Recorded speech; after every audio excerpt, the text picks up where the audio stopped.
A Dark Matter by Peter Straub, DB 72308. Copyright 2010 by Seafront Corporation. Read by Roy Avers. This book contains 397 pages, approximate reading time 14 hours, 5 minutes. This book contains markers allowing direct access to the prologue, chapters, and acknowledgments. Library of Congress annotation. Madison, Wisconsin. Several teens follow a charismatic occult leader into a meadow, where a ceremony goes horrifically wrong. Decades later, the friends, once bright futures, have fallen apart. Novelist Lee Harwell, our participant's husband, probes their past, forcing them to confront a shared evil. Some violence and some strong language. 2010. From the book jacket. From Master of Horror Peter Straub, author of the acclaimed Blue Rose trilogy, comes a terrifying new work of intense psychological and supernatural intrigue. Charismatic and cunning, Spencer Mallon was a college campus guru in the 1960s who attracted the undying devotion of his young acolytes. One fateful evening he invited his most fervent teenage followers to attend a secret ritual in a local meadow. All does not go as planned, and at the end of the evening what remains is a gruesomely dismembered body and the shattered souls of those who were present. Years later, the mind-bending horror of that cataclysmic event still grips the once inseparable group of friends. Donald "Dilly" Olson, the surpassingly handsome leader of the pack, is now a down-and-out ex-con. Jason "Boats" Boatman, a compulsive shoplifter long graduated into a life of serious crime, flinches from thoughts of what he calls the dark matter. Hootie Bly, the beloved little brother of the group, has become a mental patient who mutters fragments of Hawthorne, and the gorgeous, whip-smart Lee Truax, affectionately referred to as the Eel, still harbors an unthinkable secret. But when a chance encounter stirs up long unsettled questions about the past, it is Lee Harwell, the Eel's high school boyfriend, now husband, who attempts to work out what happened to his wife and friends all those years ago. Lee was the only one in this tight-knit group of friends who was not in the field that terrifying night, having never been swayed by the charismatic Mallon. His sense of urgency encourages them to finally face the unspeakable events that have constricted and deformed them in ways they can only barely understand. As the old friends try to come to grips with the darkness of the past, they find themselves face to face with harrowing questions about the very nature of evil. Brilliantly unfolding through the individual stories of the fated group's members, A Dark Matter is an electrifying tale that will turn your sense of reality on its head. Written in the gripping and textured prose of a master storyteller, this is Peter Straub at his dazzling best. A chilling tour de force. About the author.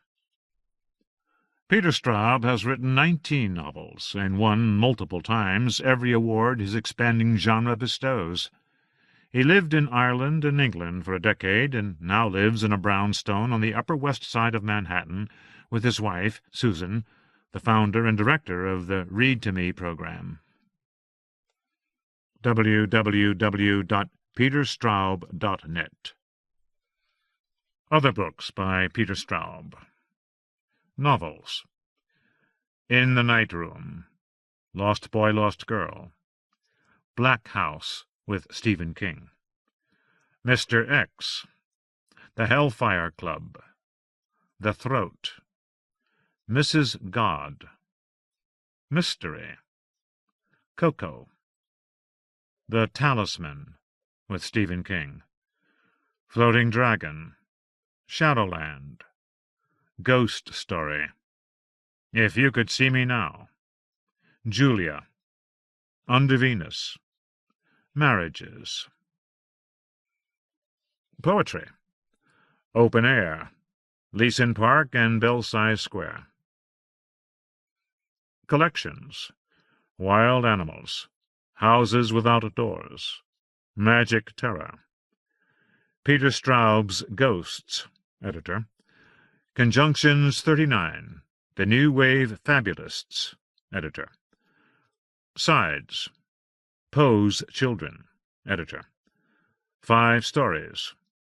The American Fantastic Tale. Editor. For Judy and Ben Sidran. Is there an emptiness we all share? Before the end, I mean. Heaven and earth depend on this clarity. Heaven and earth. Under the gold doubloons of the fallen maple leaves, the underworld burrows in, sick to death of the light. Charles Wright, Littlefoot. At first. A few years back, late spring. The great revelations of my adult life began with the shouts of a lost soul in my neighborhood breakfast joint. I was standing in line at the corner bakery on State and Cedar, half a block down the street from my pretty brick townhouse, waiting to order a Swiss oatmeal, muesli, or a berry parfait, granola. Anyhow, something modest. The loudest noises in the place were the tapping of laptop keys and the rustle of someone turning newspaper pages. Abruptly, with a manic indignation that seemed to come from nowhere, the man at the head of the line started uttering the word obstreperous. He started out at a level just above ordinary conversation. By the time he found his rhythm, he was about twice that volume and getting louder as he rolled along. If you had to settle on one word to yell over and over in public, wouldn't you pick something less cumbersome? Yet he kept at it, spinning those 4 lumpy syllables every possible way, as if trying them on for size. His motive, for nothing actually comes from nowhere, soon became obvious. Obstreperous? Obstreperous! Obstreperous! Obstreperous! Obstreperous! Why do you think I'm obstreperous now? This is what he was saying. Give me another 30 seconds, you'll learn all about obstreperous. With each repetition, his question grew more heated. The momentarily dumbfounded young woman at the order counter had offended him. He wished her to know how greatly. The guy also thought he was making himself look smart, even witty. But to everyone else in the shop he had uncorked raving lunacy. His variations were becoming more imaginative. Obstreperous! Obstreperous! Obstreperous! To inspect this dude, I tilted sideways and looked down the good-sized line. I almost wished I hadn't. Right away it was obvious that the guy was not simply playing around. The next man in line was giving him 6 feet of empty floor space. Under the best of circumstances, people were going to keep their distance from this character. 8 or 9 inches of white-gray hair surged out in stiff waves around his head. He was wearing a torn, slept-in checked suit that might have been ripped off a cornfield scarecrow. Through a latticework of scabs, smears, and bruises, his swollen feet shone a glaring, bloodless white. Like me, he had papers under his elbow, but the wad of newsprint he was clamping to his side appeared to have lasted him at least 4 or 5 days. The puffed-up bare feet, scuffed and abraded like shoes, were the worst part. "Sir," said the woman at the order counter, "sir, you need to leave my store. Step away from the counter, sir, please. You need to step away." 2 huge kids in southern Illinois sweatshirts, recent graduates by the look of them, jammed their chairs back and marched straight toward the action. This is Chicago, after all, where big, athletic-looking dudes sprout out of the sidewalks like dandelions on a suburban lawn. Without speaking to anyone, they came up on the homeless guy's flanks, hoisted him by his elbows, and transported him outside. If he had gone limp, they would have had a little trouble, but he was rigid with panic and gave them no more difficulty than would a cigar-store Indian. He went stiff as a marble statue. When he went by, I took in his blubbery lips and brown, broken teeth. His bloodshot eyes had a glazed look.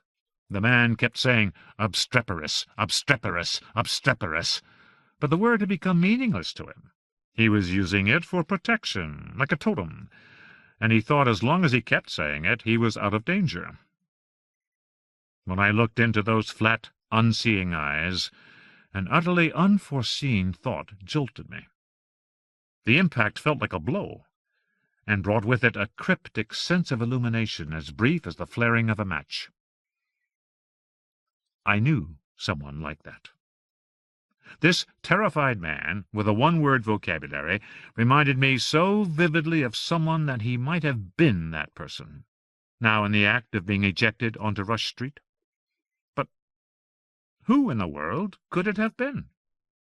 No one I knew was anything like the damaged character now staggering forward and back on the sidewalk beyond the great windows, still whispering his totemic word. A voice only I could hear said, "No one? Think again, Lee." Deep in my chest, something big and decisive, something I had been ignoring and thrusting out of view literally for decades, stirred in its sleep and twitched its leathery wings. Whatever had nearly awakened tasted in part like shame, but shame was by no means all of it. Although my first response was to turn away from whatever was causing my internal tumult, and turn away I did, with as much of my native resolve as I could summon, the memory of having witnessed an inexplicable illumination clung to me like a cat that had jumped onto my back and stuck its claws into my skin. The next thing I did involved a typical bit of unconscious misdirection. I tried to believe that my distress was caused by the register girl's stupid language.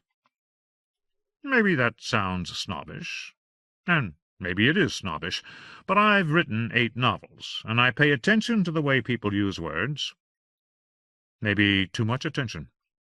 So when I finally stood in front of the young woman who had told that ruined creature that he needed to leave her store, I expressed my unhappiness by ordering an Anaheim scrambler, which comes with smoked bacon, cheddar cheese, avocado, and a lot of other stuff, including hash browns and a corn muffin, too.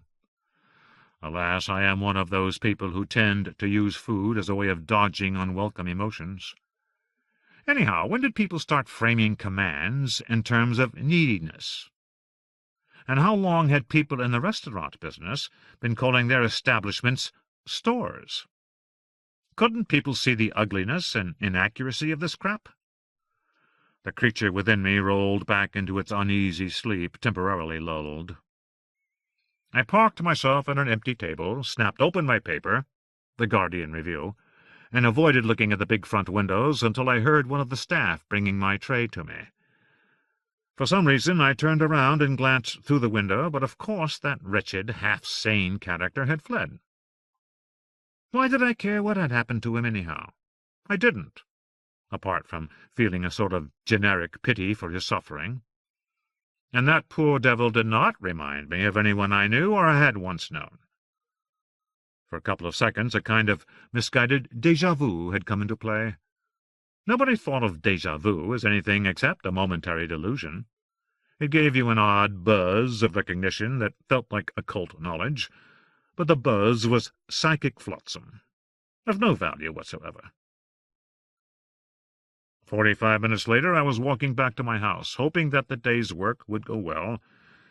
The minor disturbance in the corner bakery hardly counted even as a memory any more, except for the moment when I was sliding my key into the front door lock, and saw once again his glassy, bloodshot eyes, and heard him whispering, "Obstreperous, obstreperous."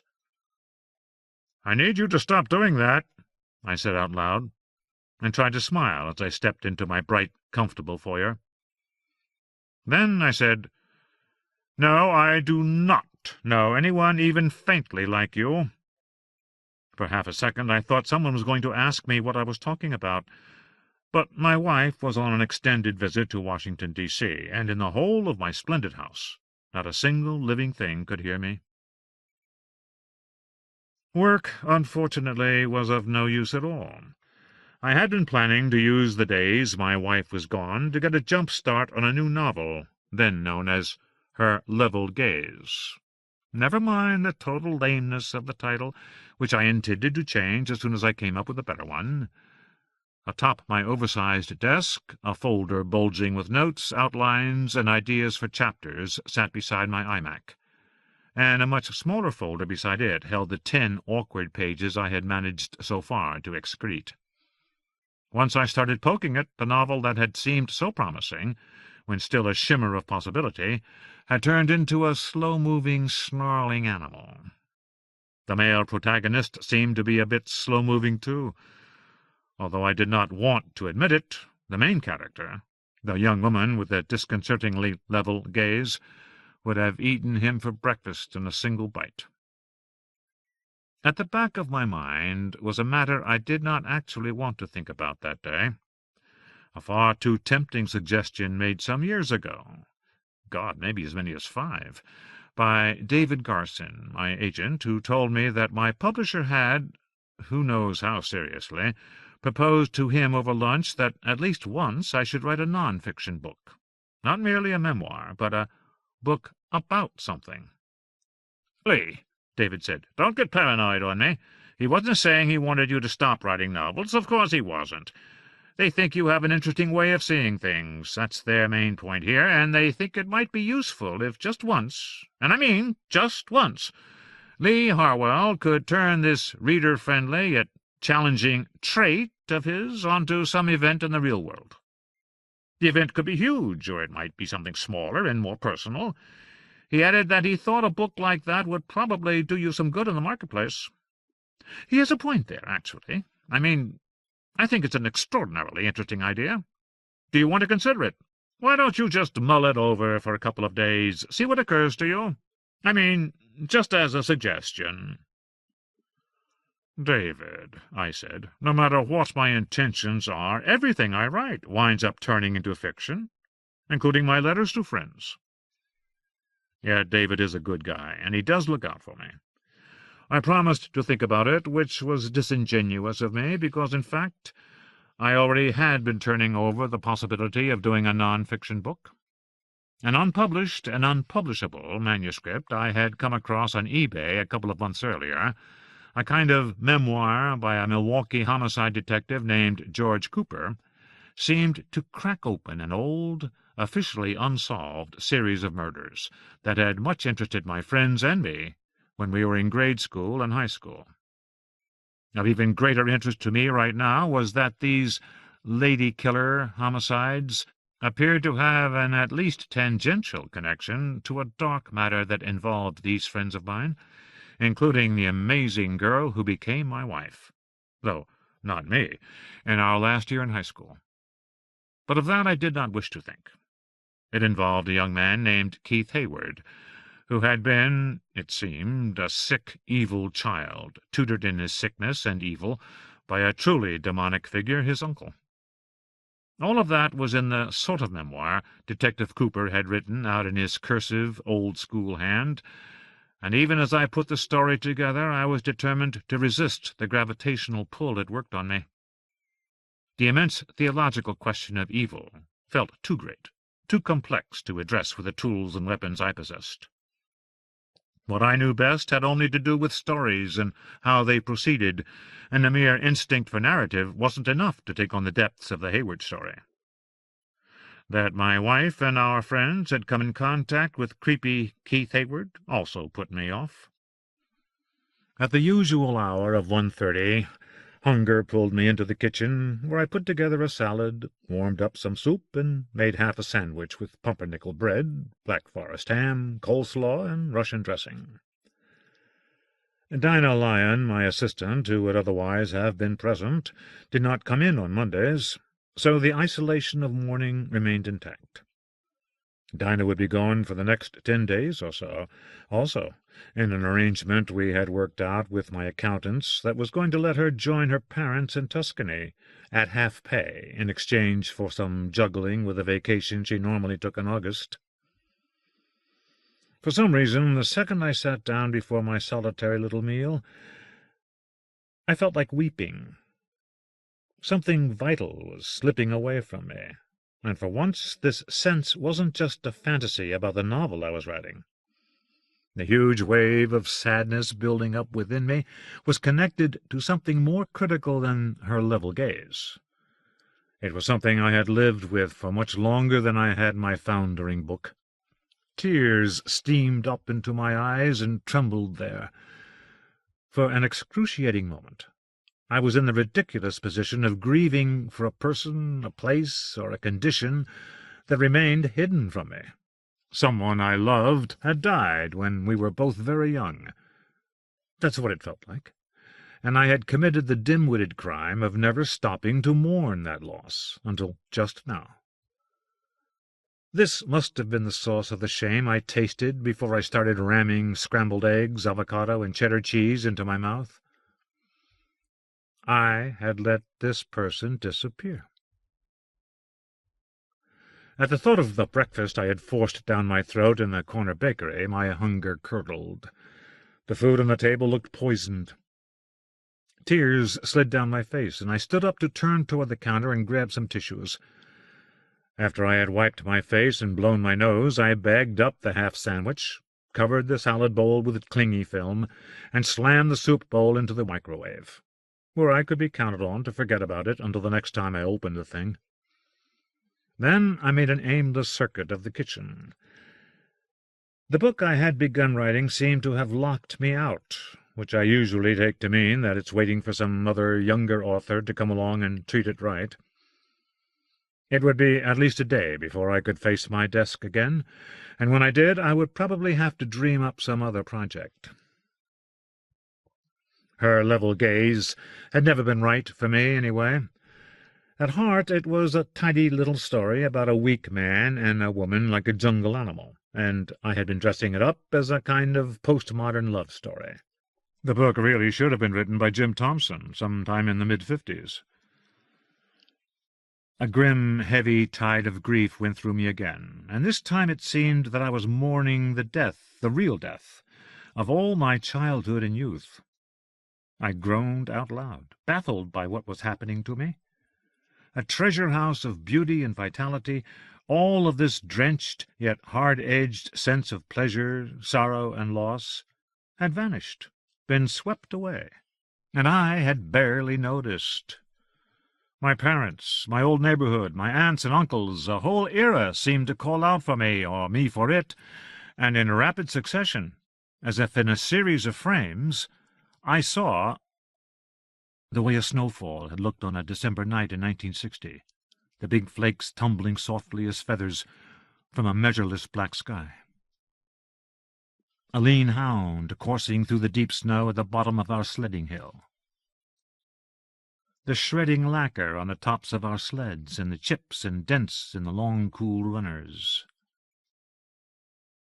A glass of water, shining from within on my mother's best white tablecloth.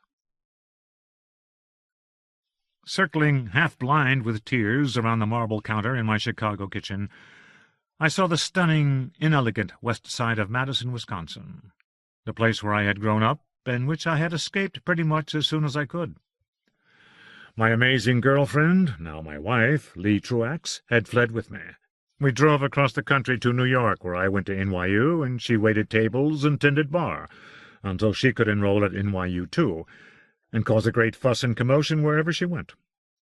What was speaking to me, though, was not our college years and the East Village, but Madison's West Side, so different then and so much the same, the place where Lee Truax and I had met as children and gone to school with all of our troubled, gorgeous friends. Then I saw them all, our friends, who had needed to be convinced I was not a jerk because my father was a professor at the university, instead of being absent or being nothing, really nothing, like theirs. For a moment their faces shone as clearly as the glass of water that had burned itself into my memory atop my mother's prize white tablecloth. Their young faces tilted toward the eel's fine-tuned, heart-stopping face. Although they called me twin, meaning hers, I never really looked like that. And in the next moment, before I could fully take them in, a curtain slammed down like a prohibition. Bang! No more of that for you, bud. Please, I said. Then, what's happening to me? What a baffled moment, filled with what terrible pain. The pain of what I had not done, of what I had lost because I had not done all of that which I had not done. Whatever it was, I had no idea. I knew only that I had not done it.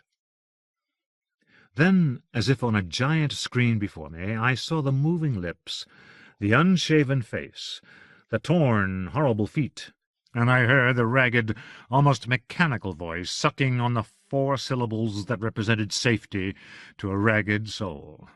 At that moment, shut out from a realm I long ago had been happy to abandon, I wished I had a totem to protect me from Madison, the peeling glaze on the flexible flyer, the coursing hound, the sound of lockers banging shut in a high school hallway, the precise way light from the windows in room 138 fell across the eel's face and Dill Olson's at the beginning of our senior English class, giving them a gorgeous, washed-out glamour.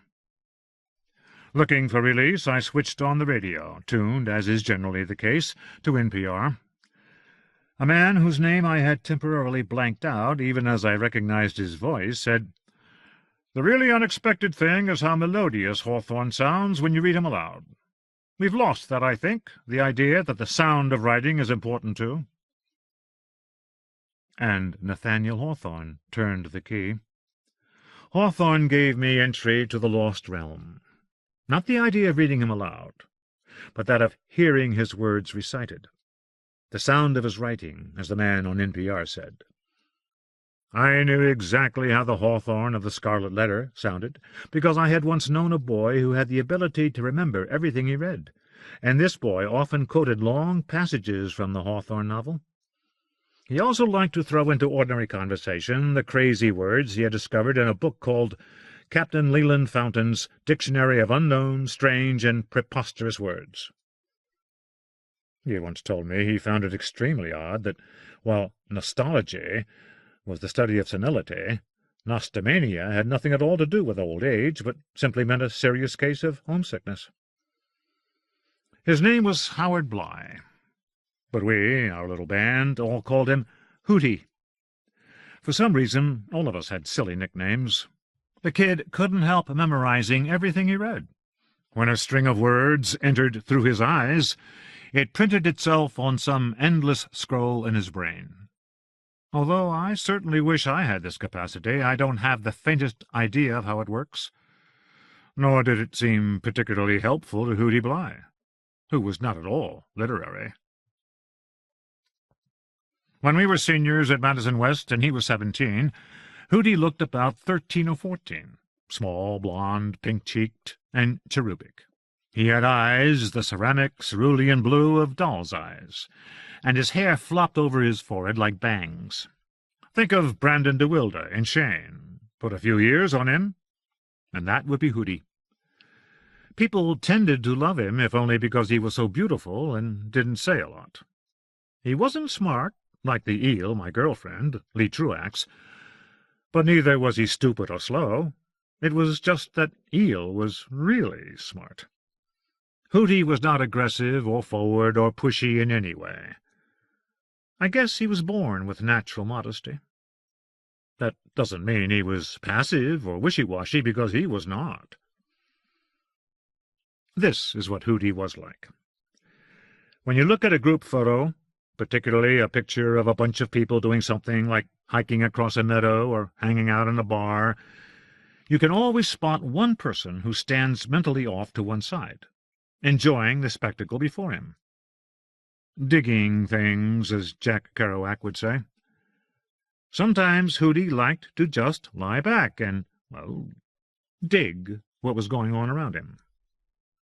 I can say this about Hootie Bly, that he was good through and through. The guy didn't have a mean-spirited or cruel cell, never mind a bone in his body. Unfortunately, because of his size and the way he looked, people who were not as good-hearted, bullies, jerks, sometimes went after him. They enjoyed picking on him, teasing him in a way that went beyond teasing, sometimes actually shoving him around, and at times we who were his best friends felt we had to step in to protect him. Hootie could speak up for himself, though. The eel told me that when a truly ugly and unpleasant fraternity boy insulted him in a grungy State Street coffee shop named the Tick-Tock Diner, but called the Aluminum Room, Hootie gave the asshole a murky look and baffled him with a quote from the Scarlet Letter. "Art thou like the black man that haunts the forest round about us? Hast thou enticed me into a bond that will prove the ruin of my soul?" Less than a minute later, the UW student widened his insult to include Hootie's parents, who the kid knew from having seen all of them in the place owned Badger Foods, the little triangular grocery store 2 blocks down on State Street. Hootie came back at him with another bit of Hawthorne. "What a strange, sad man is he! In that dark night-time he calls us to him and holds thy hand in mine, as when we stood with him on the scaffold yonder." The fraternity boy, the same sick, twisted Keith Hayward I had recently been reading about in Detective Cooper's unhappy memoir, apparently charged toward him, but was held back by his roommate and only friend, Brett Millstrap, who did not want them to be thrown out of the Aluminum Room before the probable arrival of this gorgeous blonde girl they coveted so greatly that just the sight of her sipping a cup of coffee could keep them warm and happy for 3 or 4 days. Meredith Bright was her name, and like Hayward and Millstrap, she played a huge role in the story I began trying to figure out over the next weeks and months. She must have been one of the most beautiful young women ever to appear on that campus. The same would have been true if she had gone to UCLA instead of UW. Meredith Bright detested Keith Hayward and thought nothing of Brett Millstrap, but the first time she laid eyes on Hootie Bly and Lee Truax, she was enchanted by them, for a number of reasons. It would be fair to say that the whole long, crazy story I wound up trying to unearth began when Meredith Bright, seated alone in the Aluminum Room's last booth, lifted her eyes from her copy of Love's Body, gazed down the length of the counter to spot Hootie and the eel, and rocked them both by smiling at them. But before I get even farther ahead of myself, I have to go back to where I was and explain a few more things about Hootie and our little group of friends. I said that hearing one of those comfortable NPR voices talk about the experience of hearing Hawthorne read aloud was all I needed. All I needed, that is, to understand the intense, unexpected deluge of emotions that had been chasing me around the room since I had looked into the bloodshot eyes of Mr. Obstreperous, as 2 fullbacks from Carbondale toted him by on his way to the exit. I had fought so tenaciously against the sudden sense of recognition that unmediated images and passages from my childhood had streamed back to me in a painful flood. The reason for my doomed tenacity was that Obstreperous reminded me of Hootie, who had spent 4 decades in a Wisconsin mental hospital, communicating entirely in individual words from Captain Fountain, and, maybe when feeling particularly nostomaniacal, sentences like, "Hast thou enticed me into a bond that will prove the ruin of my soul?" The Scarlet Letter, and the Captain's obscure gewgaws. That isn't craziness, it's fear, the same kind of absolute terror that turned Obstreperous into a muttering statue. I wanted to know more about that fear. Now that I had opened up this scene, it came to me I wanted to follow it right to the end. Once I understood the causes of Hootie's paralysis, I thought, a layer of reality that had been closed to me for nearly 40 years would at last become visible. But it wasn't all about me, not by a long shot. Off and on over the decades since the mid-60s, this hidden world, The whole question of the wandering guru named Spencer Mallon, what he had accomplished, what he had not, what he still meant to those who had loved and admired him, had troubled me. More than troubled me, aroused an ongoing doubt and misery that stuck to me like a shadow whenever the whole issue swung back into view. Part of this continuous disorder was rooted in the silence of a single human being. She wouldn't talk to me about it, and neither would the others. They shut me out. I mean, I don't want to go overboard about something that happened so long ago, but was that really fair? Everything was fine, everything was chummy, and just because I didn't want anything to do with this Mallon faker, they closed ranks against me. Even my girlfriend, who was supposed to look like my twin. You know what happened? Like a dumb kid. I told myself I was, sticking to my principles, when actually the whole business of this amazing man who had been to Tibet and seen someone cut off someone else's hand in a bar, who talked about the Tibetan Book of the Dead and a philosopher named Norman O'Brien, who was besides that tied into ancient magic, all this stuff kind of scared me. It sounded like total bullshit, but it also seemed far out of my league. Because, who knows, there might have been some reality in it after all. I think I was afraid that if I met this guy, I might have to believe in him too. The eel knew exactly how I felt. That's how smart she was. She understood that my reaction was a lot more complex than I was willing to accept, and that I was backing away from a fear she found second-rate to begin with, made her lose a crucial degree of respect for me. Given that I had no interest in pretending to be a college student, and had therefore stayed at home the first time my friends all went to the aluminum room, I had two chances to make things right. I could have come along to the Italian restaurant where they first heard Mallon's spiel, and I could have made up for my lapses by joining every one at the second Mallon séance, in the Henry Street apartment that turned out to be where Keith Hayward and Brett Millstrap lived. Those were my two chances. But after I said no the second time, the door slammed shut, and I was left alone outside, where I had deliberately gone and placed myself. While they were all trailing after Mallon, I took long walks by myself and wound up, some of the time, shooting lonely hoops at a grade school playground. Or trying to. I remember missing 15 free throws in a row, one after the other. On the big day itself, Sunday, the 16th of October, 1966, I just stayed in my room and reread Thomas Wolfe's Of Time and the River, a novel I loved to distraction because it seemed to describe me, Lee Harwell, exactly.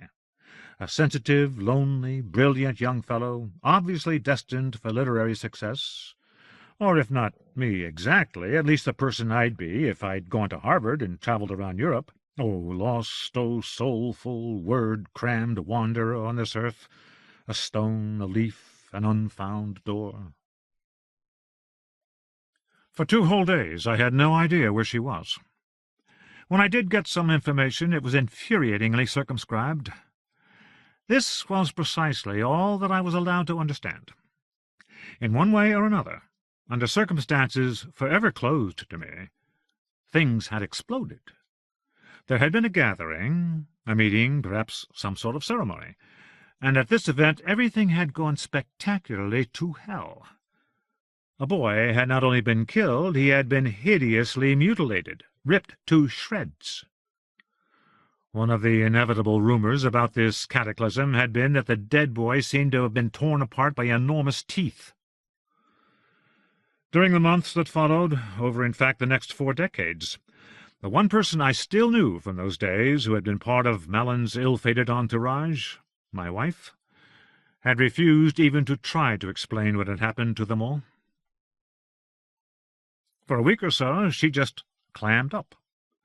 The only details she was willing to share with me had to do with the conduct of the police during the subsequent investigations, the confusion and rage of her useless father, her impatience with our teachers and fellow students, her despair about poor Hootie. After things had calmed down a bit and the mystery of Hootie's location had finally been clarified, Eel tried on at least 2 occasions to visit him at the Lamont Hospital, where it turned out he had been all along. The first time she spoke to someone there, whoever it was, apparently descending to such details was a waste of time, forbade her to come out. Mr. Bligh's condition was too grave, too precarious. A month later she tried again. This time the gatekeeper invited her to visit the hospital, and it was Hootie Bligh who turned her down. Using words borrowed from Hawthorne, he refused even to see her. Ever.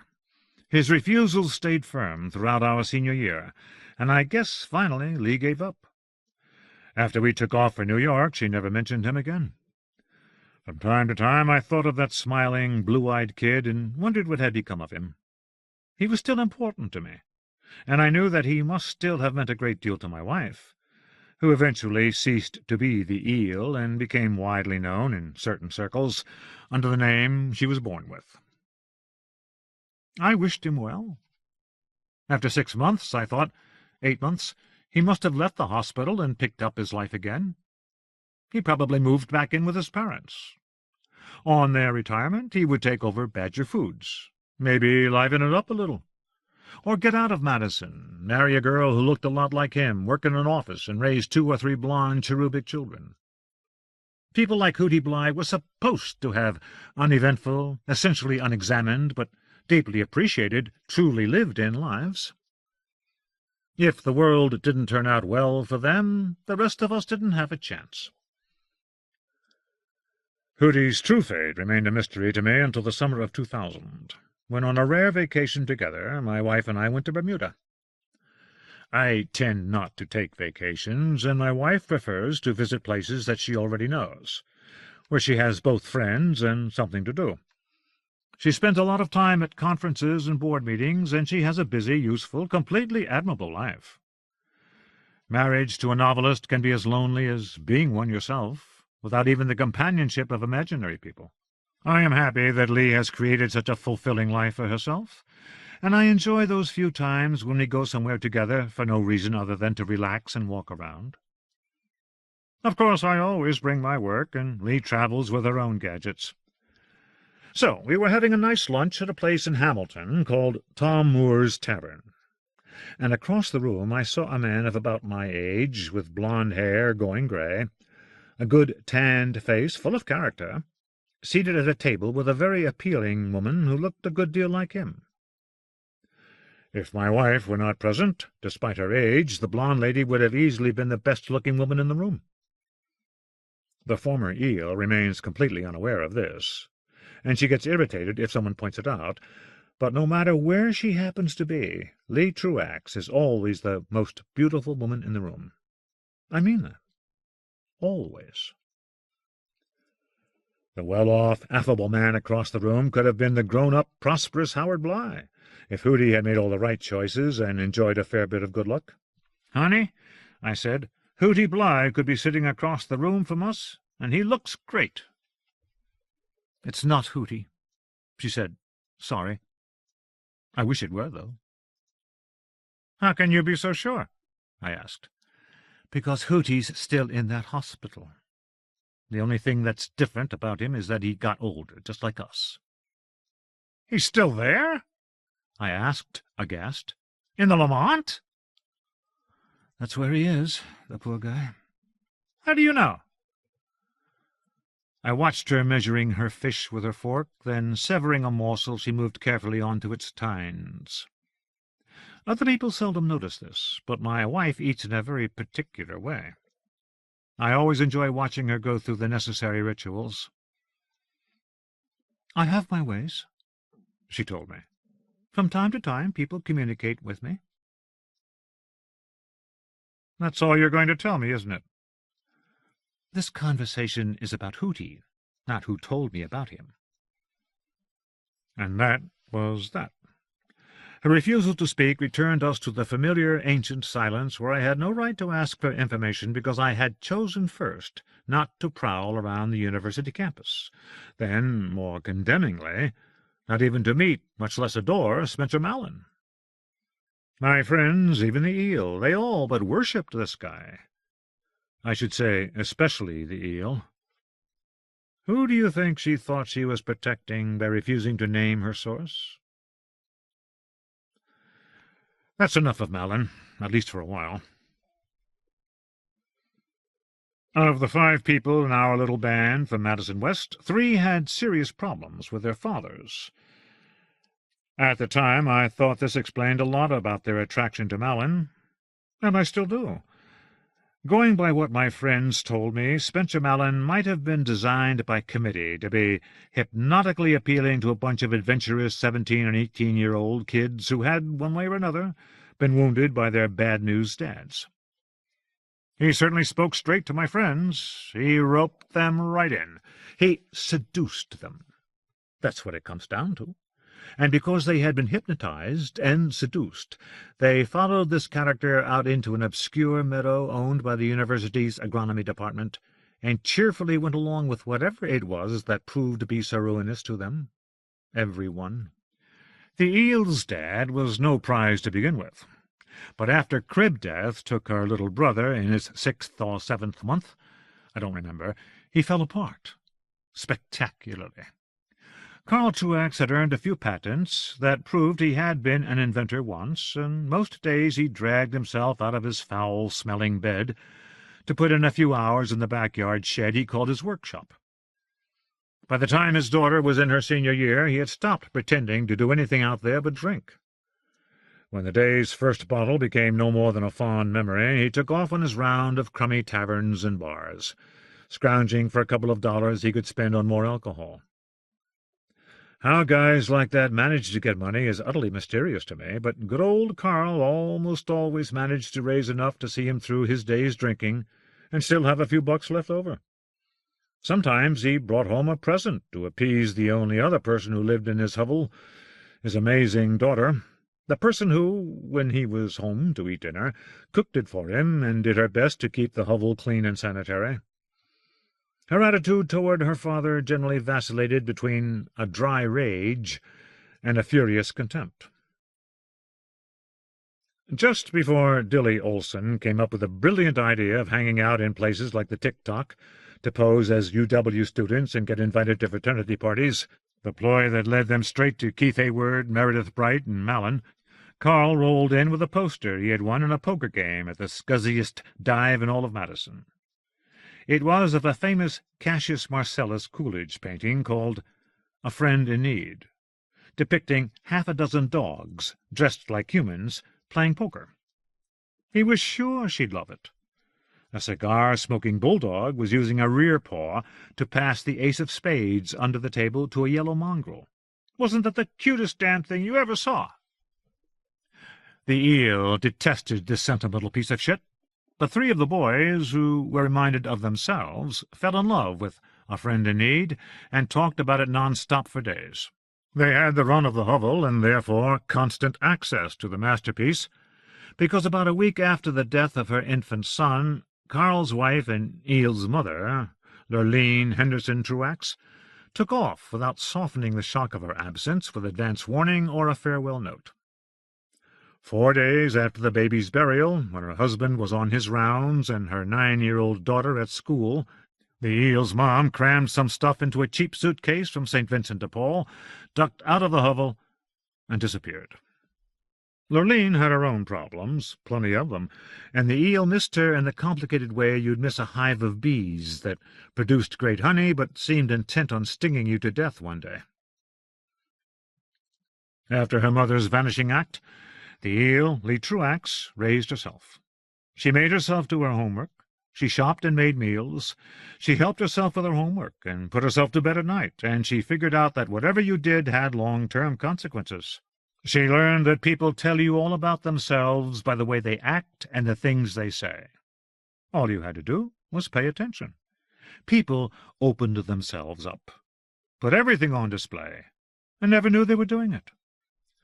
Although not gay, the eel decided early on that because boys always ran things and gave the orders, she would prefer to look like a boy rather than a girl. So she took out the good scissors and gave herself a Mo Howard bowl cut, and started going around in blue jeans and plaid shirts. Dressed like that under her weird haircut, She looked like the platonic ideal of a tomboy. As long as you took the time to look at her with the same concentration she gave you, all of this somehow made her incredibly cute. If you just casually, lazily took her in and let your eyes roam elsewhere, you would probably think she was on the plain side. You might even take her for a boy. Hootie loved her. God knows I loved her. And if the other two guys in our group did not bring exactly the same kind of emotion to their relationships with her, they felt close to her in a comfortable, uncomplicated way, almost as if she really were another boy their age, albeit one they wished to protect. They did their best to protect Hootie, too, so it wasn't because she was female. Half the time I think they almost forgot that she wasn't just another boy. I had been tremendously fond of these guys, and I trusted them absolutely. They were the people with whom I spent most of the day and hung out with at night, the people I talked to on the phone after school. Once Boat's boatman and Dilly Olson understood that I was not a snob, despite the disadvantage of actually living in a house that was pretty ritzy by their standards, plus having an intact set of parents. They relaxed around me and started treating me the same way they treated themselves, with a rough, affectionate good humor. Like Hootie, like my wife in her particular way, these two young men had been ruined, I thought, by whatever Spencer Mallon had caused to happen out in that damned meadow. Going back a step, I could also say that their wretched fathers had trashed their lives by scarpering off, which made them vulnerable to peripatetic wisdom merchants like Mallon. Nobody ever says this, but in the 60s these frauds were all over the place, especially in towns with college campuses. Sometimes they were homegrown academics who jumped off the rails and used their classrooms as pulpits, but just as often they wandered in from nowhere, preceded by a little bubble of promissory excitement built up by acolytes who had been converted during the guru, philosopher, sage's last visit. Generally they stuck around for a month or so, sleeping on their admirers' couches or spare beds, borrowing their host's clothing, accepting free meals and free drink, sleeping with the host's girlfriends and other female admirers. Everybody owned everything according to them, so naturally they had a right to all of their followers' possessions. Ownership was a morally suspect concept. Spencer Mallon told the Mallonites that everything is everything, which extended the usual non-possessive mindset into the cosmos. Even when I was 17, I thought all this was claptrap, a variety of nonsense particularly friendly to predators, but I was raised in a reasonable home by reasonable people. Jason Boatman, whom we called Boats for two obvious reasons, was being raised almost entirely by his mother Shirley. We all liked Shirley Boatman, and she liked us back, especially the eel, but it was no secret that the slight drinking problem she had before her husband deserted her had blossomed into something much more serious after that. Shirley was a long way from Carl Truax's passionate surrender to alcohol, but she drank a beer with breakfast and nipped at the gin bottle all afternoon. By 9 o'clock at night she was so deeply in the bag that she usually passed out in her chair. 7 years before Spencer Mallon's arrival in Madison, Boates's father, who had been running a struggling boat-building enterprise in Milwaukee and commuting back and forth 3 or 4 times a week, announced that he had fallen in love with a 20-year-old apprentice boat-builder named Brandy Brubaker. She had come to him from the UW boathouse, like a lot of his underpaid assistants and apprentices. He and Brandy would be renting a place near the boatyard on Lake Michigan, and in the future his visits to Madison would be to continue his work for the rowing team and to see his son. The visits to his son soon petered out to once a month, then stopped altogether. His business picked up, and probably he had less time to give to his old family. Cunning little Brandy had soon produced a pair of twins, Candy and Andy. They were adorable. Boats lost whatever interest he had once had in boats and boat-building, and would happily have traded his father for any of the others, even Dilly Olson's, who had run off 10 years earlier, never to be heard from again. At 17 and 18, Jason Boatman was a pretty good-looking kid, until you put him alongside Dilly. who made him look furtive and shifty. That he actually was kind of furtive and shifty did not trouble those of us who had been his friends since grade school. Before his father abandoned him, Boats had been fairly outgoing, cheerful, and easy to read. He was skinny and on the tall side, the kind of nice, friendly kid who goes along with what everybody else wants to do. After his father left, he buried his sense of humor and became morose. He didn't talk as much, and his shoulders slumped. He walked around with his hands in his pockets, staring at the ground as if looking for something he had lost. Boats completely gave up on school. In class, he sat nearly sideways at his desk and gave the blackboard the suspicious look you'd have for someone you suspected was lying to you. His dominant mode was mild grievance. If you went to his house, instead of hello, he'd say something like, "About time you showed up." He stopped reading books and participating in sports. His conversation became taciturn, almost reluctant, except for when he complained. Complaint brought out a recognizable version of the Boats we remembered from grade school, observant, voluble, wholly present. These arias centered on our teachers, the books they assumed we would read, and the homework they assumed we would tackle each night, the weather, the brutality of athletes, the sloppiness of the school janitor, his mother's blurriness as the evening wore on. Boats and the eel could swap drunken parent stories like a saxophone player and a drummer trading fours. But no matter how far-ranging his laments over the state of the world, Boats never spoke of his father. Every now and then, apropos of nothing, he shook his head and muttered, "Brandy Brubaker," coughing up the name of his father's new wife like a hairball.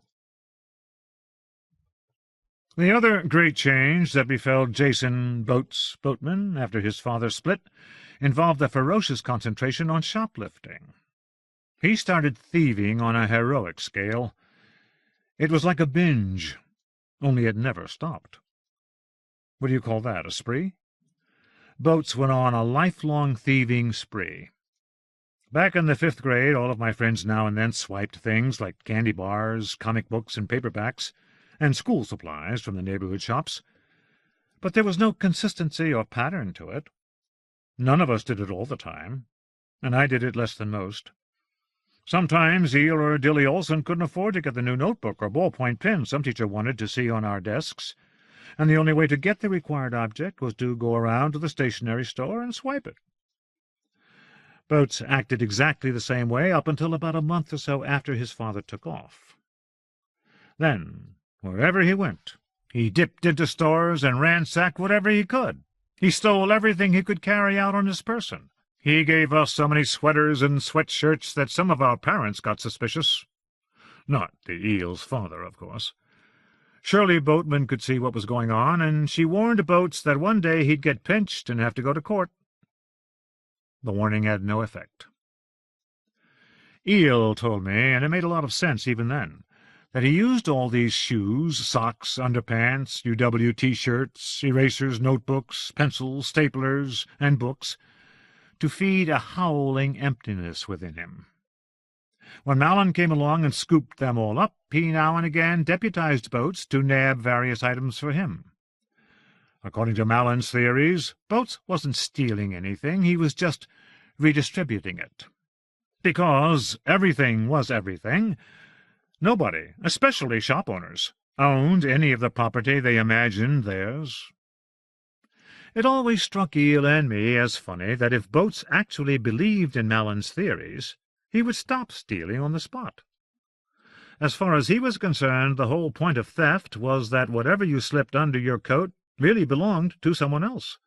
That's why putting it under your coat made you feel better. The sense of a fleeting superiority helped feed the emptiness within. But, of course, everything that entered that cruel space was instantly consumed. I have mentioned that going over to State Street to hang out in the aluminum room and pretend to be UW students was Dill Olson's idea. And this was typical of Donald Olson's role in our little band. Don Olson would have been a leader wherever he went to school. He was one of those kids who possess a natural, built-in authority that seems rooted in a deep personal decency. The way he looked undoubtedly added to this already considerable personal authority. During grade school he was always taller than the rest of us, and by his senior year in high school he had topped out at 6'2". His height would have been insignificant, had it not been in a sense magnified or spotlighted by the effect of his deep, dark eyes, crisp, dark eyebrows, high-cut cheekbones, mobile and expressive mouth, smooth, unblemished olive complexion, rather longish dark hair that fell nearly to his collar, and effortlessly immaculate posture. He always stood as straight as a marine, but gracefully, as if nothing could be more natural than perfect posture.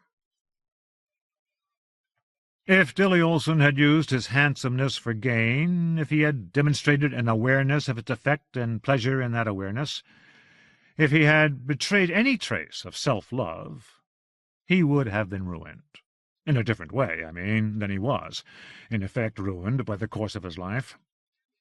Instead, he seemed to have no idea that he was incredibly handsome, or to feel that his obvious good looks were irrelevant to the real business of his life. What that real business might be was still an unknown quantity. If we had lived in New York City or Los Angeles, someone would almost certainly have come along to suggest that Dill Olson become an actor. But we lived in Wisconsin, and no one we knew had ever become an actor, or, for that matter, any other sort of artist. We saw a lot of movies, but the people who acted in them were clearly the products of some other, more elevated realm. They were remote from us, those actors. Even the air they breathed was another substance than the workaday stuff we inhaled. Unlike me, Dill did not read books as if they, too, were meant to be inhaled, and thereafter to inform your thoughts and actions. He never got lost in a book. He was not academic or scholarly in any sense, and it seemed that he could never follow the path that Lee Truax and I had set upon, that of going to college and feeling our way into our futures through the usual means of exploring a curriculum. He could not afford college anyhow. His mother and her stuffy and alcoholic new boyfriend, a credit union officer whose dearest wish was that Donald Olson leave home for good, had let him know they would not pay for college tuition. That Dill would get some ordinary office job or become a clerk in a shop seemed impossible, unjust, and the draft board, otherwise eager to devour young men just like him, had already declined his services because of a faulty valve in his heart. In a moment of boredom and despair he had tried to enlist, naturally without telling anyone, and been declared 1Y, medically unfit, until such time as grade school students were issued guns and helmets, which surprised the Army recruiters as much as it disappointed him, briefly. As time went on and the demonstrations grew louder and more frequent, Dill learned enough about what was going on in Vietnam simultaneously to be distressed by the war and grateful for his draft status. Actually, the conflict in Vietnam gave him a cause that helped take his mind off the depressing subject of what he would do after he graduated. Madison West forbade any form of outright political expression as a matter of policy, and our principal, a World War II veteran, would probably have done his best to expel any student bold enough to organize or participate in an anti-war gathering on school property. We didn't need our own, though, because we could fall into the speak-ins, teach-ins, marches, and crowd scenes that were always taking place on and immediately around the university's campus. By 1966, Madison was well on its way to the aggrieved, rolling boil of 1968, and all the protests and marches gave Dilly lots of opportunities to meet college girls at the same time that he genuinely protested against the war. And Boats cared about the war, too, because he feared being snatched up by the Army the day he graduated from high school, but he was far more interested in college girls and fraternity parties. Unless I'm wrong about this, part of Mallon's appeal to Dilly Olson lay in his attitude toward Vietnam. Mallon made it clear that he thought the war was necessary at that specific time. He seemed to have a semi-religious feeling about violence, which he saw as a kind of birth, although he implied that his final goal, attainable through a certain occult ceremony, involved using a sacred violence as a means of so transforming our Earth that the war in Vietnam would end of itself, like a weed deprived too long of water. The fire would devour the fire, the hurricane devastate the rampaging typhoon. It was something like that, anyhow. After all this destruction would come a rebirth, the dimensions and nature of which were to be explored joyfully by Malin and his chosen few. I have to give that fraud this much, that he told Dilly, Boats, my wife, and his other 3 followers, Meredith Bright, Keith Hayward, and Brett Millstrap, that the great transformation and rebirth might last only a second or 2. Also that it might take place only in their minds, as the opening of a fresh vision, a truer, more essential way of seeing things. Despite the damage he caused to every one of these kids, I have to respect his honesty on this point. Like every other phony sage and prophet wandering through campuses in the mid to late 60s, Spencer Mellon promised an end to time and a new apocalypse. Unlike most of the others, he admitted that the end of time might last only a moment, or take place only in the throwing open of a mental window. I hate the man. I think he was a phony who got lucky in the worst possible way, but I have to respect this evidence of what feels to me like wisdom. If not wisdom, a conscience.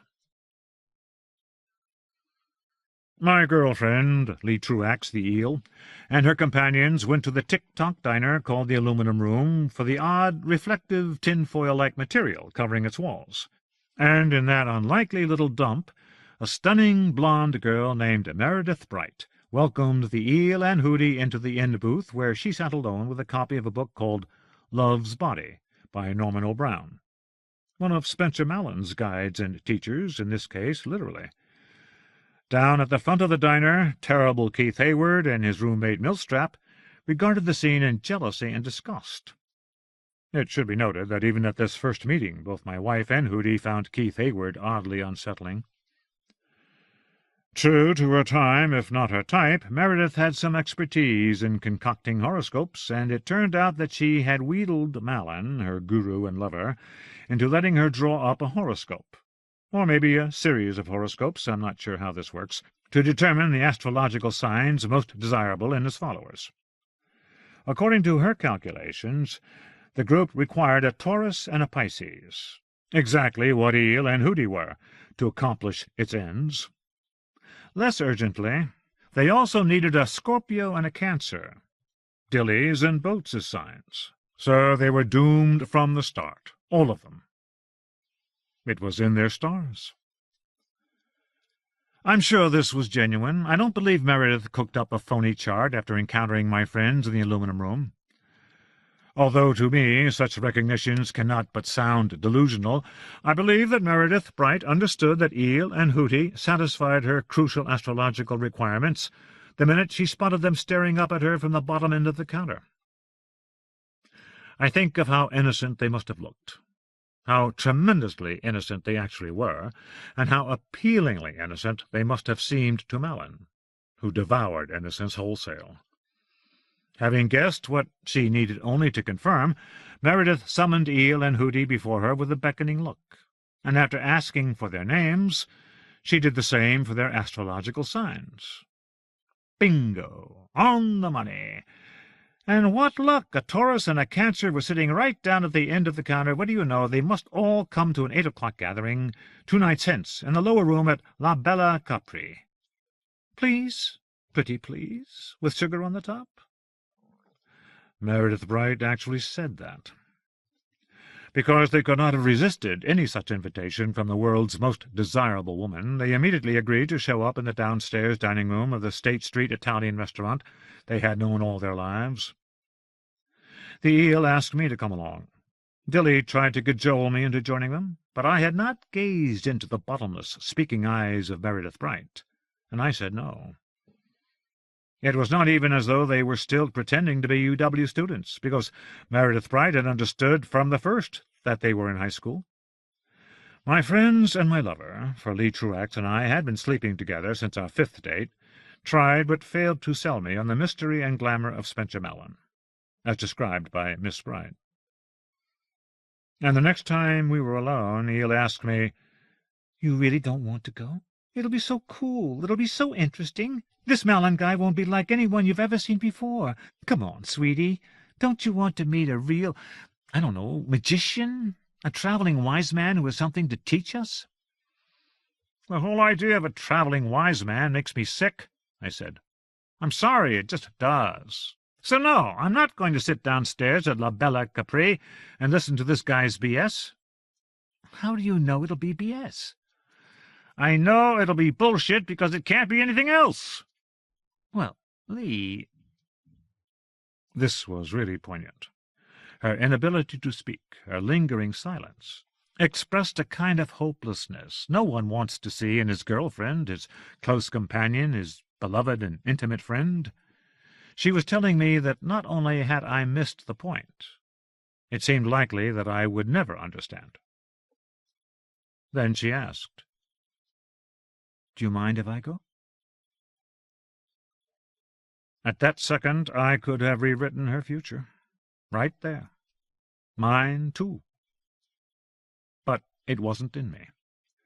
She so much wanted to waste her time sitting at the feet of this peripatetic con-man that I could not object. It should have been harmless. The only consequence should have been the memory of a tedious and confusing hour or two. I said, "No, I don't mind. You should do what you want." "Yes," she said, "I should." She went, and they went, and arrived early, and took a side table, and ordered a pizza, and gobbled away while the real university students arrived, among them Brett Millstrap, and the disconcerting Keith Hayward, who sneered at them as he and his roommate commandeered a table near the front. Soon the clubby downstairs room had filled up with students attracted by whatever they had heard about the evening's star attraction. At 8:10, a ruffle of conversation and laughter from the top of the staircase drew the attention of all, who swiveled their heads toward the arched, cave-like stucco entrance at the foot of the stairs to observe the grand entrance of Meredith Bright, a lush, darkly beautiful young woman, later introduced as Alexandra, and Spencer Malin, who, accompanied by his stunning acolytes, entered the downstairs room in a flurry of beautiful faces, rough blonde hair, a safari jacket, and weathered brown boots. Like Hootie Blythe told me later, a god. I formed a clear mental picture of this being only 15 years later, in 1981, when, having gone alone to the first showing that day of Raiders of the Lost Ark, I saw Indiana Jones, in the person of Harrison Ford, striding through clouds of dust and sand, a safari jacket, a dashing hat, a weathered face neither young nor old.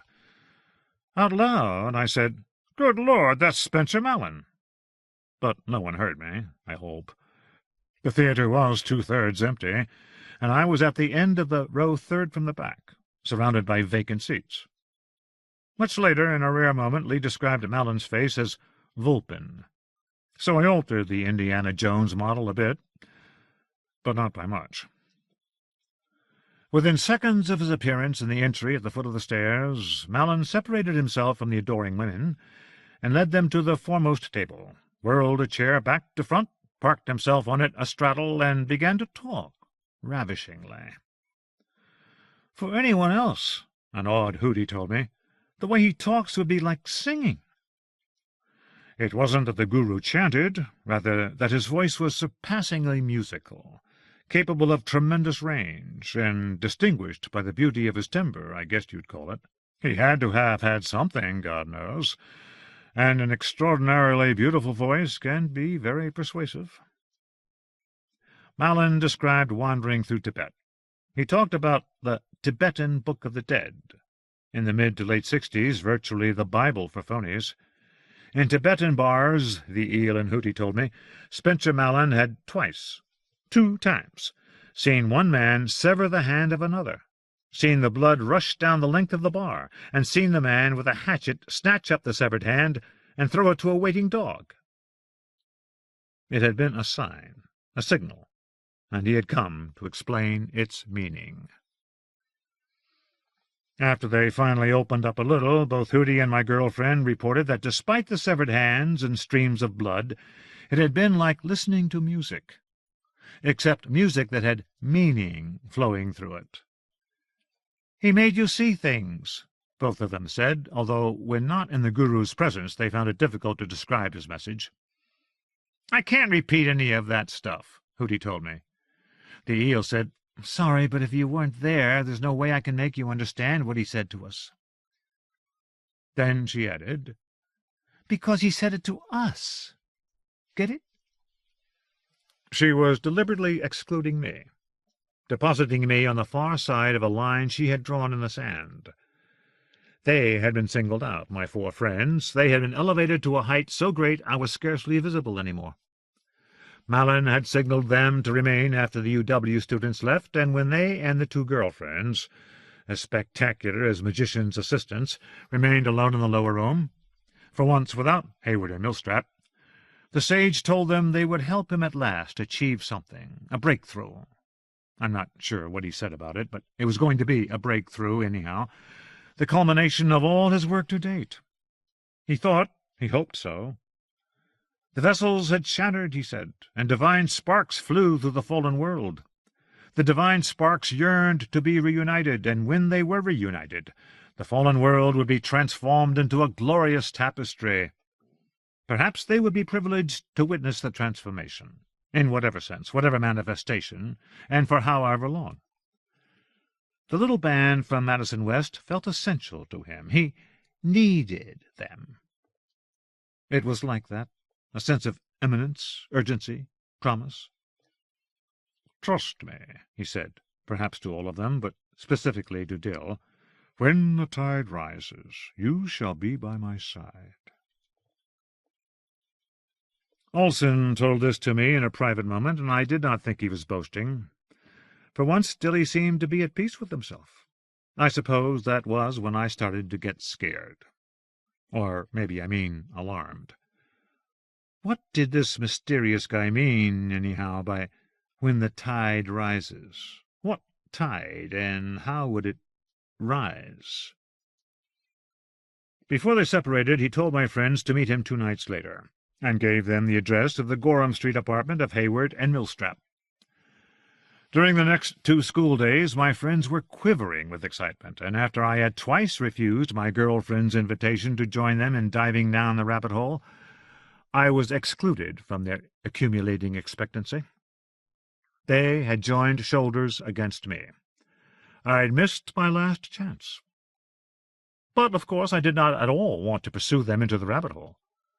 What I did want to do was to persuade Eel, at least, that she and they were being exploited by a handsome fraud who may have said he was interested in causing great transformations through occult means, but was undoubtedly after earthier goals.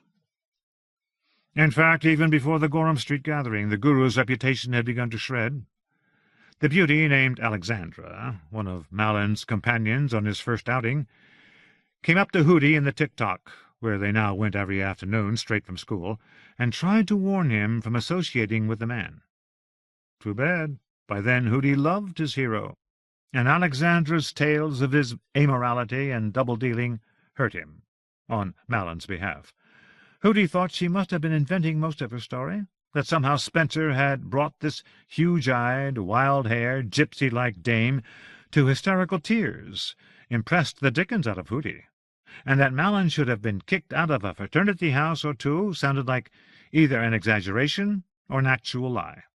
Someone was lying, anyhow, he thought. Probably the fraternity boys, because they were angry that Malin had moved on. When the ranting woman warned Hootie that Malin would probably try to move in with one of his group, he flushed with excitement and hoped it would be him.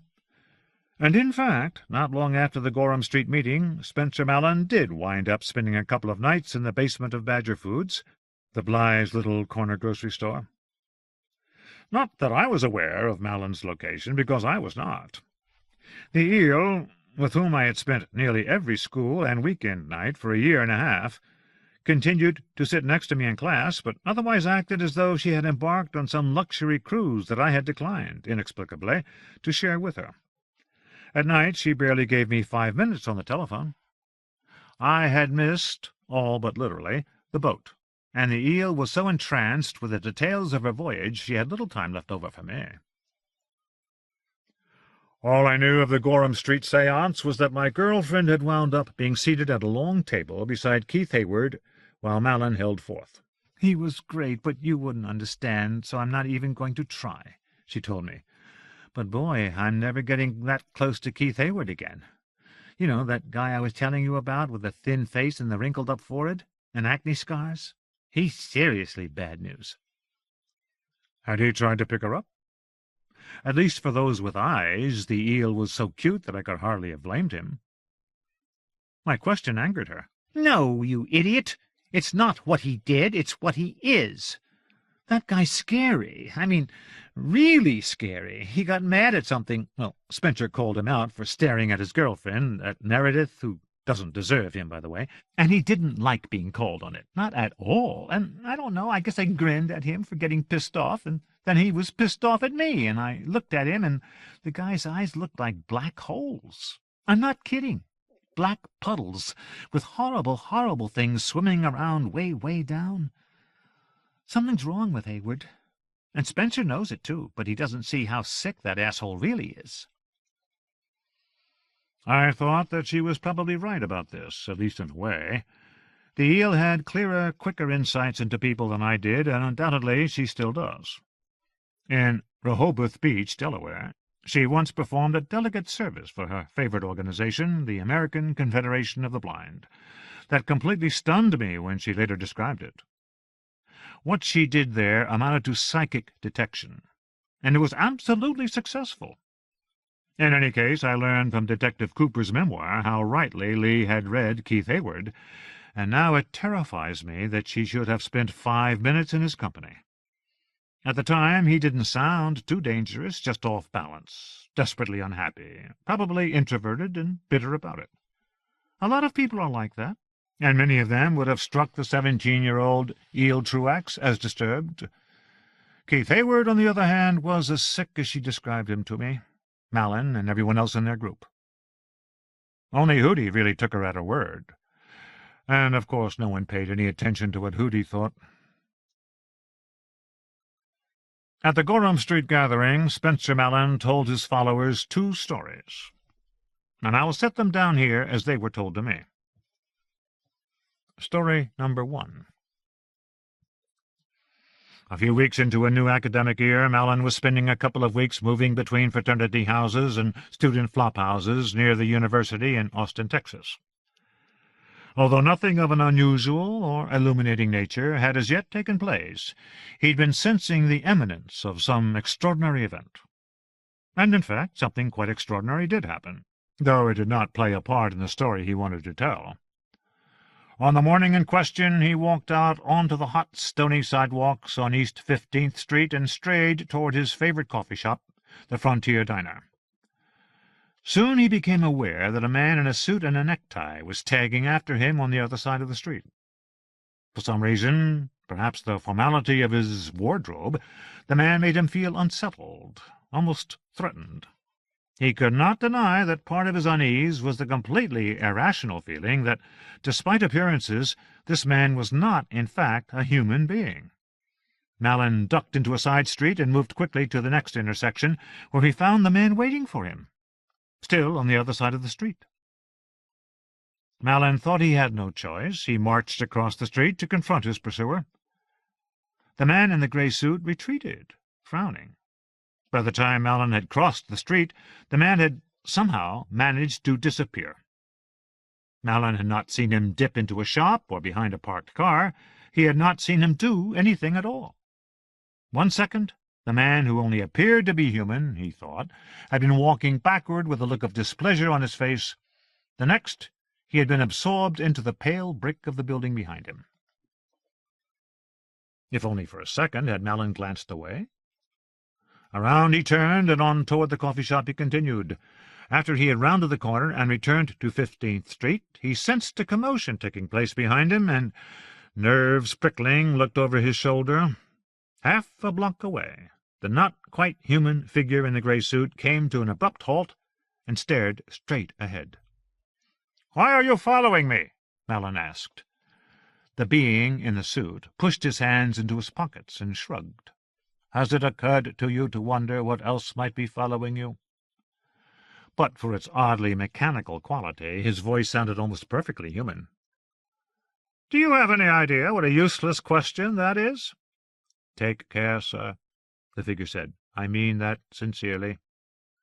Malin whirled around and strode, though he did not jog, to the diner. All the while he had the feeling that the man was behind him, although whenever he looked back his pursuer was nowhere to be seen. Inside the diner he moved straight down the length of the counter past the booths, ignoring the empty seats. Marge, the waitress, asked him what was up. "I'm trying to shake somebody," he told her. "Can I go through the kitchen?" "Spencer," she said, "you can walk through my kitchen any time." Malin came out into a wide alleyway where a cluster of garbage cans stood against the wall to his right. One of them, silvery where the others were dark, looked as though it had been purchased that morning. An unlined yellow index card bearing a few written words had been taped to its shiny lid. He knew that the card had been left for him. Although a toxic fog seemed to hover about it, he could not force himself to walk away without reading the words. He peeled the card away from the gleaming lid and raised it to his eyes. In blue-black ink that still looked wet, the words on the card read, "Quit while you're behind, Spencer. Our dogs have long teeth." Story number 2. A year later, Malin had wandered to New York, a city he seldom visited, and soon he found himself with little money and less to do. The Columbia University students, whose promise had seemed so great when he began working with them, had proved to be incurious dilettantes. A helpful admirer had provided him with a forged student card, and while the last of his money ran out, he spent his days in the library, roaming through the literature of the arcane and occult. When in his research he came across a particularly helpful volume, he looked to see if it had been consulted in the past decade. If it had not, he withdrew it from the library, informally. Prowling through the stacks one day, he seemed to catch an odd light filtering into the long shelves of books. The light appeared to come from somewhere near the library's central core. At first he paid it no attention, since it was faint and intermittent, no more than an occasional half-seen rosy pulse. An odd spectacle for a library, perhaps, but odd things often happened at Columbia University. When the pulse became brighter and more distracting, Malin began to move through the stacks, looking for its source. It is important to note here that none of the graduate students roaming the stacks observed the pulsing orange-pink glow. The glow led him across the stacks in the direction of the elevators, growing more vibrant as he went, and finally brought him to the closed metal door of a carrel. There could be no doubt that the carrel was the source of the glowing color, for it streamed out over the top, around the sides, and beneath the bottom of the metal door. For once in his life, Malin was uncertain of his mission. It seemed to him that he had drawn near to the defining mystery of his life, the great transformation that alone could give to his existence the meaning he knew it must possess, and the sheer importance of what he had come upon paralyzed him. Two students coming down the narrow passage outside the carrel looked at him oddly and asked if anything was wrong. "You maybe see a trace of color in the air around that door?" he asked them, referring to the pulsing, wavering waterfall of radiant orange-pink light that streamed toward them. "Color?" asked one of the students. Both of them turned to look at the door to the carrel. "Something bright," Malin said, and the waterfall of radiant light seemed to double in intensity. "You need to get some sleep, bro," the young man said, and the two of them left. When they were out of sight, Malin summoned his courage and gave the door a feeble rap. No response came. He rapped again, more forcefully. This time an irritated voice called, "What is it?" "I have to talk to you," Malin said. "Who is that?" "You don't know me," Malin said, "but unlike everyone else in this building, I can see light pouring out of your carrel." "You see light coming from my carrel?" "Yes." "Are you a student here?" "No." Pause. "Are you on the faculty, God help us?" "No, I'm not." "How did you get in this library? Are you on the staff?" "Someone gave me a fake student card." He heard the man in the carrel scrape his chair back from the desk. Footsteps approached the door. "Okay, what color is the light you see?" "Kind of like the color of cranberry juice mixed with orange juice," Malin said. "I guess you better get in here," the man said. Malin heard the clicking of the lock, and the door swung open. "That's it? The story ended when the guy opened the door?" "You'll see. Everything stops when you open the door." About a week later, on Saturday, October 15th, 1966, the 8 of them, Malin, the Eel, Hootie, Boats, Dill Olson, Meredith Bright, Hayward, and Millstrap, went out to the agronomy meadow at the end of Glasshouse Road, climbed over the concrete barrier, and went through a rehearsal that seemed to satisfy Malin. That night they all trooped off to a party at the Beta Delt house, home to the fraternity Hayward and Millstrap belonged to. I wasn't invited and heard about it only later. That night I finally got through to the Eel around midnight, and she had reached a stage of drunkenness well past incoherence. The next day she was too hungover to talk to me, and that evening she and all the rest of that doomed bunch followed Spencer Malin back to the agronomy meadow.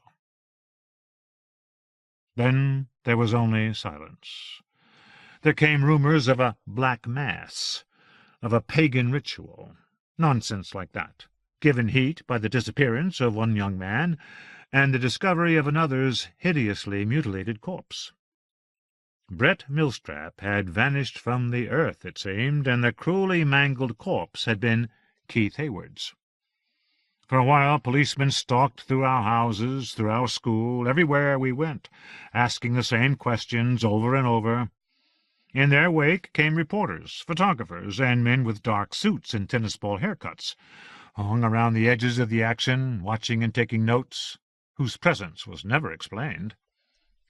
Lee stayed at Jason's house for a week or two, refusing to speak to anyone but Hootie and Boats and those who could force her to talk to them. Malin had fled. All three parties agreed on that point, and Dill Olson had followed in his wake. Meredith Bright had taken off at a dead run, packed up her clothes, and camped out at the airport until she could get a flight back home to Arkansas, where police questioned her for hours, day after day, until it was clear that she had almost nothing to tell them. The police never did catch up with Malin and Dilly, who evaded questioning without even really trying to. After recuperating for a short time in Chicago, actually in the same Cedar Street apartment I bought many years later, located in the building across the street from my present house, they hit the campus trail as a double act. Malin took Dill over.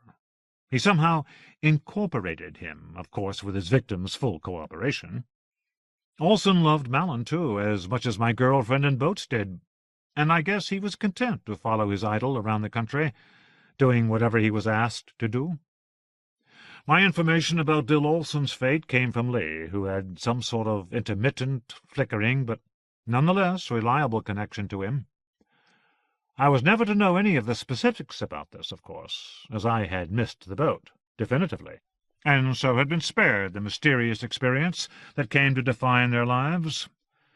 There was a magic circle, and I stood beyond its periphery. Here's who was inside the circle, and this is what they wound up doing. Hootie Bly, we learned, had become a permanent resident of the psychiatric ward at the Lamont Hospital, where he spoke only in quotations from Hawthorne and outbursts of unknown words from Captain Fountain's dictionary. Before graduation, Jason Boatman left school and became a full-time professional thief. Was that enough? Could that have been enough for him? Dilly Olson had surrendered his life to the man he had unofficially adopted as his father.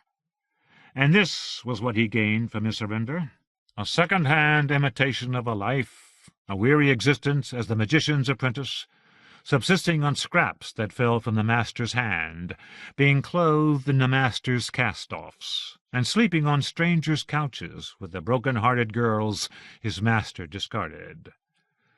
Years later, Lee told me that Malin had retired, but Don Olson was carrying on as the mage's replacement, or the new improved model, or something similar.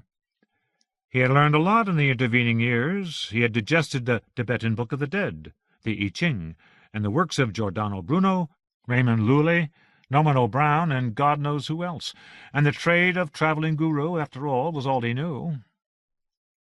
But still, when I think of the heroic boy he once was. Of Meredith Bright and Brett Millstrap I knew nothing, but presumably they each had a story to tell, should I be able to find them. And, of course, the final figure left standing within the circle was my wife, Lee Truax, the most beautiful woman in any room she happened to enter, blessed with intelligence, courage, excellent health, a stunning house, a wonderful career as board member, counselor, and troubleshooter to the noble ACB.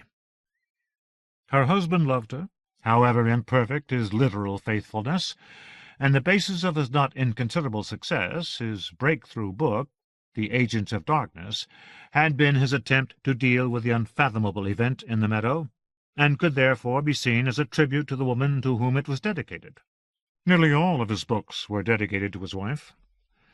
Thanks to this husband, myself, she had, and always would have, enough money never to worry about her finances. However, Lee Truax had been afflicted too, cruelly, and although her affliction had first made itself known only in her early 30s, since when it had darkened and deepened, she had understood immediately that its origin had been Malin's great event in the meadow. There they were, my wife and one-time friends, still in their sacred circle, and here was I, on the outside, after all the intervening decades, still baffled by what had happened to them. A well-known voice on NPR had brought Hawthorne to me, and after Hawthorne, Hootie Bly, still interred in that damned mental hospital. Because of Hootie, everything else had flooded in.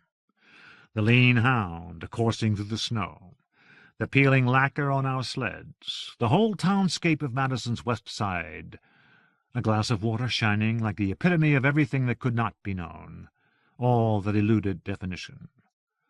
The faces of those who had been my most intimate friends, who had shared everything with me until the moment I refused to follow them into discipleship. Their beautiful faces blazed before me. Half of their incandescence was what we had meant to each other, and the other half came from precisely what I had never known, never understood. Why had they, each in his or her own way, not only jumped off the rails, but jumped into such distorted lives? For a second the room wobbled, and everything in my life seemed at stake. I needed to know. As soon as that recognition struck me, I knew that I feared whatever might turn up in the effort to know what had really happened out there in the meadow. Yet I needed to know, and my need was stronger than the fear of whatever might crawl out of the knowledge I might turn up. All this time, I admitted to myself, I had been jealous of them for whatever they had seen out there, no matter that it had screwed them up, each in a different way.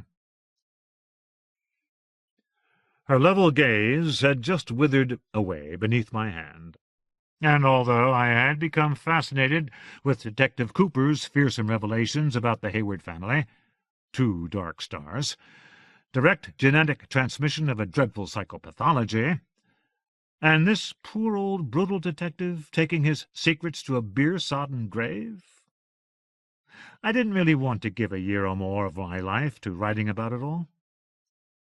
Honestly, I thought it was beyond me. My agent and my publisher were making tactful noises about a non-fiction book, but as I stood in my kitchen and wiped startled tears from my face, the last thing on my mind was the possibility of writing about my lost world, my lost, ruined friends, and whatever my wife might have hidden from me. Hidden to protect me, even. No, I realized I didn't have to write about it. In fact, I really did not want to put this warm and breathing material, only just glimpsed, through all the familiar, sometimes laborious gestures demanded by writing. Right then, all of that effort felt mechanical and factory-like, industrial. What I glimpsed had sped away into invisibility, like a white hair tracked through deep snow. I wanted the experience of following the ever-vanishing hair, not the experience of turning the pursuit into writing. So fine, maybe I didn't have a book. What I did have, a project that had come wrapped in necessity, felt infinitely better. The first thing I did, once I had calmed down sufficiently to use a keyboard, was to email Lee in Washington. It was her past as well as mine, and if I intended to open a curtain she had insisted on keeping closed, she deserved to know about it. For the rest of the afternoon, instead of pretending to work, I caught up on my Netflix movies, Wall-E and The Dark Knight, and about once an hour checked my cell phone for email.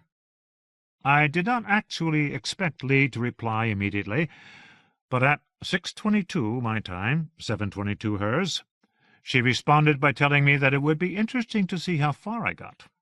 Lee uses various speech recognition systems, and while her early attempts resulted in a lot of typos and mistaken words, by now her messages are generally free of errors. And she was writing back so quickly, she explained, because she had just learned something that might be useful to me. Donald Olson had run into some trouble a couple of years ago, and in fact she had heard that he was just being released from jail in a day or two, and would undoubtedly be grateful for a place to stay on his first few nights of freedom. If I liked, I could meet him for lunch somewhere in Chicago, and if he passed muster, invite him to use our guest room. It would be all right with her, she assured me. I emailed back, thanking her for the information about our long-ago friend, and said that if she truly would not mind, I would probably do as she suggested. How, if I dare ask, had she learned of Olson's situation? And how could I get in touch with him? "You know I have my sources," she wrote back. "But don't worry about writing to Don. I gather that he prefers to get in touch with people rather than the other way around." "I'll wait to hear from him, then," I told her. "How are things going, anyhow? Are you enjoying yourself?" "Busy, busy, busy," she wrote back. "Meetings, meetings, meetings. Sometimes the mills grind exceeding small, but I have a lot of ACB friends in the D.C. area who seem willing to listen to me complain. Please let me know what happens with Don Olson, will you?" I typed OCOC, using our ancient code that meant of course, of course. Then for a couple of days I read, watched movies, took walks, and waited for the phone to ring. One day it did. Hootie's Blues. 2 or 3 years after everything happened, and I had learned all that I was ever going to know about what had befallen my friends out in the university's agronomy meadow, and was just about to start a new book that would have nothing to do with any of this. At that moment of odd psychic drifting, when 100 little notions wake up and start humming, the possibility of a story came to me. It only indirectly concerned the main story of Malin and my friends, which had been given to me in a series of fragments. Even back at the beginning, I knew that I never really wanted to turn all of that into either straightforward fiction or the kind of neither this nor that called creative nonfiction. This would be a story poised right on the narrow wall between fiction and memoir, and based on a number of things confessed to me by Howard Hootie Bly during the period when he was living down the street from me in the formerly ratty Cedar Hotel. In the last months of his residence at the Cedar, Hootie met the love of his life and future partner, and together they moved to an affluent northern suburb. We had spent a good deal of time together, Hootie and my wife and I, as had Hootie and I separately, and eventually, in bits and pieces strung out over many of our private conversations, he told me what had happened on October 15th, the day before the great event, the day of the rehearsal. With only a few small changes, I thought I could make something interesting of Hootie's funny, unresolved tale. It was about preparing for something forever out of reach, For once the idea of working so close to the literal truth excited me, so I set aside my new novel and spent about 3 weeks writing what I called Tootie's Blues. Tootie was Hootie, of course. Spencer Mallon was Dexter Fallon. Dill Olson was Tom Nelson, and so on. When I had finished it, it did seem pretty good to me. But I had no idea what to do with it. I forwarded it as an attachment to David Garson, but he never said a word about it. I thought he was, in his way, being polite. The only alternative I saw was that it had vanished into deep cyberspace. Either way, the chances of the long story's publication in the New Yorker seemed non-existent.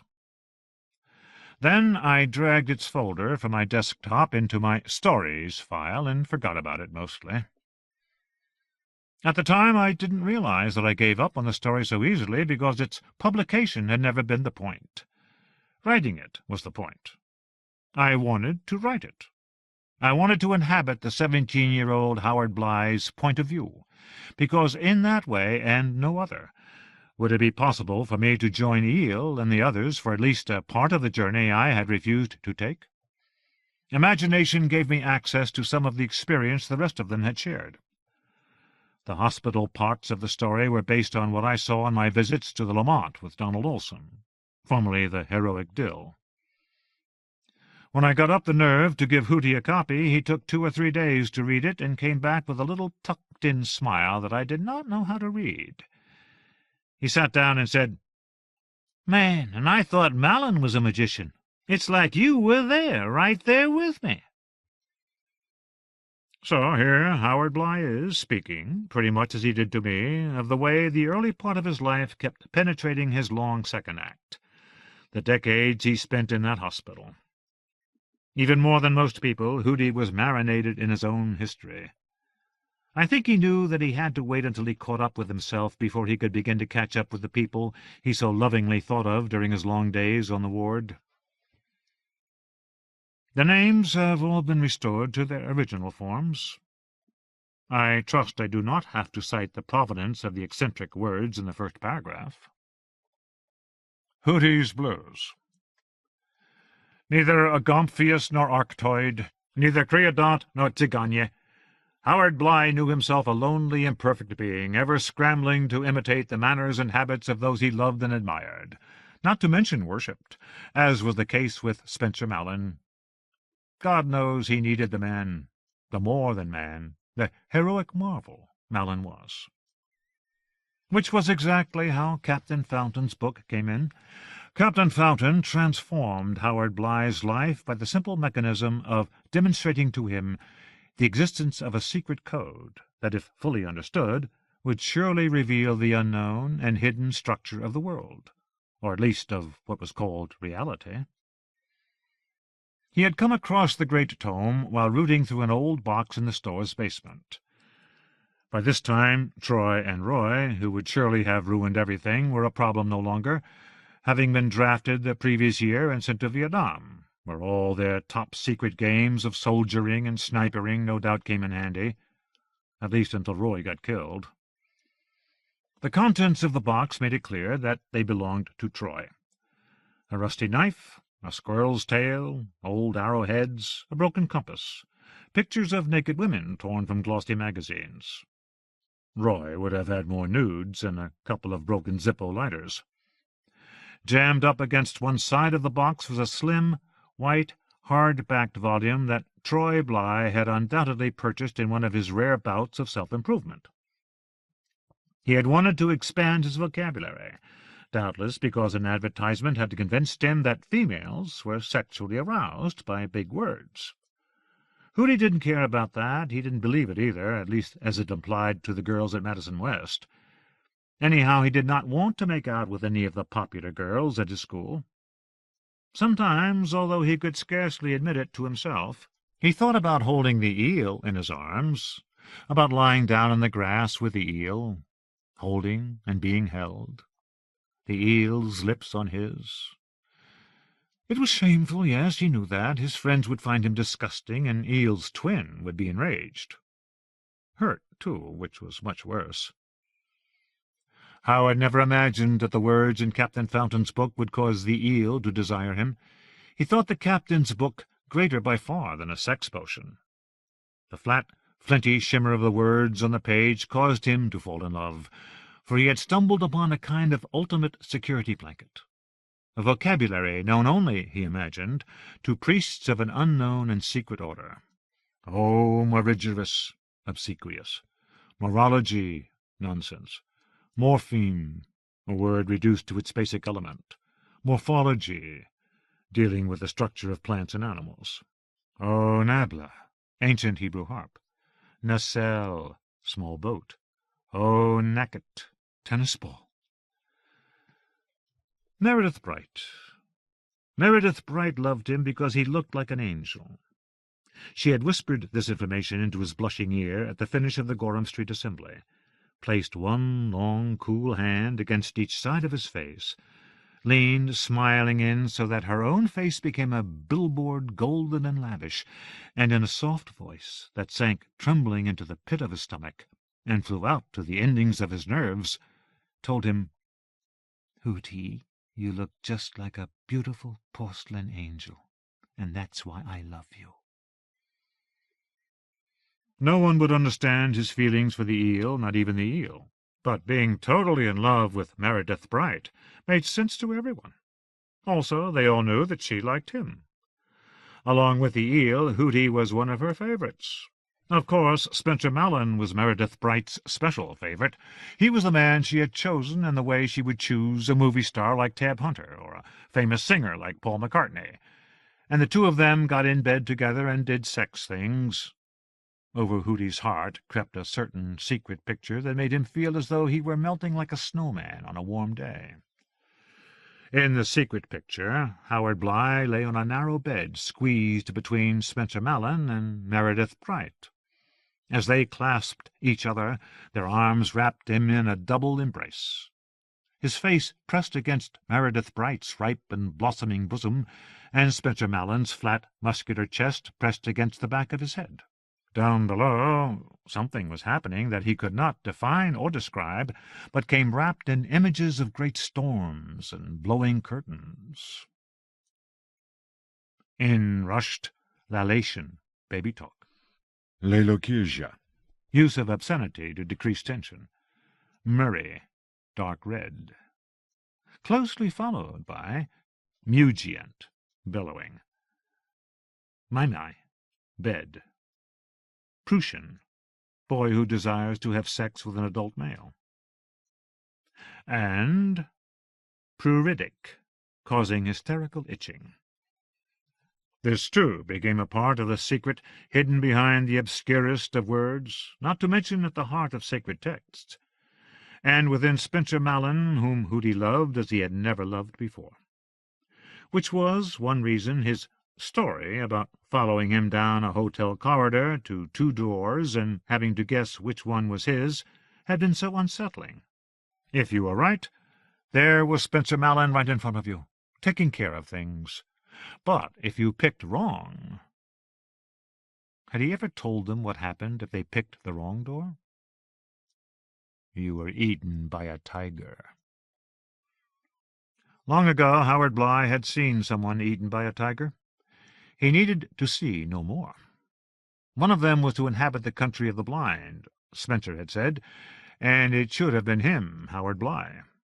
In the place he lived, there was nothing to look at anyway.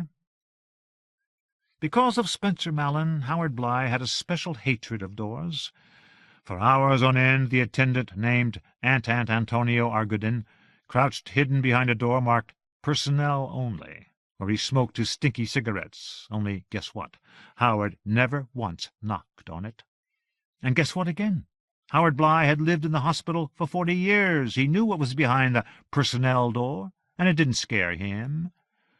A dull green room with broken-down furniture and an ashtray nobody was supposed to use.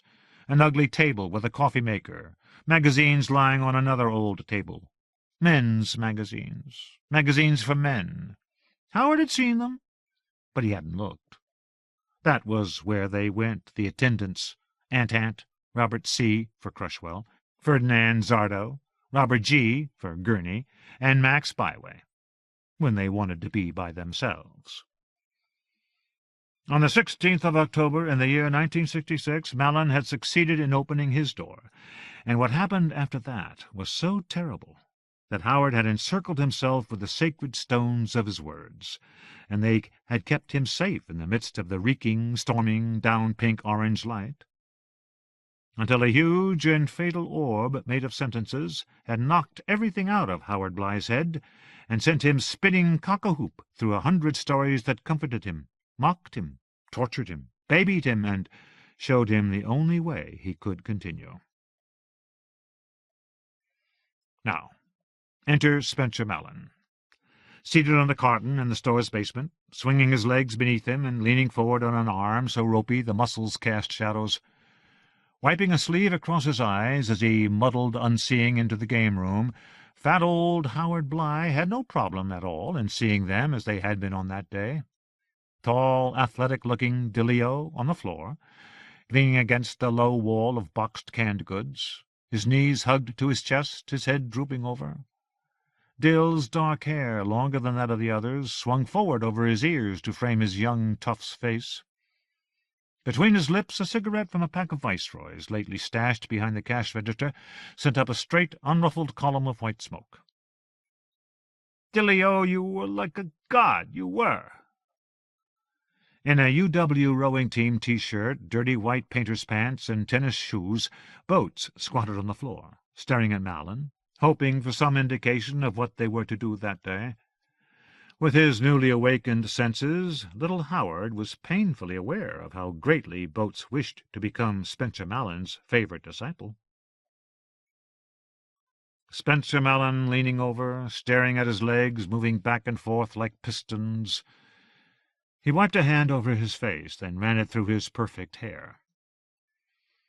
"Okay," he said, "things are getting intense. Meredith drew up a chart, and it tells us that the optimal time and date are only 2 days away. 7:20 p.m., Sunday, the 16th of October. We'll still have the light, but no one else should be around." "Around where?" asked Boats. "You found a place?" "The University Agronomy Meadow, on the far end of Glasshouse Road. Good site, excellent site. Tomorrow afternoon I want us to go out there for a rehearsal." "Rehearsal?" "I want us to get it right. Some of you knuckleheads hardly know how to listen." "When you said chart," asked Boats, "did you mean some kind of navigational chart?" "Astrological," Mallon said, "based on our group. Time and date of birth are when we first got together at La Bella Capri." "Meredith did an astrology chart?" asked the eel. "About us?" "She's an experienced astrologist." He grinned at his followers. To Howard, the man's inner desperation immediately shrank to a more tolerable level. "I still feel a little weird about relying on that thing, to tell you the truth, but Meredith was absolutely confident of her results, so we're aiming for 7:20 2 nights from now. What about 4 o'clock for our rehearsal? Everybody cool with that?" They all nodded. Only Howard, it seemed, felt that Mallon was still uneasy about the use of astrology. "Will Meredith come to this rehearsal?" Howard asked. "She damn well better," Mallon said. Laughter followed this remark. Mallon said, "I want you to partner up tomorrow. It could get wild out there." "What do you mean?" Boats asked the question for all of them. Mallon shrugged. "Hey, on the other hand, these things usually go nowhere, and that could happen too." "You've done this a lot?" Momentarily, discomfort erased Mallon's anxiety. "What do you think my life is about? But this time I think I'm closer than ever." "How can you tell?" asked Boats, with a silent, stricken echo from Howard Bligh. "I can read the signs, and the signs are all around us." His discomfort arose again and affected his posture, his expression, even the angle of his legs. "What do you mean, signs?" asked Boats.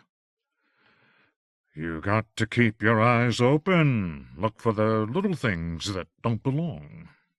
With a shock of surprise, old Howard, who had moved onto a chair in the crafts room, realized that if Boats and Dilly-O were ever to get together now, they would not really talk about what had happened in the meadow, because they would never be able to agree about it.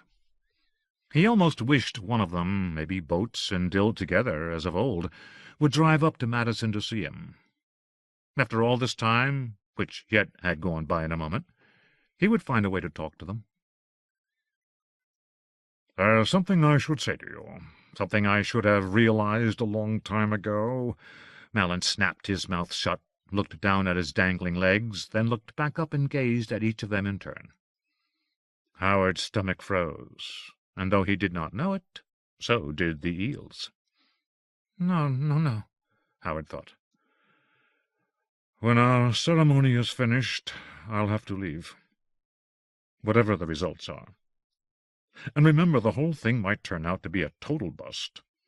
One of the things that could happen is nothing at all." "But if something does," said Dill. "Then I'll have to get out of town." Malin emitted a grade-A Malin chuckle, rueful and charmingly self-amused. To two of his young disciples, it seemed contaminated by self-consciousness. He was looking at himself in a secret mirror. "Look," Malin said, "there are no instruction manuals for what we're trying to do." He tried to grin, and at least to Howard Bly succeeded only in making himself look sickly. "But you know that everything is everything, am I right? As long as we take care of each other, nothing bad is going to happen." It was getting worse with every word, Howard thought. Looking around, he saw that only the eel seemed to be as stricken as himself. The other two were lapping up Malin's reassurances in the old way. "Everything is everything," said Dill. "What does that mean, exactly?" Howard asked himself. Spencer Malin was looking straight at the eel, and the eel was trying not to show discomfort. "Oh, my Spencer, my darling, my dearest, don't be this person. Be yourself." "Once in Kathmandu," Malin said, "I heard a gorgeous woman with an amazing smoky voice sing a song called Skylark." This part was almost too much for old Howard. It damn near cut him off at the knees. Malin was still staring at the eel. "We were in a funky little bar with a tiny bandstand. What she did with Skylark made me break down and weep. And what a beautiful song that is, anyhow. When the set was over, I went up to talk to her, and after a little while she went home with me. I made love to that woman until the sun came up the next day." "How nice for you," the eel said, amazing Howard with this display of cool.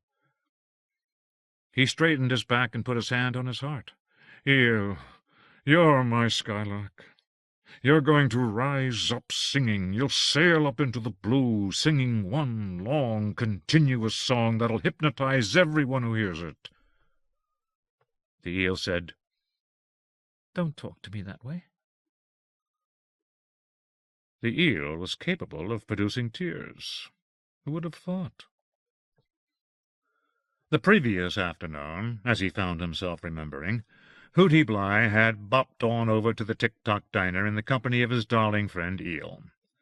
But when they arrived within the State Street shoebox of their favorite campus hangout, Meredith Bright's bright hair and face did not shine from the reflective walls.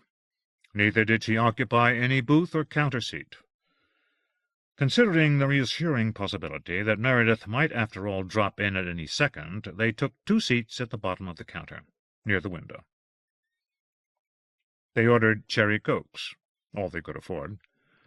Moments later, a skinny guy with furs on his cheeks and a russet whisk-broom sprouting from his chin slid out of the third booth along the wall and plunked himself down beside young Howard. A second and a half of memory search identified this being as one of the college students who had shown up for both the gathering at La Belle Capri and the meeting on Gorham Street.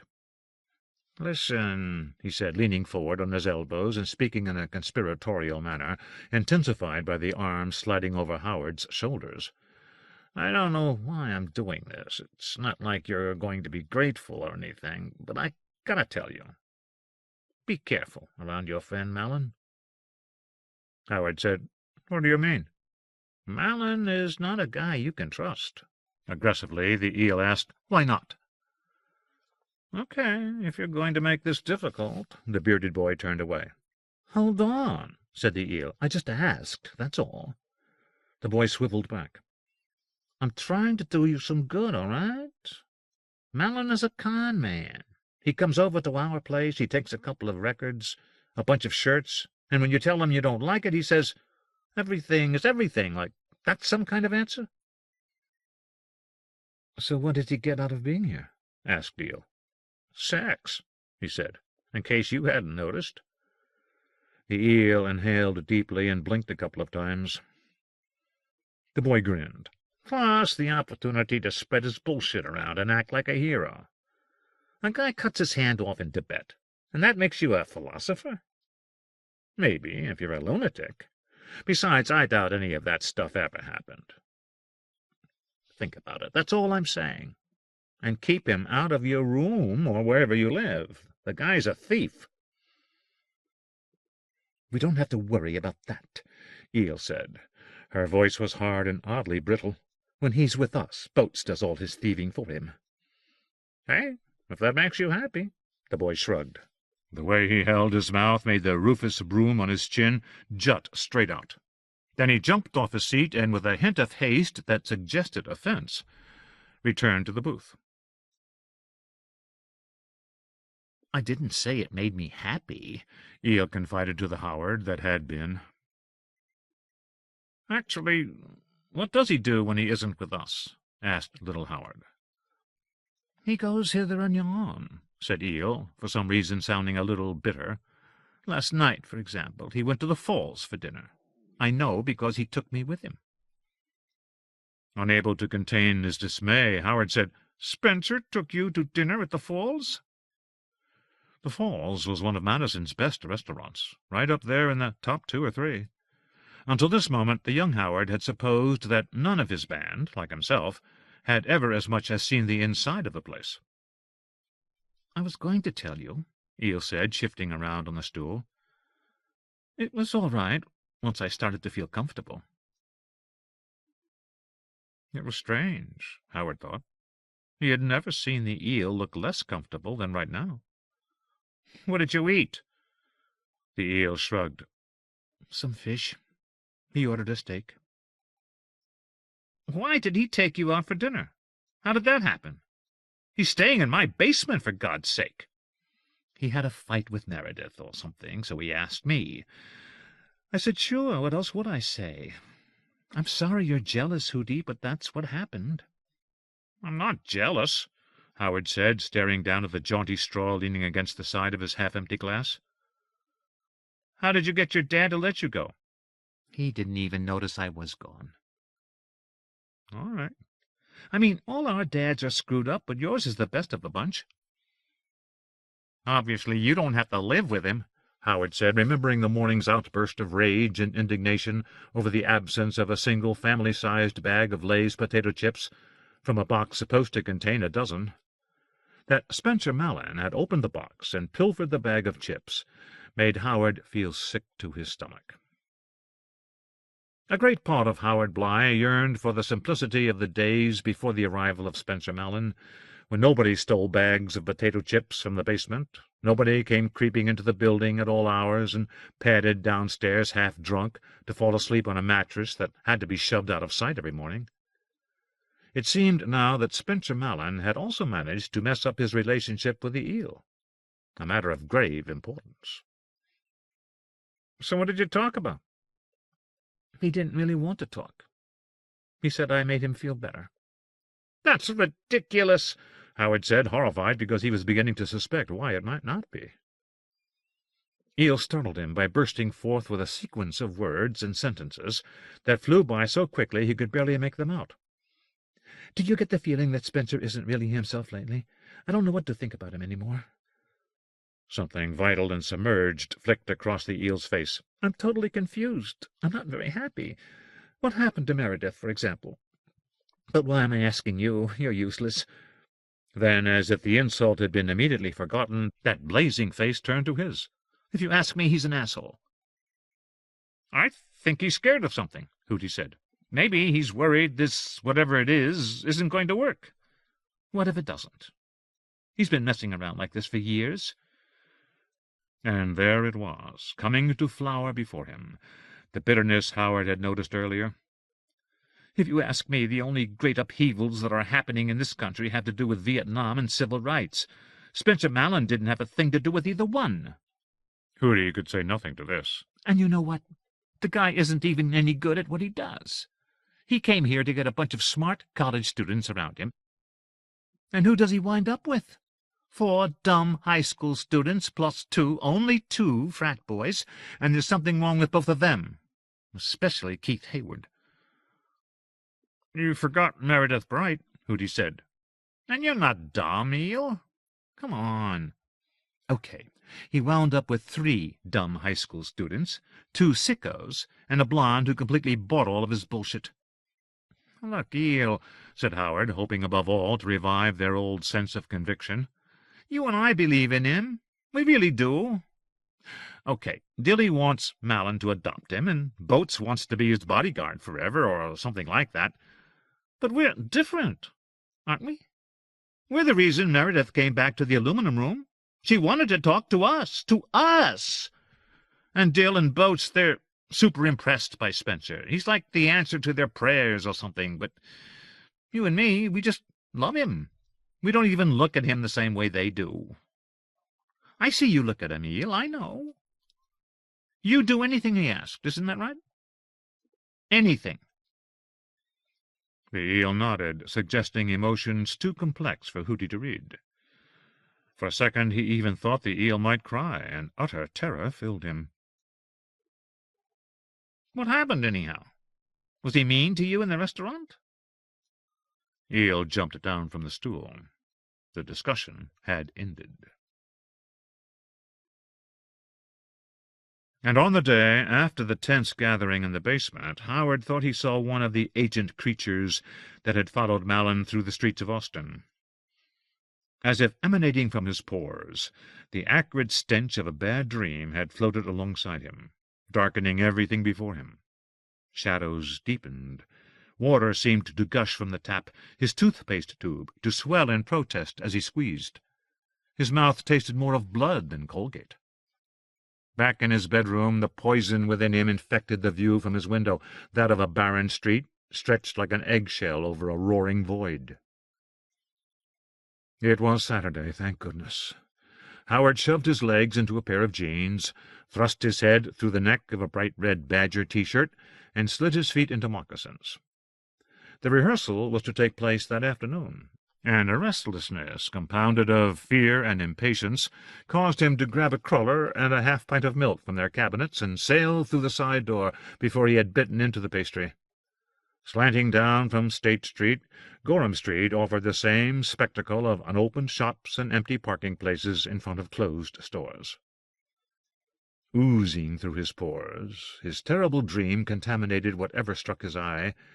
Fat snakes lurked in the deep shadows of the gutters. The cruller, which should have been sweet, crispy on the outside and as yielding as cake within, crumbled in his mouth like plaster. For hours, it seemed, he had dreamed of Keith Hayward driving through a desert at night. Beside the road grew scrub, punctuated by occasional tall cacti. Hot air, devoid of moisture, blew from the dream over the dreamer. A college boy, as good-looking as the Swedish exchange students who sometimes dropped into the aluminum room, lounged in the passenger seat of the red sports car.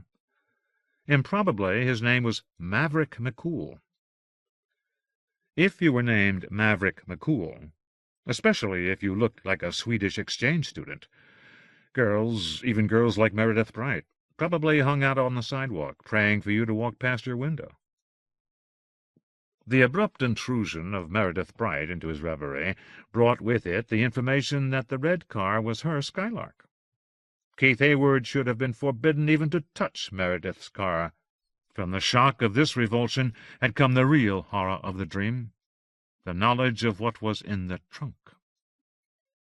Keith Hayward had murdered Meredith Bright, dismembered her body, stuffed her remains into 2 black garbage bags, and crammed the bags into the Skylark's modest trunk. Unaware of their freight, Maverick McCool smiled at something said by monstrous Keith Hayward. That Hayward had already murdered a number of other people, and intended to go on accumulating victims for a long, long time, spoke from every part of the image in Howard's mind. And the smiling passenger was to be the next victim. Poor McCool. A grimy, frigid wave of horror had snapped Howard into wakefulness. In his panic, his first impulse had been to get to the phone and call Meredith Bright. Howard swung his legs over the side of his bed, and before he pushed himself upright, realized that he did not know her telephone number. He fell back panting on the bed, feeling as though he were trying to blow the terrible dream out of his body and into the morning air. From nowhere in particular, the phrase serial killer seemed to enter his mind. With it came memories of headlines and TV news stories about the Milwaukee maniac called the Lady Killer. How many women had he murdered, and according to the police chief in Milwaukee, turned to bloody rags? 5? 6? This is a man who murders women and turns their corpses into bloody rags, the detective had said, whatever his name was, Hooper, Cooper, something like that. Do you imagine that we would ever allow a monster like that to run free? Unfortunately, they had allowed him to do exactly that. So run free he had, the monster, piling up more corpses until he died of old age or retired to Florida. Up ahead, a figure turned the corner onto Gorham Street and became a half-seen silhouette in the glare of the sunlight. Terror thrust its roots into Howard's guts. Keith Hayward had just walked into the dazzle at the top of Gorham Street, and now, quick as a ferret, begun to move toward him. Too frightened to step back, Howard awaited the fiend's attack. He opened his mouth to scream. A second later, the downpouring light revealed that the man advancing upon him was not Hayward, but someone far more frightening, one of the dogs Malin had warned them about. In terror so great he could not so much as moan, Howard shuffled backward, stumbled over his own feet, and dropped to the sidewalk, hard. Pain flared in his left hip, and his buttock felt as though it had been struck with a sledgehammer. Gasping with pain and fear, he propped himself up on an elbow and realized that no one stood in front of him. On the sunlit sidewalk, a footstep sounded, gray trouser legs and 2 polished black wingtips. The knees bent as their owner leaned over. Howard looked up into the face of an unremarkable man in his mid-30s with a cap of thick but very short dark hair. Flinty amusement shone in his pale blue eyes. Howard held out his right arm, half expecting the man to pull him to his feet. The man bent closer and mouthed the words, "Sorry, kid." Howard dropped his arm and tried to scoot backwards, but his feet were still tangled, and his right ankle throbbed. The man stooped down and settled his hands on his knees. "Did something frighten you?" His voice was low, soft, and not quite human. Howard nodded. "You should probably pay attention to that," the man said. The reedy, metallic quality at the center of his voice made it sound as though it were projected from somewhere inside him, rather than created in his throat. "Were you in the girls' bathroom at Madison West?" Howard asked. "I go where I like," the man said, again sounding as though some other smaller man within him was talking through a megaphone. "Close your eyes now, son." Terrified, he obeyed. For a second, the air directly before Howard Bly became as hot as the wind from his dream desert. The sound of footfalls mutated into something softer that padded away, clicking. "No," he thought at the time. In the hospital, pretending to look at the first page of an old paperback of L. Shelby Austin's The Moon Dreamers, found in the game room, the old Howard shook his head at his stupidity. Aunt Antonio glanced up from one of the jigsaw tables, and old Howard Bly gave him an empty-headed look and said, "Portmanteau, redivivis."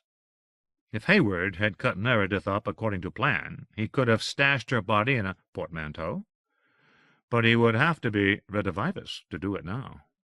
"Mr. Bly, you the man," Aunt Anne told him.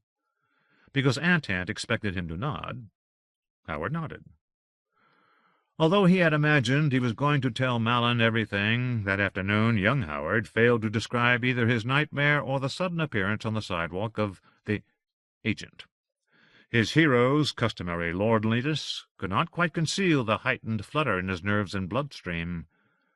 Howard remained convinced that only he and Eel had observed their hero's anxiety.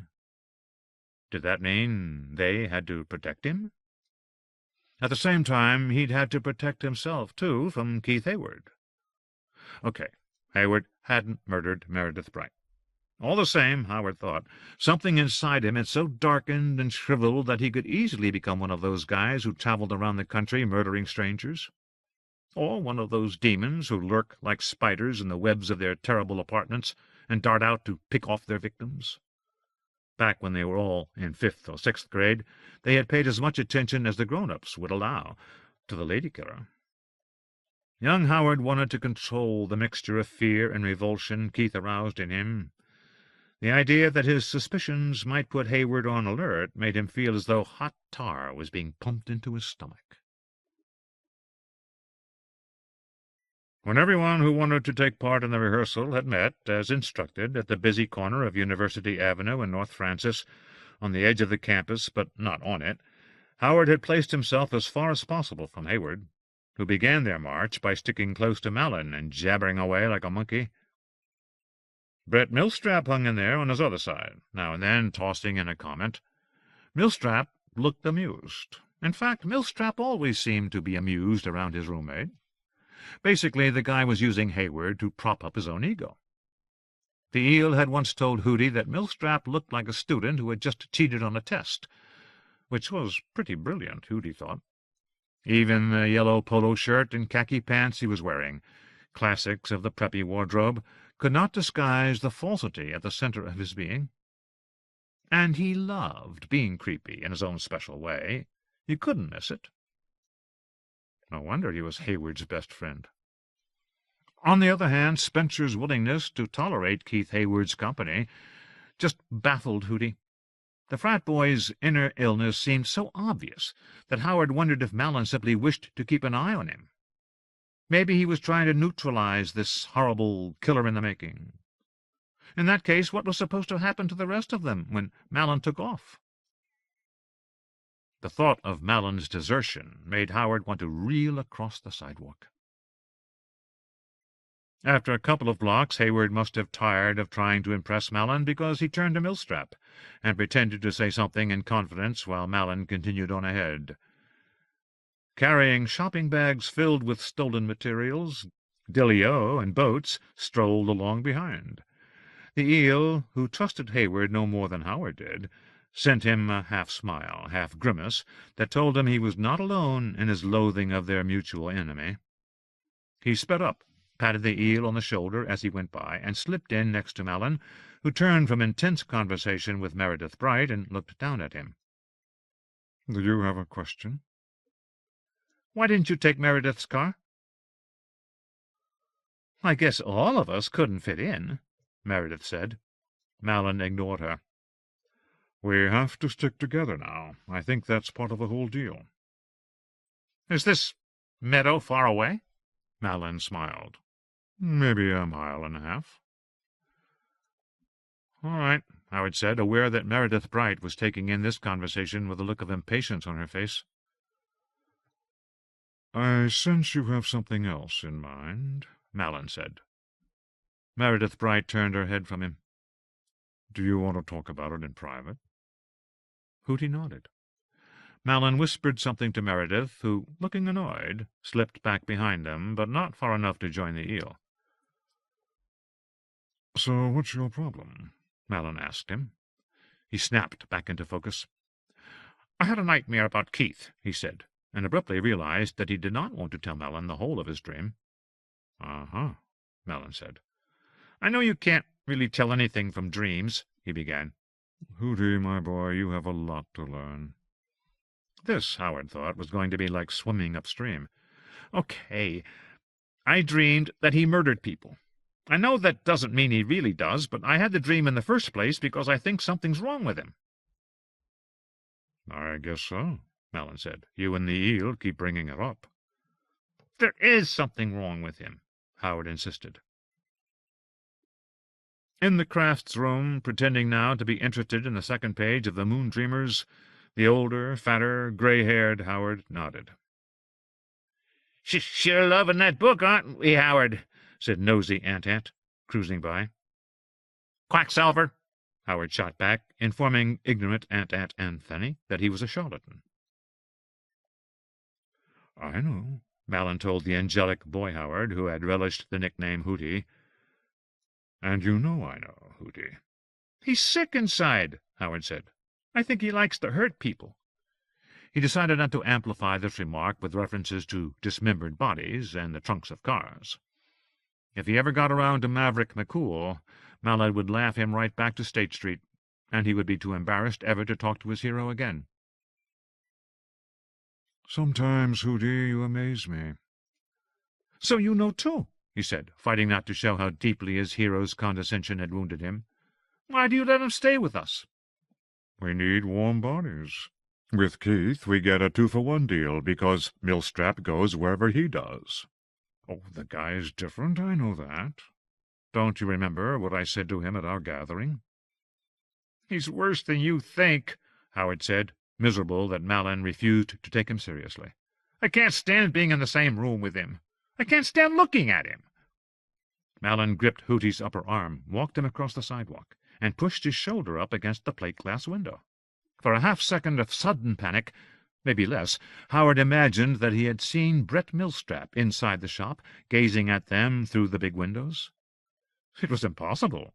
Side by side with Hayward, Millstrap came sailing by at just that moment, deliberately ignoring them. Malin bent down and spoke directly into his ear. His voice was soft and rapid. I have taken Hayward's problems into consideration and will do my absolute damnedest to use them tomorrow evening. Use them? For us. Don't you think what is inside that wretched kid exists also in the hidden world? Young Howard could not speak. Old Howard felt his eyes prickle. We want to let it give us the privilege of seeing what it's all about. It'll be contained, it'll be held. I have spells for binding and unbinding. They're ancient, they're well-tested. They do what they're supposed to do, these spells. I think there's a good chance that exposure to this force could reach out to Keith and fix him. Young Howard shook his head. The old Howard pressed his hands to his eyes like Malin on Gorham Street. He can't. For the first time in his life, he'll get a good look at this crazy force whipping around inside him. Don't you think that would change a man? Have you ever seen anything like that happen? Malin straightened up and looked ahead. Some 30 feet away, the group had come to a halt. Meredith and the little band were looking back at them. Hayward, whispering to Brett Millstrap, had turned his back. We're holding things up, Malin said. Howard thought he meant, let's not leave Meredith alone up there. They began moving forward again. Malin's voice had returned to its usual register, and it was filled with all his old authority. Not exactly, no, but I've seen things like that. What's the weirdest thing you've ever seen? Malin's eye cut toward him again, and Howard said, Don't tell me that stuff about seeing a man's hand cut off in a bar. Spencer Malin placed a hand on the side of his face and squinted ahead. Keith Hayward stopped whispering to his roommate and turned a dark glance upon them. The weirdest thing, Malin said. He smiled. Usually the closest you get is the feeling that something almost happened, that the veil trembled for a second, and you came close to seeing what was on the other side. Or that some extraordinary force was hovering just out of sight, almost close enough to touch, but you weren't good enough to hold it there, or strong enough, or concentrated enough, or that something else in the room screwed things up. That's what happens most of the time. Malin looked up the block to the others, most of whom were now looking back with undisguised curiosity. Dill seemed almost on the verge of anger. Malin swept his fingers through the air, telling them to keep moving forward. But 4 or 5 years ago, when I was in Austin, this strange thing happened, and that was absolutely the weirdest place my investigations ever took me. It was around the time the agent left a note for me on the garbage can, remember? I said that something extraordinary happened there, but I didn't get specific. I remember, Howard said, offended that Malin might think it possible he had forgotten. Also, I didn't mention that I was living with this girl, Antonia. Looked a little like Alexandra. Remember her from La Belle Capri? Antonia was the first woman I ever knew who considered herself a witch, a Wiccan. So one day Antonia and I are lying around on her bed. It's about 5 o'clock in the afternoon, and we're supposed to get up and meet some people. Only she says, "Why don't you and I try to do something here?" We went into the living room and stood side by side on her rug, naked. She's burning some laurel and myrtle and cypress in a bowl, and she dipped a little oil of something or other into another bowl, a big one, with some other dried herbs crushed up into it. She lit 7 candles. Then she sang something. I have no idea what, but it sounded exactly right. "Okay," I say, "what do we do now?" "Just give it your best shot," Antonia said. Because I didn't expect anything to happen.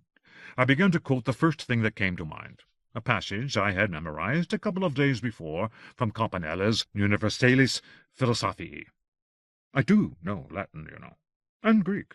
Anyhow, I'm rattling away in the Roman Empire's good old mother tongue, something about inhaling the spirit of the world and hearing planetary music, and I notice that this dense, powerful odor is coming from the burning herbs.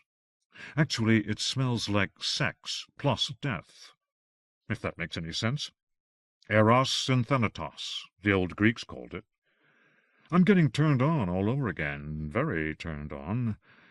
Words are still pouring out of my mouth, and all of a sudden it is clear to me that what I'm doing is another form of sex, sort of a whole-body sex. Antonia is moaning away beside me, and I'm right at the point when I don't think I can hold out a second longer, and then it's like the floor drops away beneath me, and I'm not in that room anymore. I'm on a dark plain.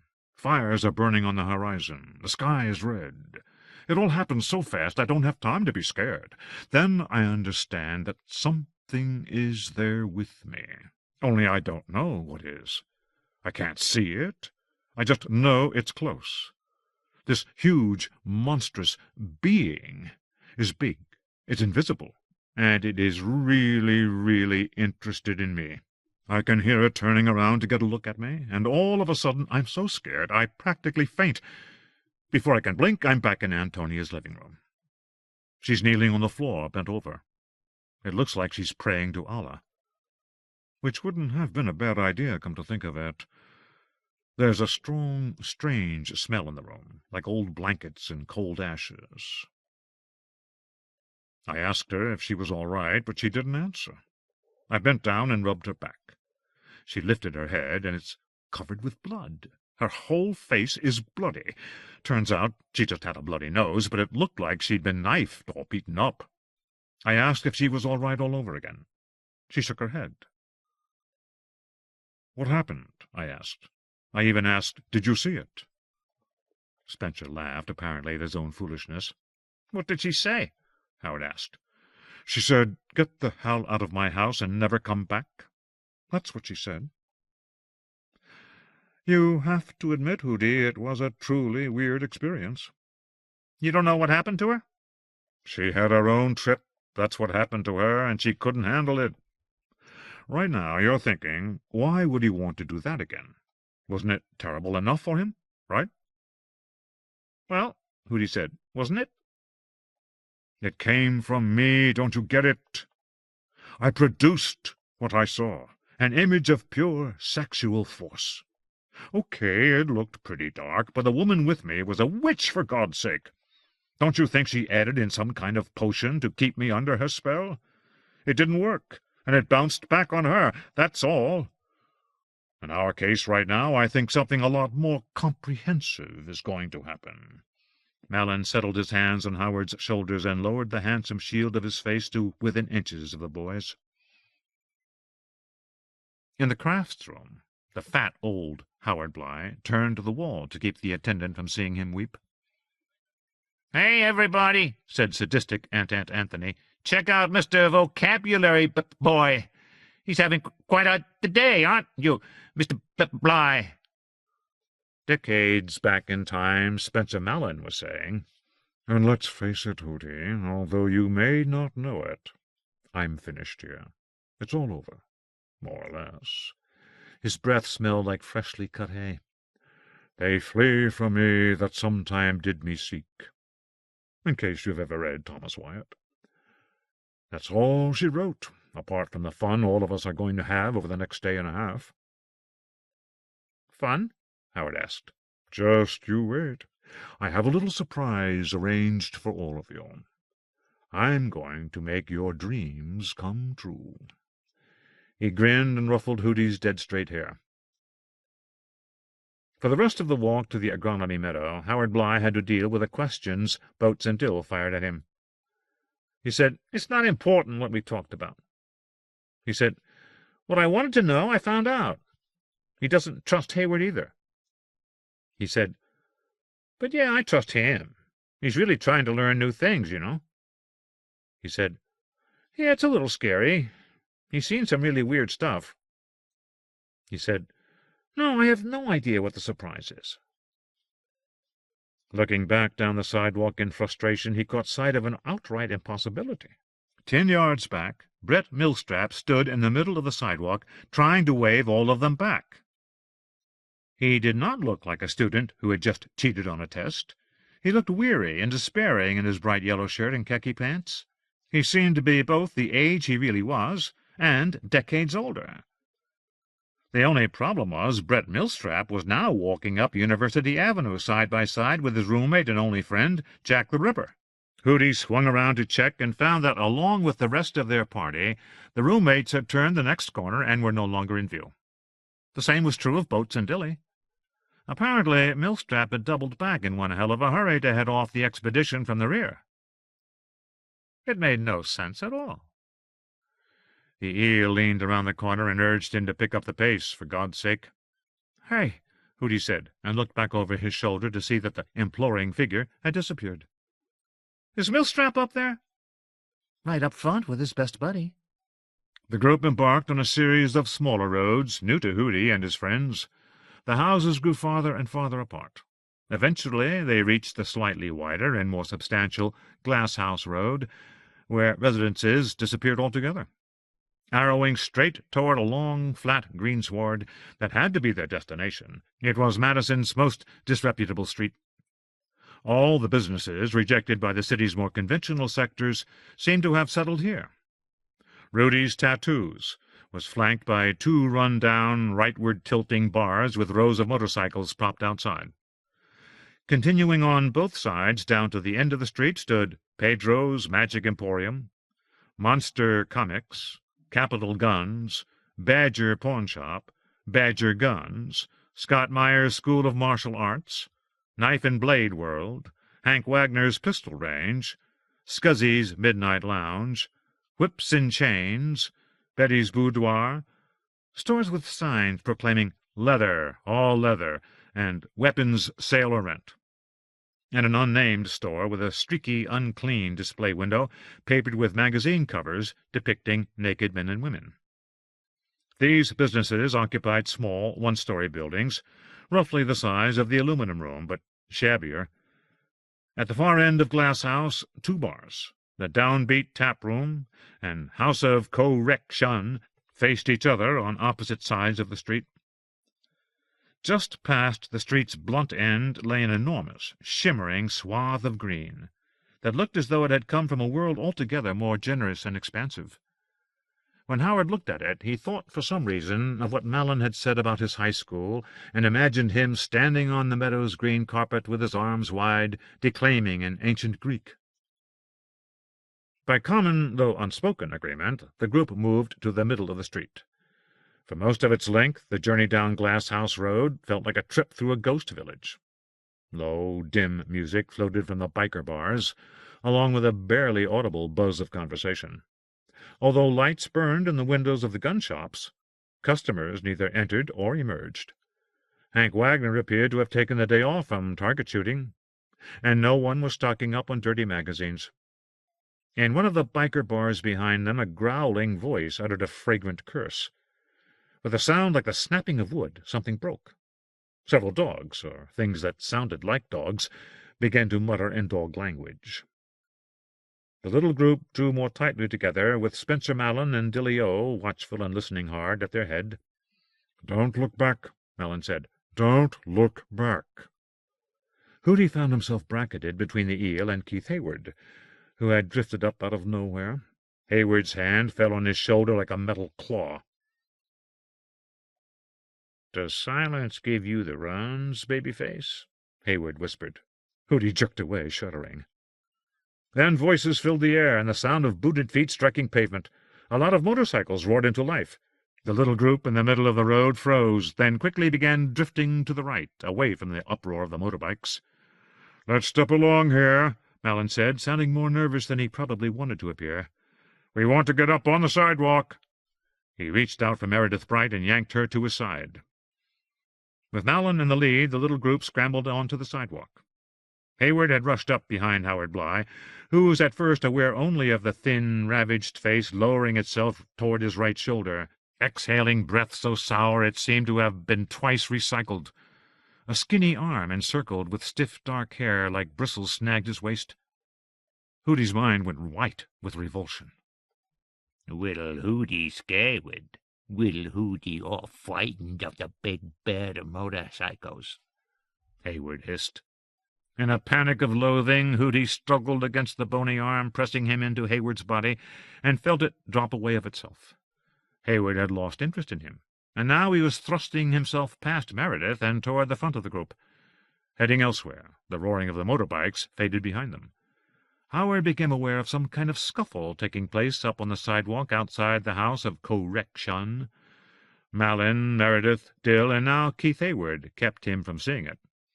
He gathered up his courage in both hands and moved toward Mallon's free side, Hayward's touch seeming to burn through his clothing.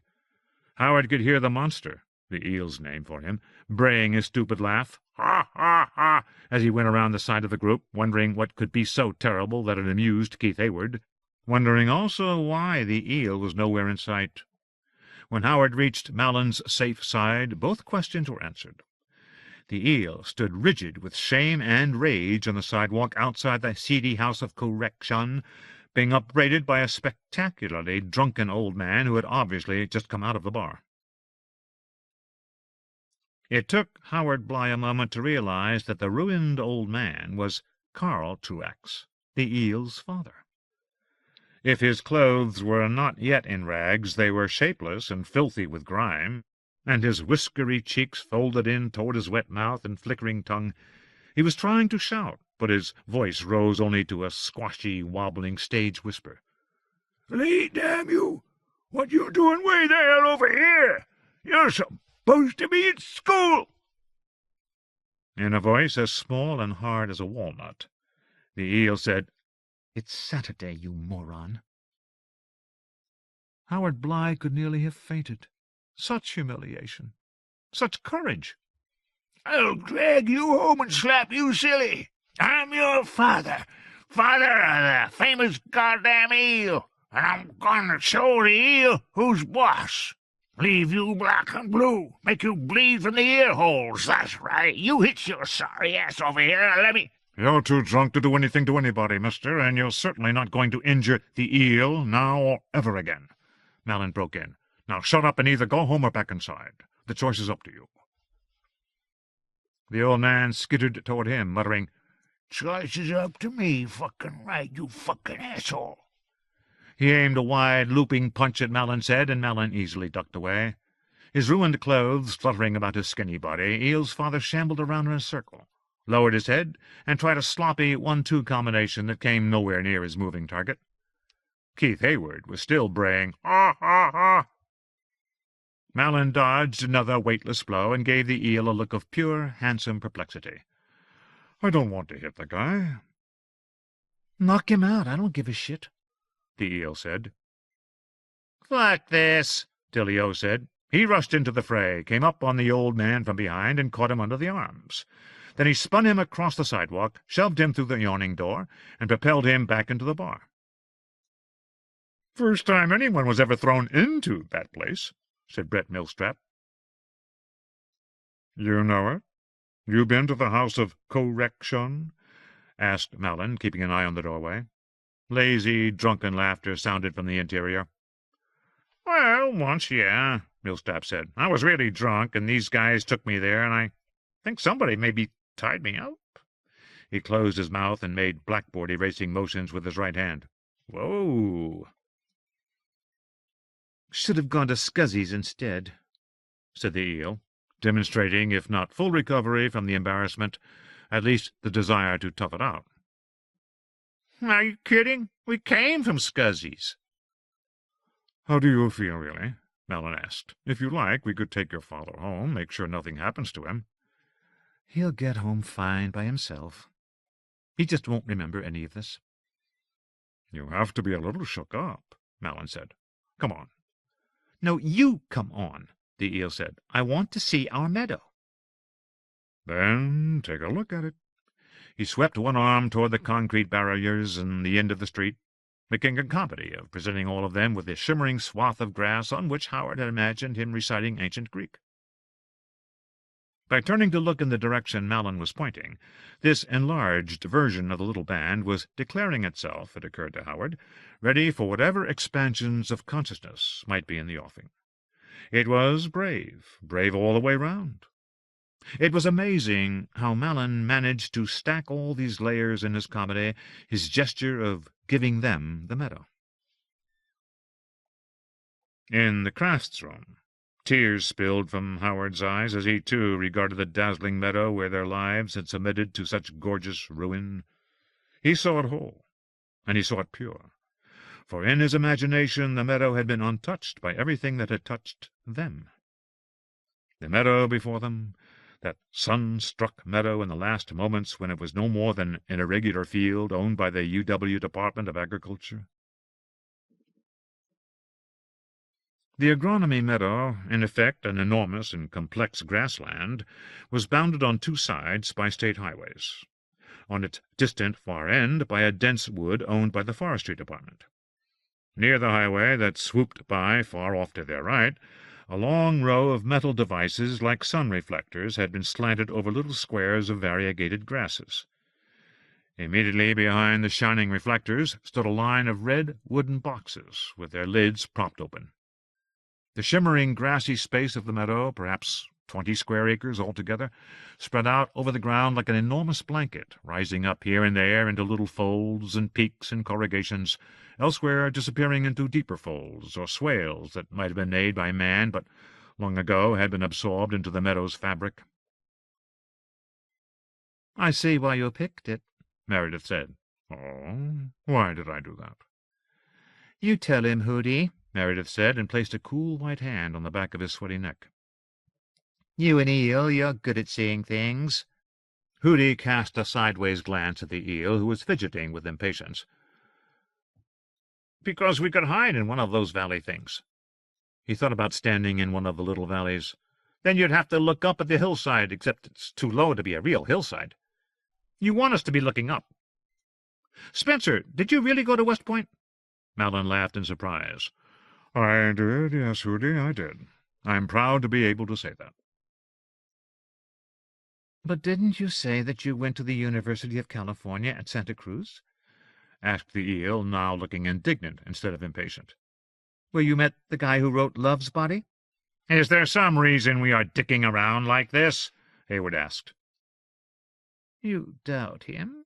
asked Meredith, so pale that she seemed almost bloodless. "All these questions," Malin said. "Let's save that spirit for when we can really use it. Don't waste energy in the doubt game."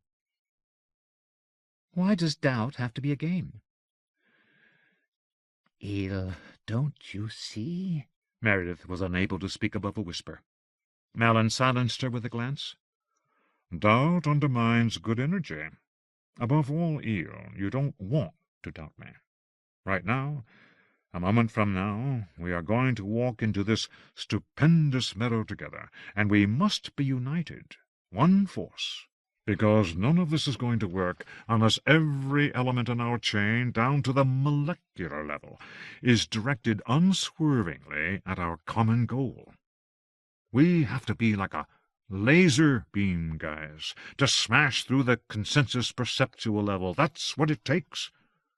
Do you think you're here by accident?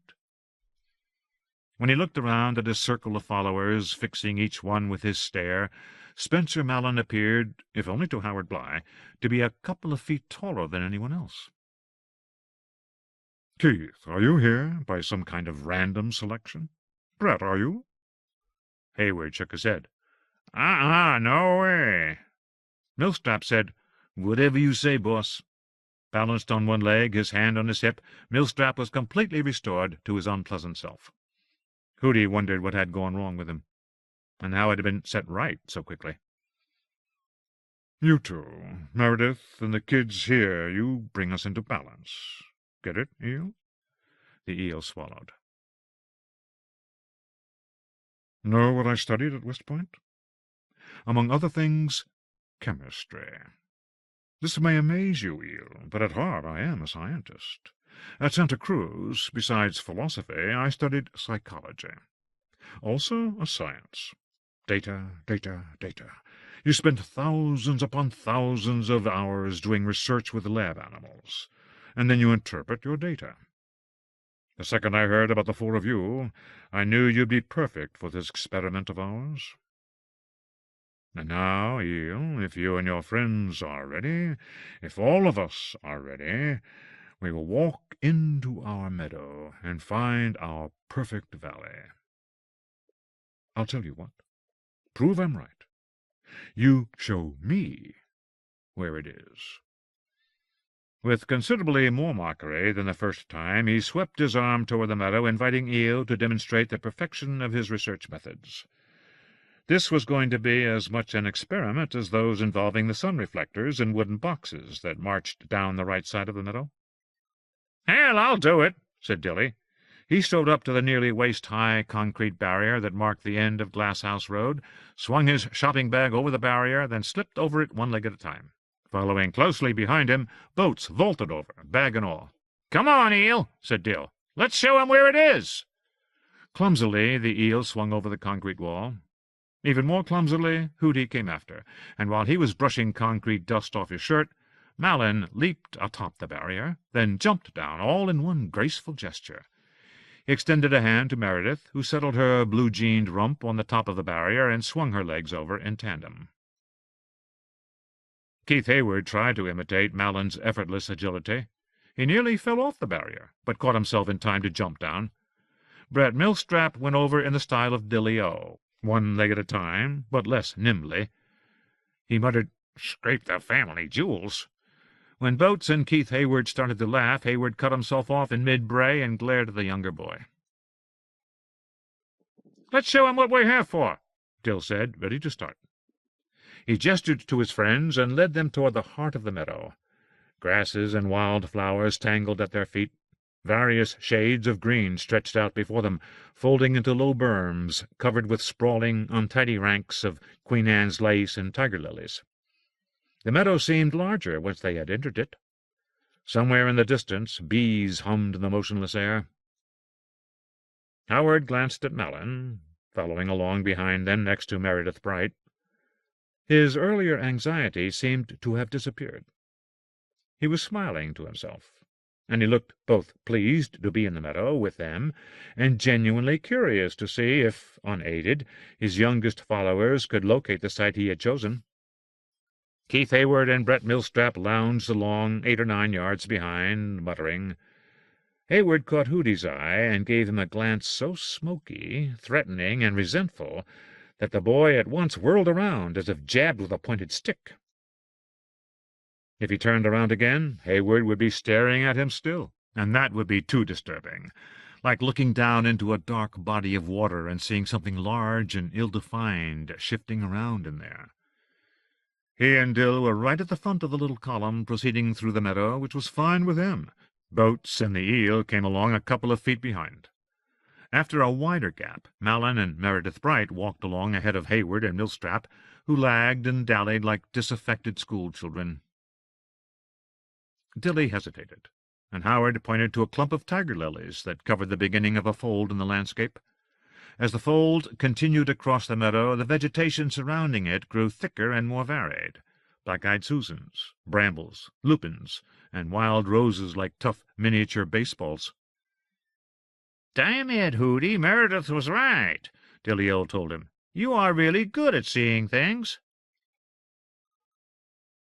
"That's sort of brumous to me," Howard replied. "But if you're looking for some place where you can be out of sight, this one's better than the one you were thinking about. Right, Eel?" "Bingo," said the eel. "I wasn't thinking about some other place. I was just thinking," said Dill. "You know what I mean, don't you, Spencer?" "Go in there and tell me if it's right," Spencer said, finessing the question. "Did you say brumous?" Hazy," said Howard Bly, beginning to blush. Weeds and wildflowers disguised the entire length and height of the swale. From the glass-house road into the meadow, it appeared to be merely an overgrown ripple in the land. Narrow and shallow where the group entered, it gradually deepened and widened out as they proceeded. When they had come to a point slightly past midway, the grassy wall to their left rose nearly to the top of Howard's head, and the thick combination of grasses and weeds growing all along the soft ridge concealed them all. To their right, the opposite ridge had sunken into a low, concave rill of land where the grasses had burned brown. The cars speeding along the distant highway were moving dots of color. The eel and Dill looked up at Malin. He was glowing like a torch. "Once we get in there," he said, "we might just change the world." Malin asked Dill to take the white paint and paintbrush out of the bag and use them to mark out a circle, approximately 6 feet in diameter, on the brown, patchy earth that covered the long, low rise before them. "But give him a hand. I want that circle to look pretty damn circular, if you know what I mean. The circle is the most perfect form in nature, and ours isn't going to work right if it's shaped like an amoeba." "Where do you want it?" Dill asked. "It has to be where it has to be. All of you, look over the ground and find the circle. Find the circle. It's already there. We're just going to paint over it so we can be sure we find the right place tomorrow night. So start looking, everybody. You'll see it in the dead grass. You'll see it in the dust. Look long enough and it'll jump out at you. If you can find this place without me leading you to it, you ought to be able to find the circle." Dill said, "You want us to look?" "I'll give us all a minute. When the minute is up, everybody is going to point at the place where they found the circle. All right, start looking." Old Howard stared into the pages of L. Shelby Austin and remembered looking for something nobody would ever be able to find. On the patchy ground, no circle waited to be discovered. Spencer was wrong, young Howard admitted to himself. Maybe not about everything, of course not about everything, but in this one instance, that of the imaginary circle, he was out to lunch. There it was, irreducible fact. The fucking circle did not exist. He still thought that was true. Nothing in L. Shelby Austin could change his mind, not that L. Shelby Austin, author of the Moondreamers, gave a damn. Howard remembered looking over at the eel and being unable to see if her faith was strong enough to support belief in the magic circle. It could have gone either way. The eel was putting on a tremendous show of concentration, furrowed forehead, squinty eyes, tense shoulder muscles, the whole deal. Far back in time, Spencer Malin cried, "Time's up!" 3 arms shot out. His, Dilly-O's, and Keith Hayward's, their index fingers, by some miracle, all pointing at roughly the same patch of ground. Half a heartbeat later, everyone else, Howard Bly among them, jumped on board, and 4 other arms flew out straight before their dishonest owners. Meredith Bright squealed. "I see it, Spencer! It's right there!" Young Howard thought, she wanted to see it, that's all. For the 100th, the 1000th time, the fat old Howard in the game room thought, she was faking it just like me. Triumphant, Malin ordered Dill and Boats to paint the white circle upon the existing one they had located through what he called psychic divination. The two boys pulled the small cans and the wide brushes from their bags, pried the lids off the cans, and set about trying to describe a decent circle on the untreated ground. The dead and dying grass soaked up the paint, but left the white shadow bright enough to be seen. The earth, however, refused to take the paint, and instead clotted the brushes. Malin told them to pour it out. If they needed more, they'd bring it tomorrow. Stepping slowly backwards toward each other, pouring thin white streams from their cans, Boats and Dill traced out a reasonably acceptable circle they completed by turning side by side and drizzling the last of their paint onto the ground. "Perfect," Malin said. "Now get the ropes." The boys took the ropes from the bags and looped them on the ground in front of the circle. They would serve, Malin said, chiefly as symbols of confinement, but should actual roping be called for, he would depend on the boys to do their best. They looked nervous and uncertain, but they nodded. "Candles," Malin said. "Matches." Dill and Boats dipped into their bags and produced a white wax candle and a box of kitchen matches for each participant, Malin included. Malin arranged his party here and there in the grassy dell, according to a pattern he had worked out in his mind and confirmed, he said, in texts of ancient magic. At the center of the pattern he stood facing the fuzzy white circle, his back to the overgrown rise. 10 feet apart, Boats and Dill stood before him on each side like watchful bodyguards.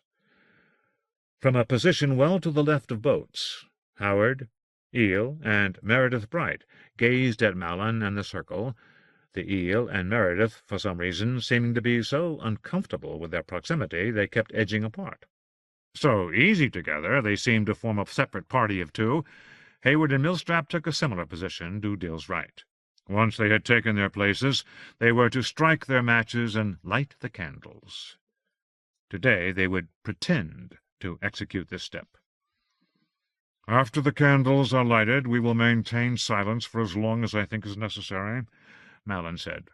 "When it feels right to break the silence, I will begin to recite something in Latin. It will be whatever comes into my mind. You won't understand a single word, and that's perfectly fine. Concentrate anyhow. Pick up whatever you can. You are part of the raw material, too, and I am going to need your total involvement. So listen hard. Listen as though your life depended on it. Because it might." This also required rehearsal. Pretending to hold up a lighted candle, Howard Bly watched his hero and tormentor stand as still as a driven post and mutter a rushed string of words he would not have comprehended even had they been audible, because they were in a language spectacularly dead. As ordered, he concentrated as hard as he could, without closing his eyes. After a couple of minutes, Howard began to feel that their little group had been joined by a number of strangers. It was no more than a feeling, but the feeling was too strong to ignore or dismiss. Because the strangers were invisible, they became more present to him after he closed his eyes. One by one, then in groups of 2 and 3, they wandered up and encircled Malin and his followers. Howard could feel this happening. It was like gradually being surrounded by more and more ghosts. But these presences were not ghosts.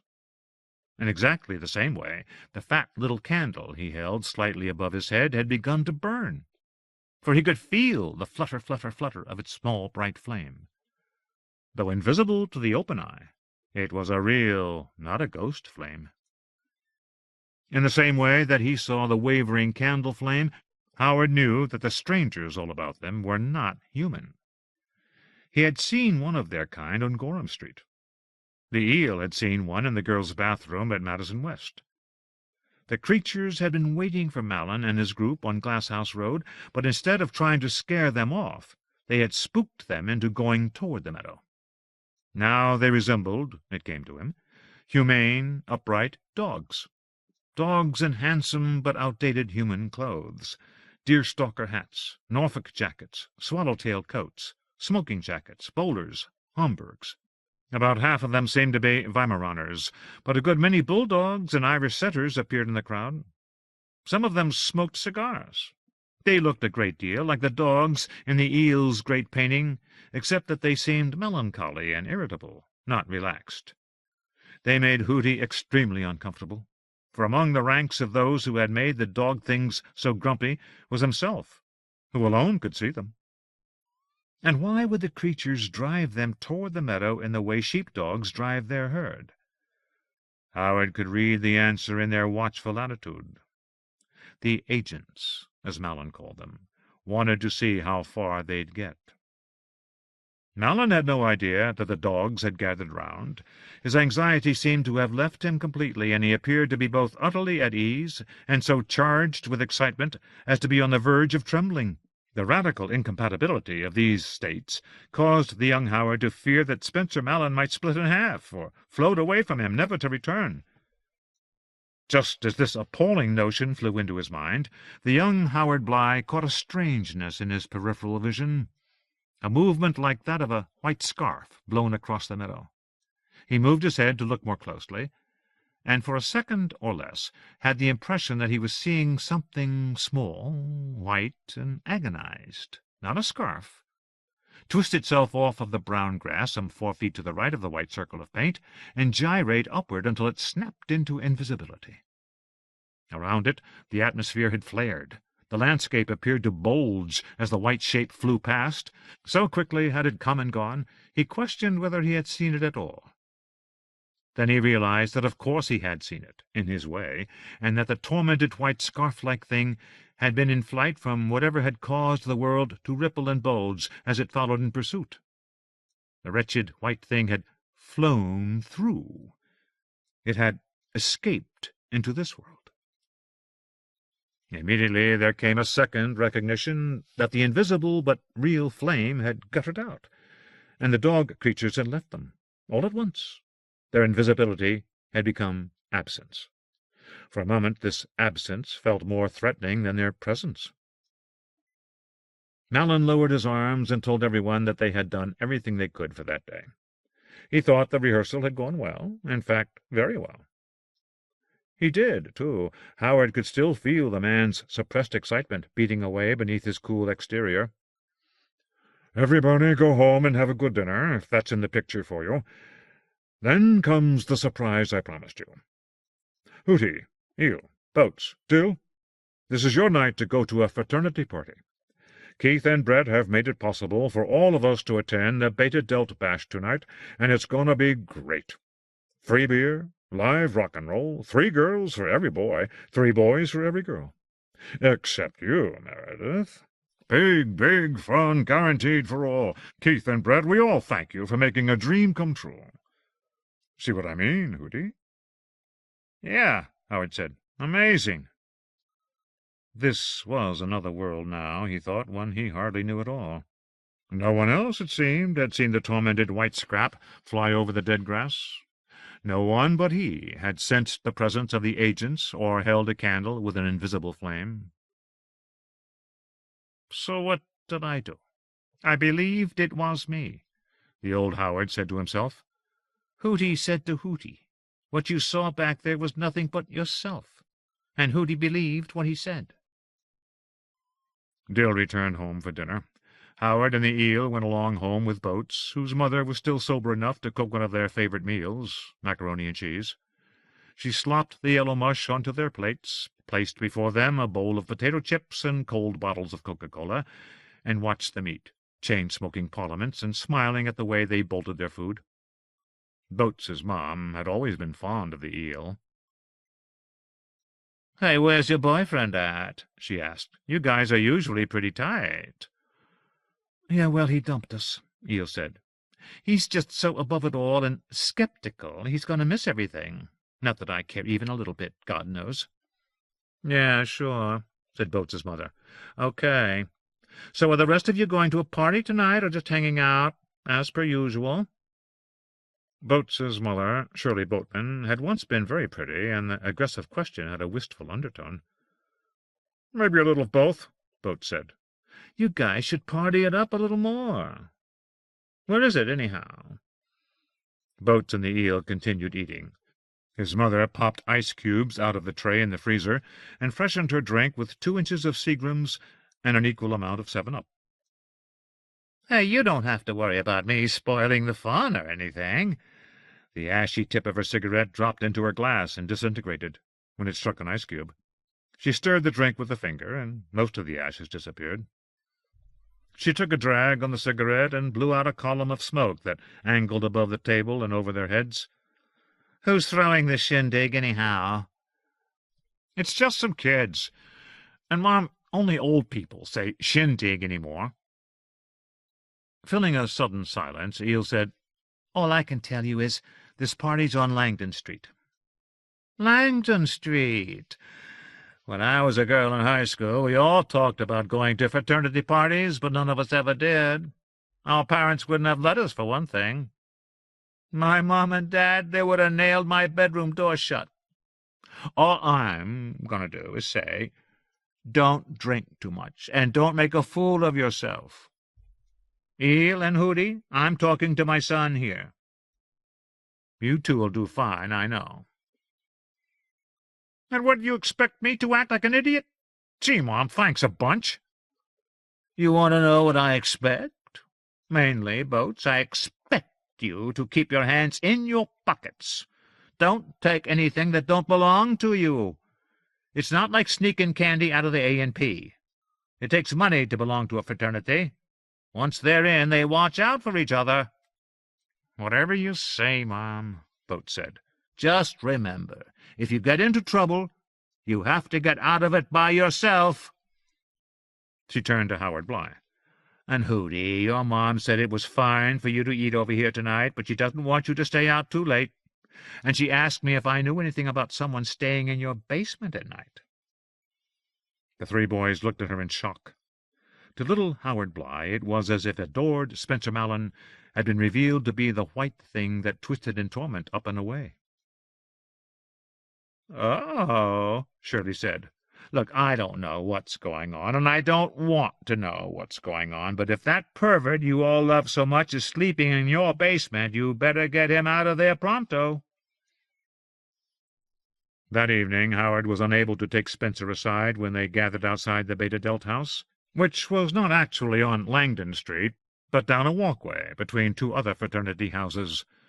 A wooden listing structure badly in need of a new paint job, it stood on the far edge of a small asphalt parking lot, with a private drive servicing it and 2 other, equally undistinguished houses. The back of the house led directly onto a wooden deck over Lake Mendota and a long, unstable pier. Hayward and Millstrap ushered Mallon and the group through the front door and into a lounge or living room with battered and abraded leather furniture arranged around a cold fireplace. A boy in a Hawaiian shirt, shorts, and sandals looked up from a game of solitaire and yelled, "What the hell is with these kids, Hayward?"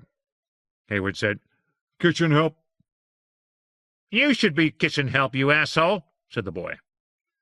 Howard was able to speak privately to Spencer only after Hayward had led them downstairs and into a large empty room with a bandstand at one end and a bar at the other. When 2 young men summoned Hayward and Millstrap from an arched doorway, Howard turned to Mallon and described his dilemma. He was fearful that Mallon would either get angry or refuse to move out of the basement, and he kept hesitating and mixing up his words. "No problem," Mallon said. He had not intended to go back to the store that night anyhow. He'd crash at Meredith's.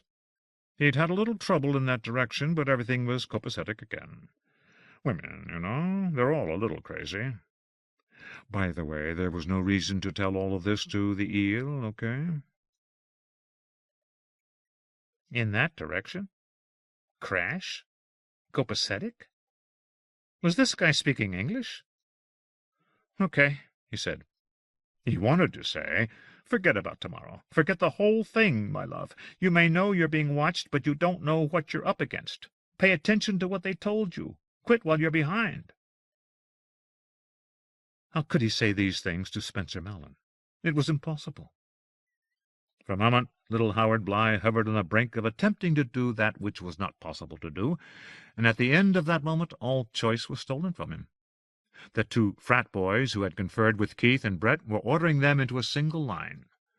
The boys watched them file through the arch so closely they might have been trying to memorize their faces. Howard was aware that they paid special attention to the eel and himself.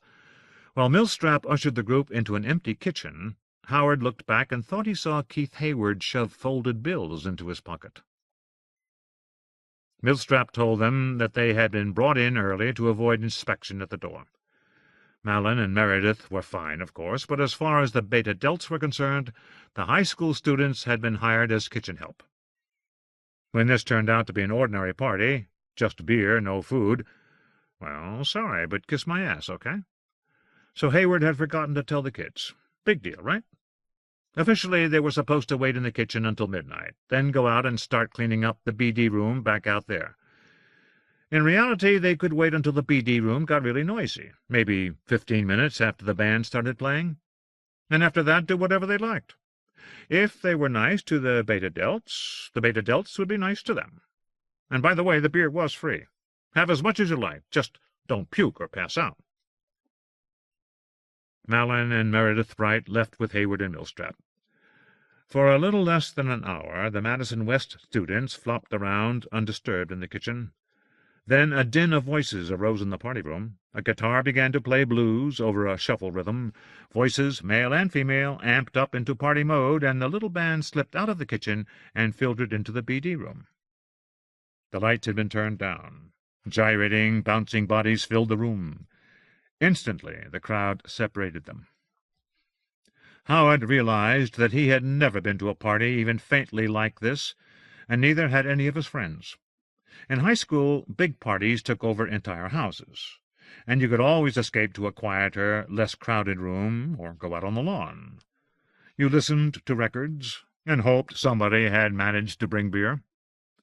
Here, everybody had been jammed into one room, and they were all yelling and screaming. The band was the loudest thing he had ever heard in his life. He felt the bass reverberating in his chest, and the sound vibrated as it passed through his body. Everybody, even the dancers, carried big plastic cups full of beer, and beer splashed onto people's clothes and all over the floor. Loud, hard, utterly joyous music echoed off the walls and drilled into his ears. Trying to get to the bar, Howard moved down the edge of the dance floor, weaving through the crowd and squeezing past people who never noticed he was there. When finally he made it to the bar, the eel was standing right in front of him, reaching up to take 2 of the 16-ounce cups from the boy working the taps. It was one of those unexpected times when he became achingly aware that the eel was a girl, a real girl, instead of a tomboy so successful that he thought of her as just another guy, more or less. Even worse, she was stunning. Astonishingly, as if to console him for the bone-deep ache that accompanied this perception, the eel turned around and gave him one of the cups filled to the top with foaming beer. He moved to the side and caught sight of Dill dancing with a great-looking girl with long, straight blonde hair, huge eyeglasses, and wonderful white legs. Dill was grinning like an idiot. Then the crowd closed in front of them, and Howard saw leering Keith Hayward whisper into another student's ear. The feeling that Hayward had been talking about him filled Hootie with revulsion, and instantly he whirled away. He and the eel clung together for half an hour, chugging beer and letting the music pound into them. When he was drunk enough to forget about his inhibitions, Howard spun into the crowd and began to dance by himself, wildly, throwing his arms about and bobbing to the beat. Laughing, a college girl moved aside to give him room, and in seconds she and another girl were bopping around in front of him, being both his partners and his audience. A squat guy with hairy arms moved up alongside the girls and started making corny rowboat gestures, then held his nose and pretended to drown. He was a friend of Hayward's, but Howard couldn't remember how he knew that. Someone passed him another 16-ounce beer, his third, and he squirted some of it through his nose, laughing at the cornball guy who was a friend of Keith Hayward's. Oh, yeah, they had been talking together. That was how he knew. His hands on the waist of the blonde girl, Dilly grinned at him and pumped one fist in the air. When Howard copied the gesture, the cornball guy grasped his hand and spun him around, making him laugh all the harder. Most of his beer slopped onto the ground. For a second he caught a glimpse of the eel babbling away to two guys who looked like football players. The eel made him laugh, and he laughed a delicious eel laugh, watching a compact man in a gray suit weave across his field of vision. Unstrung by shock, Howard's legs dissolved beneath him. Before he had time to melt into a puddle on the wet floor, someone caught him around the chest and pulled him upright. His legs returned, though they felt like stilts. The music went rubbery. He thought it had been indistinct for some time, though he had failed to notice the moment of decay. The individual dancers had turned into blurs. Whoever was in front of him lowered him into a chair. Eel's football players stepped on by, though the eel was not with them. Then he, too, was traveling down the hall and being assisted through the doorway into a dimly lighted room with mattresses and huge soft pillows, instead of sofas and chairs. The cornball guy with hairy arms settled him down into one of the gigantic pillows and was just stretching out beside him when Spencer Mallon swooped down, spun the guy off the pillow, sank a booted foot into his stomach, and helped Howard scramble to his feet. "Hope you're enjoying your first fraternity shindig, Hootie," he said, and walked him back toward the throbbing party room. "Only old people say shindig," Howard informed him.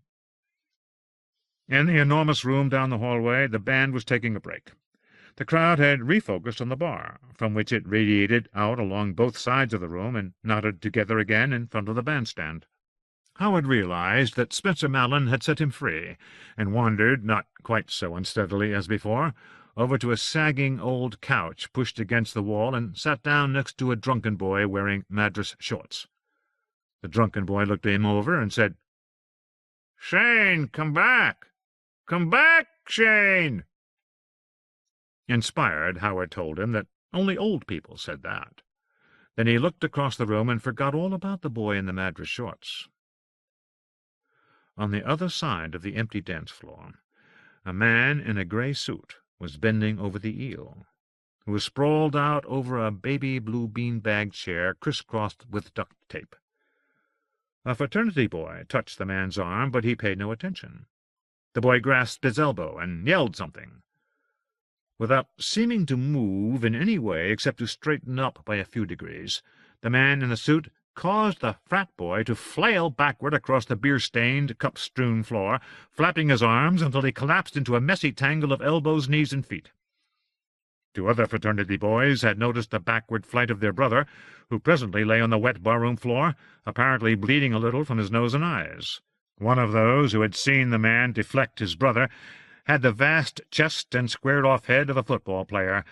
The other was simply so large he looked impervious to assault. These two turned to the dog, the agent, the killer angel, in Hootie's drunken estimation. He wanted to say, "Leave that guy alone. You don't want to screw with him, no matter how big you are." They were going to die, Hootie knew. They'd be torn to bloody shreds. Terror so unmanned him that he closed his eyes.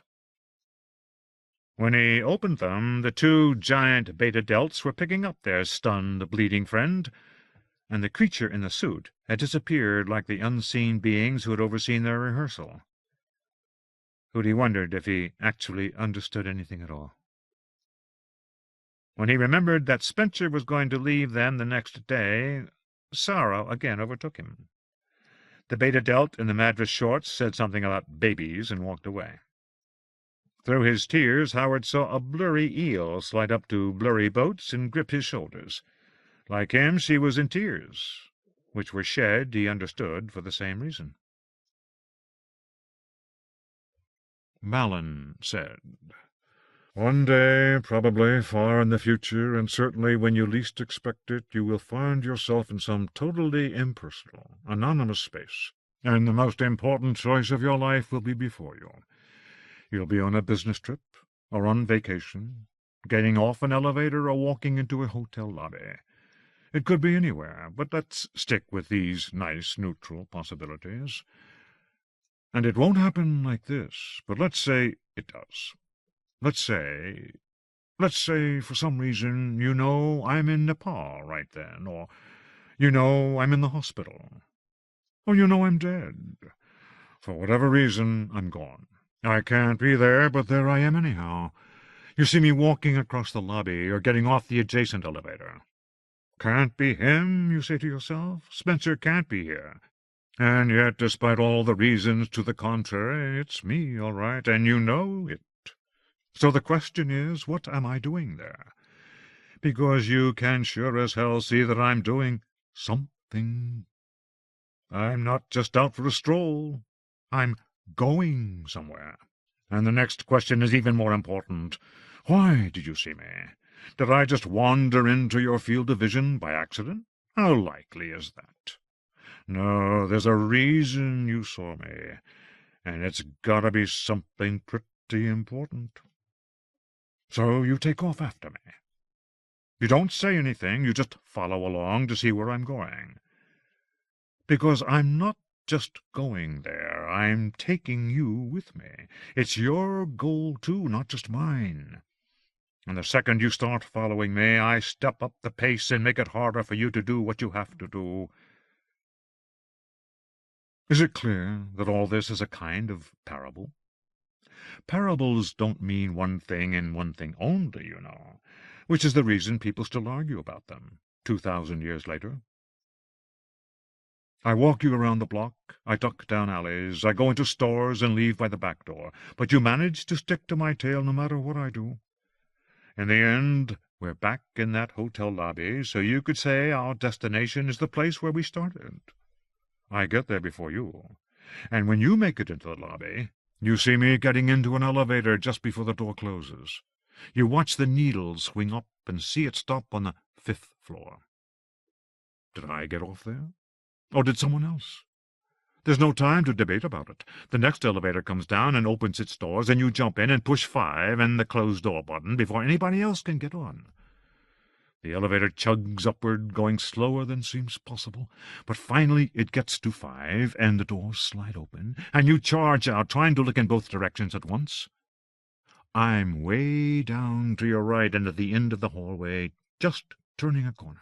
You break into a run, because you don't want me to vanish through a doorway without you seeing which one it is. A door slams shut the second you make it to the bend in the corridor. You barrel around the corner and realize that I must have disappeared through one of the first 2 doors on the inner side. There are doors on the street side, too, but if I had used one of those, you would have seen it closing. All right. This is the point at which you have to make a choice. But now you face a dilemma. The meaning of your choice became clear to you about a second after you turned to face those 2 doors, and an immense amount is riding on your decision. If you knock on the door to my room, I'll open it and invite you in for a long talk, as long as you like.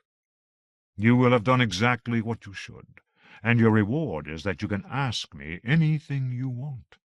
I'll answer all the questions that you've wondered about, all the questions that have plagued you. And believe me, there'll be a lot of questions. Once you've had time to think about everything we've done and are about to do, you'll be overflowing with questions. The answers you get will be the explanations you have needed, in fact, really hungered for, all your life.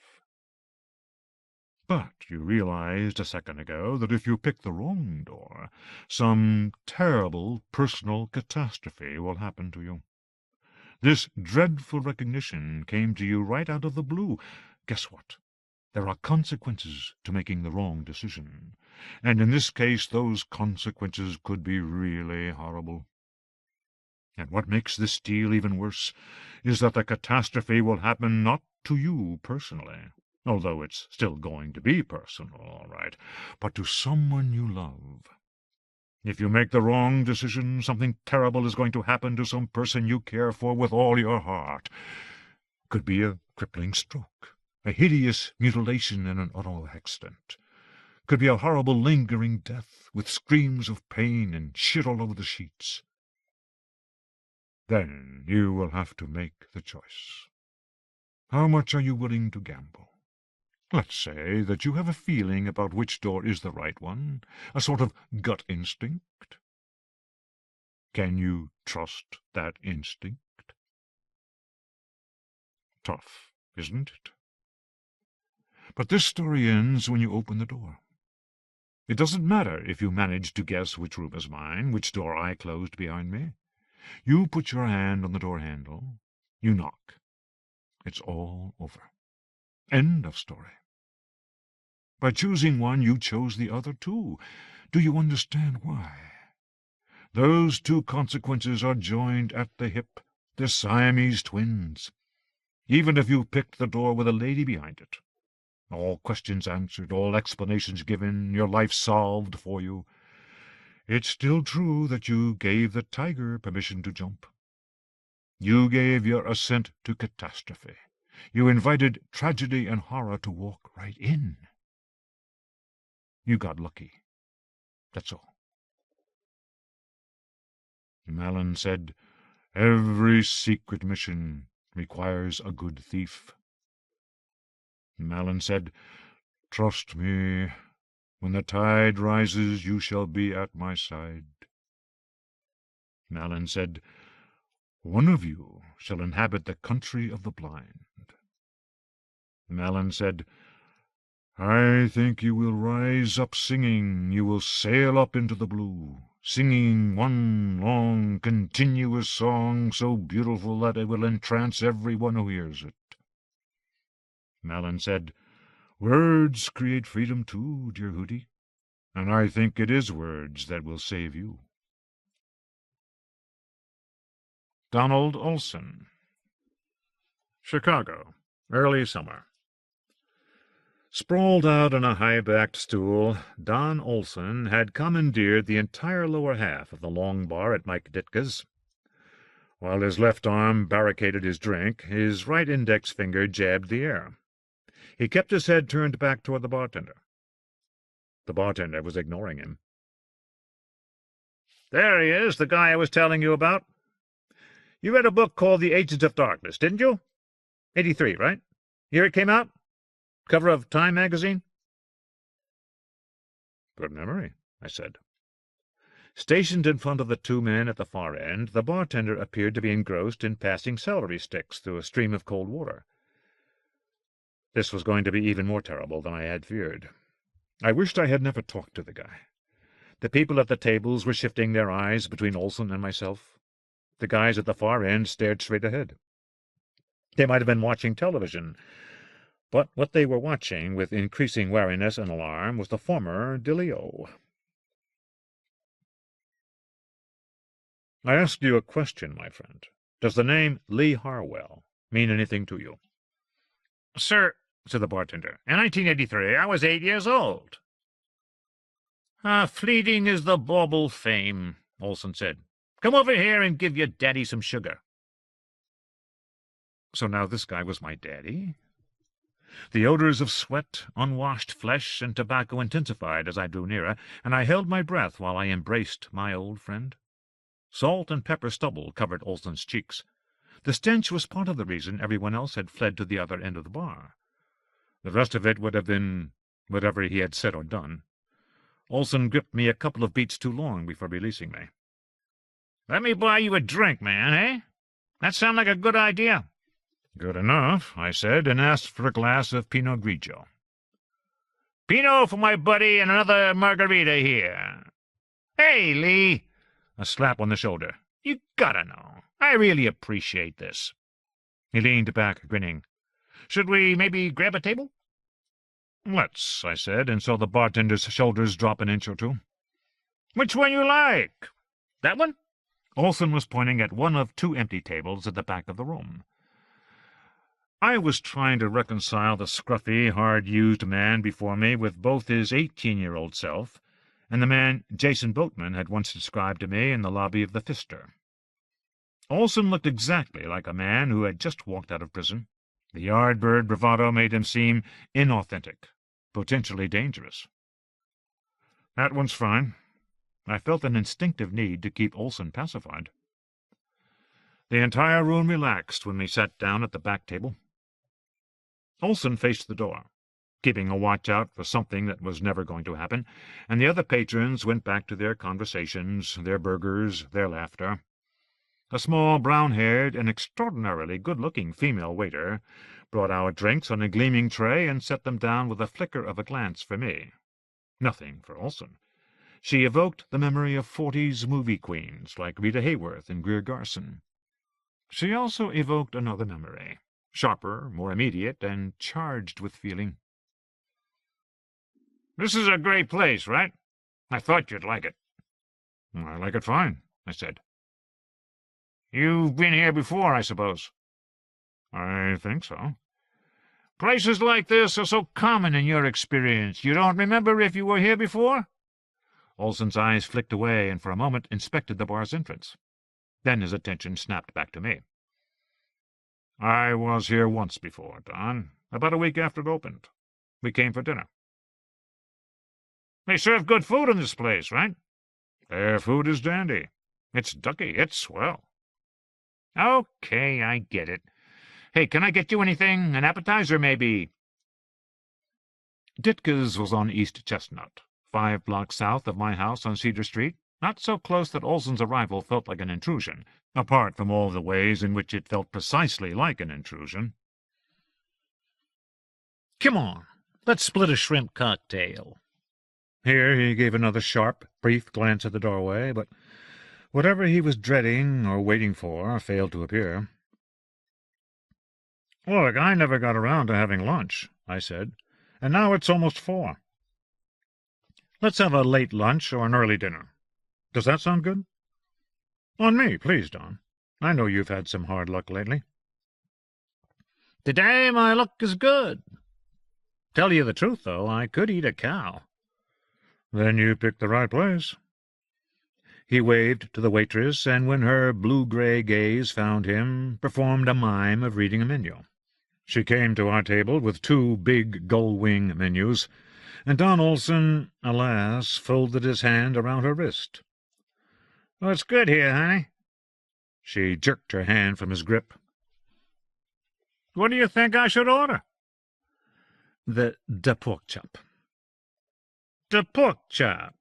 That's like the specialty of the house?" "Comes with cinnamon apples, green peppercorns, and au jus." "That's the baby for me. Start me off with a fried calamari. Extra crispy. Can you do that for me?" I ordered a blue cheese burger and a second glass of wine. "Another margarita, too, honey. Corona back. Did you ever read a book called The Agents of Darkness?" "I don't think so." "This is the guy who wrote it. Forgive me, I'm Don Olson, and this is my friend Lee Harwell. What's your name? It has to be as pretty as you are." "My name is Ashley, sir. Excuse me, but I'm going to punch in your order now." "Hold on, please, Ashley.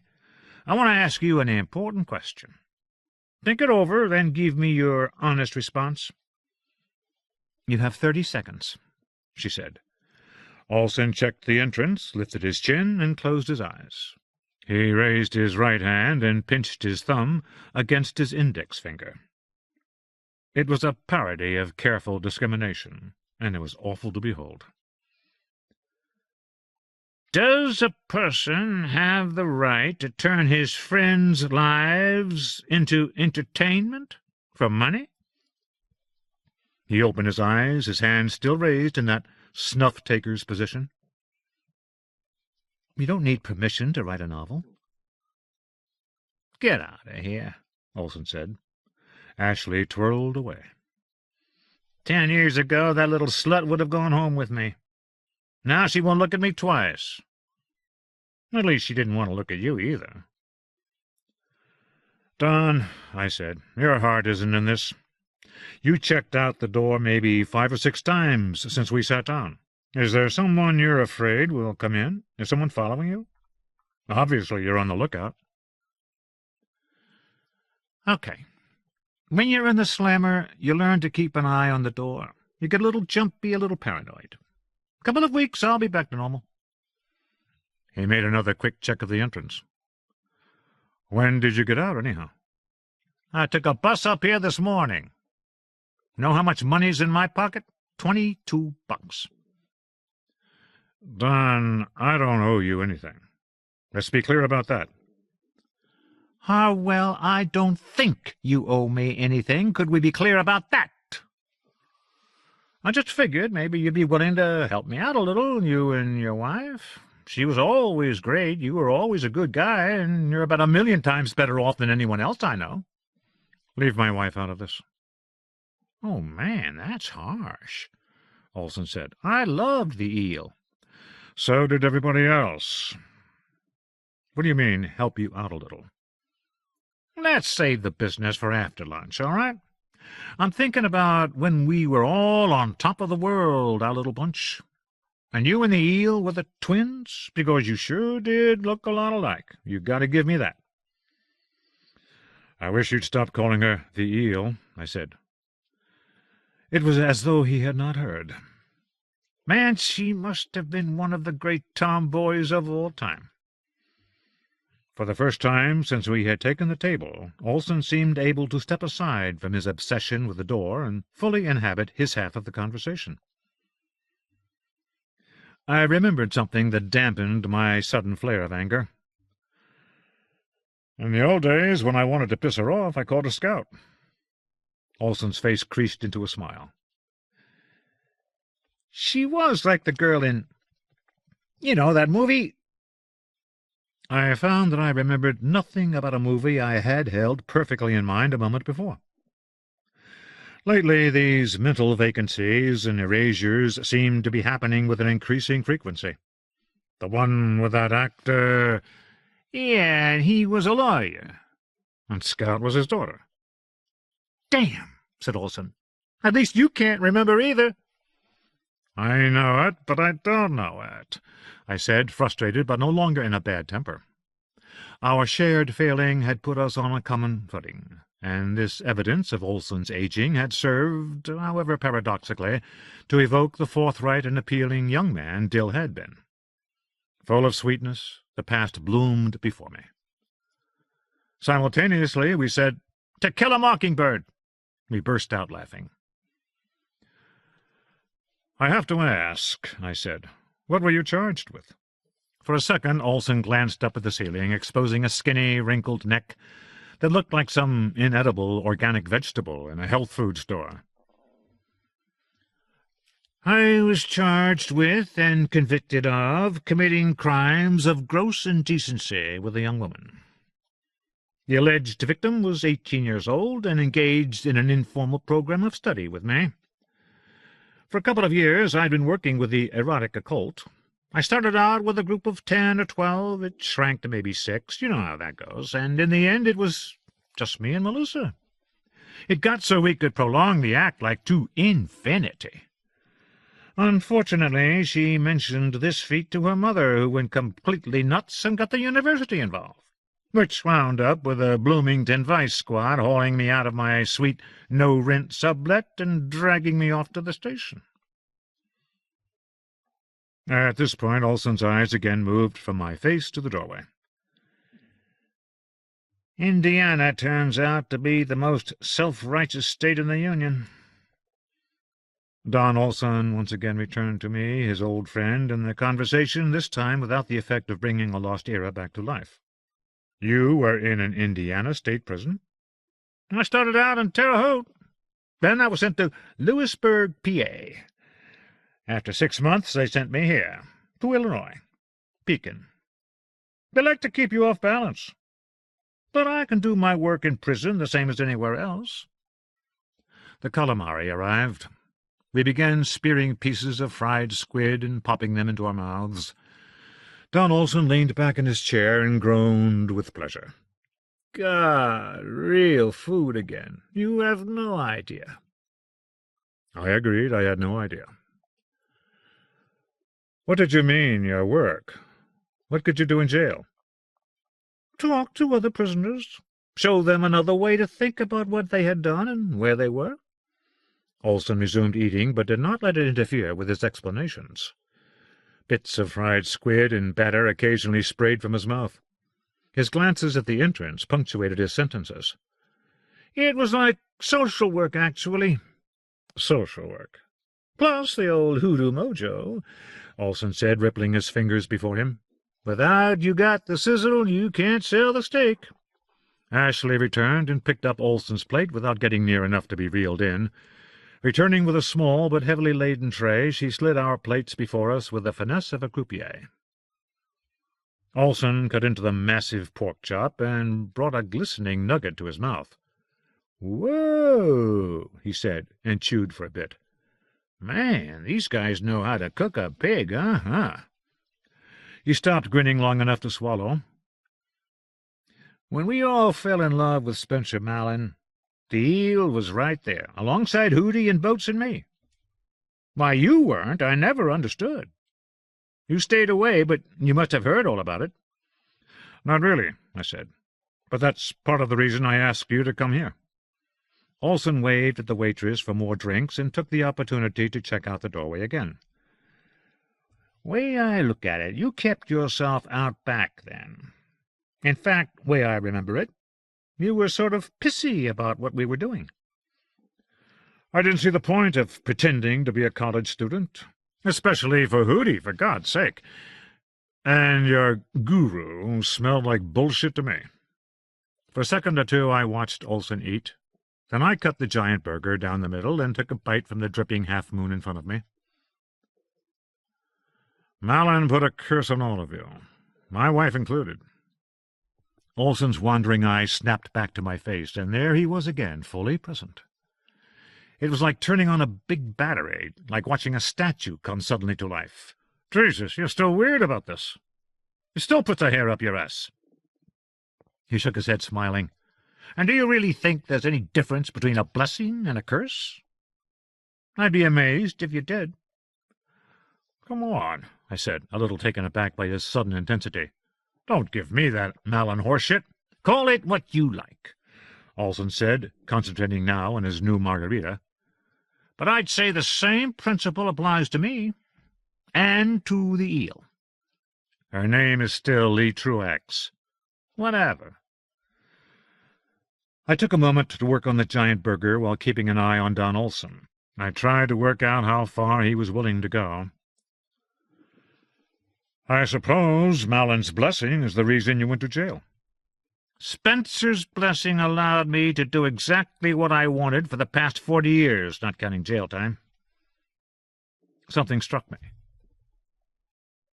Pekin's a federal prison. How does a sex offender wind up there? "It probably doesn't." Olson smiled an off-center smile. Another glance over my shoulder. "Come to think of it, probably wasn't Melissa Hopgood got me sent away. Let's call it a financial miscalculation." The IRS? Tax fraud sounded too boring for the man who had once been the heroic Dill. Olson made a big deal of savoring his mouthful of pork. I saw him come to a conclusion a moment before he swallowed. "The error was the mechanism we used to create extra money was pretty fucking dubious." He grinned and raised his hands. "Hey, you got me." Melissa knew this kid. Turned out the kid was a sort of big-time facilitator from a big, serious family. A lot of money flowing into the country, lots of money flowing out. If I could help him with a distribution issue, I'd make enough to get off the road and settle down somewhere. I thought I'd maybe write a book. He winked at me.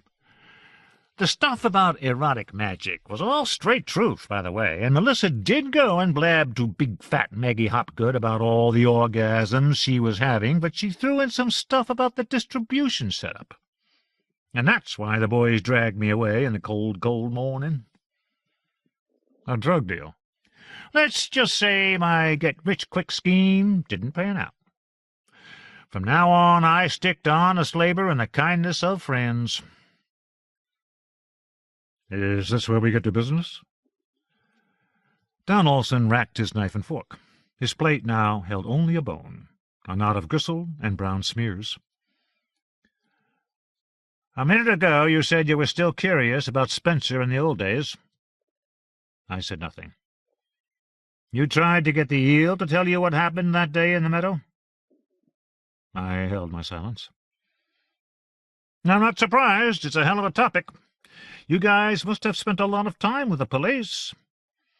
They were interested in what I might have heard about Keith Hayward, if he had enemies, stuff like that. All I knew was that my girlfriend hated his guts, which I wasn't about to say. Hootie hated him too. Later on, did Spencer ever say anything about Hayward? Now it was Olson's turn to let a question hang in the air. I did a little research, and some pretty interesting stuff turned up. Do you remember hearing about the lady killer back around 1960? Hayward couldn't have been the lady killer, Olson said firmly. He had a whole different bag. I'm not saying he was, but he had a connection to the murders, and I have the feeling that he had at least some kind of effect on whatever happened out there in the meadow. Ask that gorgeous Miss Thang for the check, Olson said. He looked up and regarded the ceiling for a couple of seconds. To get me back on my feet, I need, $1,000. He grinned. Of course, the amount is up to you. On the way to my place, we can stop at an ATM. And yes, the amount is up to me. I waved at the waitress and pretended to scribble in the air. She brought the check, and I handed her a credit card. Olson leaned back in his chair and crossed his arms over his chest. He never took his eyes from my face. It must have cost him something to keep from eyeing the entrance. After I added a tip and tore off the receipt, I stood up and stared at the floor for a little while. Olson continued regarding me. I met his gaze. I'll give you $500. Olson stood up without taking his eyes off mine. Smiling an annoying, lopsided smile, he moved toward the entrance with a sloping, sidling walk that insinuated a trace of criminality and an underlying degree of physical strength. It seemed a kind of unspoken rebuke. Several of the remaining patrons kept their eyes on Olson, making sure he was really leaving. The bright dazzle of Chestnut Street seemed lighter, less ponderous than the atmosphere we had just left. "What did you do in there before I showed up?" "Shook 'em up a little," Olson said, grinning at the memory. "So I gather." "When my first margarita came up, I had me a little taste and said, 'In the joint you can get any kind of drug you can name.' Only it's like tequila was wiped off the face of the earth, which is pretty fucking strange when you consider how many Mexican motherfuckers are doing time." Then I started talking about you. But the damage was done. I steered my companion north onto Rush Street, and for a couple of minutes Olson fell silent to inspect both the people around them and the spaces between the people. Being outside, I saw, increased his sense of threat. Chicago's usual gridiron charge and swerve occupied the sidewalks. Olson did not excite notice until we paused for a traffic light, when several people moved away from his odor. "I didn't expect so much hostility out here in the land of the free." "A shower and a change of clothes will fix that." "I'm amazed you can't smell yourself." "On the bus, everybody smelled this way." 2 more blocks took us to the Oak Bank, and I stopped in front of the ATM machine. Before I could pull out my wallet, Olson whispered, "Let's go into the lobby, okay?" He was nodding like a bobblehead doll. Transacting our business out on the street ramped up his anxiety. "We're in no danger here." "Must be nice to feel that way," Olson said. I took him into the lobby and led him toward the row of ATM machines. A bearded kid with a backpack was punching numbers into the machine at the far right, and a guy who looked like he might once have been a college lacrosse player, broad back, short hair, starched blue shirt, pressed chinos, was withdrawing money from an ATM near the center of the row. I moved toward the machine, 2 openings to the lacrosse player's left, but Olson stepped in front of me, and like a sheepdog, guided me to the last machine in the line. "You have no idea how many ways people can figure out your ATM number just by watching you. Trust me." I extracted my card from my wallet. Olson posted himself like a bodyguard at my shoulder. I brought the card to the lip of the slot and paused. Olson stepped back and twisted his neck to look at me. I pushed my card in and immediately pulled it back out. Olson made a show of looking away while I tapped in the code numbers. "I wish I knew why I said I'd give you $500. "I'll tell you if you really want to know." While the screen asked me what I wanted to do now that I had its attention, I swung around sideways and raised my eyebrows in silent demand. "Because I asked for 1,000. While Bills shuttled out of the ATM, he tilted his head, propped his left elbow in the palm of his right hand, and snapped his fingers. Olson folded his 20s and 50s into the front pocket of his jeans. "People tend to act in certain specific ways. Spencer had it all figured out. You always ask for twice as much as you really want."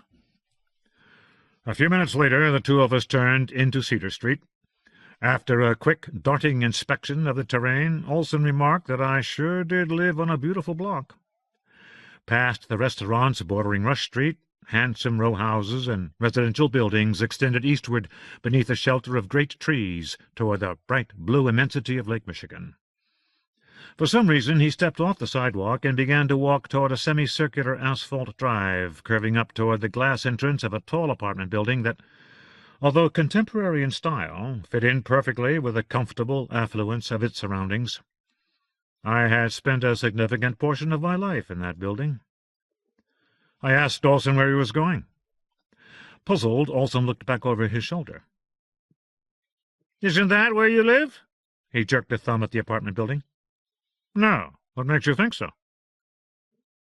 "Some kind of instinct, I guess." He looked sharply up at me. "To tell you the truth, I once spent some time in that building. A girlfriend of Malin's let us stay there when she was out of town. But I swear that's not the reason. I had this feeling." Olson brought a hand to his forehead and peered up at me. "Usually I'm right about stuff like this. Not this time, huh?" I shook my head. "I lived in that building for 12 years, moved out in 1990. That's where I wrote The Agents of Darkness and the 3 books after it. I wonder how you—" "I'm not a complete fake," Olson said, appearing to be confused about some central point. "But if you moved out in 1990, why are we here?" "I moved right across the street, to number 23.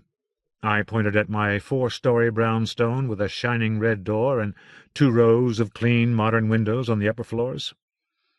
Despite the competition offered by its handsome neighbors, I had always considered it the best-looking building on Cedar Street. "You must be doing pretty good," Olson said. "What apartment did you live in over there?" I struggled against the impulse to conceal information from him. 9A. It was a nice place." "Same apartment as the one Malin and I borrowed from the girl. 9A, right down at the end of the hallway." "Now you're starting to freak me out. I first heard about the building from my wife." I took out my keys as we moved toward my red door. "Why are you being so generous with me?" Olson asked, maddeningly. "Forget that shit about getting half of what you ask for. You didn't have to give me $500, and for sure you don't have to let me into this house. It's not like I expect you to give me everything I want." "Is that right?" "I just got out of prison, man. We were never really close friends, and you're going to let me walk into this amazing house?" He tilted his head to look up at the brick facade and its rows of shining windows. "You and the eel live here alone? With all this space?" "We live alone." "Only now even she isn't here." I could not help it. I flared out. "If you're afraid to come in, go across Rush and check into the local flophouse." I pointed down the street and across the busy avenue where a yuppie bar seemed to be supporting a sagging residence hotel for derelicts, identified by a big Jetsons in Miami neon sign as the Cedar Hotel. "I'm not afraid of your house," Olson said. This, I understood, was almost, but not quite, the literal truth. "And believe me, I've stayed in that flea bag more times than you can imagine. But what the fuck do you really want from me?" I inserted the long key into the enormous lock, then swung the red door open onto a wide vestibule with rosewood walls a Shiraz rug, and a Chinese vase filled with fleshy-looking calla lilies. "For one thing," I said, offering the first rational thing that came to mind, "I'd like to hear about Brett Millstrap." This statement, which I had uttered without benefit of any sort of thought or consideration, startled me. If I had paused to think about it, I would have said that I had long ago forgotten the name of the second fraternity boy who had been in Spencer Mallon's adoration circle. Infuriatingly, Olson stopped moving just before he would have walked through the door. "When am I supposed to have met Brett Millstrap?" Incapable of restraining himself, he looked down to the corner we had turned and retraced our steps. The conflict between his urgency to escape into the house and his reluctance to enter it froze him to the cement stoop.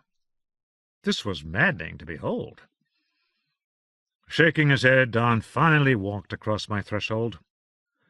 For a moment he glanced into the living room, then up at the angular staircase, attempting to adjust, I suppose, to the nature of his surroundings. The staircase and the gleaming warmth of silver and polished wood in the living room probably invited and repelled him in equal measure.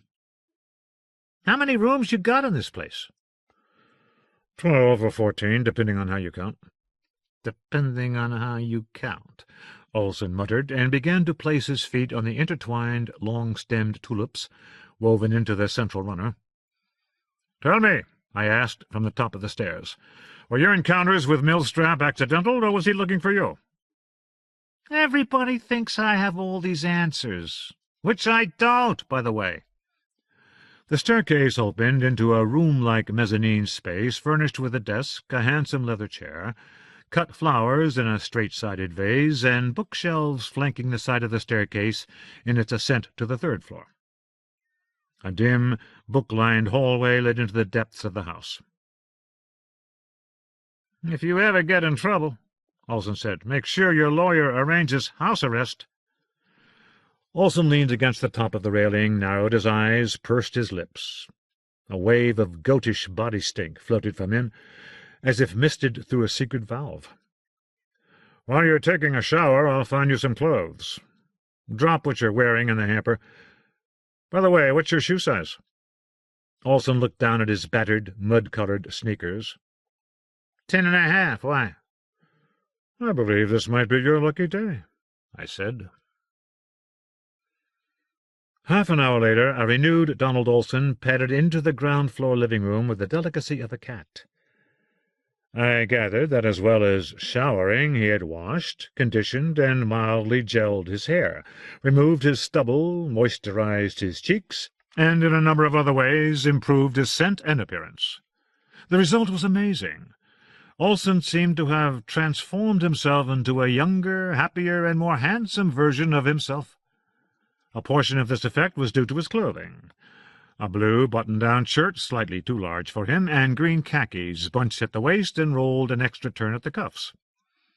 Below the cuffs appeared a pair of lightly brogued cap-toe shoes, made from what looked like soft, buttery leather, of a brown so pale they were almost yellow. Apparently impressed by these splendid shoes, Olson smiled and pointed down.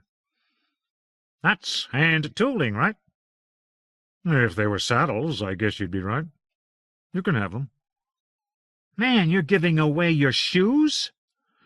"My feet went up a half size a couple of years ago. There's a box of my old shoes you can go through." Olson fell back on the sofa and extended his arms to his sides, his legs out before him. He looked like a furniture salesman. "What comfort! And my room, man, I couldn't ask for anything nicer than that room." Legs outstretched, he lifted both of his feet and contemplated the gorgeous shoes. "Say I walked into a top-of-the-line shoe store, how much would these babies set me back?" He lowered his feet to the carpet and leaned forward, prepared to be astonished. "How much did they cost?" "I don't really remember, Don." "Give me a ballpark number." $300. I could not remember how much the shoes had cost, but it was probably twice that. Olson waggled a foot in the air. "I didn't know you could even wear that much money on your feet."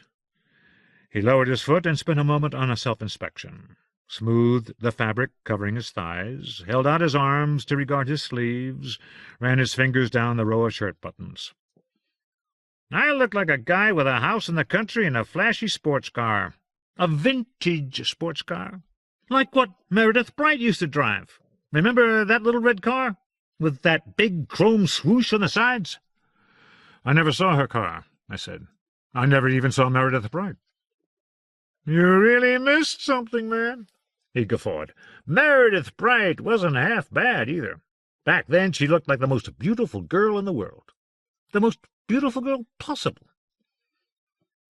"Do you know what happened to Meredith Bright? Could you help me get in touch with her?" "Meredith wouldn't add much to your project." I jerked myself upright. "What is she doing now?" "She's the wife of a senator.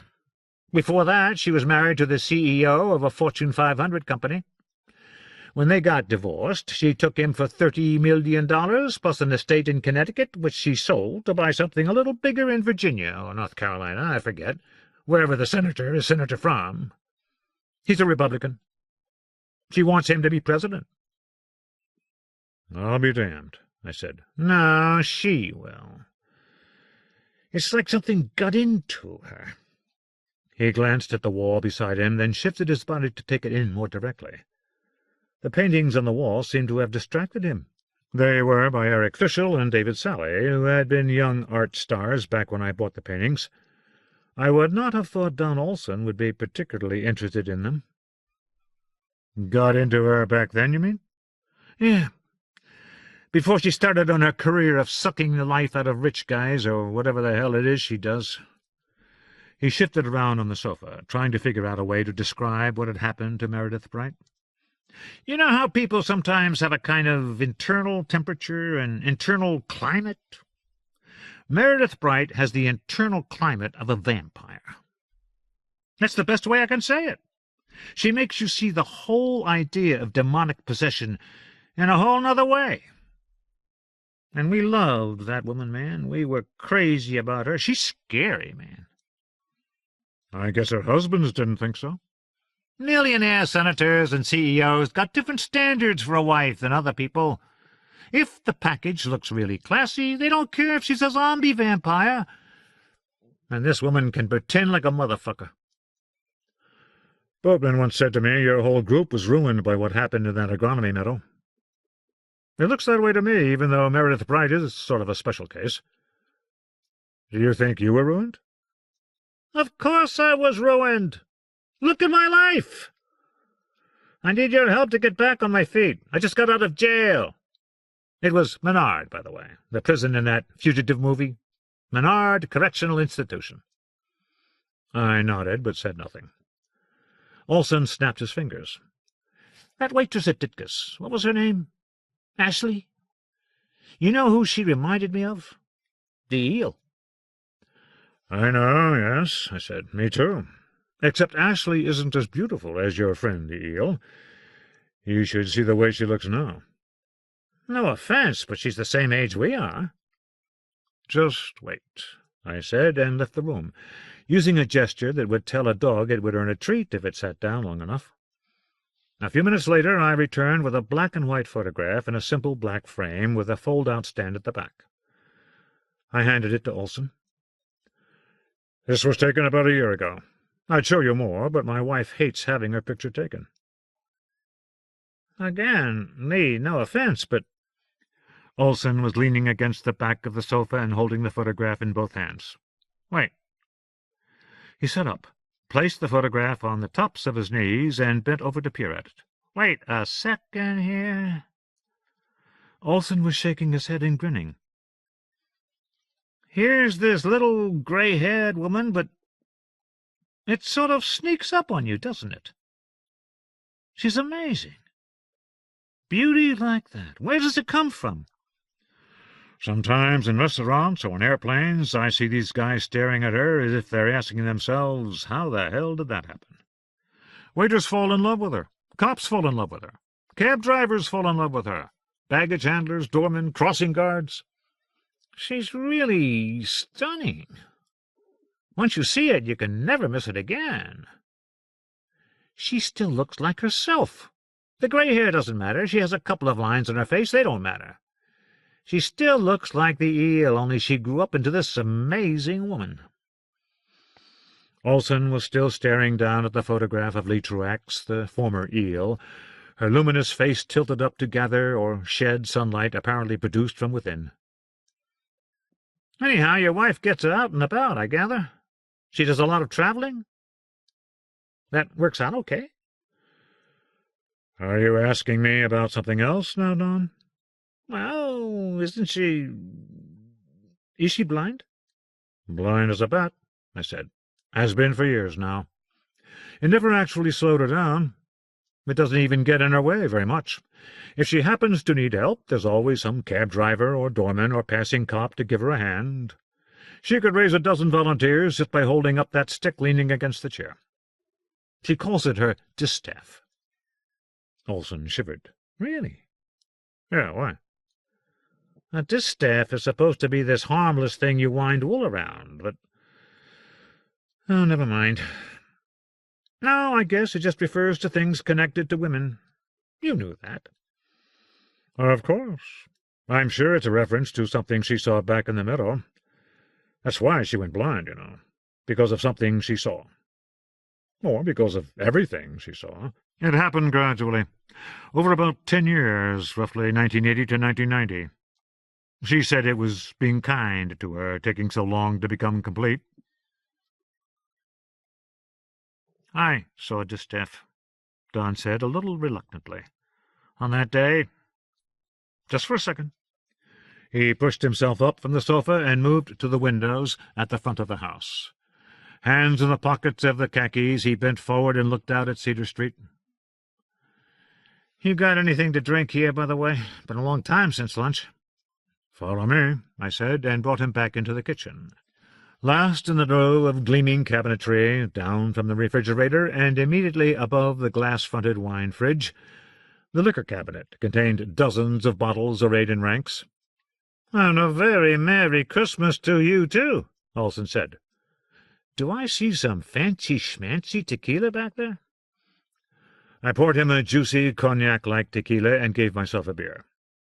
It was a few minutes past 6, at least an hour before I would ordinarily permit himself to take alcohol.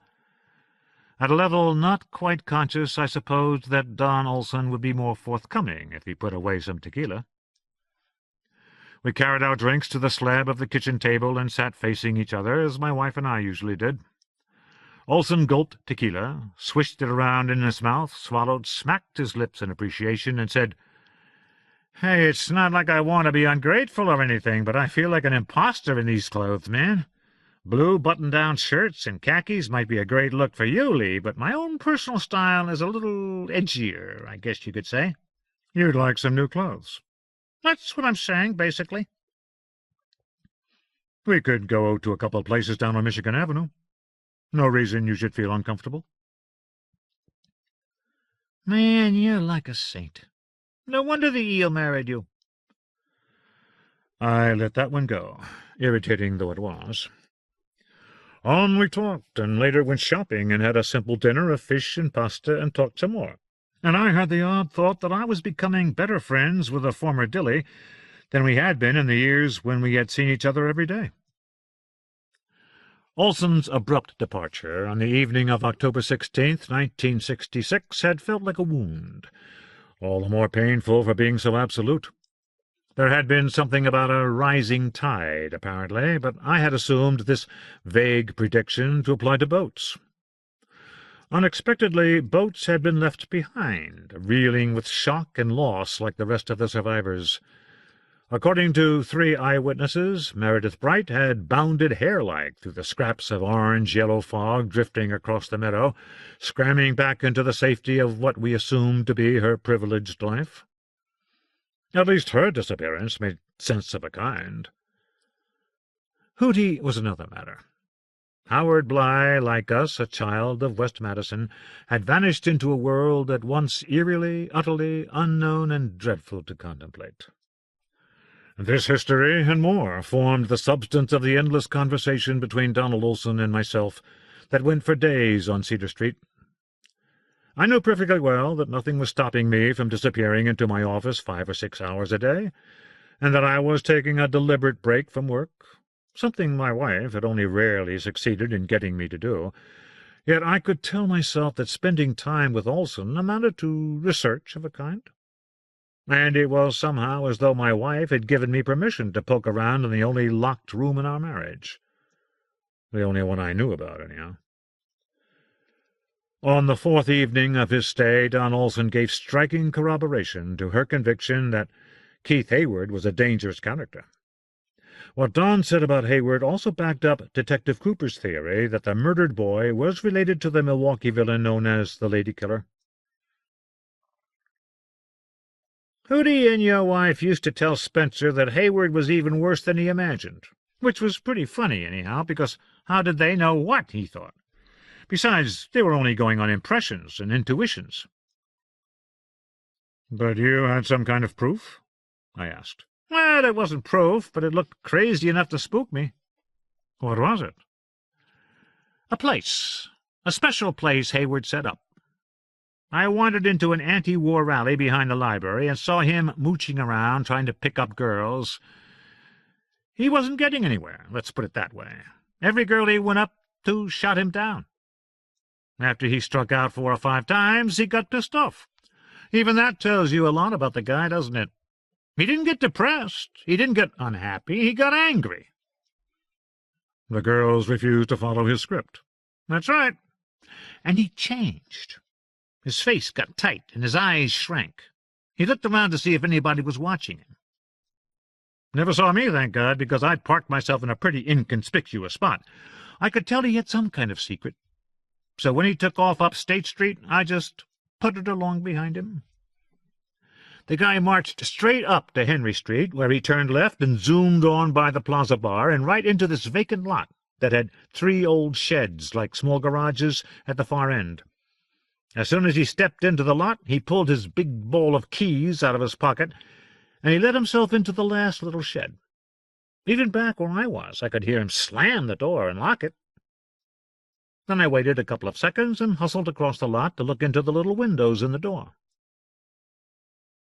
I had some ideas about Hayward's idea of amusement, but I asked, what was he doing? Talking to a knife. That's what he was doing, Don said, and singing to it. Singing! He was standing in front of a table, picking up this big knife, kind of fondling it, and putting it back down. The whole deal struck me as really creepy. Who sings to a knife in a locked shed?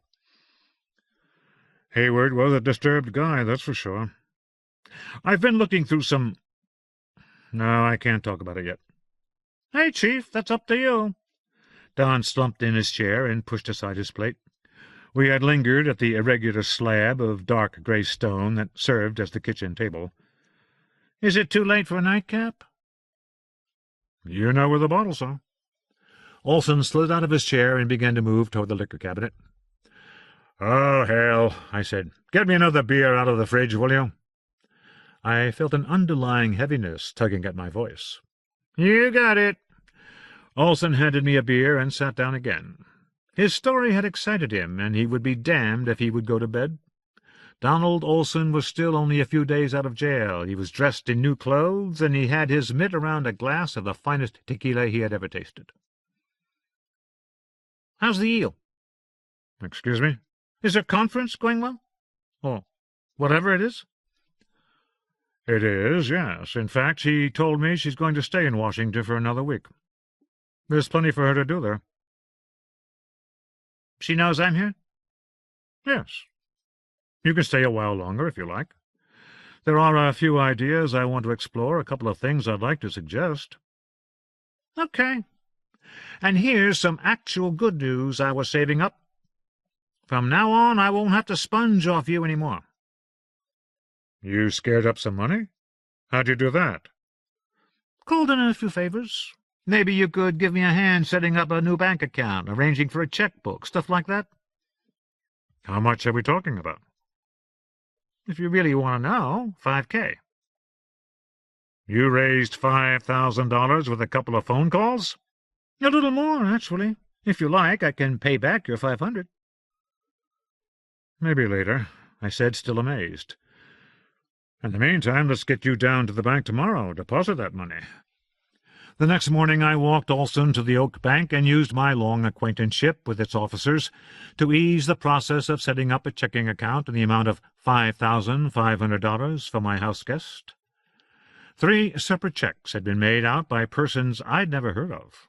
Arthur Stedham, $1,000, Felicity Chan, $1,500, and Meredith Walsh, $2,500.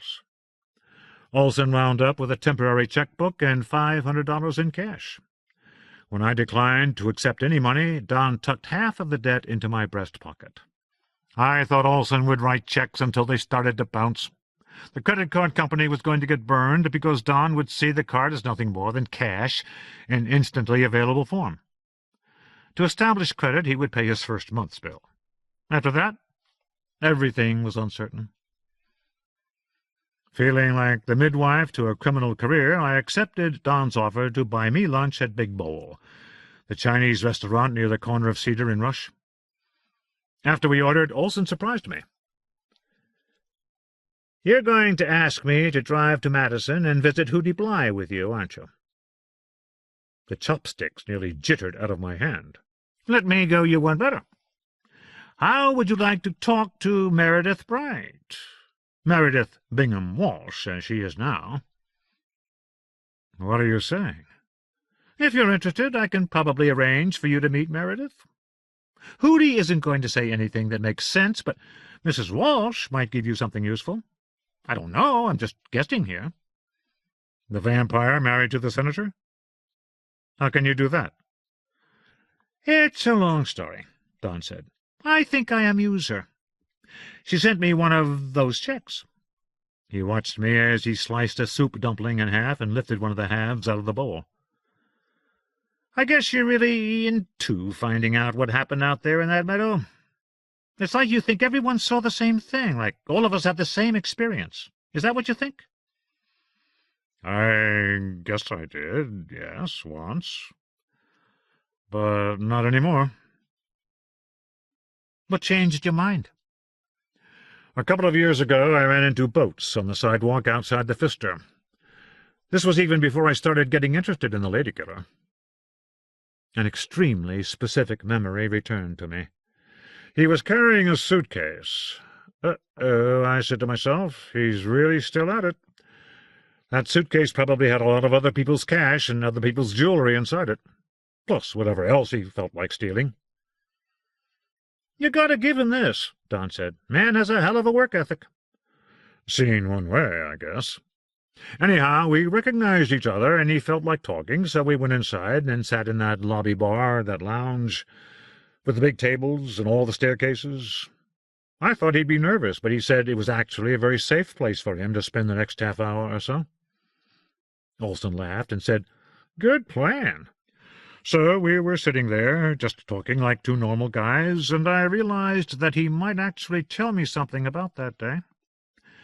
Back then, he barely even looked at me in the hallways. Hootie was in the bin. Lee refused to say anything. And you were off God knows where. Right down the street, at least for a while. Anyhow, when we were in the Pfister's lounge, I brought it up. "Didn't you talk about this with your wife?" he asked, and I said, well, I tried. "No way, huh?" he said. Then he said that a lot of time had passed, and he might be able to tell me something. It was horrible, though, he told me, and he said you were the only other person he had ever spoken of this with. Olson nodded. 4 or 5 years ago in Madison. He has a little hideout there, a crummy room near the stadium, and he just waited for me to come through town. We got together after one of my initial meetings with the students, like that one you didn't go to at La Bella Capri. He was shook up. Couldn't get it out of his mind. That picture. "A tower of dead children," he said, "with little arms and legs sticking out. And some heads, too. Did he cry when you were talking?" "He cried with you, too?" Olson nodded. "It was when he tried to tell me that most of the dead kids were sort of folded over. Like tacos, he said. And after that he couldn't keep it together anymore.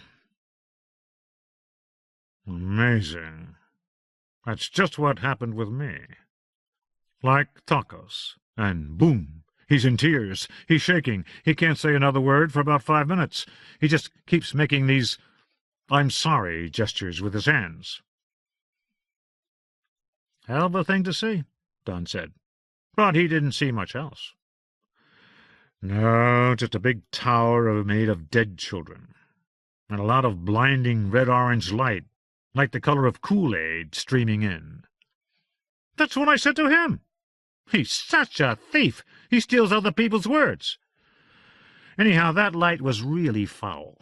Streamed in on us like through some crack in the world. One of the worst smells ever. I'm sure we all went through that. Unfortunately for you, I never managed to see a lot. There was one thing, though. Yes? Well, two things, actually. The first one was this dog, standing up inside a little room with a roll-top desk. He was wearing a dark brown suit, two-tone shoes, and a bow tie. You know how guys with bow ties can sometimes give you this look, like you just farted and they hope you'll go away before they have to ask you to leave? Pity and contempt. That's the way he was looking at me. Oh, that poster, I said. No, not that poster Eel's dad gave her. He wasn't anything like those dogs. He wasn't cute, not at all. This guy was sorry to see me, and he wanted me to go away. But there was something else, too. Jesus, have a little patience, will you? I'm getting to it. Malin grabbed me by the elbow and he yanked me away, but just before he pulled on my arm, I saw that the dog was trying to hide something from me. Things I was not supposed to see. These things were more like men, but bright, almost shiny, as if they were made of mercury or something. And they scared the shit out of me. One of them was a woman, not a man. A woman like a queen, and she had this stick in her hand, and I knew that the stick was called a distaff. How I knew, I had no idea. But that's what the thing was called. The whole thing scared the shit out of me. It terrified me. No, it horrified me. It filled me with horror. If Spencer hadn't yanked me sideways, I would never have been able to move. You told this to Boats, didn't you? Yeah. He was a lot more interested in his dead children. He asked me if I thought it could have been real. I said, "It was probably real somewhere, Jason." That evening we made several necessary telephone calls, and after that secured reservations at the Concourse Hotel. The following morning we drove 150 miles north to Madison. For 140 of those miles we were on I-90 west, for most of our journey a highway with little to recommend it but simplicity and ease of use. Exits for villages and small towns, mileage signs and billboards appeared, but the towns themselves did not, nor did the restaurants, motels, and roadside attractions advertised in the billboards. From the highway nothing was visible but the few farmhouses and fewer hills that punctuated a wide, flat landscape of fields and trees. For long stretches 3 or 4 cars moving in a huddle 50 yards ahead were the only other vehicles in sight. Don Olson said, "Slow down, damn it, you're scaring me." The speedometer revealed that I had been stepping along at 88 miles per hour. Sorry, I took my foot off the accelerator. It snuck up on me. Olson caressed the top of the dashboard with a bony hand. "Man, everything you have is beautiful, isn't it? Me, I got nothing at all. That's fine with me, by the way. I had your stuff, I'd be worried sick about trying to protect it." "You'd adjust after a while." "How fast did this old baby go, anyhow?" "Around 2 o'clock one night I was all alone on the highway, bombed out of my skull. I got it up to 130. Then I got scared. That was the last time I ever did anything like that." "You hit 130 when you were drunk at 2 in the morning?" "Stupid, I know." "It also sounds very, very unhappy, man." "Well," I said, and offered no more. Spencer used to say, everybody runs around looking for happiness when they ought to seek joy. You have to earn joy, I said. I've known joy. Long time ago. Olson laughed. Spencer once told me the only time he experienced absolute joy was in the meadow, just before everything exploded. Olson was still sitting sideways, facing me, one leg drawn up onto the car seat, almost grinning. This is out of left field, I know. All right, Olson said. Did you ever sleep with Lee when we were all back in high school? With the eel? Laughing, Olson held up his right hand, palm out, as if taking an oath. For God's sake, no! Me and Boats and Hootie, we were all madly in love with Meredith Bright. Give me a break, man. You'd have to be a rat to go after another guy's girlfriend. I had more principles than that.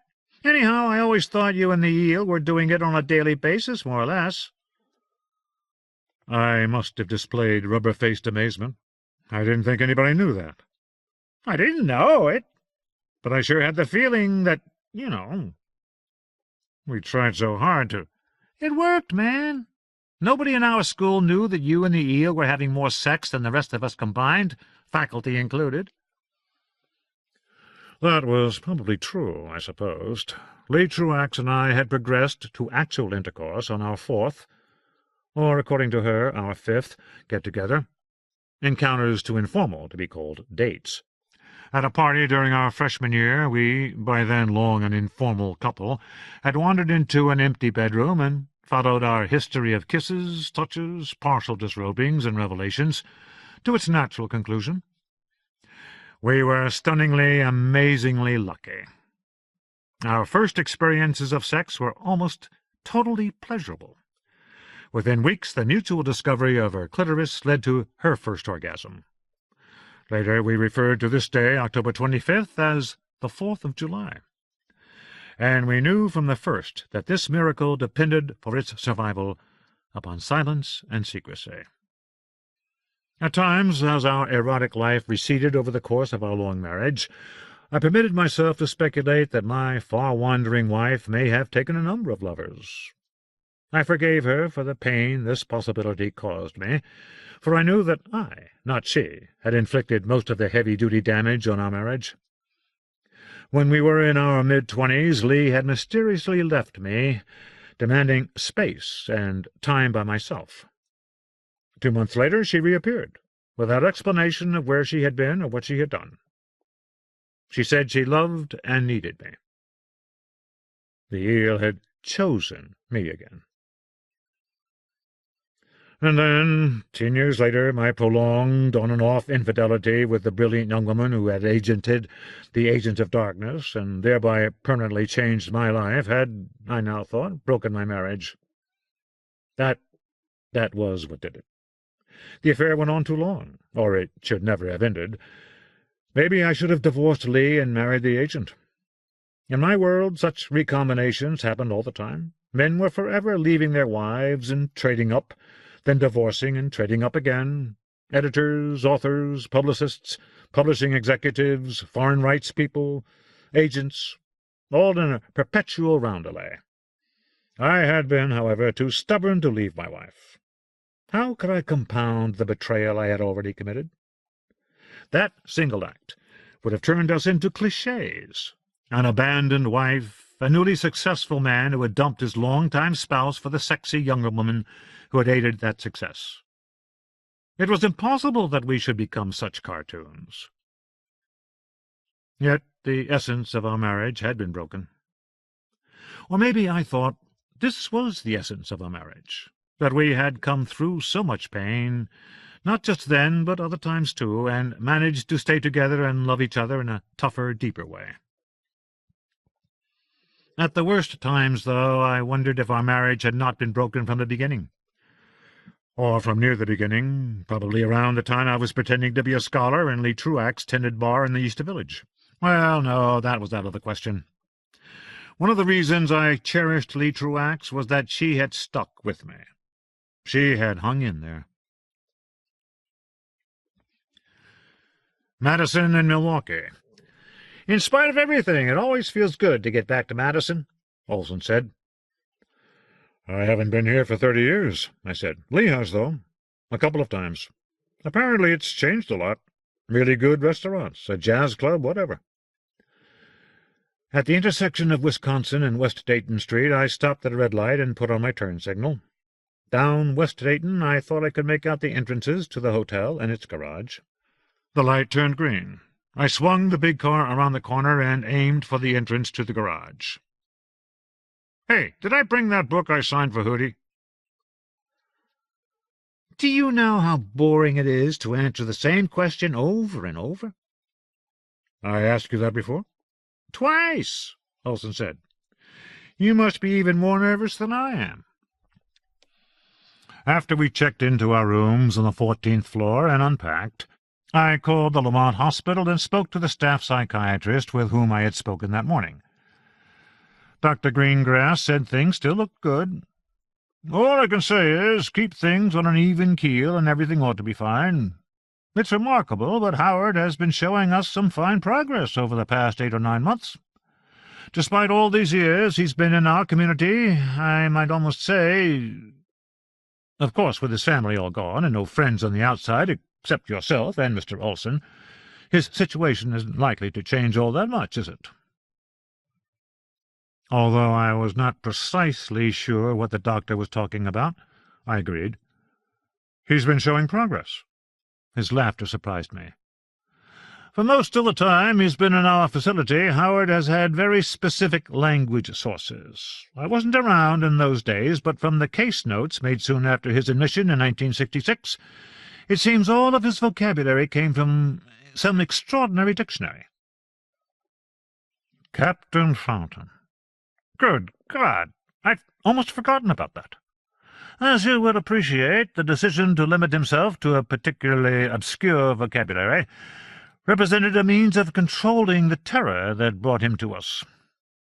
His parents felt they had to consign him to medical supervision. From what I gather, they made the right decision. Most of the people working here, medical staff and attendants, had no idea what he was saying 90% of the time. You have to add to this that to keep him from being a risk to himself and the other patients, Mr. Bligh needed to be heavily medicated. We're talking about the period from his year of intake, 1966, to about 1983, roughly. At that time, the doctor in charge of his case judged him ready for a reduction in medication, which in any case had become far more sophisticated. The results were quite gratifying. He began to talk? To use a standard vocabulary? For several reasons, that would have been extremely good news. Not exactly. After the adjustment in his medication, Mr. Bligh began to speak in long, beautifully formed sentences and paragraphs, bits of dialogue, and so forth. We eventually discovered that almost everything he said came from the Hawthorne novel, The Scarlet Letter. Captain Fountain provided the remainder. "He used to quote from The Scarlet Letter back in high school," I said. "Does he remember everything he reads?" "Yes, I think he does." "I ask because he seems to have added a book he just finished reading." It was lying on a table in the game room, a kind of a romance novel, or maybe what is called a Gothic. "The Moon Dreamers, I think. By L. Shelby Austin?" "Never heard of it," I said. "Neither had I, but it's had an excellent effect on your friend. Howard's become much more expressive." "Does he know we're coming?"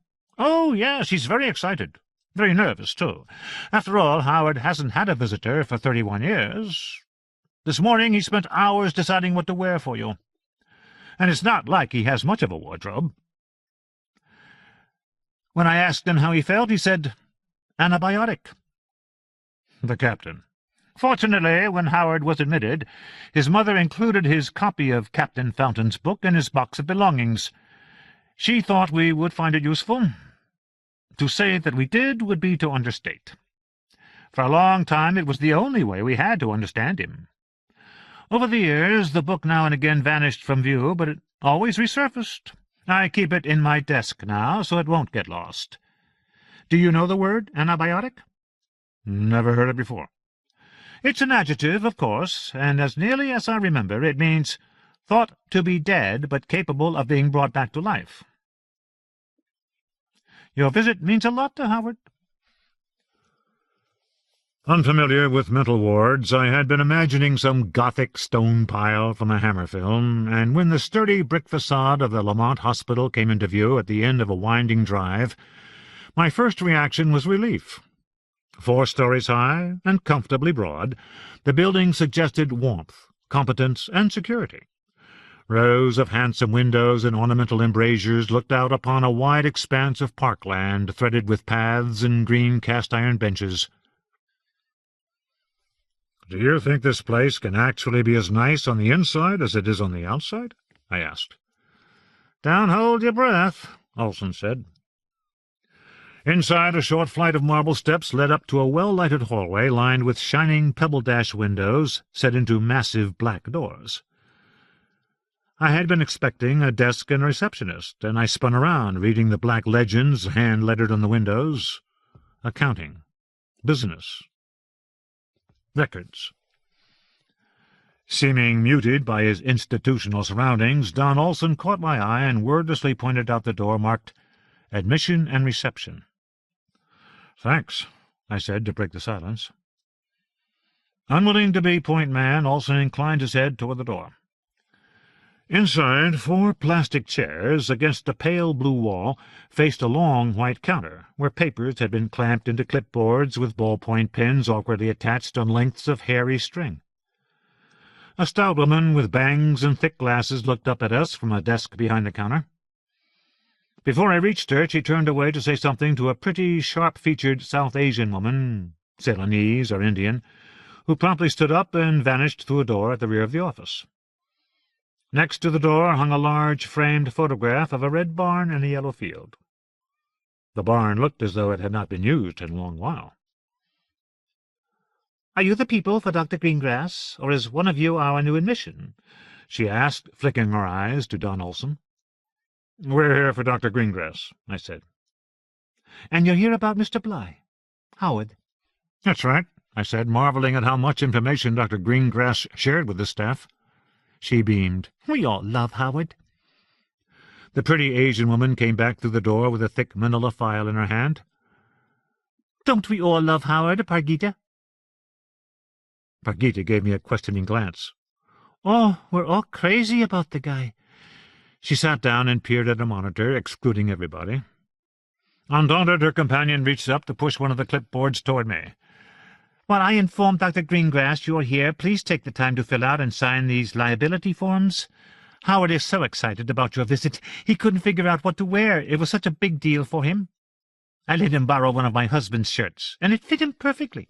So compliment him on his shirt." I signed the form without reading it and passed the clipboard to Don Olson, who flipped to a fresh page and did the same. "Now, please take a seat against the wall, and I'll call the doctor." We sat down and watched her make the call. Pargita frowned at her computer monitor and flicked a few keys. "Are you two in Howard's extended family?" the woman asked them. "In a way," I said. "He was so cute, the way he asked me to help him. He said, Mirabelle turned to him and asked, 'John, is that a new shirt? I love seeing you in new things.'" That was from this Moon Dreamers novel. You can always tell when Howard falls in love with a new book. It's the only thing he'll quote from for a long, long time. Pargita sighed and stood up again. She vanished through the door next to the picture of the abandoned barn. "Nice photograph," I said. "Thank you. One of our patients took that picture." A wistful expression crossed her face. "A few days after the photo went up, she killed herself. The poor woman told Dr. Greengrass that, when she saw her picture hanging in here, she realized nobody in the whole wide world had ever understood her, and nobody ever would. He raised her medication, but not by enough, is what Pargita said. Not that she's an expert." I could think of nothing to say to this. During this moment of subtly charged silence, a man in clear plastic eyeglasses and a coat as white as his hair burst through the door at the back of the office. He was rubbing his hands together, grinning and glancing from me to Olson and back again. Pargita came through a couple of seconds later. Well, well, this is a fine day. Welcome, gentlemen, welcome. You are, I take it, Mr. Harwell and Mr. Olson. Of course you are. All of us here are very pleased to see you. He came around the end of the white counter, still trying to make up his mind. In the end, he made the right guess and reached for my hand. In your case, Mr. Harwell, it is a special pleasure. I am a great admirer, a great admirer. This probably meant, I knew, that he had read The Agents of Darkness.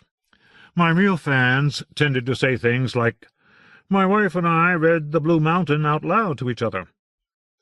It was always rewarding to hear from someone who had enjoyed something I'd written, however, and such is my disposition that praise seldom seems misplaced. I thanked the doctor. "And you must be Mr. Olson?" He grasped Don's hand. "Also a pleasure. So you knew Howard well, back in the 60s? From behind the counter came Pargita's dry, sardonic voice. "In case you hadn't guessed, this is Dr. Charles Greengrass, our Chief of Psychiatry and Chief of Staff." He whirled to stare at her. "I didn't introduce myself? Really?" Pargita swung herself into her chair with the economy of a dancer. She glanced up at Greengrass for a moment only. "They knew who you were, Charlie." I caught myself beginning to speculate about the relationship between this young woman and Dr. Greengrass, and declined to go any further than I already had. "Gentlemen, forgive me, please. As Miss Pomandera reminds us, this is indeed an exciting moment. Very shortly we will be going up to the ward to visit Howard, but first I would like to have a little chat with the two of you in my office. Would that be satisfactory?" "Of course," I said. "This way, then." He turned away and led us back into the wide corridor with its shining lights and black doors. Before passing out of the office, I glanced over my shoulder and saw Pargita monitoring our departure with a smoky, sardonic eye. The woman beside her, who had been quivering with silent laughter, instantly froze into immobility. I closed the door, then hurried a little to catch up with the other two. "Pargita Pomandera?" Olson was asking. "Exactly. Where's she from?" "Right here in Madison." "I mean, what's her background? What is she?" "You're asking about her ethnicity? Her father is an Indian, and I believe her mother is Vietnamese. They came to Wisconsin in the 70s and met as graduate students." At the end of the wide corridor he opened a door labeled Psychiatry. "The Pomanderas lived next to us for many years. When my children were small, we often used Pargita as our babysitter. Wonderful girl. Very adaptable." "And the other woman, the one with bangs?" "Oh, sure, that's my wife," Greengrass said. "She comes in whenever poor Myrtle can't get out of bed in the morning." He ushered us into a space similar to the reception office, where a wide, extremely ample woman in her 40s, her cheeks creased into dimples, smiled up at us from a desk that seemed far too small for her. She wore a shapeless, teepee-like dress and a pattern of pink roses, and when she smiled her dimples looked aggressive. "I'll be in my office for a minute, Harriet. Please hold my calls." "All right, Doctor. Are these Howard's visitors?" "Yes, they are." "We just love Howard," said Harriet, her dimples growing even deeper. "He's what I call a real gentleman." "Ah," I said. "In here, please." Greengrass had opened a door behind Harriet's desk. The doctor waved us to the near side of an oval wooden table with a bowl of peppermint candies placed equidistant from two padded chairs. He took a rocking chair on the table's other side. "Well," he said, "as you have seen, all of us in this institution hold Howard Bly in a good deal of affection." "So it seems," I said. "He's our oldest patient, not in years, mind. Some of our people are in their 80s now, but in the length of his confinement here. He has seen them come and go as Howard, and through many, many changes of staff, changes in leadership, he has remained the same sweet, good-hearted fellow you will meet today." The doctor looked upward for a moment and steepled his fingers before him as if praying. A tiny, reluctant smile tugged at his lips. "Not that he hasn't had his moments. Yes, we have seen Howard very fearful. On 2 or 3 occasions, quite aggressive. He seems in particular to fear dogs. One might call it a phobia. Cynophobia, to be exact. Not that such terms are very helpful. I prefer to think of it as a panic disorder. Thankfully, we have techniques for treating panic disorders. Howard's phobic reaction to dogs has moderated significantly over the past decade. "You allow dogs in this hospital?" I asked. "Do they wander through the middle wards?" Dr. Greengrass regarded me over his steepled fingers. "Like many institutions of our kind, we have had excellent results with animal companion therapy. At certain hours, dogs and cats are permitted in certain areas. An animal companion, combined with more conventional therapies, can be quite helpful in bringing people out of themselves." He smiled at us and gave his head a little shake, conceding a point long ago abandoned. "Howard has refused all offers of an animal companion. Once, before I came here, he attacked an attendant who let a dog into the common room. These days dogs are not permitted in the common room, and Howard can meander around in there perfectly safely. There have been incidents, however—" Dr. Greengrass bent over his desk and lowered his voice. "Incidents in which Howard happened to find himself in the same quarters as a man with a canine animal companion. No one to blame. Simply strolled in, probably with an open book in his hands, and there it was, right in front of him. A man petting a dog. Result? A high-pitched noise of distress, and immediate flight back to his room, where he closes his door and lies on his bed trembling. But for Howard's, well, terror is not an accurate word, but for his terror he would have been released into a group home 5 or 6 years ago. I should tell you that he has refused even to consider the possibility that he will ever leave this hospital." The doctor gave us a look of absolutely impersonal and scientific curiosity. "You are his first visitors in 3 decades. Can you help explain what I have just described to you? To put it simply, what happened to Howard Bly?" "It's hard to describe," Olson said, glancing at me. "Along with a few other people, a few of us, did something in the meadow. A kind of a rite, a ceremony. Everything became dark, confusing, scary. A boy died. Whatever Hootie, Howard, saw, it frightened him very badly. Maybe a dog, or something that looked like a dog, attacked the boy. I was there, but I didn't see that happen." "Something that looked like a dog?" asked Greengrass. "What do you mean, a wolf? Something unnatural?" "You got me," Don said.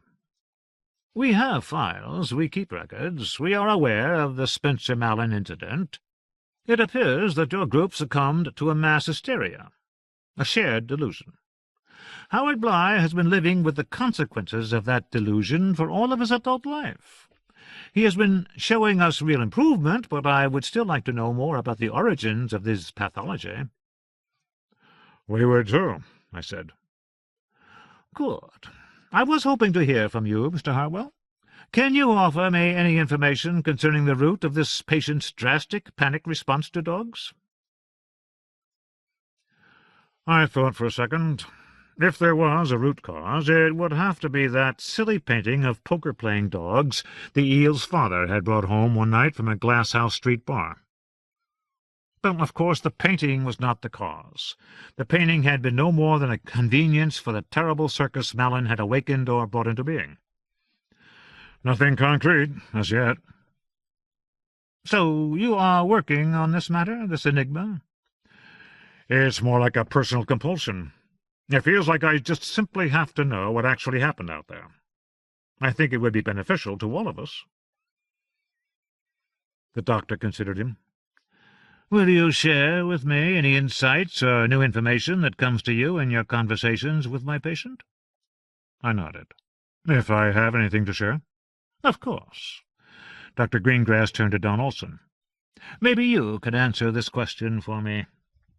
Twice, the first time a number of years ago, and the second yesterday, Howard said to me, 'Words create freedom too, and I think it is words that will save me.' Very striking, I thought, since in a sense it is words that have imprisoned him. Do you have any idea what he was quoting from?"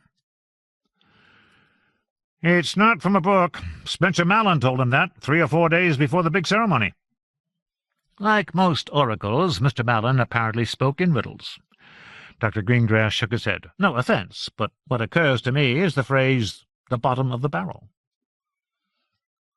Don said nothing. The only part of his face that changed were his eyes. "Well, now," Dr. Greengrass said, "let's find your friend, shall we?" He conducted us into the hall and up a wide flight of stairs. At the second floor we continued on up to the third, where Dr. Greengrass pushed open a set of swinging doors and led us into a combination of office and antechamber. Behind a narrow desk that held only a transistor radio, a buzz-cut man in a short-sleeved white jacket that showed off his bulging arms reached out to switch off a talk show. As we came into the anteroom, he stood up and tugged at the hem of his jacket. "The doctor," he said. "We've been waiting for you." From a man so physical, the stutter came as a surprise. The attendant took a moment to inspect us. "The two of you are Howard's old friends?" "Uh-huh," I said. "Don't look much like him, do you?" He grinned and stuck out a giant hand. "My name's Antonio. Thought I'd sort of greet you here. I take good care of Howard. Him and me get along fine." "All right, Antonio," said Dr. Greengrass. "Where is he?" Common room, last time I saw him. He'll still be there." The doctor took a fat key-ring from his trouser pocket and opened the stout black door next to the little desk. "Oh, come in with you," said Antonio. "Maybe I'll... Who knows? Howard's been kind of emotional lately." With the attendant following along, we trooped into a long, bright corridor hung with photographs and clumsy paintings on either side of 2 long bulletin boards, blanketed in announcements and flyers. On the left side of the corridor, a series of doors punctuated the artwork. Dr. Greengrass opened the single door on the corridor's right side, which said, "Patient Facilities." At the side of a little lounge decorated with framed drawings, another door admitted them to a colorful room nearly the size of a gymnasium that was divided into separate areas by game tables and groupings of sofas and chairs. Other chairs and benches lined the walls. The cheerful colors of the walls and the pattern on the carpet made the room feel like a preschool. 30 to 40 men and women of widely varying ages sat on the furniture or played checkers at the game tables. One older man was assembling a giant jigsaw puzzle with great concentration. Only a few of the patients looked up to see who had come in. "Dr. Greengrass," said a tall, smiling blond man with biceps as prominent as Antonio's. He had evidently been waiting beside the door. "We're ready for you and your guests." "Oh, yes," said Antonio. "Yes, we are." "This is Max," Greengrass said. "He has spent a good deal of time with your old friend." "Let's get over there," Max said. "He's pretty eager." "Where is he?" asked Don, scanning the room. No one before them looked anything like Howard Bly, and none of them looked eager. They might have been filling in the time before lunch at a mediocre resort. Some of them wore pajamas. The rest ordinary clothing, khakis, jeans, dresses, shirts. "Back there in the corner," said Max, pointing with his thumb. "Stay here, Antonio," said Dr. Greengrass. "We don't want to alarm him." With ill grace, Antonio consented and twirled away to park himself on an overstuffed chair. Max and the doctor led us through the common room, and a low bubble of conversation trailed along through the nests of furniture. When we rounded a wide, bright blue pillar near the far end of the room, Max and Dr. Greengrass parted to reveal a bald, round-faced man leaning forward on the edge of a worn blue armchair. He was clenching his hands over a substantial belly and a plaid shirt slightly strained at the buttons. The round face seemed curiously innocent and untouched. This man did not look anything like Hootie Bly, but his eagerness could not be questioned. "Howard, say hello to your friends," said the doctor. Nodding, the old man glanced from face to face and back again. The baffled expression in his eyes made me feel that we had made a mistake, that this poor old duffer should have been left in peace. Then the duffer broke into an ecstatic smile, nodded rapidly, and did an odd thing with his hands, spreading them wide, then bringing them close together. "Jill!" "Hi, Hootie," Olson said. Dr. Greengrass whispered, "He's telling you that he's pulling the word from a longer sentence. He does it to save time." I watched the man in the armchair turn his rapturous gaze upon me, and knew with absolute certainty that we had done the right thing. Again, the fat old man did the strange thing with his hands, isolating a word within a pre-existing sentence. "Twin!" he cried. "Oh, twin!" He pushed himself upright and on the spot revealed, at least to me, that he was indeed Hootie Bly. The shine in his eyes, the shape of his shoulders, the way he held his right hand at his waist while dropping the left, a complex mixture of happiness and sorrow, brought tears to my eyes. Hootie stepped forward, and uncertain we moved nearer to him too. For a moment, both awkward and overflowing with emotion, Don and I each clasped one of Hootie's hands. For a moment Howard quoted something indistinct about Aunt Betsy declaiming that this was a fine, fine day. Then he threw his arms around Don and rocked back and forth for a couple of seconds. Tears spilling from his eyes, Howard turned to hug me in the same way, rocking with glee. Hootie let go of me, wiped his hands over his shiny face, and, eyes glowing, spoke directly to me. "Skylark, have you anything to say to me?" I glanced at Dr. Greengrass, who raised his hands in a shrug. Don Olson said, "I guess you didn't know. One day Malin told the eel she was his skylark." The moment he said the word, I was pierced by the bright, sudden memory of a skylark my wife and I had seen soaring above the garden of a pub in North London. Meredith Bright Walsh. Don Olson and I occupied a side table in the governor's lounge on the 12th floor of the concourse. A delicate-looking young man and an athletic young woman, both blonde and uniformed in white shirts and bow ties, were settling trays of hors d'oeuvres into pans on a long table against the wall. Bored as a goldfish in a goldfish bowl, a bartender in a brocade vest drifted to the far side of his circular domain.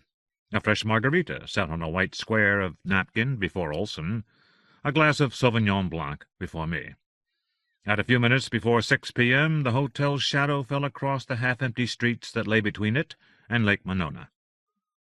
A shadow had fallen on us, too. We had a lot to think about. The decision to accompany Howard Bly on a stroll through the hospital's grounds had not resulted in the conversation I had hoped would unfold along the curving paths. Instead, our excursion had ended in a messy scramble back to the ward, a disaster that would have resulted in the immediate expulsion and permanent removal of Mr. Bly's 2 old friends from the hospital, but for his startling last-minute intercession. It had been an awkward couple of minutes or so. Hootie began shouting from the moment he burst into the hospital's rear entrance and felt safe. Dr. Greengrass exploded from his office, yelling for the attendants, who promptly smothered the patient with their bodies as if his clothing had combusted in the sunlight. "What triggered this?" Greengrass bellowed. "What did you do to him?" Thrashing on the cold floor, Hootie bawled nuggets from Captain Fountain's treasure chest.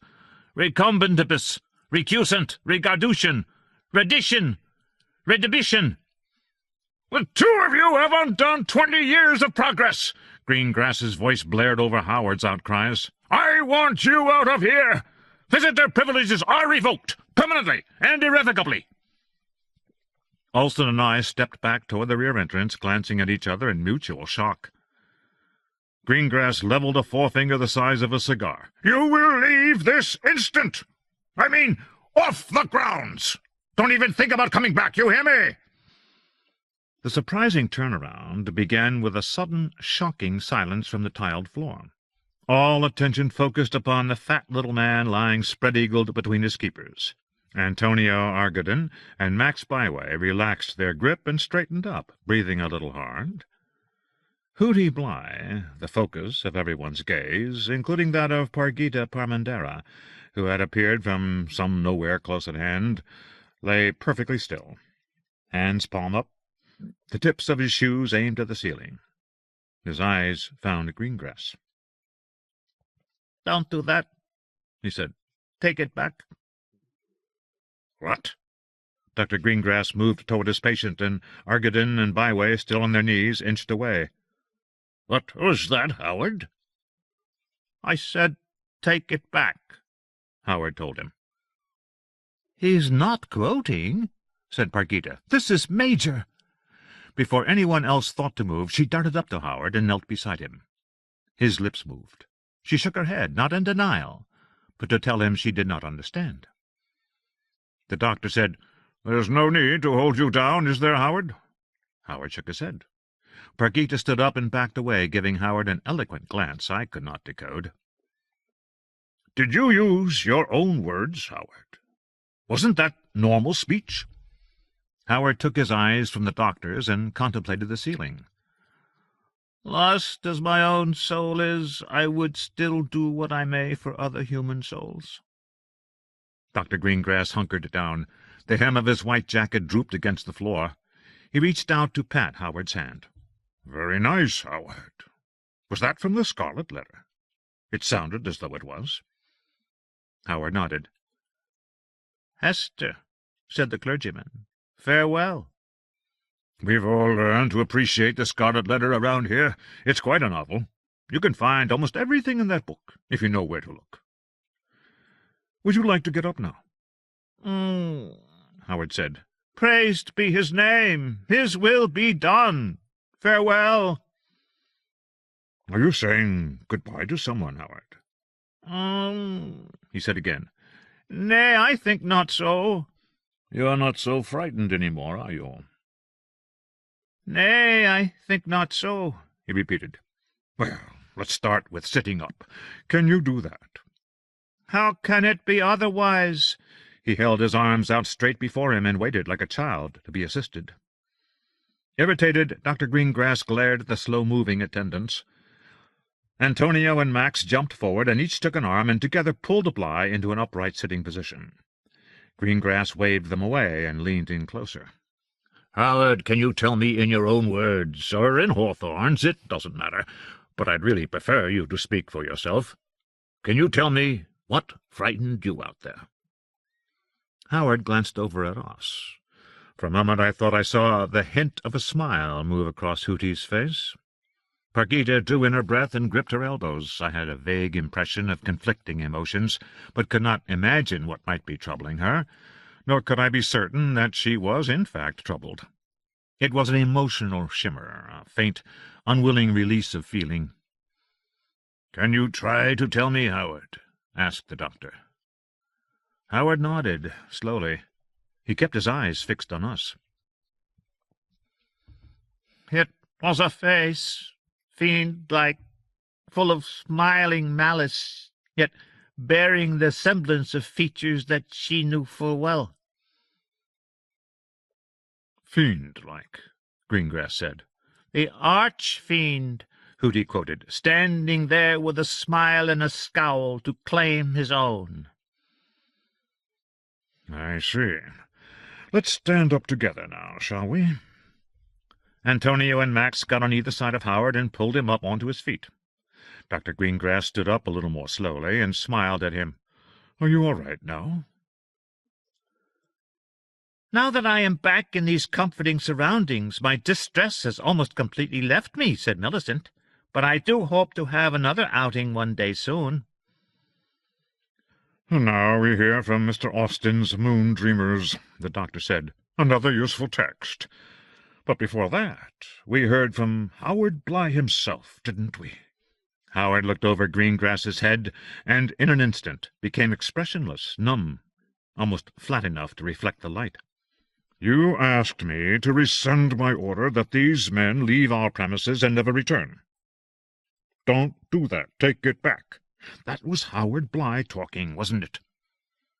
Howard stood before him, disappearing inch by inch. "I'll let them stay on one condition, that you confirm what I'm saying. Say, 'Yes, Howard,' meaning, 'Yes, I spoke for myself. Yes, I found my own words. And your old friends can come here as often as you and they desire. But you have to say it, Howard. You have to say yes.'" Hootie began to blush. He seemed once again to be fully present, though in considerable disagreement with himself. His eyes met the doctor's, and the flush spread across his cheeks, darkening as it moved. "Take it back." "You're quoting yourself." "Well, that's good enough, Howard. Thank you." In a little while all had returned to the version of normality familiar to the Lamont Hospital. Antonia Argadin patrolled the wards and the common rooms in search of a patient to terrorize. The jigsaw puzzle obsessives dwelt upon clouds and sailing vessels. Propped on his pillows, Howard Bly lay reading L. Shelby Austin's masterwork. Dr. Greengrass sat installed behind his desk, discussing hospital policy with Pargita Parmandera and the two visitors responsible for patient Bly's recent breakthrough. Prodded only slightly by his former babysitter, the doctor soon agreed that we should feel free to visit our friend whenever we wished to do so, provided, of course, that we did not interfere with his hours of rest. Don said, "He's not completely sane, is he? This is an awful thing to say, but I think you have to start there." "So Hootie did see, or thought he saw, a demon, or the devil, or something like that, and that makes him crazy?" "You heard him as well as I did. The arch-fiend," he said. "And something about the devil with a smile on his face? That would terrify anybody. The people who see the devil popping up on garden paths are not sane. I'm sorry." It's funny, but for some reason devils popping up on garden paths sounds a little like Hawthorne to me. It was a little like The Scarlet Letter, in fact, but I let that slide.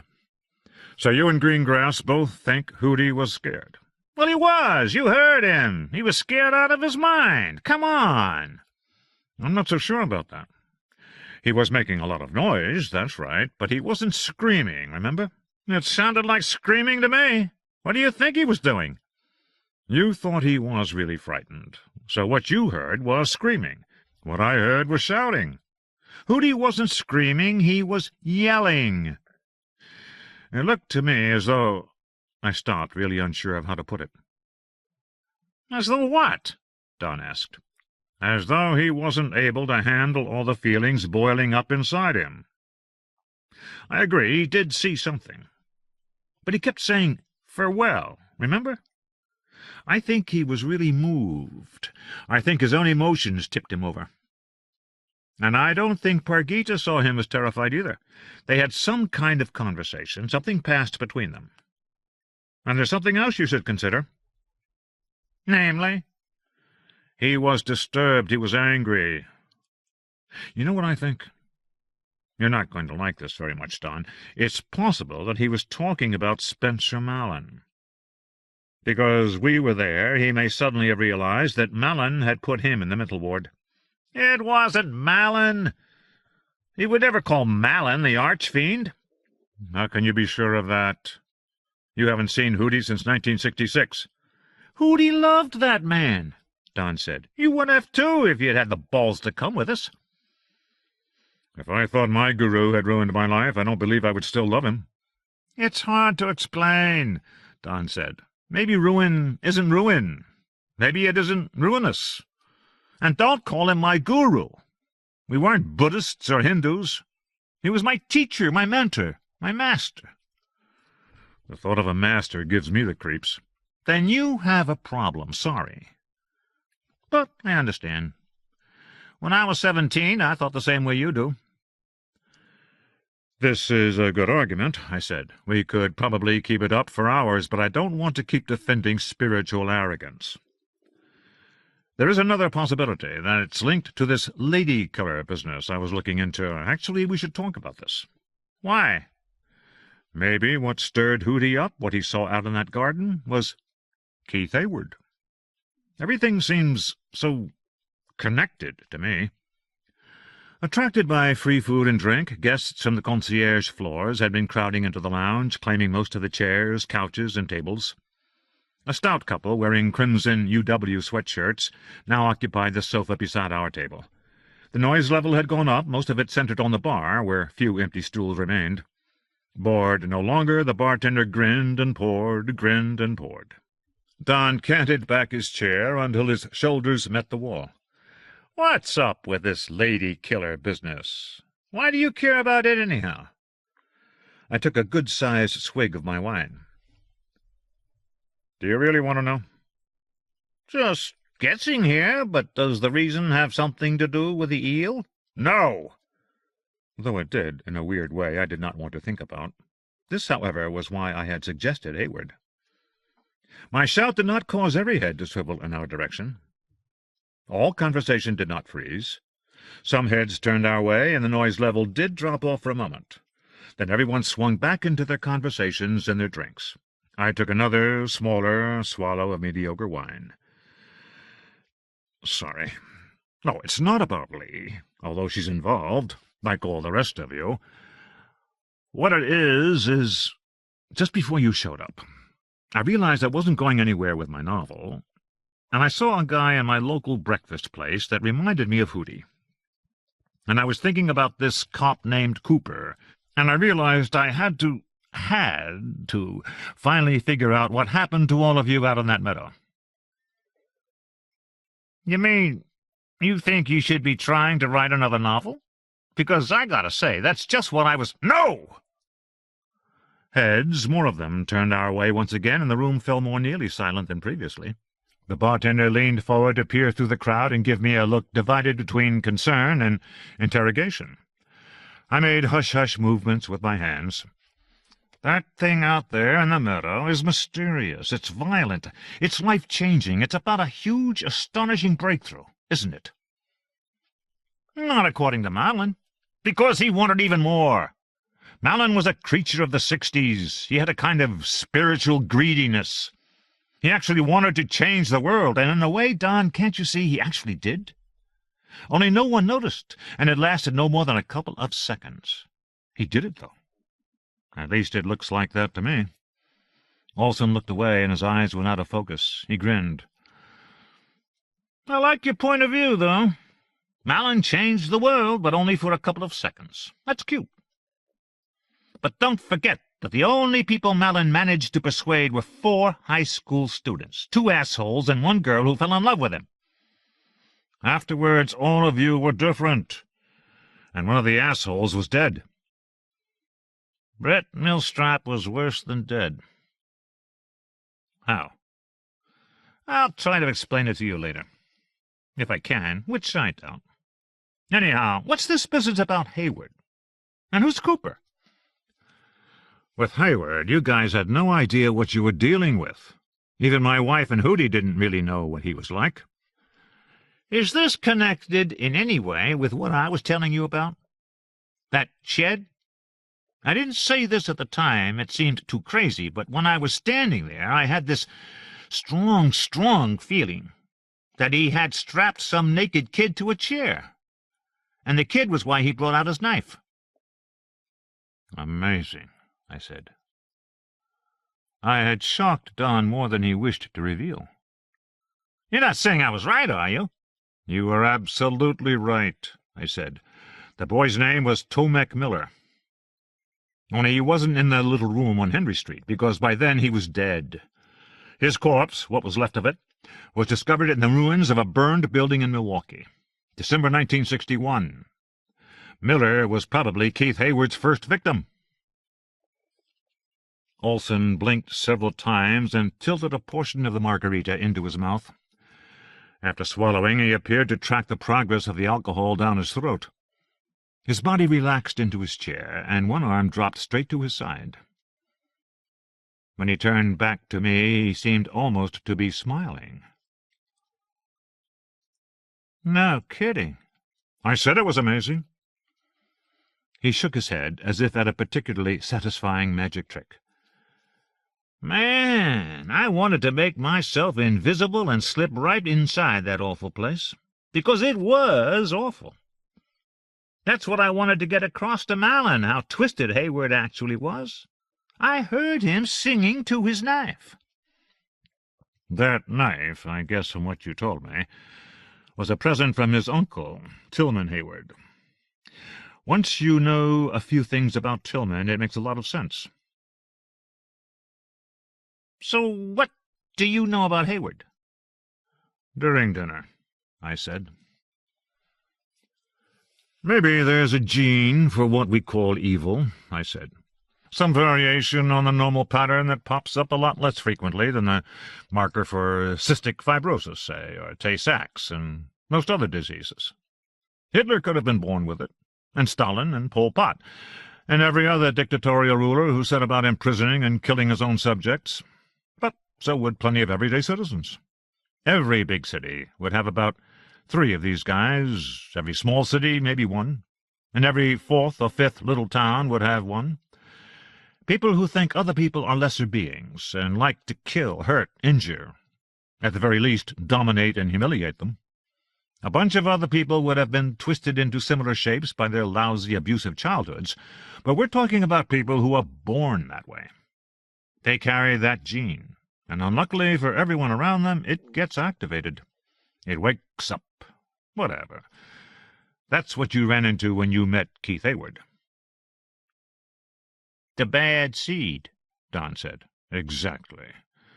The other point of view, which lots of religious people believe, is that from birth every single human being is corrupt and sinful, but that true evil, the real sulphurous satanic thing, is timeless, comes from outside, and exists independently from human beings. To me, this always seemed a primitive way to think. It absolves you from responsibility for your actions. A devout Christian would say that I had it all wrong." We were sitting at a corner table in Muramoto, just off Capitol Square on King Street. The bartender at the Governor's Club had recommended the place. He had also suggested that we try the Asian slaw salad, which resembled a haystack. It had been delicious, and so had everything else.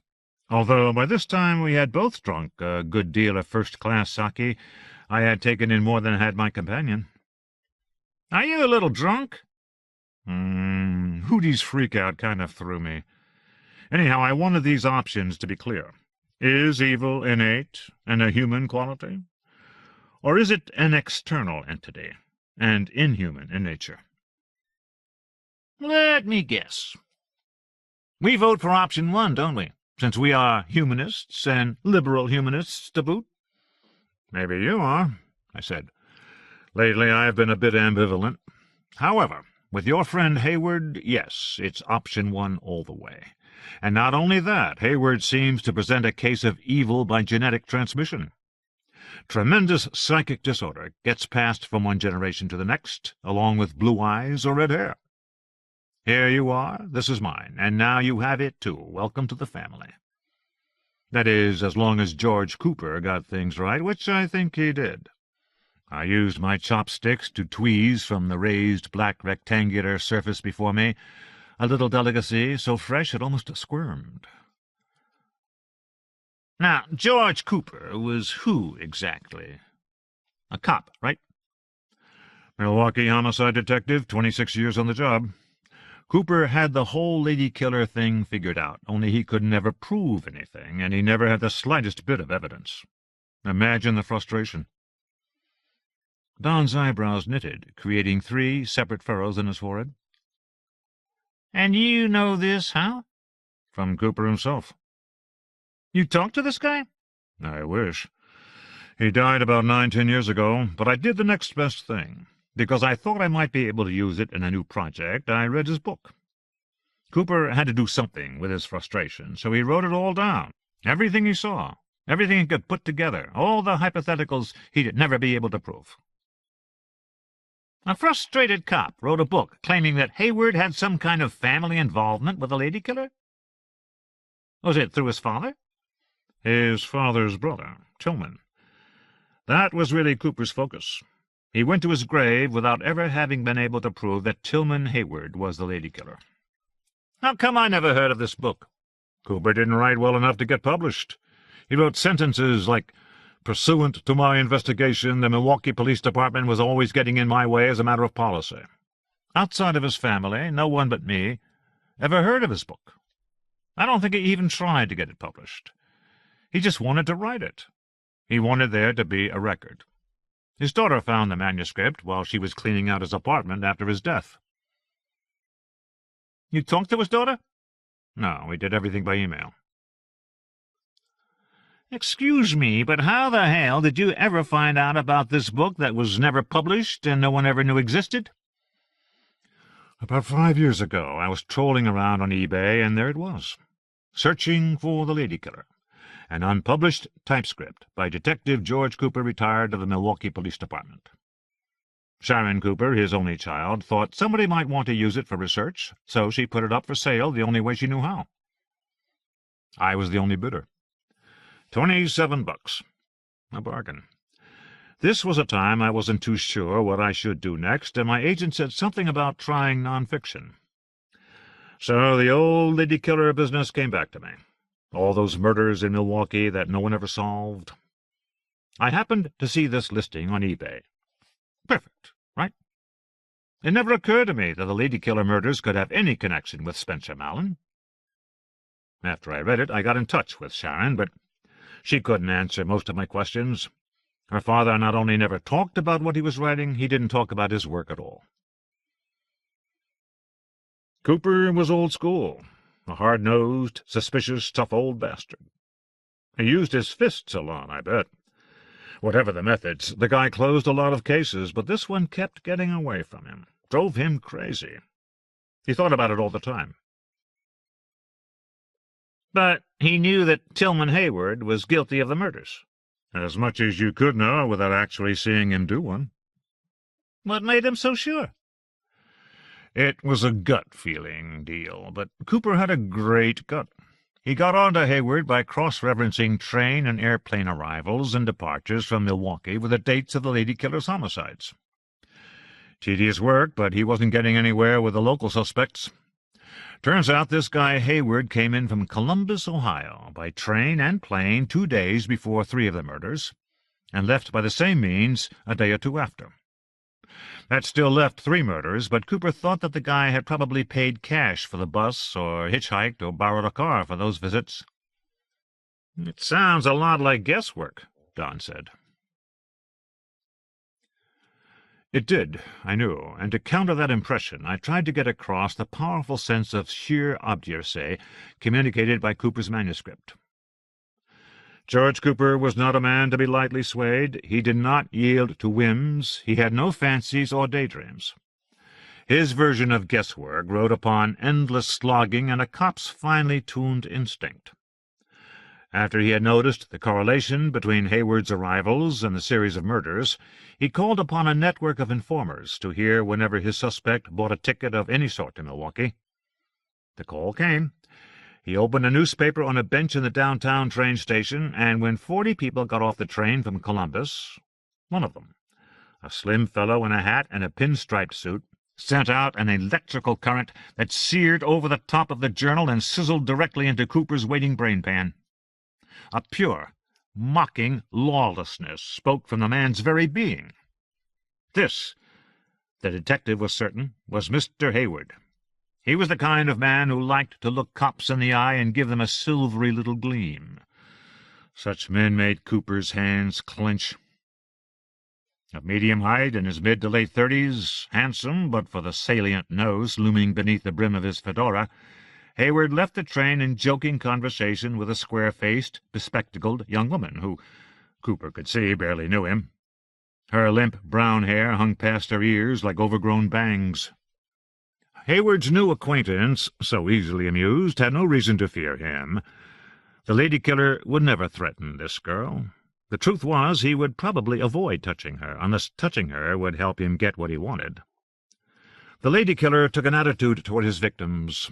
If they weren't pretty, they weren't worth the trouble. Unfortunately, if they were pretty, they were worth all the trouble he could concoct. Hayward wanted something from this typist, this substitute teacher, whatever she was, and it was probably a ride somewhere. Cooper folded his newspaper and trailed after them as they filtered through the crowd, paused for the gentleman to make a brief telephone call, then went out into the late afternoon sun. His plain blue sedan, dinged a bit on the driver's side, settled a little way down the street. The young woman admitted Mr. Hayward into her green Volvo, and Cooper leaned on his hood and pretended to gaze in fascination at a welter of railway tracks extending halfway to infinity. When the Volvo drove off, he followed it through the downtown, then west to Sherman Boulevard, and into a largely lower-middle-class neighborhood, where the woman drew up in front of a two-story yellow and brown house on a short, patchy lawn. A worn-looking woman and a scrawny boy shot through the narrow front door and trotted down 3 concrete steps to greet the murderer. Cooper noted the address, and back at the station found it in a battered reverse directory.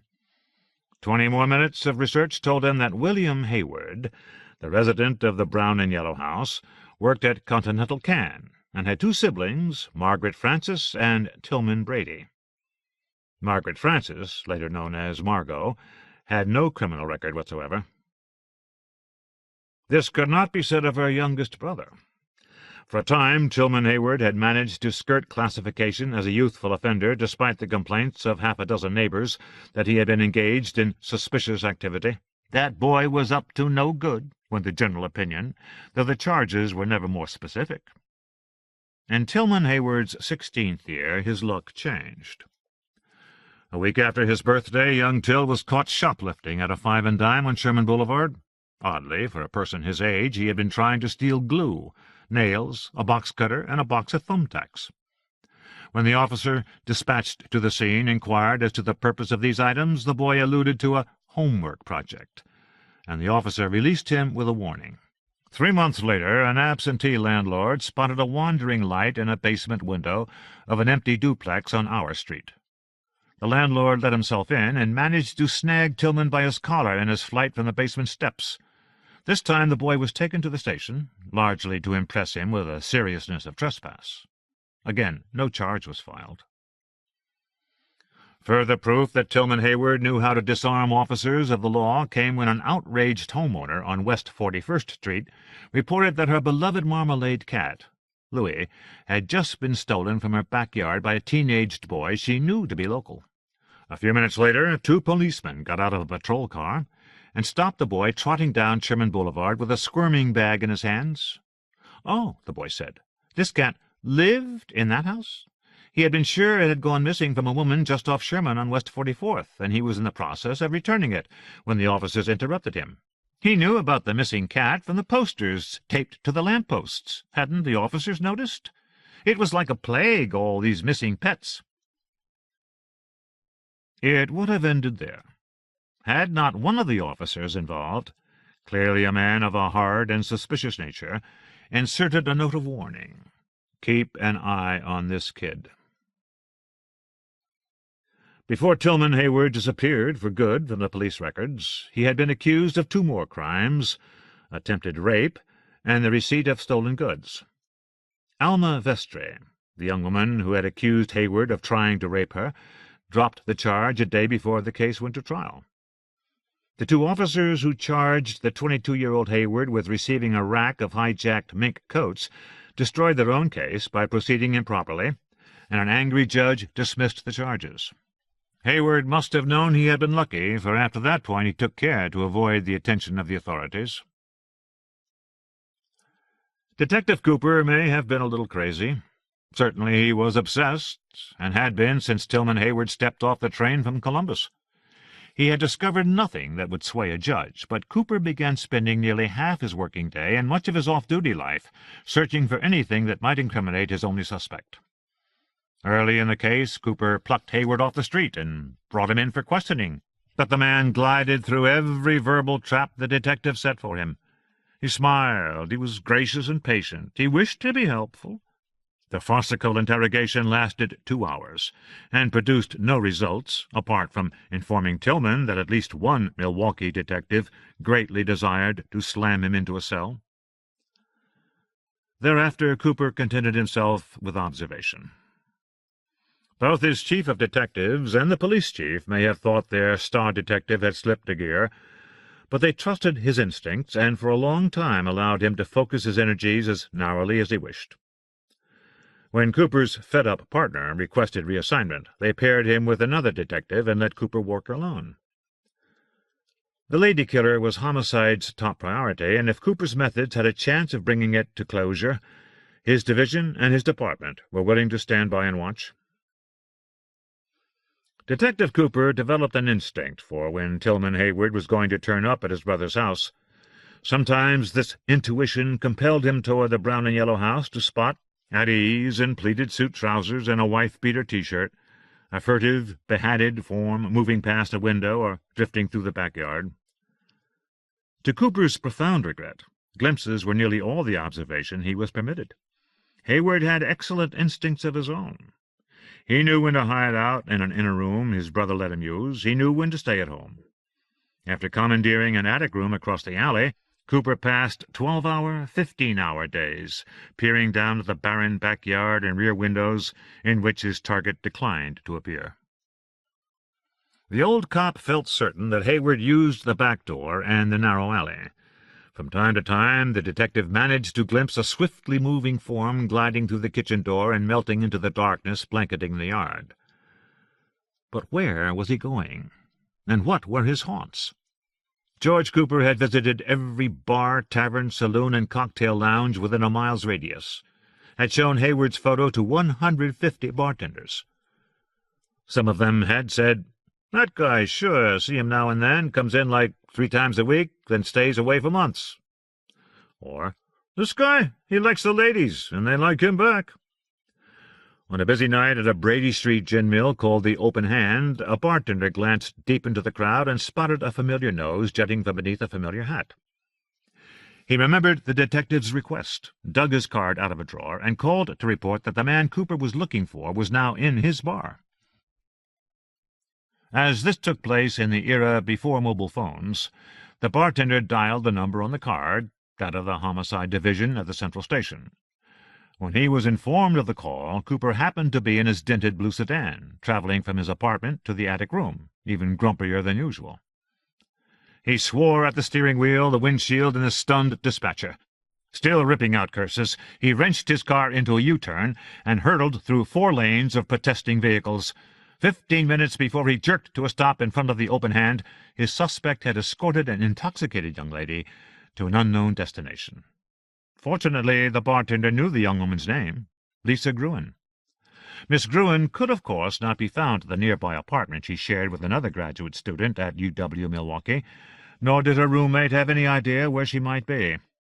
A few of the patrons had glimpsed Lisa's new friend pouring her into a car, but none of them could remember anything about the vehicle except its color, which was dark blue, black, or British racing green.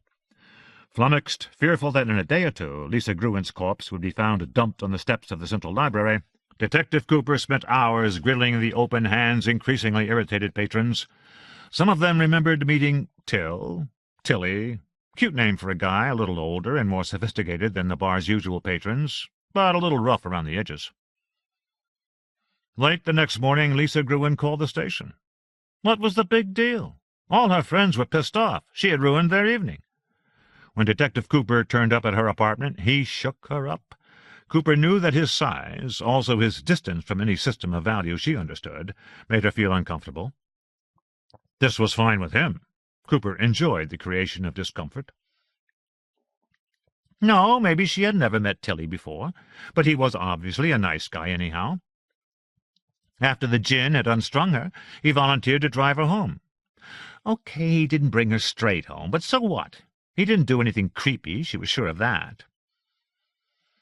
11 hours were missing from this young woman's life, and their loss caused her not a moment's concern.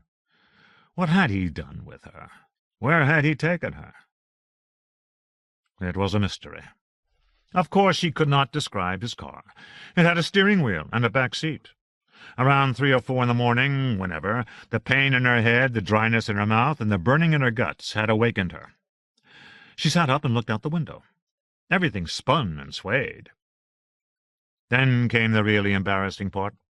Her escort opened the rear door, helped her out, and held her waist while she doubled over and vomited. Still drunk, she demanded a few more hours of sleep, and he obligingly assisted her back onto her padded bench. When next she surfaced, it was 10 o'clock on Sunday morning. He was asking her if she wanted to go home. She said, "Aren't you at least going to offer me breakfast?"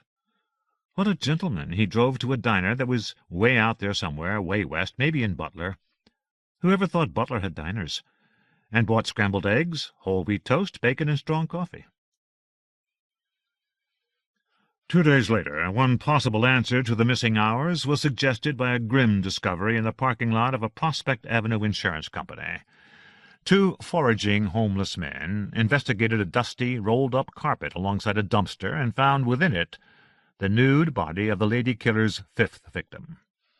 She had been a 31-year-old hotel executive named Sonia Hillary, and photographs later supplied by her husband and parents made it clear that, when alive, she had been competent, intelligent, stylish, and attractive. The lady killer had spent hours, perhaps days, working on her corpse, and nothing of what had once defined her remained. George Cooper wondered. Had Tilly Hayward stretched out unconscious Lisa Gruen across his back seat before he snatched Sonia Hillary off the streets? If so, what then? After he overpowered Hillary, he would need to stash her body somewhere, while he established his alibi by caring for Lisa Gruen. And if Lisa fed her hangover out in Butler the next morning, Hayward was probably renting some little hideaway in the western burbs, or the small towns west of them, Marcy, Lannon, Menominee Falls, Waukesha, little Butler itself. He drove west to Butler and showed Hayward's photo in the diner. The waiters remembered him and the hungover, slightly pig-faced blonde girl he had been with. But none had noticed his car or anything else of interest. Cooper drove slowly up and down its main street, around its old hotel, and through its few alleyways. Nothing. Nothing. Nothing. Cooper seethed. It burned a hole in his stomach that while Tilly Hayward had been stuffing a hungover girl with bacon and eggs, a dead woman on a slab on a table, maybe a basement floor, had waited for his return. Cooper's rage pushed him down the highways to Columbus, Ohio, far out of his jurisdiction, where his skills and obsessions served no purpose but his own. An uncooperative homicide chief informed him that everything he had to know about Tillman Hayward he could have learned on the phone. "I had to see it for myself," Cooper told him. "See what?" "What his life is like here." "Well," said the Ohio cop, "you must have a great appetite for boredom. Mr. Hayward is a good citizen." He led Cooper through the records. Married, 3 daughters, not so much as a speeding ticket on his record, not even a parking ticket, and co-owner with his wife of 4 sturdy apartment buildings. And if you need to know anything more about the man, this fine resident of Westerville, one of Columbus's finest suburbs, was also an exemplary contributor to police charities. Detective Cooper, you would be well advised to turn right around and go home, because there ain't squat for you in Columbus. Cooper could no more obey this advice than he could dance back to Milwaukee on a moonbeam. After promising to go home soon, he picked up a map at an information booth and drove 11 miles to Westerville, where he made his way to the address he had memorized. He parked across the street and 2 houses down. It was exactly the kind of house, the kind of street, and the kind of community he most disliked. Everything around him said, "We are richer and more refined than you will ever be." The windows sparkled, the front lawns gleamed, borders of flowers brightened every substantial, yet not showy, edifice. Knowing what he thought he knew, the neighborhood made him want to shoot holes in the oversized mailboxes, hand-painted with images of barns and dogs and ducks lining the street. Eventually the garage door at the Hayward house floated up, and a pale blue station wagon rolled out.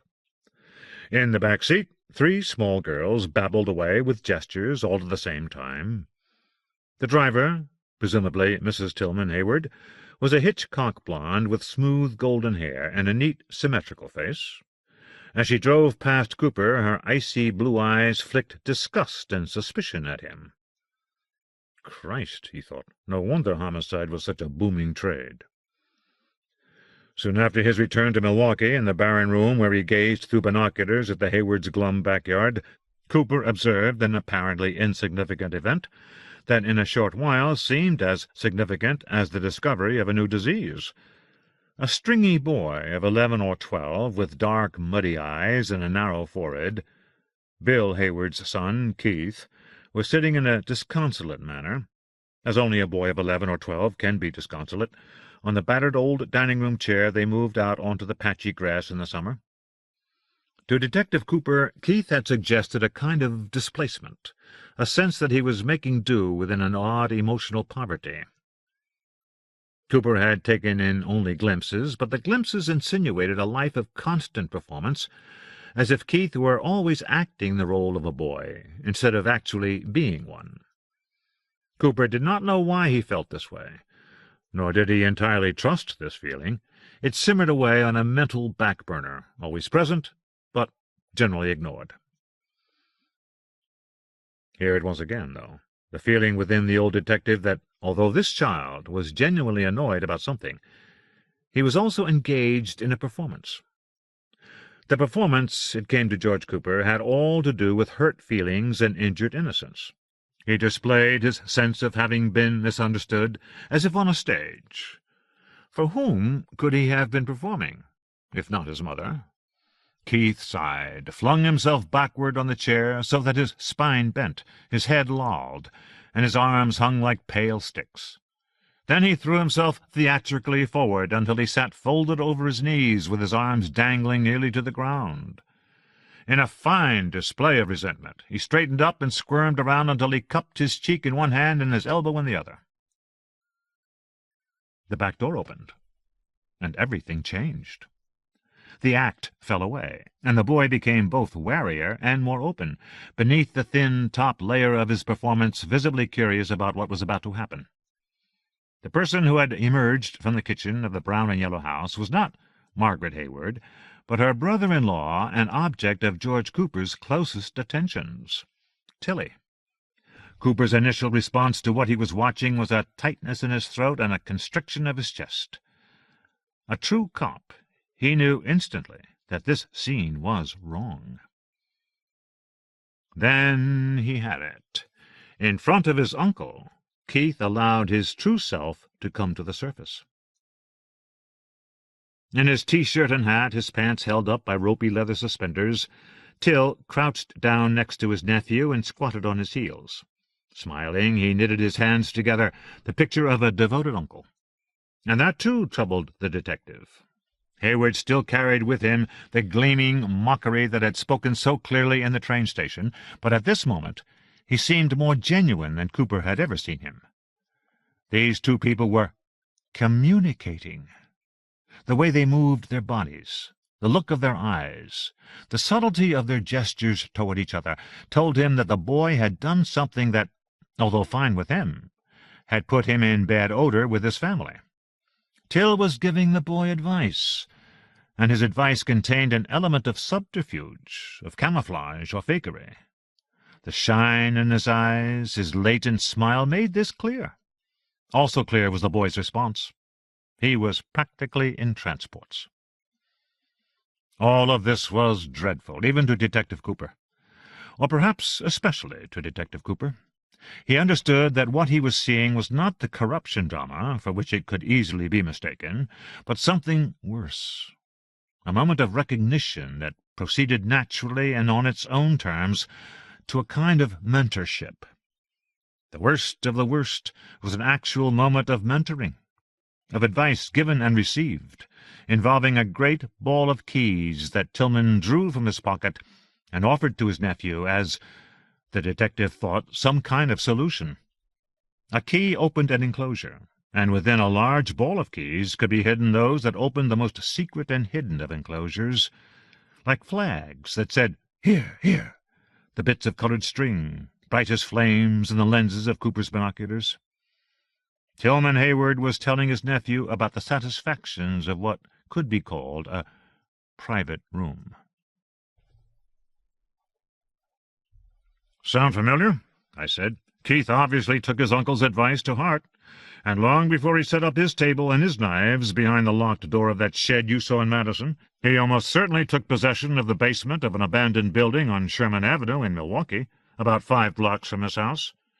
He would have been 11 or 12, and he had begun to kill and dismember small animals, mainly cats, that he captured in his neighborhood. With a pang that felt oddly like heartburn, Cooper remembered both Sonia Hillary, whose body for days had been beaten, abused, punctured, and abraded, and poor, clueless, unattractive Lisa Gruen, who had been given breakfast in Butler's Sunshine Diner, and understood that below him, marked by a colorful bit of yarn, lay the key that opened a clinical private hell in Brookfield or Menominee Falls, in Sussex or Lannon, one of those little towns. If that boy, Keith, didn't know it yet, soon he would be standing before that terrible fact, gazing in as if in preparation for his own ghastly adult life. "And remember," I said, "this Cooper was an old-fashioned bruiser, the kind of cop that used to be called a bull. He'd seen everything, he'd seen and done so much he barely had recognizable emotions any longer. But what he saw happening between Tillman and Keith Hayward really chilled him. He used the word evil. But he never managed to put the uncle away. What finally happened?" "On one of his trips back to Milwaukee, Tillman Hayward was shot and killed behind the open hand. That bar where he picked up his beard, that girl Lisa Gruen. For Cooper, Hayward's death was a real blow. He insisted on taking the case, and officially he never solved it, never even came close. It was a disaster for him. He knew exactly who had done it." "He did?" "The father of Laurie Terry, one of Hayward's victims, a retired crossing guard named Max Terry. Cooper had shown him Hayward's picture, and the old guy thought he'd seen him somewhere, but he couldn't really place him. Later, Terry remembered that he'd seen Hayward when he dropped into the joint on Water Street where his daughter tended bar. It was a couple of days before she died. This guy with the hat and the long nose was sitting down at the end of the bar, flirting with her, like a million guys did every week. As soon as he remembered, he knew. If this guy wasn't the murderer, the lady killer, why did the cops show him his picture? At the very least, he was a suspect. So the old guy pulled out Cooper's card, called the station house, asked for Detective Cooper. "Detective," he said, "maybe I'd like to see that Polaroid picture again. The one of the guy in the hat." Cooper went over to his place, showed him the picture again. "Now I'm not so sure," Terry said. "What's his name, anyhow?" "Tillman Hayward," Cooper said. "A first-class son of a bitch. Don't you go and do something stupid now."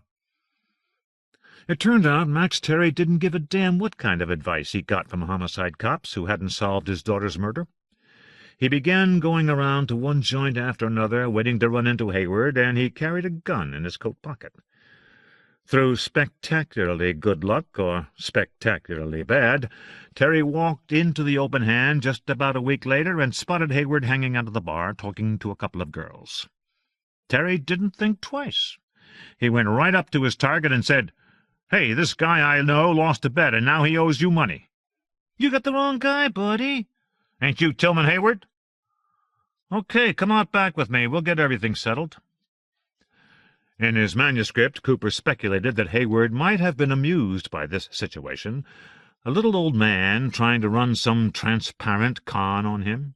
He must have smiled, Cooper wrote. He may have been smiling right up until the old man pulled the revolver from his pocket and, without even pausing to take aim, fired a bullet first through his Adam's apple, then, taking a quick step forward as Tilly's hands flew to his throat, up through his genitals and into his guts, and finally, as Hayward slumped down the alley's concrete wall, directly through his right eye, putting an end to all the activity within that busy mind.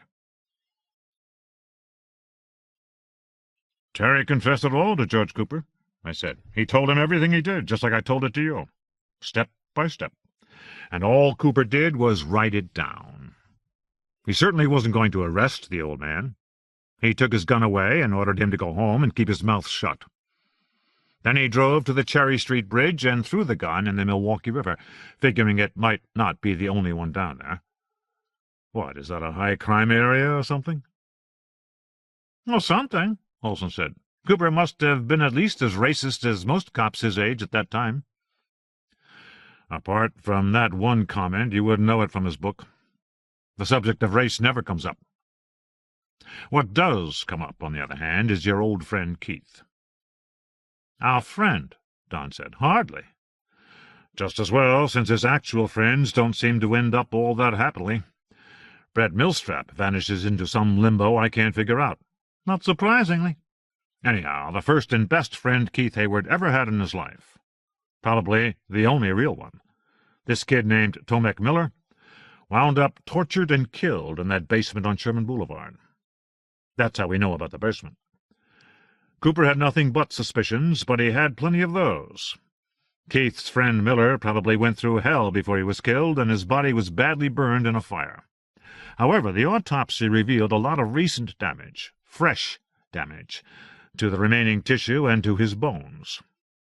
Cooper was certain that Till and Keith killed the boy, or Tillman by himself, with Keith coming in for the coup de grace or whatever, and they burned down the building to destroy the evidence, and almost succeeded.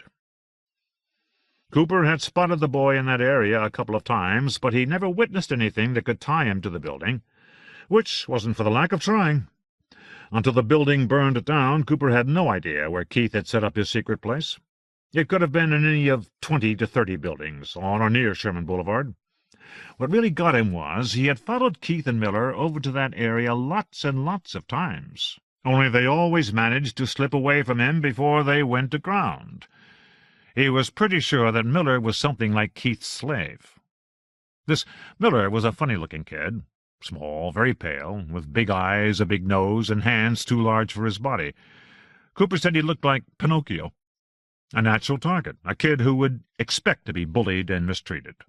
Around Keith he acted totally deferential, almost servile. He thought Keith had accepted slavery as payment for being protected. Other kids never messed with Keith Hayward. In case you were wondering, Cooper questioned Keith twice.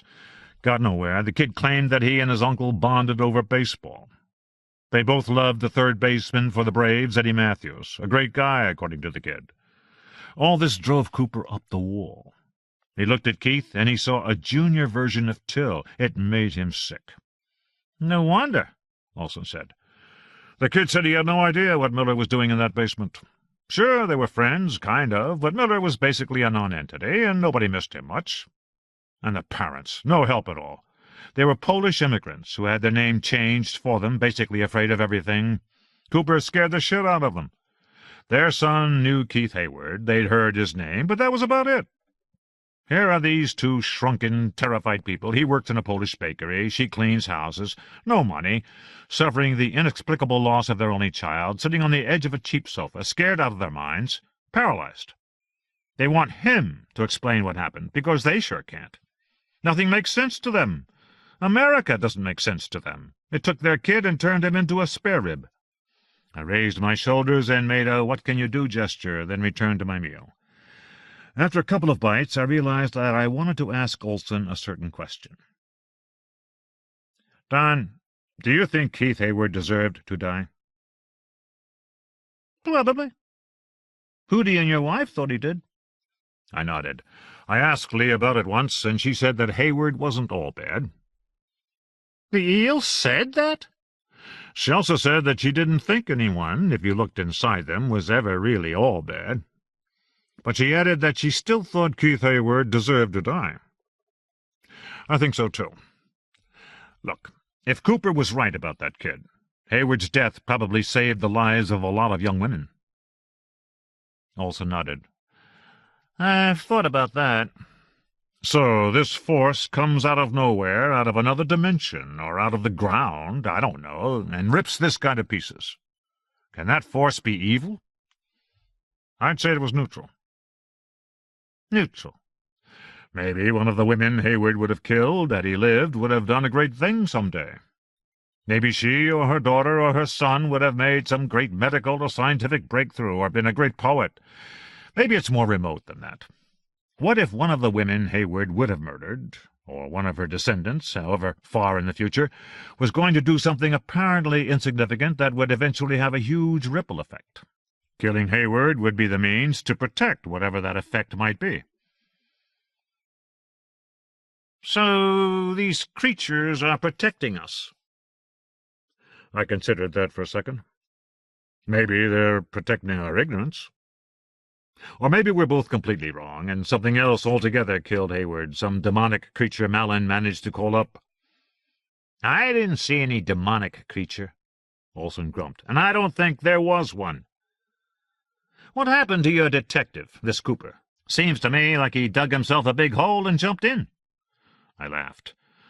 Yeah, not that there was anything funny about it. He broke the law, destroyed evidence, and interfered with the entire process.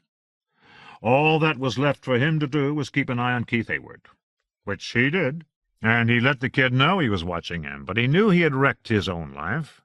He had come to the end. He couldn't keep an eye on Keith Hayward 24 hours a day, and he'd never live long enough to watch the kid's children. That twisted gene, or whatever, was out of reach. He couldn't put an end to it. All his skills had failed him. What did he do? Eat his gun? Drank himself to death. Resigned from the department, of course. Turned his weapon back in with his badge. He had another one, a pistol he took off a bad guy, but he never carried it around, never used it. He just liked the idea that it was there. Cooper lived in a neighborhood off Vliet Street, and there were bars at both ends of his block. For a couple of years, he basically went back and forth between them. He put that in his book? For him, that was the end of the lady killer case, with a detective who carried the whole thing around in his head, going back and forth between these joints named the Angler's Lounge and Ted and Maggie's. He wanted to write about that. And he had some pretty interesting things to say about it. Sort of totally bleak. It was like living in absolute darkness. If he'd been anything like a good writer, it could have been amazing. Why? What did he say?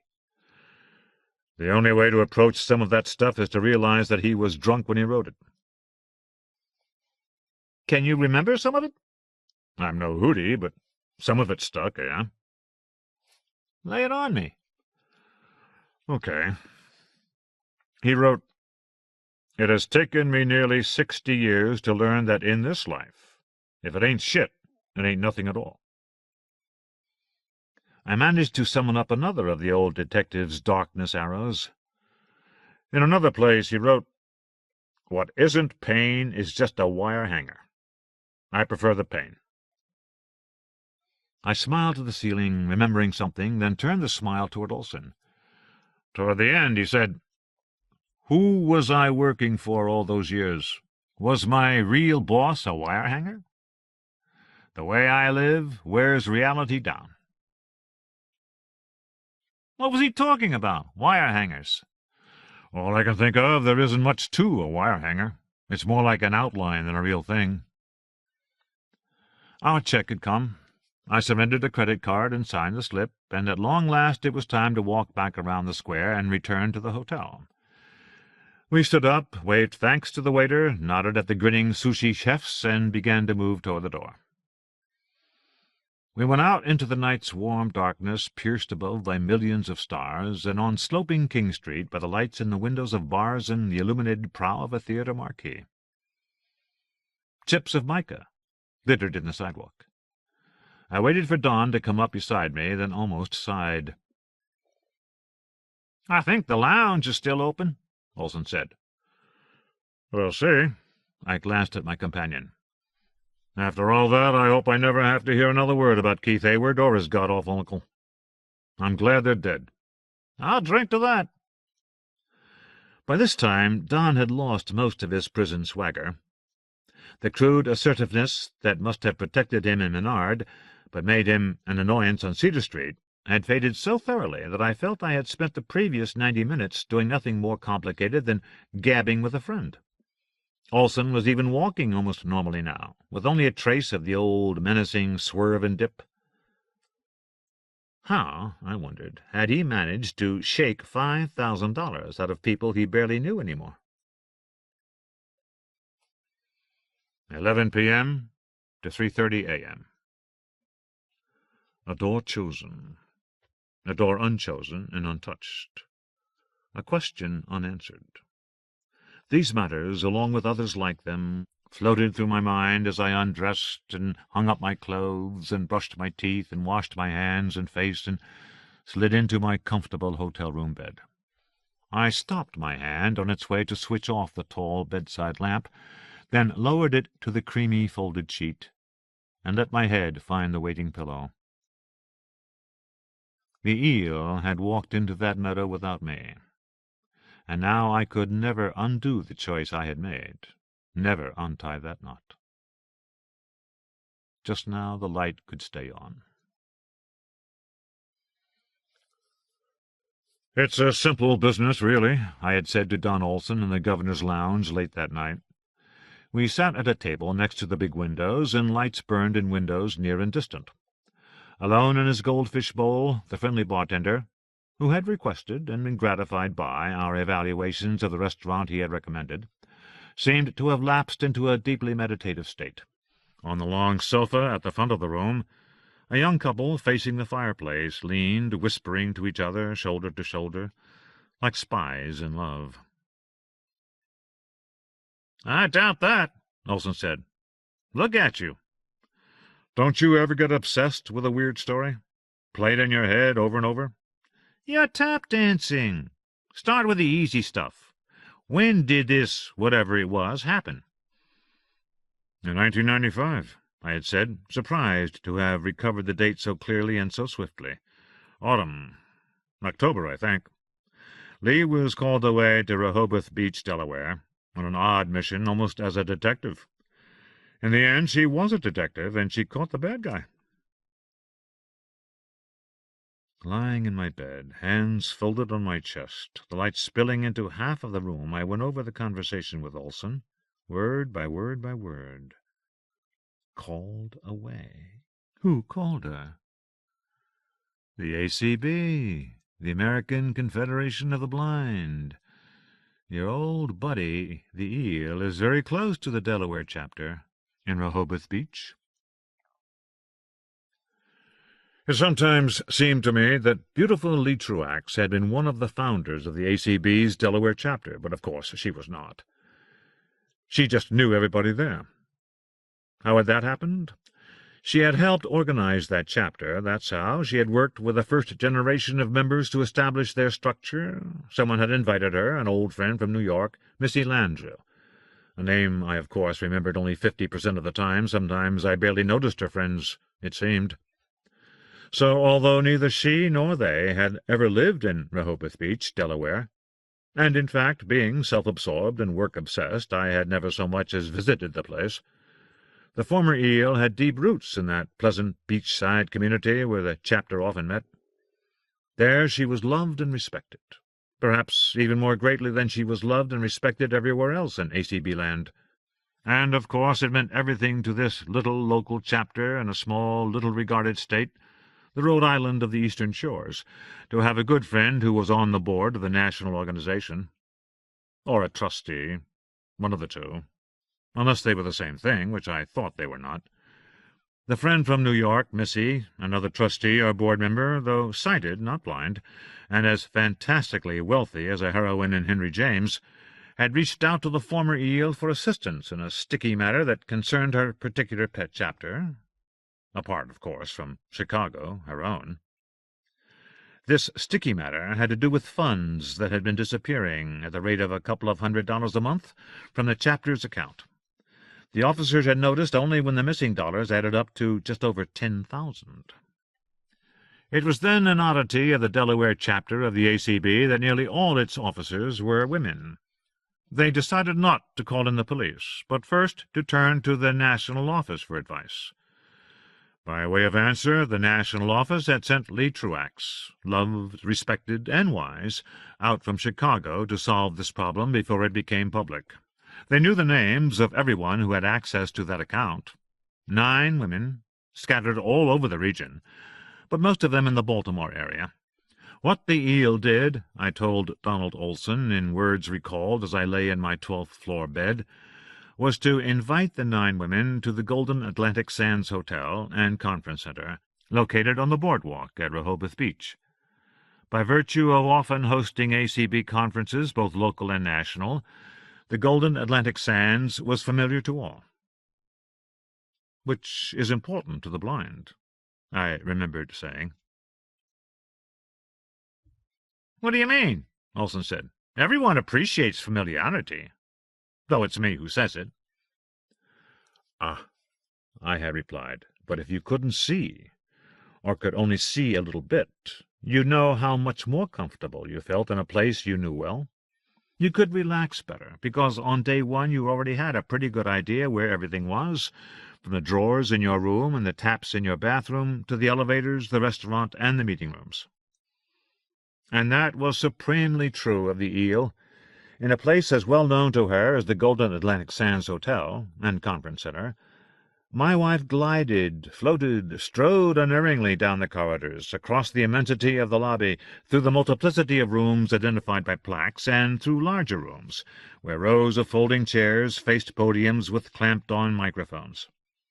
She moved as if she saw, because in places like that she did see, and what she saw was an unerring map printed within her mind and body. I had witnessed her negotiate conference hotels in Chicago and New York, had seen wondrous eel rise from the chair beside mine at the announcement of her name, step back and set out, head high, smiling in acknowledgment of applause, to walk without hesitation around the long, white-draped table and move directly to the podium that she might thank her introducer and utter her first words. She saw.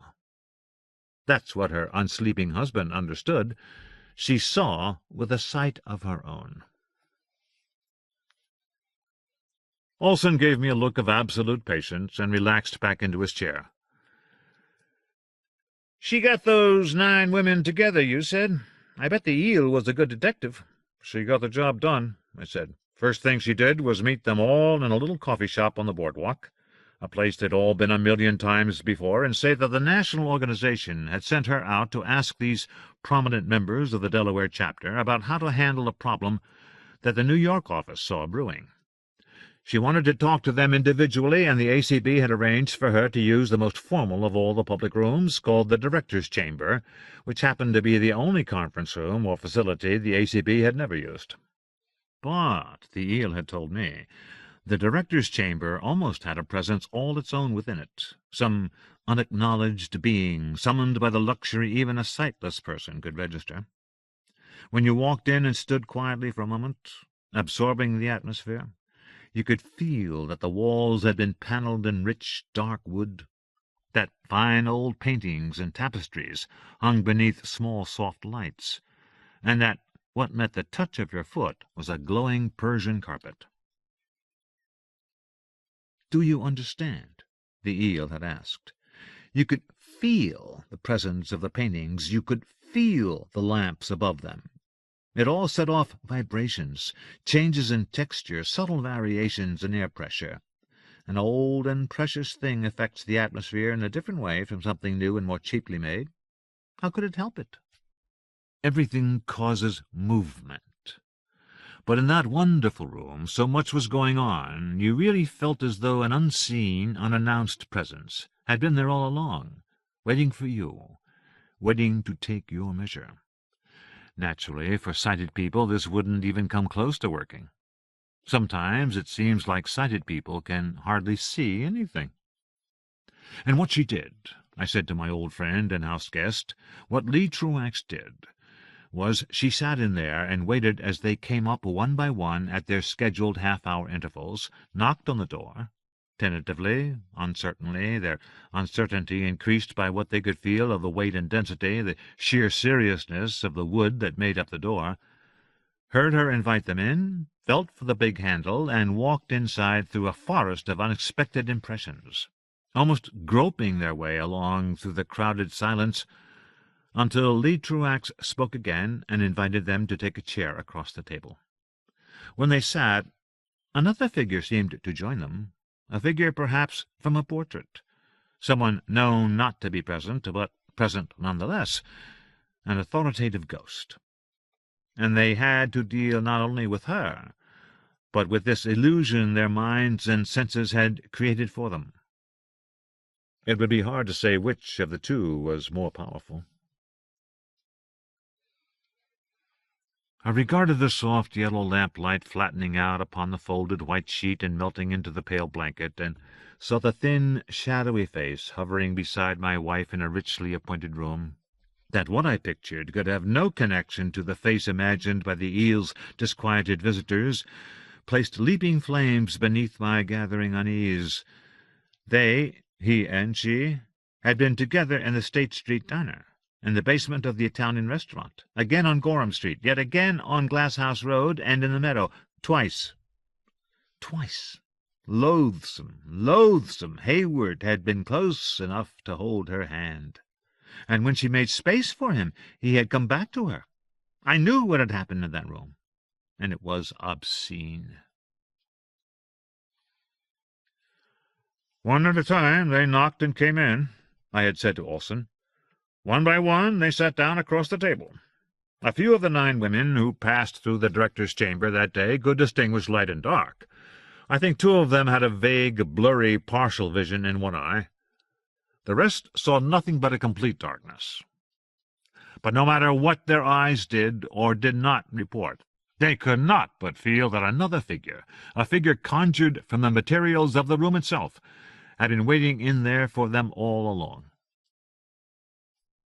This is what the eel told me. In the necessary lamplight, I remembered the shock of realizing that I had fallen into the old habit of referring to her by her old nickname. How many times had I done it already? 3 times? 4? If so, the battle was already lost. She started gently, the eel said. The woman opposite her had already sensed that this meeting, this summons, in fact, was not quite what she had been expecting, and her antennae were up. "Tell me about yourself," the eel requested. "Anything, it doesn't matter. I want to hear you talk about yourself. Outrage me, delight me, offend me, horrify me. All I ask is that you do not bore me." So they began, the women, one by one, feeling their way toward whatever they imagined the eel wanted. At the start it was about where they grew up, their mothers, the schools they attended, and how they wound up getting married. This is the way I got involved with the ACB. "Could you tell me something else? What is there about you that nobody knows?" That other presence, that shadowy face, flickered with interest and came a little nearer. It knew all about things unknown. Things unknown were where it lived. "Surprise me," she said. "This is why we are here." "I'm what people call straight, and I have been all my life. I like having sex with men, but right now what I'd most like to do in all the world is lie down with you on top of this table and hold you as tight as I can.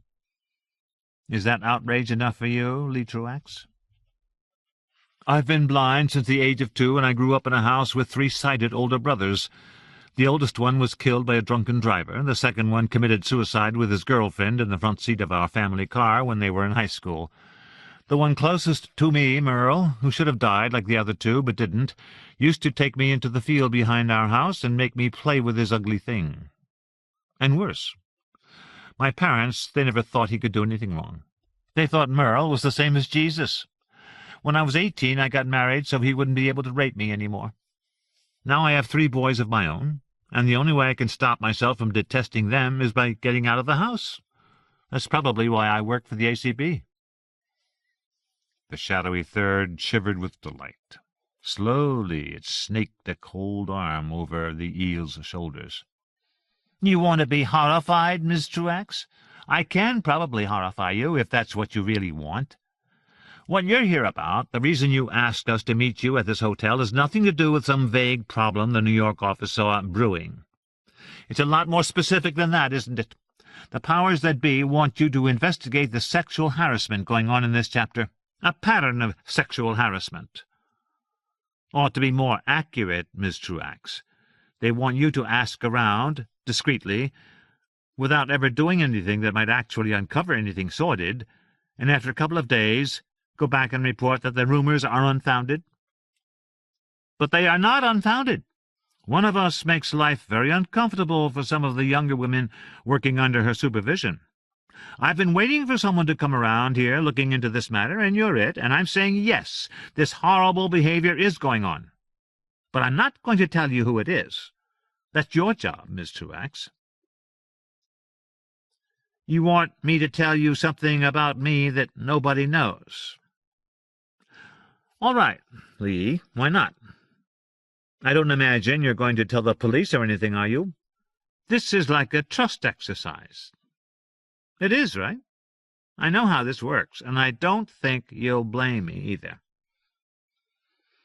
Here the shadowy third tightened its grip on the eel's shoulders.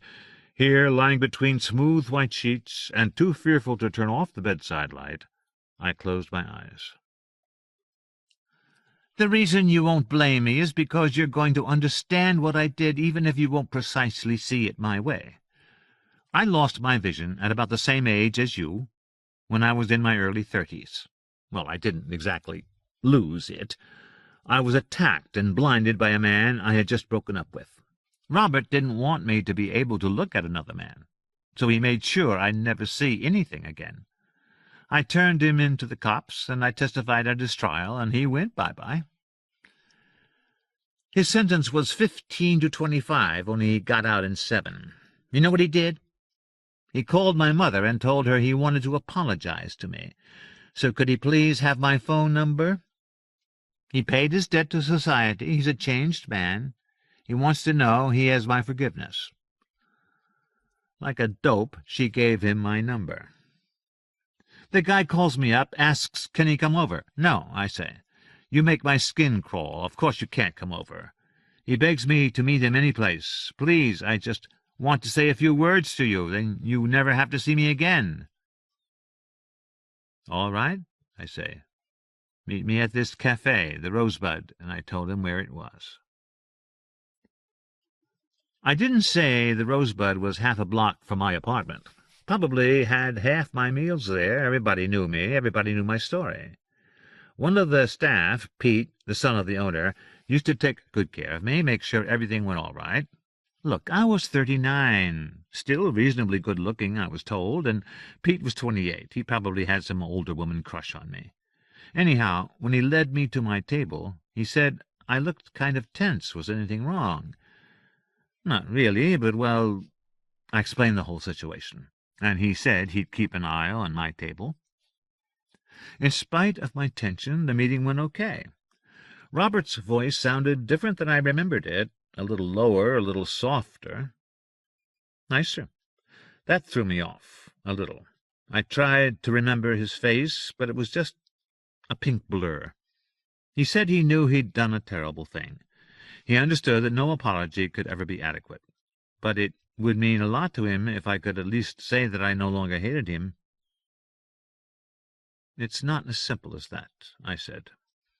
We go on talking for a while, and Robert has a burger and a cup of coffee, and I have a tuna salad and a Coke, and he's telling me how hard it is to get a job if you're an ex-con, but he has a line on something good. His parole officer is pretty happy about it. Do I have a job now? What with? You know. Yes, I have a job with the foundation, I say. Life is all right for me. It's a struggle, but I try not to complain, even to myself. He says he admires me. I say, listen to me. I don't want your admiration, and I don't want your respect either. Just be straight about that. Robert got it. He really did. At least he seemed to. After that, things went surprisingly well. He said that we had a deep connection. We had done certain things to each other. He understood that I'd had to go to the police. He understood that he'd put himself in prison. But it was through my agency, which involved a choice. It was interesting to hear Robert say these things. At my insistence, we split the bill, whereupon Robert asks if I'd mind if he walked home with me. No more. A farewell gesture, he called it. Come on, then, I said. Make your gesture, if that's what you want. Stupid me. Between my place and the Rosebud, there's this enormous empty lot that goes down into a big ravine. And after we get about midway past it, he tells me he wants to take a detour. And before I can say anything, good old Robert clamps a hand over my mouth and puts his other arm around my waist, and he drags me into the empty lot. No matter how I thrash around, I can't break his grip. The bastard pulls me clear across the lot and down into the ravine, where he throws me down and jumps on top of me, with his hands pinning my shoulders. I'm sure he's going to rape me, and I say everything that comes into my mind, mainly a lot of begging him not to do it. It's no use screaming, because no one could hear me. Shut up, he said. I'm not going to rape you. I just wanted to scare you so bad you'd know how I felt almost every day during the past 7 years. scared shitless. Being blind can't be as bad as some of the shit that happened to me. I just evened the score. Now get up and get out of here. I never want to see you again.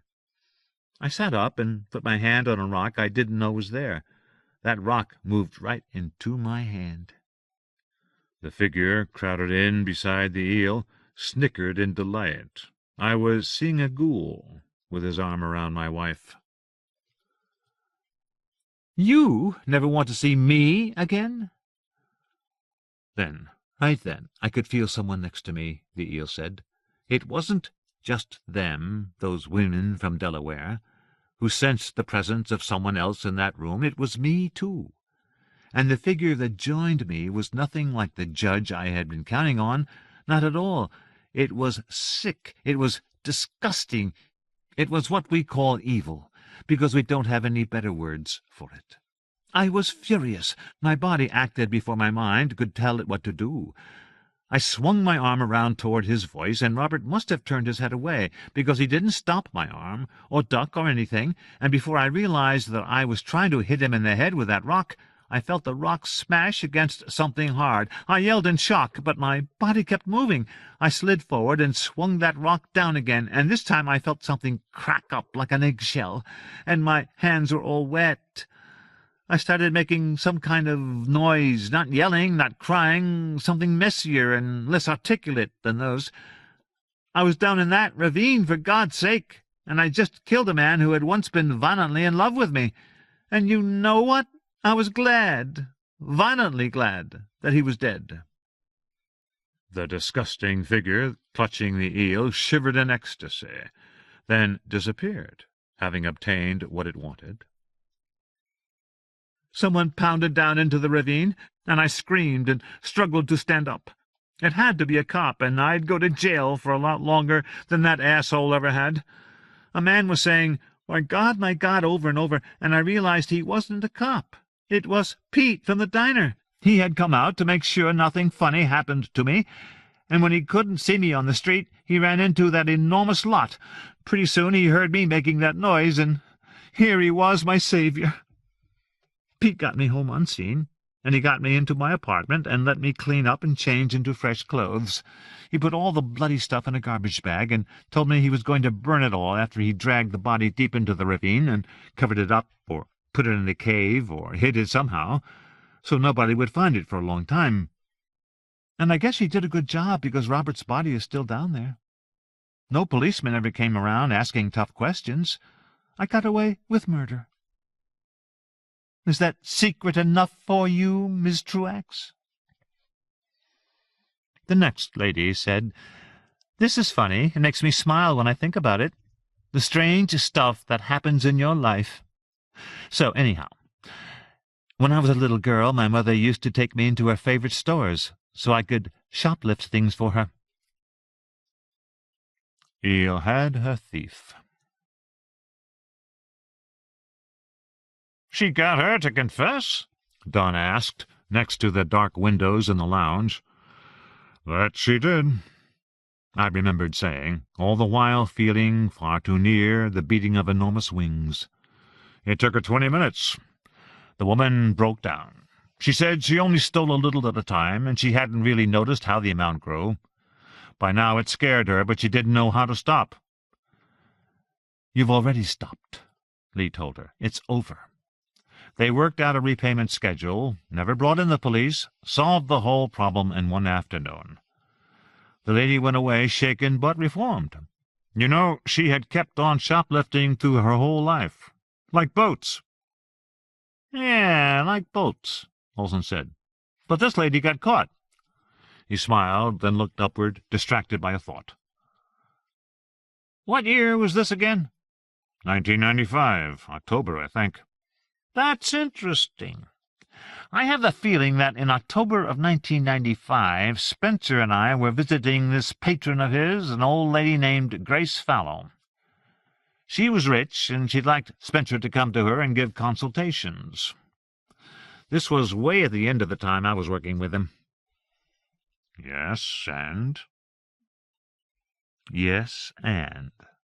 Meaning, what is this to me?" Grace Fallow lived in Rehoboth Beach. She put us up in a hotel called the Boardwalk Plaza. Grace Fallow lived in Rehoboth Beach, Boardwalk Plaza. We could have run into her. Wouldn't that have been weird? I guess it would have been, yes. He frowned at me. Hey, it was a coincidence. We never saw her, and as far as I know, she never saw us. But maybe, she glimpsed him and got caught up in nostalgia. It was a pretty exciting time in our lives, and I could be wrong about the date. He paused and looked up and to the left. Actually, I think I was wrong. I think Grace Fallow asked us to pay her a visit in October of 1996, not 95. Yes, I think that's right. It was 1996. Sure it was, I muttered, using a phrase I had not spoken to my friend in the lounge. In the lounge I had said nothing. I had merely nodded. A long time passed before I felt able to turn off the bedside lamp and invite the mind-stirring darkness. The following morning we went back to the Lamont Hospital, and there a stupendous thing took place.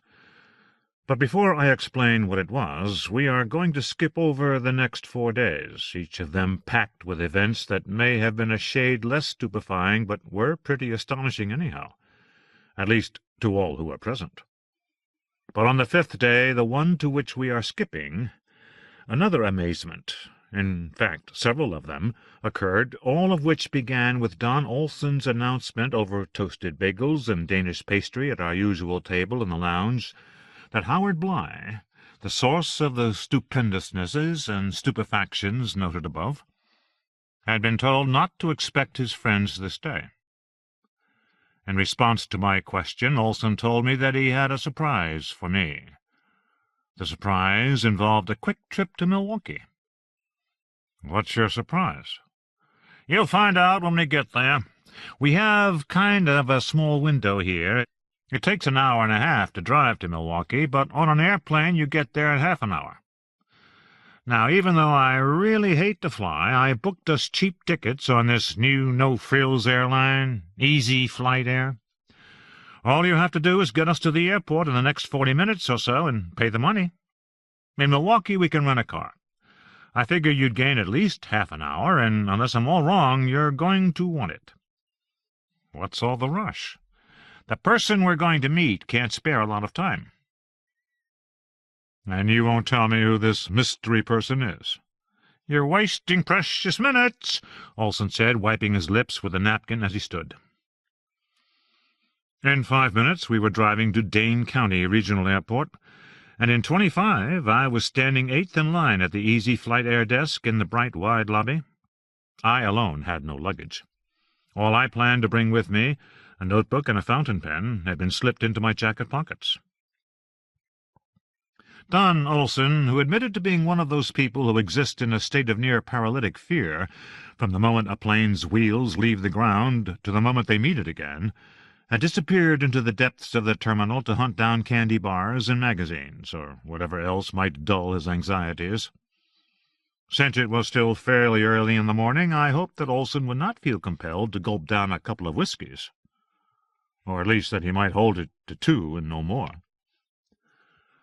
The line crawled forward, moving at the rate of perhaps 1 foot every 20 minutes.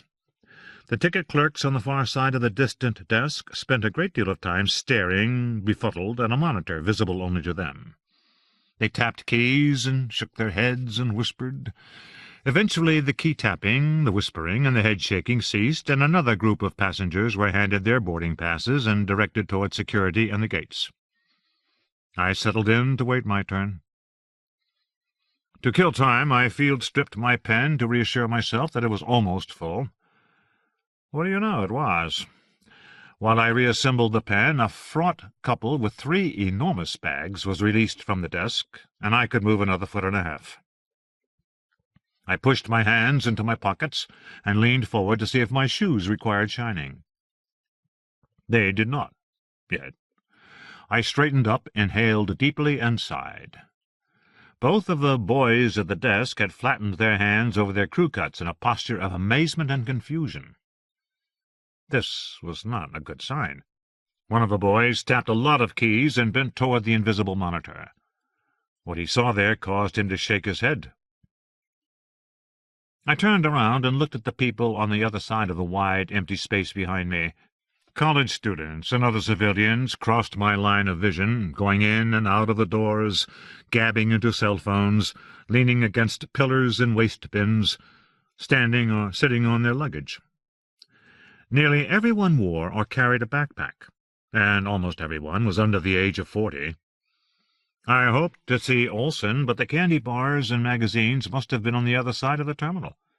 My gaze drifted across a row of disheveled-looking young people, arrayed on a line of stationary chairs, and stopped to focus upon a slim older man in a black leather jacket, a light-weight black turtleneck, and jeans.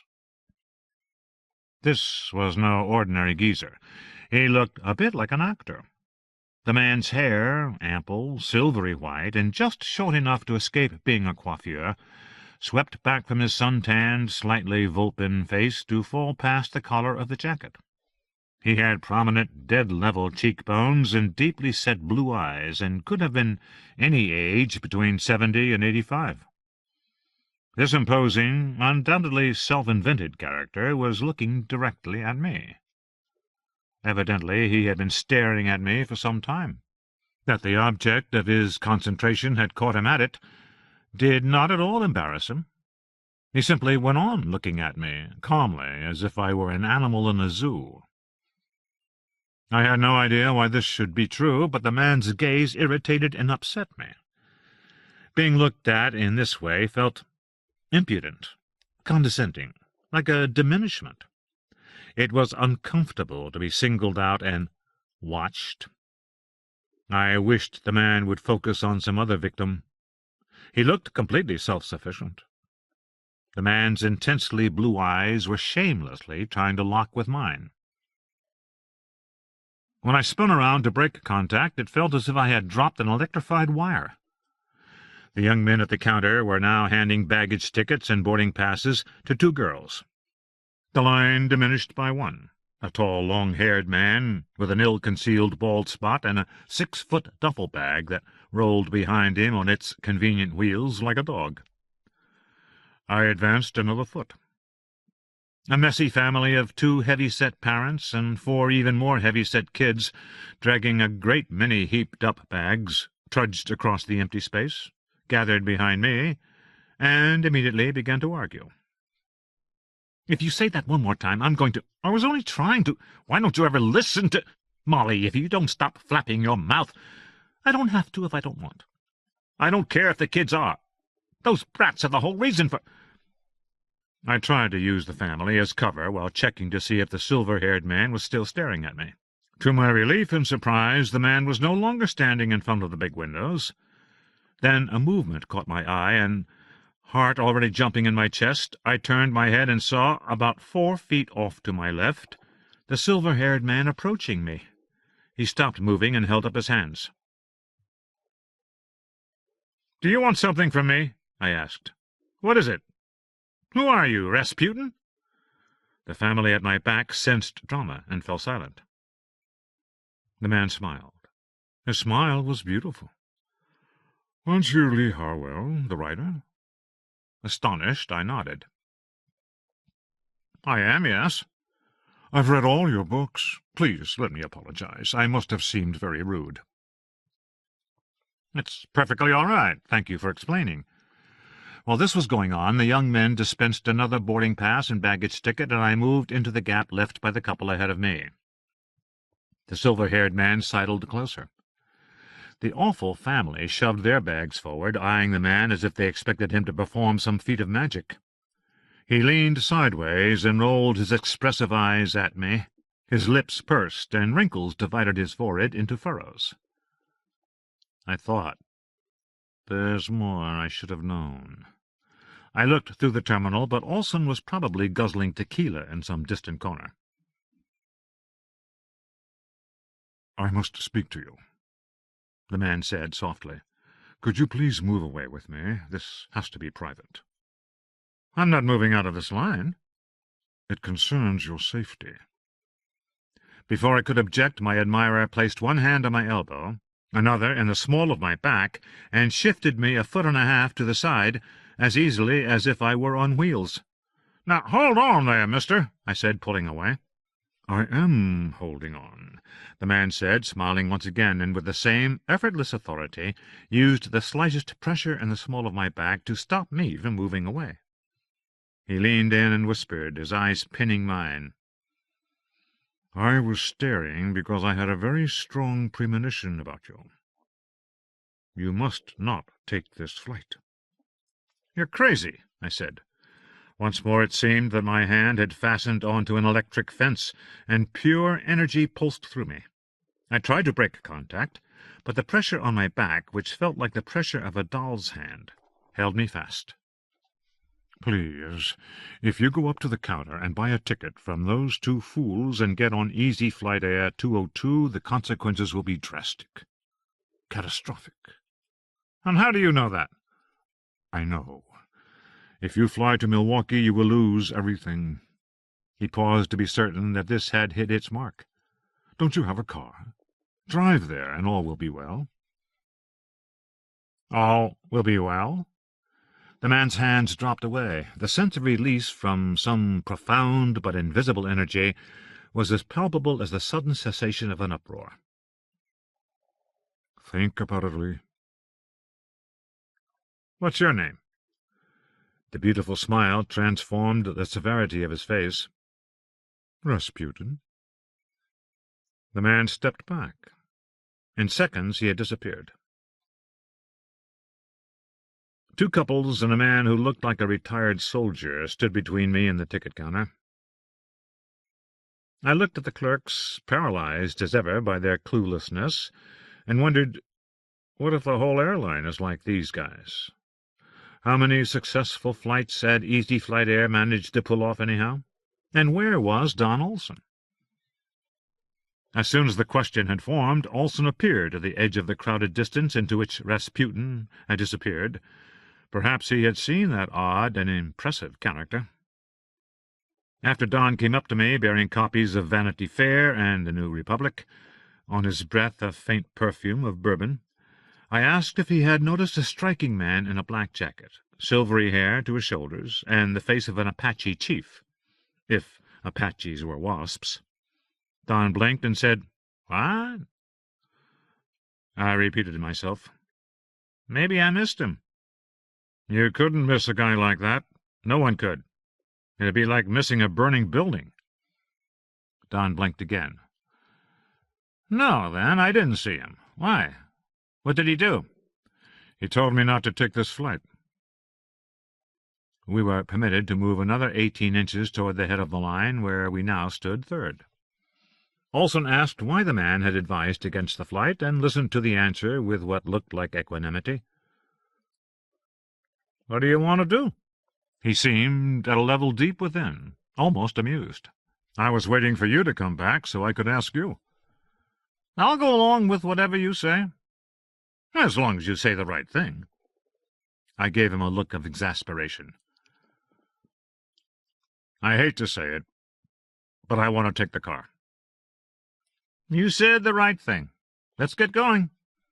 I said, "All right," and realized that I could not simply walk off. The family behind me was wrangling again, so I asked the people ahead of me if they were getting on the flight to Milwaukee. The man of the first couple said, "No, Green Bay." The woman of the second couple said, "Terre Haute, why?" The man who resembled a retired soldier smiled and said, "I'm going a lot farther than these other people." I asked if he were changing planes in Milwaukee. "St. Louis." I turned around to face the couple. They must have weighed a total of at least 700 pounds, and they had big, grouchy faces. Their children were waddling in circles, whining. The couple saw me looking at them from a foot away and fell silent in wondering amazement. No one ever talked to them, I realized. "I'll make this brief," I said. "Are you traveling to or changing planes in Milwaukee?" "Are we what?" asked the wife. "No," said her husband. "No what?" she asked him. "You don't tell him how. He didn't. He doesn't. You don't. You never—" Don and I walked away from a squabbling couple, through the wide empty space and outside to the parking lot. "I'm almost tempted to say," Olson began, and I told him not to. Once we got on the long, straight highway to Milwaukee, Olson switched on the radio and tuned it to News Radio 620 WTMJ, the Milwaukee NBC affiliate, just then and for the next 2 hours broadcasting Midday with Joe Rudler, a call-in show that very few people called into because the host, Mr. Rudler, formerly a sports newscaster in Millhaven, Illinois, much preferred talking to listening. Rudler also fancied shouting, bellowing, and ranting. He liked to refer to his career as a television sportscaster as "when my name was in lights," or "when I was in the big leagues." Don had learned that attending to such programs in his off hours or while in transit provided a bottomless well of local information that often proved useful to him during his residencies in the communities where he plied his unusual trade. Mallon, he said, had done the same. Joe Rudler was outraged about his phone bill. On his landline he had made only 5 calls, for which the total cost was 22 cents. Yet his bill was for the amount of $32.07. How did these clowns manage a trick like that? Joe Rudler's outrage flowed out from a self-replenishing fountain. When we were about 40 miles from Milwaukee, Rudler dialed his voice way down and said, "We just got some grim news here, friends, and I want to take the liberty of sharing it with you. I'm jumping the gun on the official announcement, but to an old broadcaster like myself, the news is news, and ought to be reported straight and true in a timely fashion, not sifted and filleted and spun this way and that until black turns into white and vice versa." "No," I said, "it can't be." "Can't be what?" "So pardon me for shaking up your day, my friends. Forgive me, if you can, for bringing Mr. Death into our conversation here. We prefer to keep him out, I know, but when Mr. Death walks into the room, people tend to give him all their attention because our Mr. Death is one gosh-darned serious fellow. Well, prepare to pay attention, folks. About 20 minutes ago, a plane fell out of the sky and crash-landed on a farmer's field near the little hamlet of Wales, not far from Highway I-94. There were no survivors, at least no obvious ones." No, Don said, shaking his head. "This is—" I shushed him. "Easy Flight Air Flight 202 on its regular journey between Madison and our fair city bit the dust, you could say, augured in, as the flyboys once had it, killing everyone on board, passengers and crew alike. They add up, ladies and gentlemen, to 17 souls." Don moaned and put his face in his hands. "There have been bigger air crashes killing more souls, but that's not relevant. Here we have a genuine opportunity for thought, for philosophy, and I think we ought to seize it. Now think of this. 17 people, turned into crispy critters, bones broken, bodies all smashed up. Why them, huh? Right. Are you hearing me? These people died together. My question to you is, did anything unite them before they met their fates? Did they have anything in common? Because they sure do now. If you were to look back into those 17 fragile human lives, really look, turn a magnifying glass on them, a microscope, do you think you'd see some common threads? You bet you would. Jenny knew Jackie in grade school. Jackie used to babysit for Johnny. Johnny owed a lot of money to Joe. There'd be a ton of that. But go deeper. There is another side to this question. 14 passengers died and 3 crew members. But 16 tickets were booked for that flight, and 2 of them were never paid for. 2 people decided, no thanks.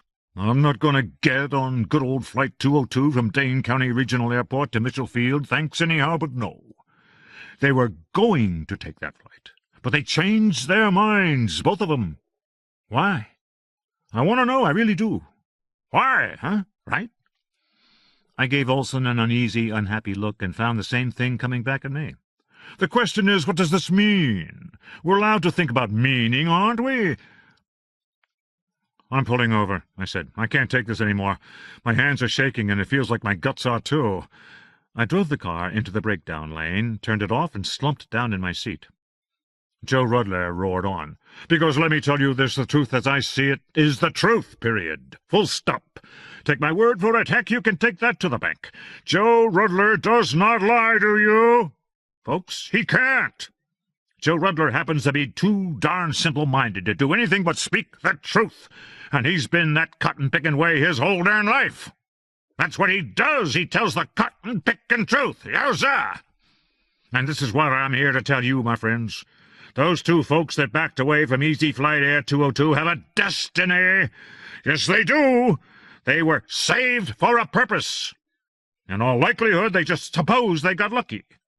Yes, they did. They sure did. And do you know why? The reason they got lucky is because... Is that... I whispered. They have a destiny. Only one thing in the world is more powerful than the possession of a destiny.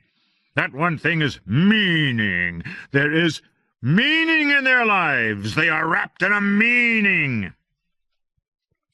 Unable to bear this stuff a moment longer, I struck a button and the radio went dead.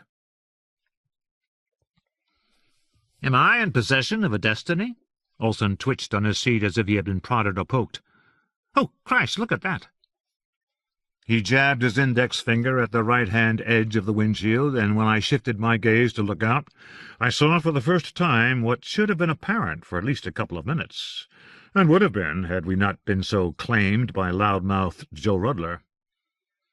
Miles away, in a distant field, a narrow column of dense black smoke coiled up into the air, widening out as it rose. "Oh, my God," Olson said. "Oh, my God," I said, a moment behind him. "Oh, Jesus." How many people did he say? 17, I think, which includes 3 crew. Oh, this is terrible. Did we see any of them, do you think? Not at the ticket counter, though some of those people way ahead of me must have been... I wonder if those 2 girls... and that guy who was going bald... Lee, I can't look at that smoke anymore, all right? I feel sick. Drive away. Let's get out of here. I followed orders, and we fled. 15 minutes later, Olson asked, "Feeling better now?" "Yeah, I am. Weird, but better." "Same here. Weird, but better." "Relieved." "Really relieved." "Yeah," I said. "You too, huh?" It's like the reverse of survivor guilt. Survivor euphoria. Survivor bliss. Ha! Jesus, man, we could be lying dead back there, or smashed up, or burned up into, what did he say, crispy critters? We almost were. So close. Missed us by fucking inches. By millimeters. Don punched the dashboard, then planted his hands on the roof and pushed up. Whoa! Is it okay to feel like this? Sure, we're not dead. Those 17 poor sons of bitches are all dead, and we're still alive. Exactly. Yep, that's it exactly. Being alive feels pretty fucking good, doesn't it? Being alive is great, I said, with a feeling of uttering a profound but little-known truth. Just great. And we owe it all to that guy. If he was a guy, maybe he was some kind of angel. Your angel, anyhow. I gave him a questioning look.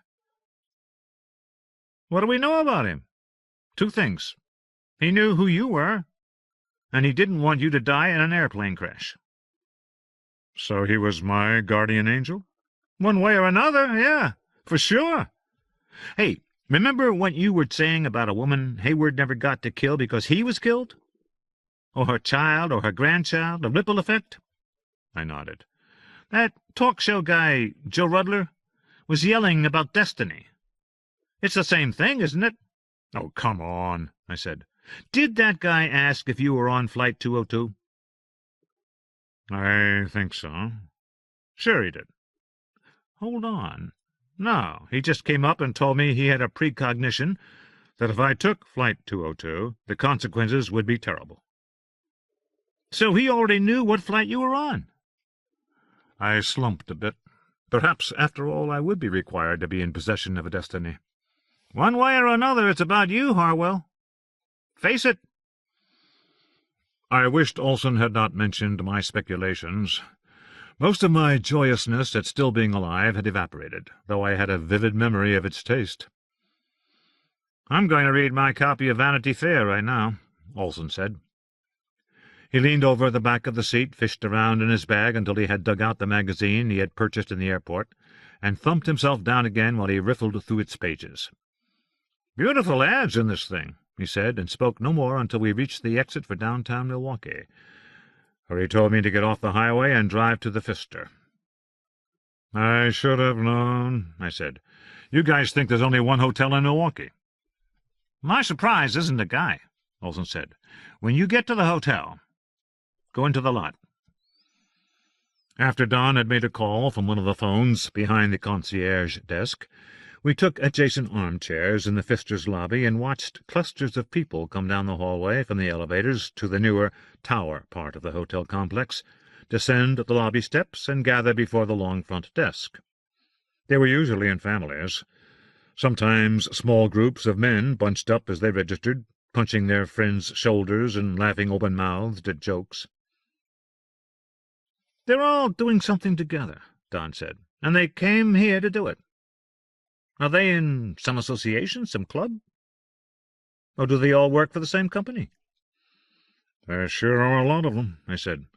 Are we waiting for this surprise of yours to come down here? Why don't you tell me who it is? Because that would spoil the surprise. We're waiting for someone to leave. So we can follow this person, this woman? Nope. Completely, hopelessly wrong. Why don't you just wait? I crossed my legs, canted sideways, and leaned on the chair's armrest. If I had to, I could have waited there forever. Whenever we got hungry or thirsty, we could order sandwiches and drinks from wandering waiters. The Pfister was a gracious old grande dame. The studly concierge wore a cavalier's pointed moustache, and the composed and deferential registration clerks would have looked at home behind the desk at the Savoy. Only the sport shirts, khakis, and boat shoes of the guests located the lobby in its time and place. I can't believe what's happening with Hootie, I said. Neither can Dr. Greengrass in that steamy little Pargita. You think Pargita's steamy? She strikes me as cold and haughty. Don't know much about women, do you? Pargita's a freak. She's so freaky Hootie turns her on. That's ridiculous. I remembered seeing an odd conflict of emotions surfacing in the young woman's face when Howard lay on the floor. After Greengrass asked him to speak in his own words, Pargita almost smiled. Whatever her feelings had been, they looked nothing like arousal. The girls always loved Hootie, man. When he looked like the blonde kid in Shane. It's a good thing you write fiction. If you had to describe the real world, nobody would recognize it. Face it, Don, you couldn't tell a story straight if somebody put a gun to your head. Malin was the same way. Oh, Don said, we're having our first argument. I realized that I was more irritated than I had thought. These Malin people made up the rules everywhere they went, arrogant, conceited grasshoppers who depended on everyone else to feed them and clothe them and give them drugs and alcohol and listen to their ridiculous lies and open their legs whenever the Malins and Malinites wanted. I had a sudden visual flash of the silver-haired man in the airport, and with it occurred a certain dread possibility. Instantly I thrust it away. Calm down, Don said. I see by your face that you're getting all cranked up. Remember that I'm doing you a favor here. And looky, I believe our question has been answered. I followed the direction of his gaze and saw, just now flowing down the lobby steps and earning a smile from the cavalier, a cluster of people of every age, all of them stuffed into blue jeans that strained over their swollen bellies and ample hams. At their center moved a round-faced young woman, encumbered with what appeared to be a loose gauze bandage floating about the top of her head. They were a family, mother and father, uncles and aunts, sons, daughters, cousins, wives and husbands, and even a couple of roly-poly children who darted in and out of the general confusion. "Is that a Malay or what?"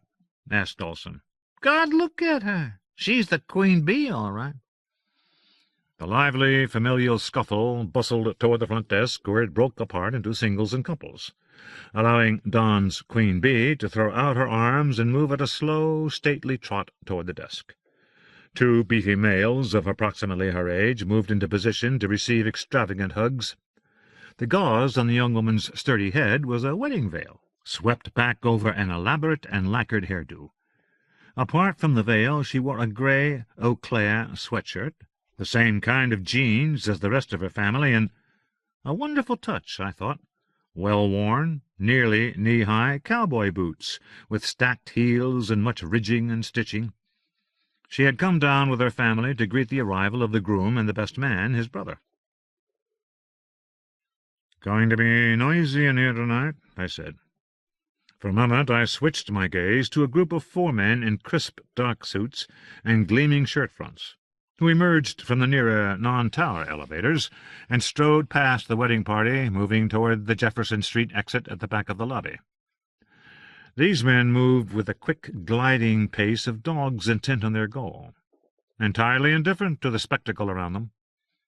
The curls of white wire running from the ears of the 2 tall, athletic-looking men in the rear disappeared beneath the smooth collars of their jackets. Pacing just ahead of a thin, watchful-looking man with black-framed glasses who had tucked a black leather folder beneath his elbow, the obvious leader of the pack had perfect CEO hair, graying at the temples, and a broad, sun-tanned face with deep smile lines around the eyes. He looked as if he had just purchased the hotel, and was heading out to buy 2 or 3 more. Open-mouthed, Don Olson tracked the progress of these men toward the exit. They swept out in a fluid unit, flowing through the self-opened glass door like sharks prowling the sea. Olson turned to me and tapped my bicep. "Time for the big surprise, bud." He stood up. I did the same. "So that's who we were waiting to leave." "Gee, do you think?" Olson wove through the lobby furniture, going to the same elevator the 4 men had just left. I followed a few steps behind. "The man who owns the world, his lawyer and his security team." "You didn't recognize him?" "I don't read the business section," I said. "That's not the one he's usually in." Olson came up to the single lobby elevator and punched the button with a knuckle. Immediately the door retracted. "Okay, I give up," I said. I went into the elevator and watched Olson use his knuckle to punch the button for the 5th floor. "What's the business with a knuckle? A sanitation issue?" "You really didn't recognize that guy? He might be our president one day if our luck runs really bad."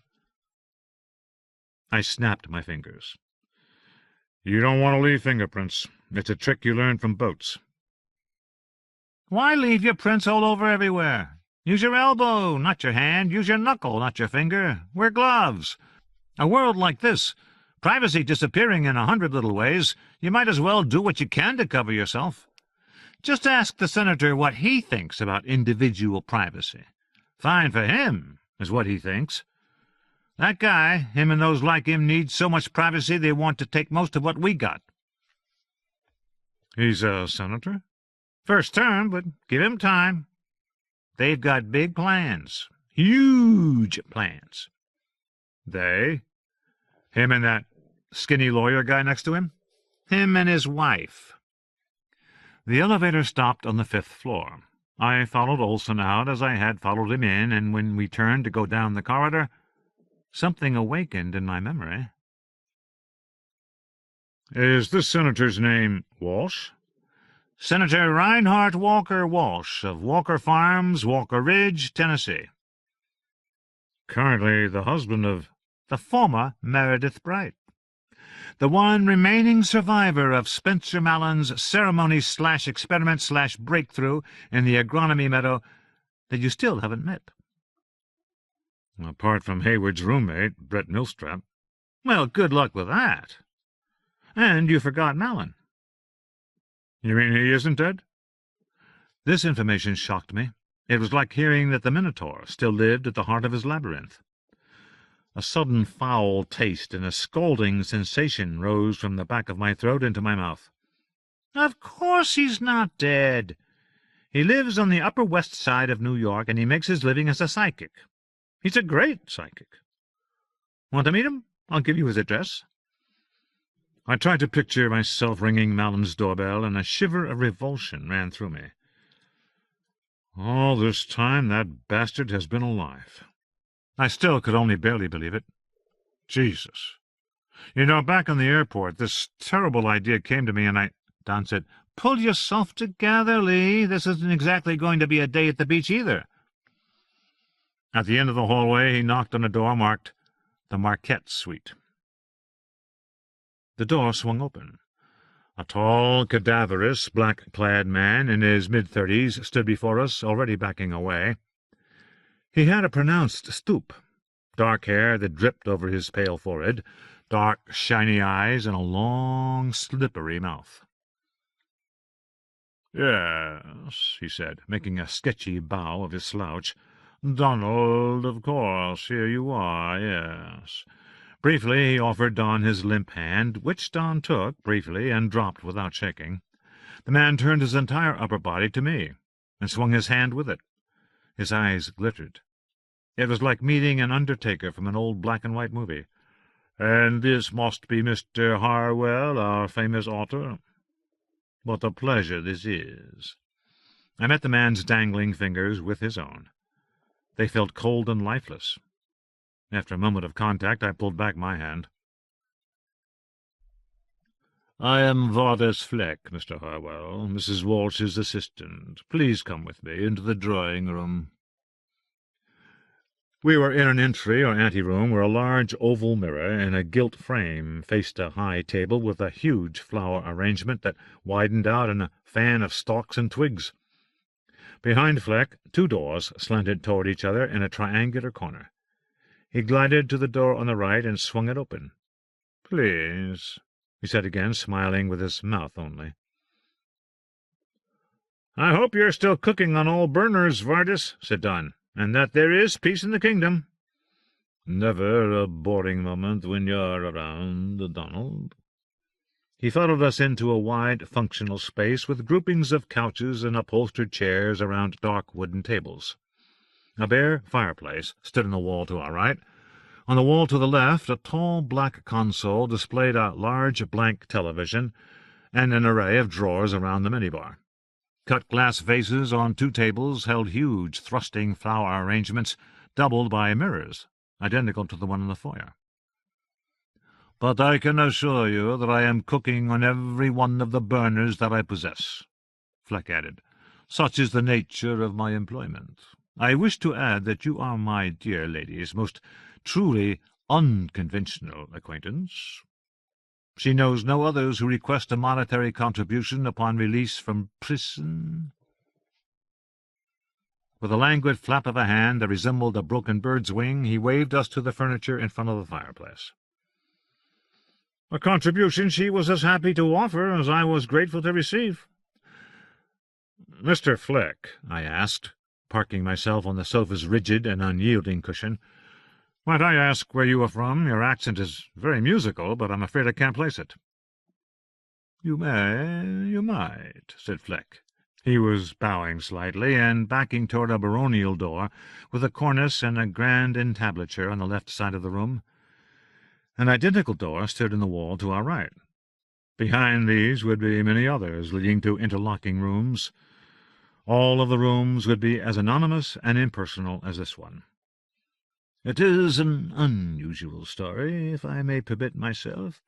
I was born in Alsace-Lorraine, but my childhood was spent in Vesprem, Transdanubia, in the Balkany Mountains." "Fleck is a Hungarian name, is it not?" The man's smile became almost alarmingly toothy, while his wet-looking eyes remained cold. "Mine is a Hungarian name, as you remark." His upper body inclined toward the floor at an even greater angle, and he reached behind him for the knob, swung the door open, and disappeared through it backwards. For a couple of seconds we heard his shoes pattering away. Then the footsteps ceased, as if Fleck had taken flight. You see him often? Without you see Vardis, you don't see Meredith. I think even the senator has to make playdates and dinner arrangements through that guy. Does the senator know about your visits? Of course not. Why do you think we had to wait for him to leave? She's a pretty brave woman, whatever you say. Because of what she's risking? Meredith Walsh doesn't give a shit about risk. She has the guts of a burglar. Hold on, she's coming. Audible through the vast door to their left, light footsteps ticked across a wooden floor. I thought she'd come from the other side, didn't you? I asked. Olson put a finger to his lips, staring at the great door, as if in expectation of something wondrous or appalling. When the door opened, the first thought that came to me was, well, now I can say that I have seen at least 2 extraordinarily beautiful older women. Coming toward me was a lush, slender woman in a short black dress cut low in front, a handsome jacket of a subtle blue, and black toe-cleavage pumps with 3-inch heels. She was taller than I had expected, and her silken, well-shaped legs made her seem almost obscenely young. Her abundant hair seemed to shimmer between light blonde and silver-white, first one, then the other, then back again. All of this had an impact, of course, but what made my heart pick up speed and my vision lose focus was her face. Abandon and control, warmth and teasing distance, deep humor and deep gravity informed her face, along with 100 other promises and possibilities. Meredith Walsh looked like a woman who could understand everything and explain it all to you in words of 1 syllable, patiently. She also seemed to be of no particular age whatsoever, apart from possessing an undeniably attractive maturity that made youth seem like a mere chrysalis. Her stunning looks, her obvious intelligence, her warmth, her sexuality, her humor, these things flummoxed and upended me, and by the time the gorgeous, sexy, witty, grown-up blur that was Meredith Walsh had somehow magically appeared beside my chair, I wanted, in no particular order, to take her home with me, spend hours in bed making love, and marry her. Standing to greet her came more from reflex than a conscious decision. Once I was on my feet, I was grateful. She extended a hand instead of leaning forward for a kiss on the cheek. Being that close would have been too intoxicating. "Lee Harwell, this is such a treat," she said. "I'm so pleased that Don made it possible for me to meet you. Please sit down.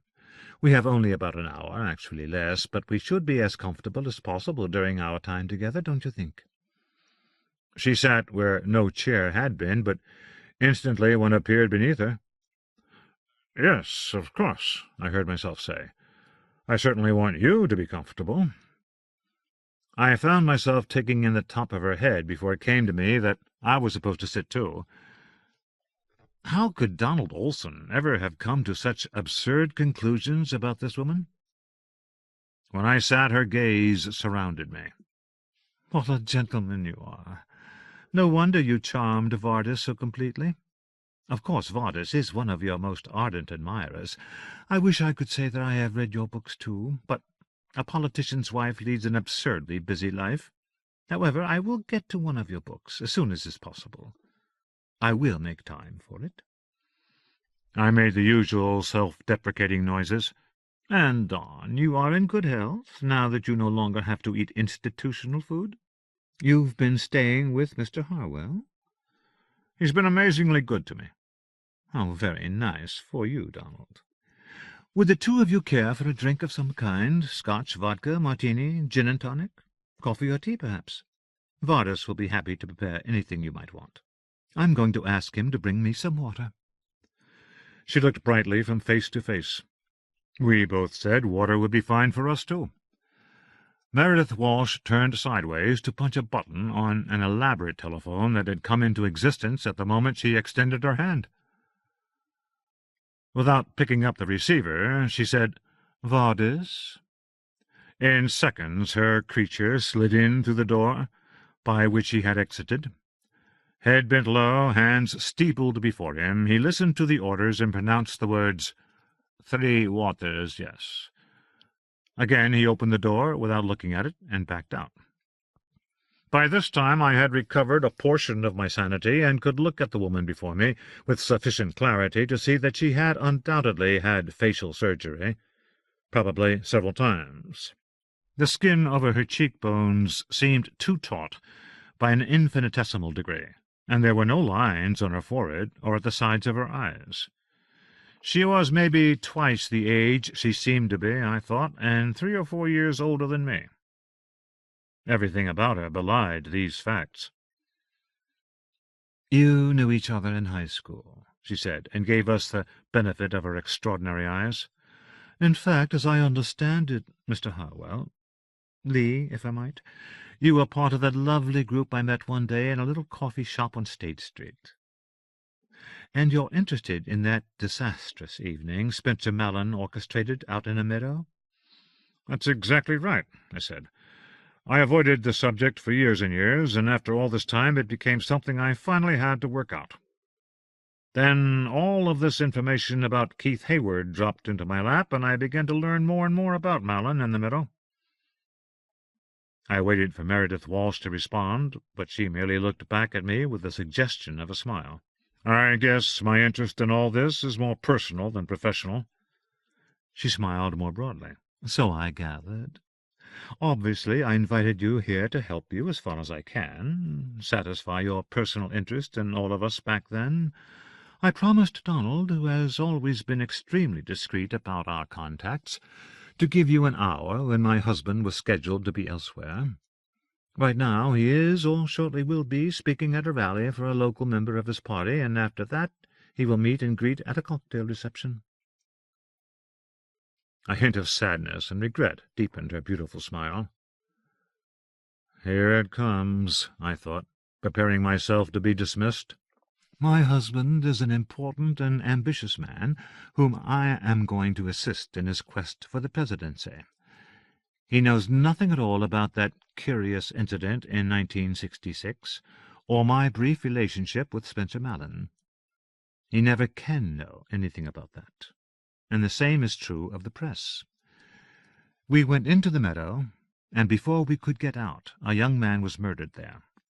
Hideously, I might add. And equally unfortunately, the whole event smacks of magic, of the occult, witchcraft, elements that can never be associated with someone in my position." "You're telling me that whatever you say to me cannot be used in anything I write?" "No, I am not.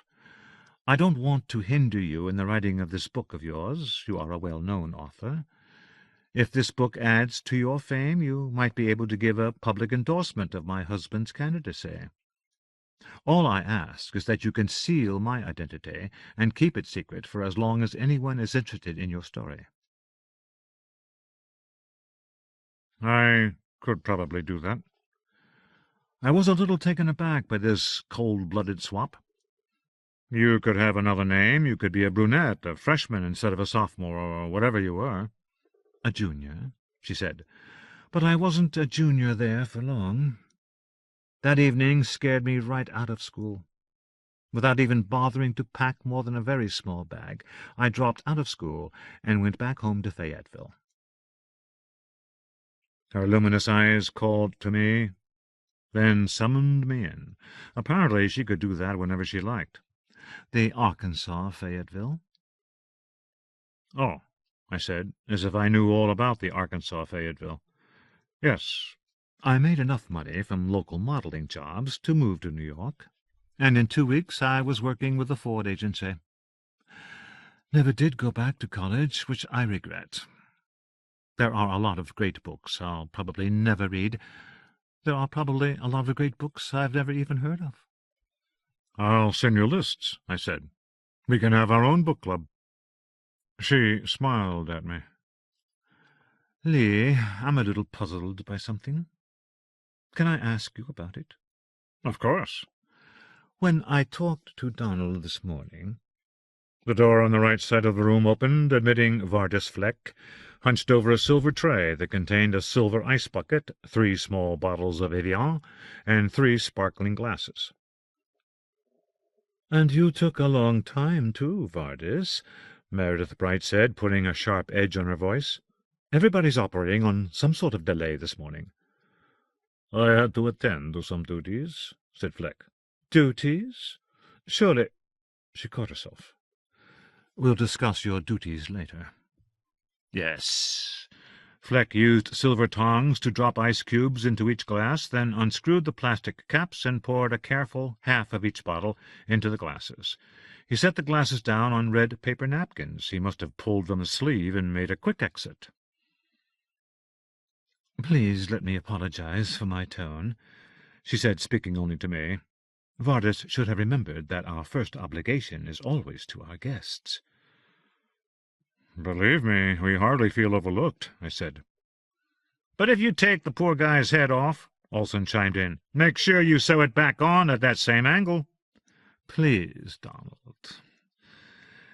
Anyhow, gentlemen, when I spoke to you this morning, Donald, we arranged that you and your friend were going to take a plane from Madison, rent a car at the airport, and arrive here very shortly after the time when I was led to believe that the senator would be leaving for his engagement. Now, the senator had misled me, and he left almost an hour later than I thought he would.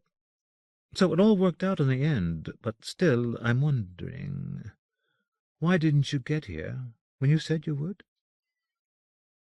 "You haven't been listening to the news, have you?" Olson asked. "I never listen to the news, Donald," she said. "I hear more than enough about current events at the dinner table." "Why, though? What happened?" He explained they had been warned against taking the flight, which had subsequently crashed, killing everyone on board. "Isn't that amazing?" she said. "Imagine all those poor people. You were rescued from a tragedy. Really, the whole thing is just staggering." Meredith Walsh did not appear to have been staggered, however, and she did not look as though she were responding to news of a tragedy. Instead, she seemed for a moment nearly to be suppressing an upwelling of mirth. Her eyes glittered. Her skin acquired a delicious peach-like flush. She brought her hand to her mouth, as if to conceal a smile. Then the moment passed, and the mingled wonder and sorrow in her eyes and face made it seem an illusion, a cruel misinterpretation of her mood. "Do you ever listen to Joe Rudler on the local NBC affiliate?" "I heard him on our last visit here. The man is a dolt, but he tries to tell the truth." "We heard about the crash from Rudler. He already knew that 2 people had booked the flight and changed their minds at the last minute. He made a big point of saying that those 2 people were saved for some kind of purpose. Although I did not believe Rudler's ideas had any validity, speaking them made me feel as if a golden light surrounded me." "How silly," Meredith said. "According to him, our lives now have a meaning." "Meaning like that doesn't exist. If you want to be totally self-centered, fine, be self-centered, but don't pretend that the universe agrees with you." As she spoke, my sense of being wrapped in a warm golden light dwindled and vanished. I also noticed that the signs of her cosmetic surgery were not as subtle as I had first thought. Nor was she as flawlessly beautiful as she had at first appeared to be. I could detect traces of bitterness in her face. Bitterness was fatal to beauty.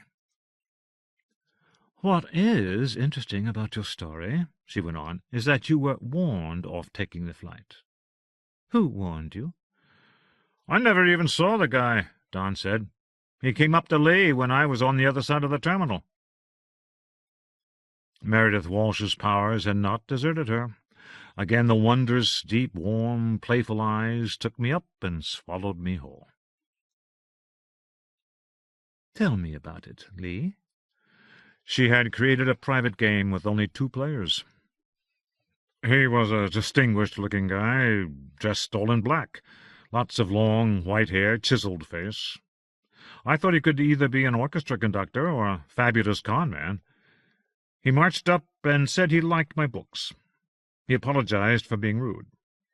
Then he said he'd had a premonition that I shouldn't take my flight. If I got on the plane, I'd be risking everything and would lose everything. I asked for his name, and he said Rasputin. Then he turned around and walked away. Smiling, Meredith Walsh brought her hands together in a silent clap. "Maybe he was from the future, sent back to save your life. Maybe he was your as-yet unborn child." "Not very likely," I said. "No, come to think of it, to have a future child you'd have to get a new wife. Lee Truax, the sweet little thing everyone called the Eel, would be well past childbearing age." "You did marry the Eel, didn't you, Lee?" "I did." "So you share a first name. And if she had changed her last, you'd both be Lee Harwell, wouldn't you?" "Yes," I said, not happy with her tone. "Is she well, the Eel?" I suddenly took in that for some reason Meredith Walsh detested Lee Truax. "Yes," I said. And I should say we, to include Spencer Mallon, the man we all loved. We did love him, didn't we, Donald?" "Did we ever?" Olson said. "We never saw you. We never met you, though we did hear just a little bit about you. You and the Eel looked so much alike that you were called the Twin, weren't you?" "I was twin," I admitted. "You must have been adorable. Did the two of you really look so much alike?" "It seems we did." "Would you say you're a narcissistic person, Lee?" "I have no idea," I said. Meredith's arms and neck were stringy, and her hands had begun to shrivel. In a decade they would resemble monkey's paws. "You have to have a healthy narcissism to take care of yourself, to keep on looking good. But you'd also think that a person whose partner resembles him would have to be a little on the cautious side.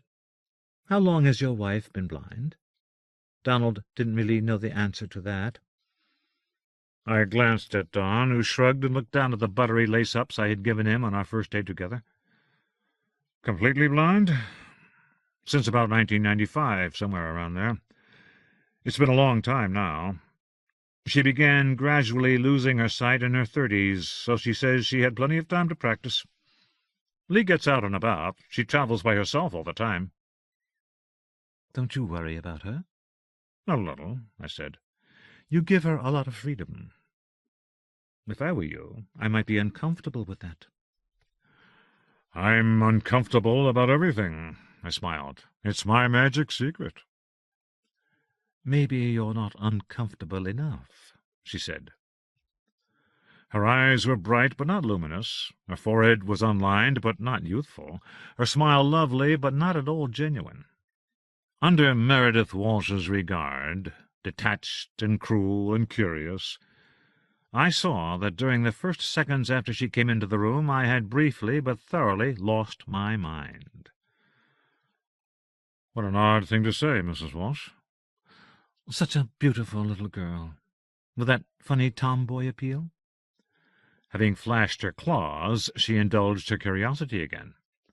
"The other beautiful child among you was Hootie. Honestly, Hootie was practically edible. A little blue-eyed china doll. How is he doing after all this time?" "Hootie was very sick for a long time, but in the past few days he has made amazing progress. He was living in a mental hospital, but now there's some hope he will be able to move into a halfway house." "He had a real honest-to-God breakthrough," Don said. "Ever since that day out in the meadow, Hootie could only communicate by quoting from the Scarlet Letter. Later on he added another book or two, but he only used his own words when his doctor tried to throw us out." Well, said Meredith, only superficially engaged. "He wanted you to stay with him, I gather."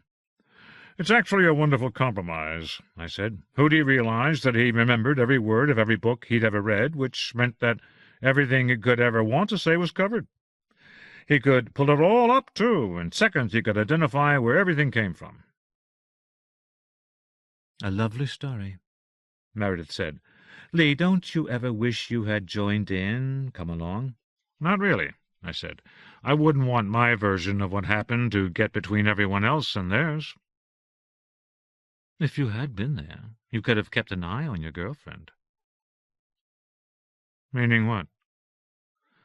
Meredith Walsh broke eye contact. The way she moved her head and the expression on her face returned to me the vivid image of a harsh and pitiless old woman, I had several times encountered in a Turkish street market. She had tried to soften her appearance with a lot of rouge and kohl, and sat half-crouched behind a table strewn with bracelets and earrings. A street peddler, a bargainer for advantage. "I don't mind throwing things away," she said. "I don't mind discarding things, destroying things. That's about choice. It's a way to express your passions. Jewelry, houses, expensive cars, the people who call themselves your friends, the people who happen to be your lovers. I've thrown it all away, at one time or another, without a trace of regret. But do you know what I hate? I hate to lose things. Losing is an insult. It's a kind of wound. A woman like me should never lose anything." She glanced back at me, her cold eyes blazing. "I used to be completely different from the way I am now. Believe it or not, I was once a virtual child, shy, gullible. The eel wasn't like that, was she?" No, not really. Though she was very young, too, of course, and innocent. "I remember her innocence. Girls that age are just as innocent as daffodils, as mayflies.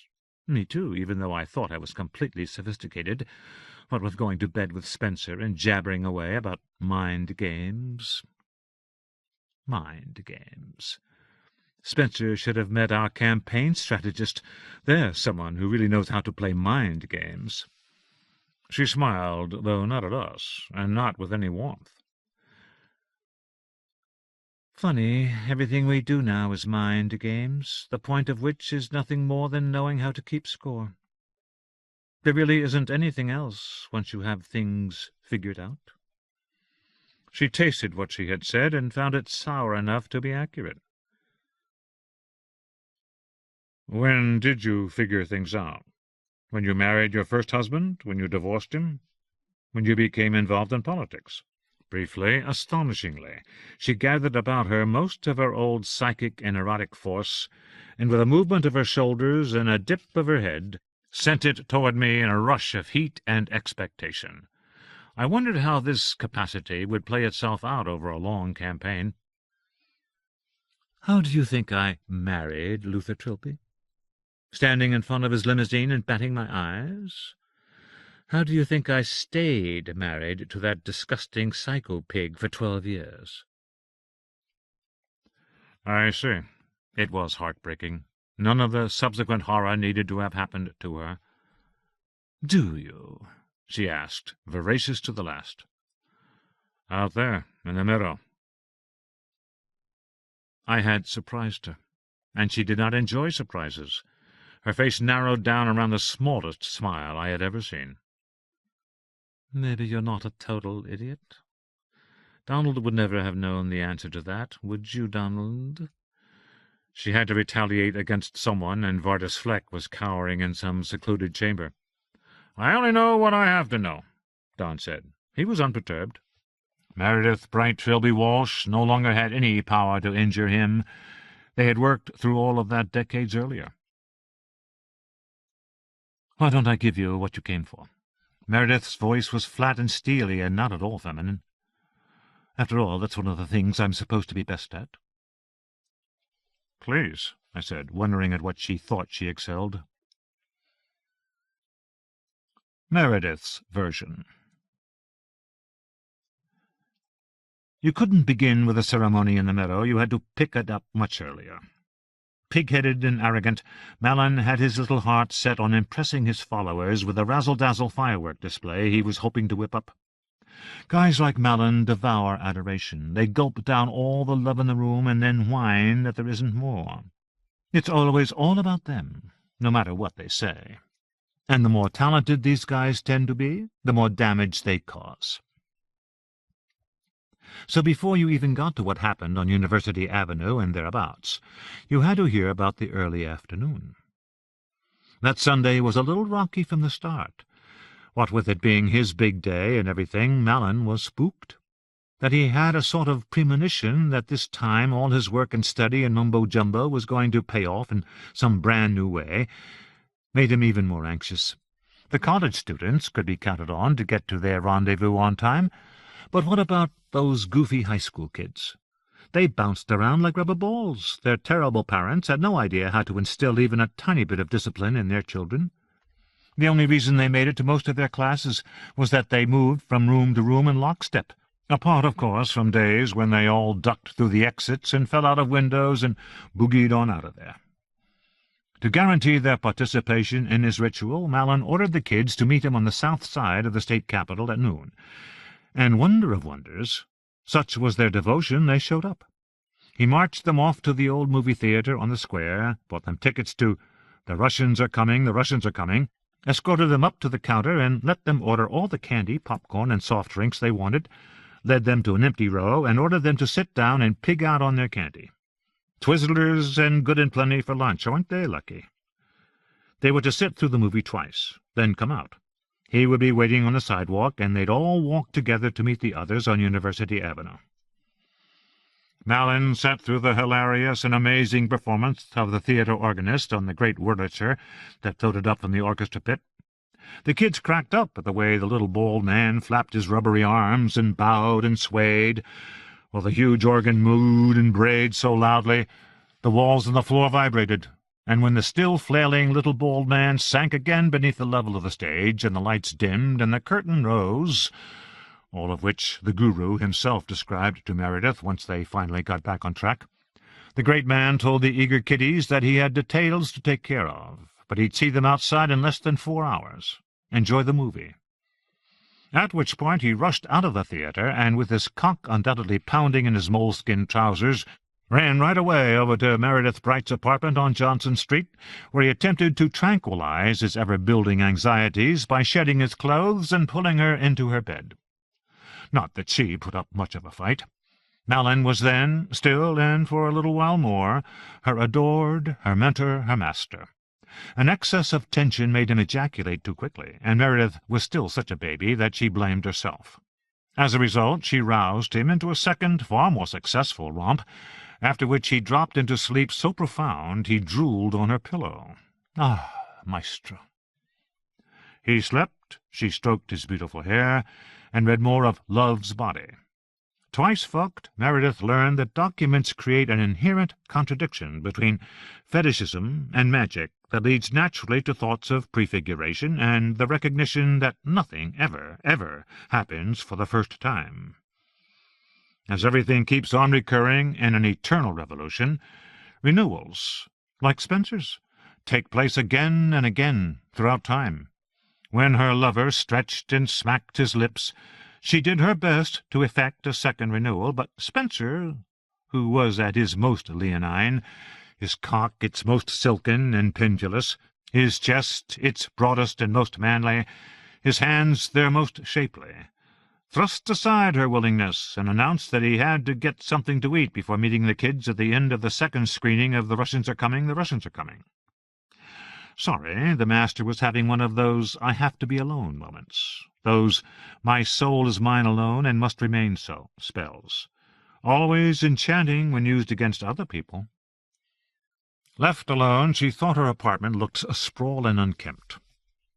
Without Spencer breathing softly in her bed, Love's Body was just little heaps of disconnected sentences. Meredith tossed the book onto a chair.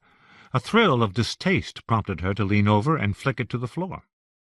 She tried the TV, but found only soap operas, which were far too much like her actual life to be watchable, though some of the actors were extremely cute. Meredith Bright had never suffered a coma or amnesia, nor had she discovered the existence of an evil twin. But there always seemed to be way too much drama going on. Boys prostrated themselves before her at least 3 times a year. Boys thought they were being irresistibly original when they strummed guitars beneath her window. Boys went crazy right in front of her, and to tell the truth, so did girls, often, in one way or another. And as for her parents, forget about it. They even looked like the old standbys and authority figures on soaps. Corporate CEOs, police commissioners, high-ranking medical staff, and beautiful but treacherous grandparents. Eventually she faced up to the nullity of her existence and wandered out to take her time getting to the rendezvous point. She had gone only a little way off State Street when she began to hear the sorts of noises that she associated with anti-war protests and civil unrest. Secretly, Meredith didn't even like the word dissent. The facts it called forth into the world made her almost ill with revulsion. So messy, so disorderly, so violent.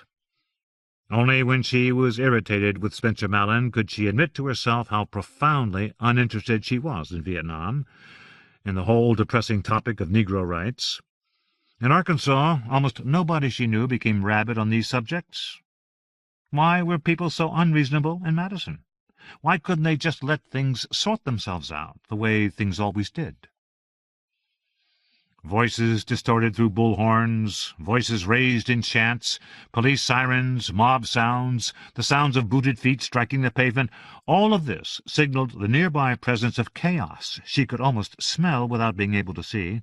Meredith tried to cut around it, wherever it was, while thinking that Mallon was going to love this uproar. He would take it as a sign. For a while she worked her way west, trying to identify where all the trouble was without actually encountering it.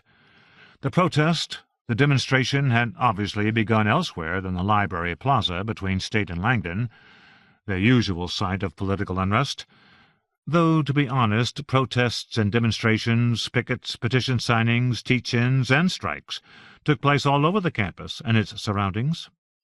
You never knew where you were going to run into a guy with a megaphone, a sullen mob blocking access to a classroom building, ranks of angry-looking cops facing down boys with beards, and girls spinning around in leotards and danskins.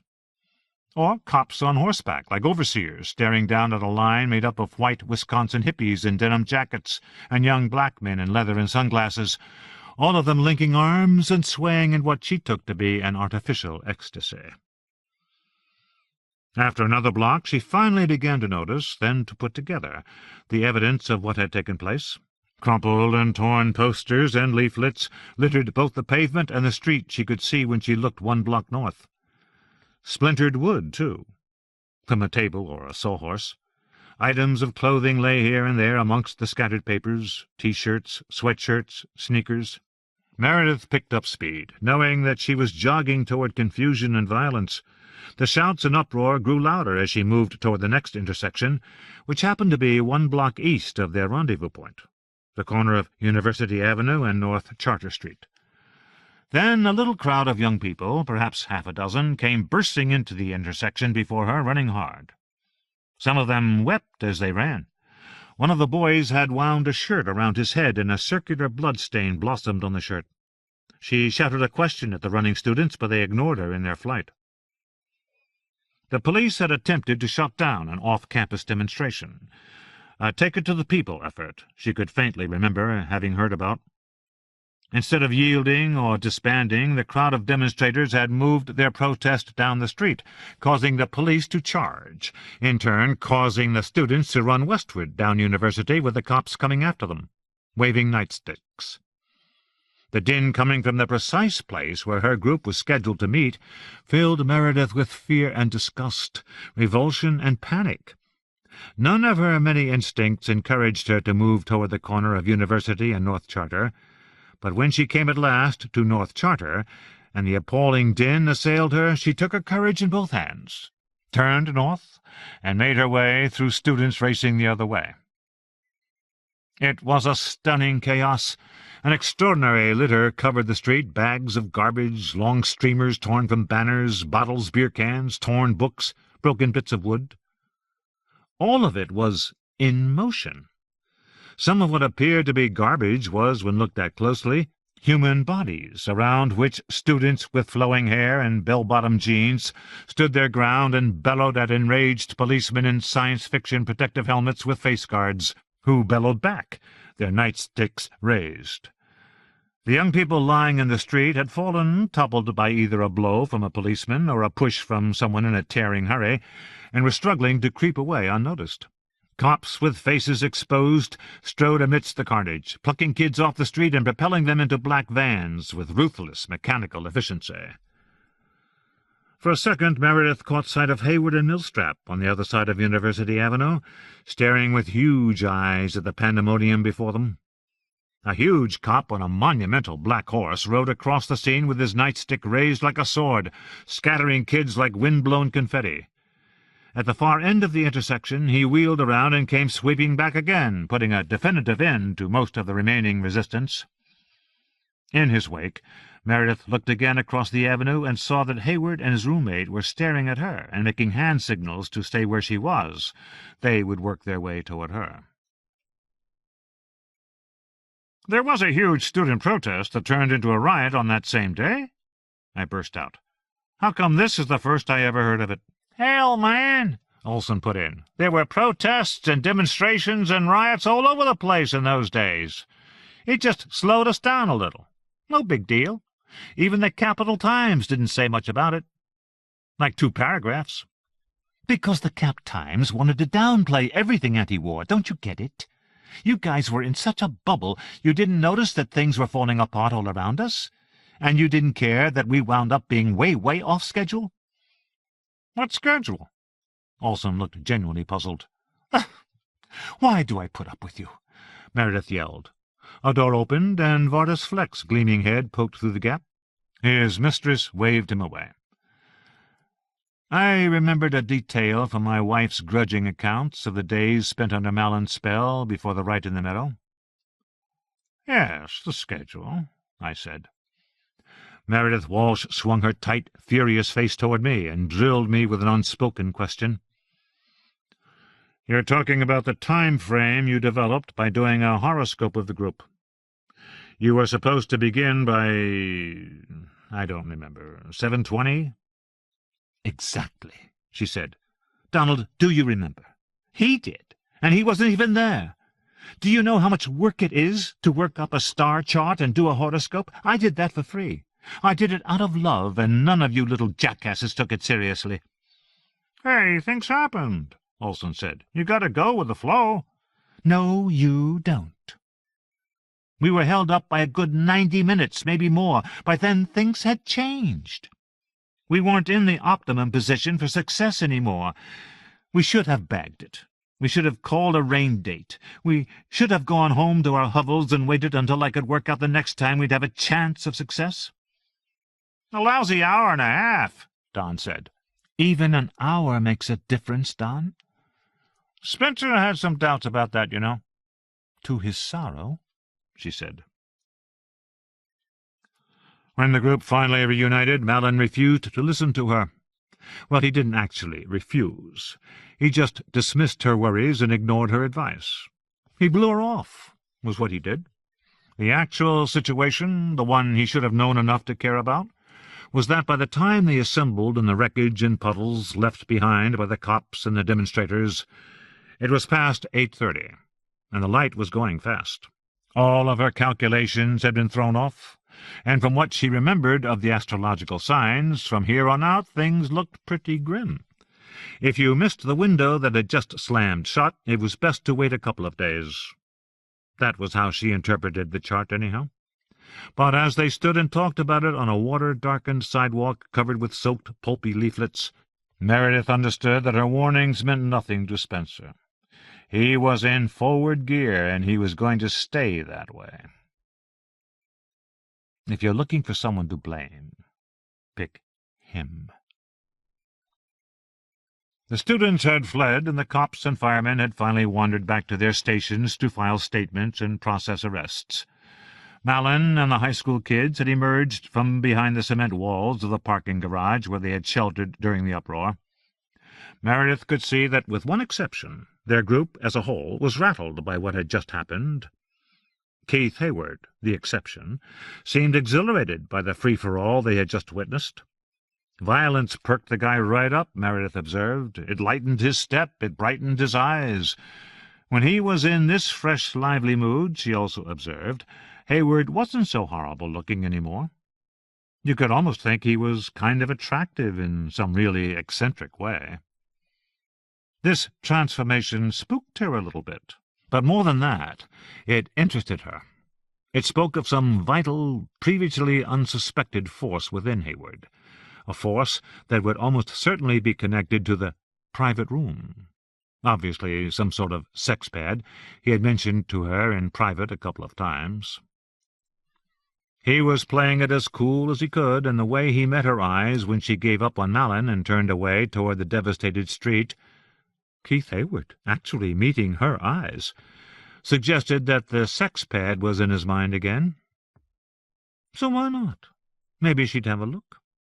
Meredith had no doubt that she could control Hayward, no matter what he had in mind, and if she allowed him to think he was taking her out, that they had a date, Spencer Malin would take notice, all right.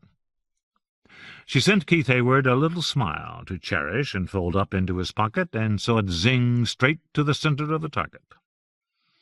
Malin made a short speech to them all, asking them to calm down and gather their thoughts and put away all the bad energy. "Even you, Keith," he said, which made Hayward sulk and Millstrap chortle, causing her to realize that Millstrap liked Hayward's bad energy. What a creep. And think about the task ahead of them.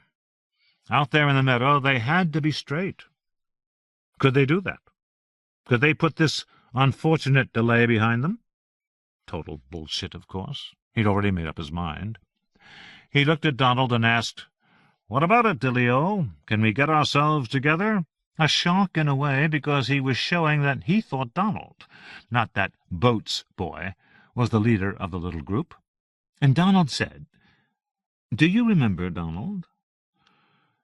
"I said, we're already together," Don said, looking grim. That's right. Donald spoke up. Donald gave him what he wanted. Spencer loved that. It got his juices flowing. He said, "Okay, let's get our wagon train on the trail, all right?" He wasn't looking at Hootie and the eel, but Meredith was, and she had to say they seemed to be what people used to call a little piqued, a little drawn, especially Hootie. All through her life, Meredith seldom had anything like a maternal impulse. She wasn't built that way, sorry, but something about Hootie made her almost want to pick him up and carry him out to the agronomy meadow. And funny thing, although Meredith knew Hootie was as love-struck with her as those other boys were, from then on right through to the day's horrible finish, Hootie kept his eyes glued on the eel. She meant something to him. You could see that. Along they went through town, and the farther they got from University Avenue, the more remote all the excitement back there became. Everything looked so normal, you almost couldn't believe how savage the world had become. Some residential parts of Madison you could be in New England or the Bay Area.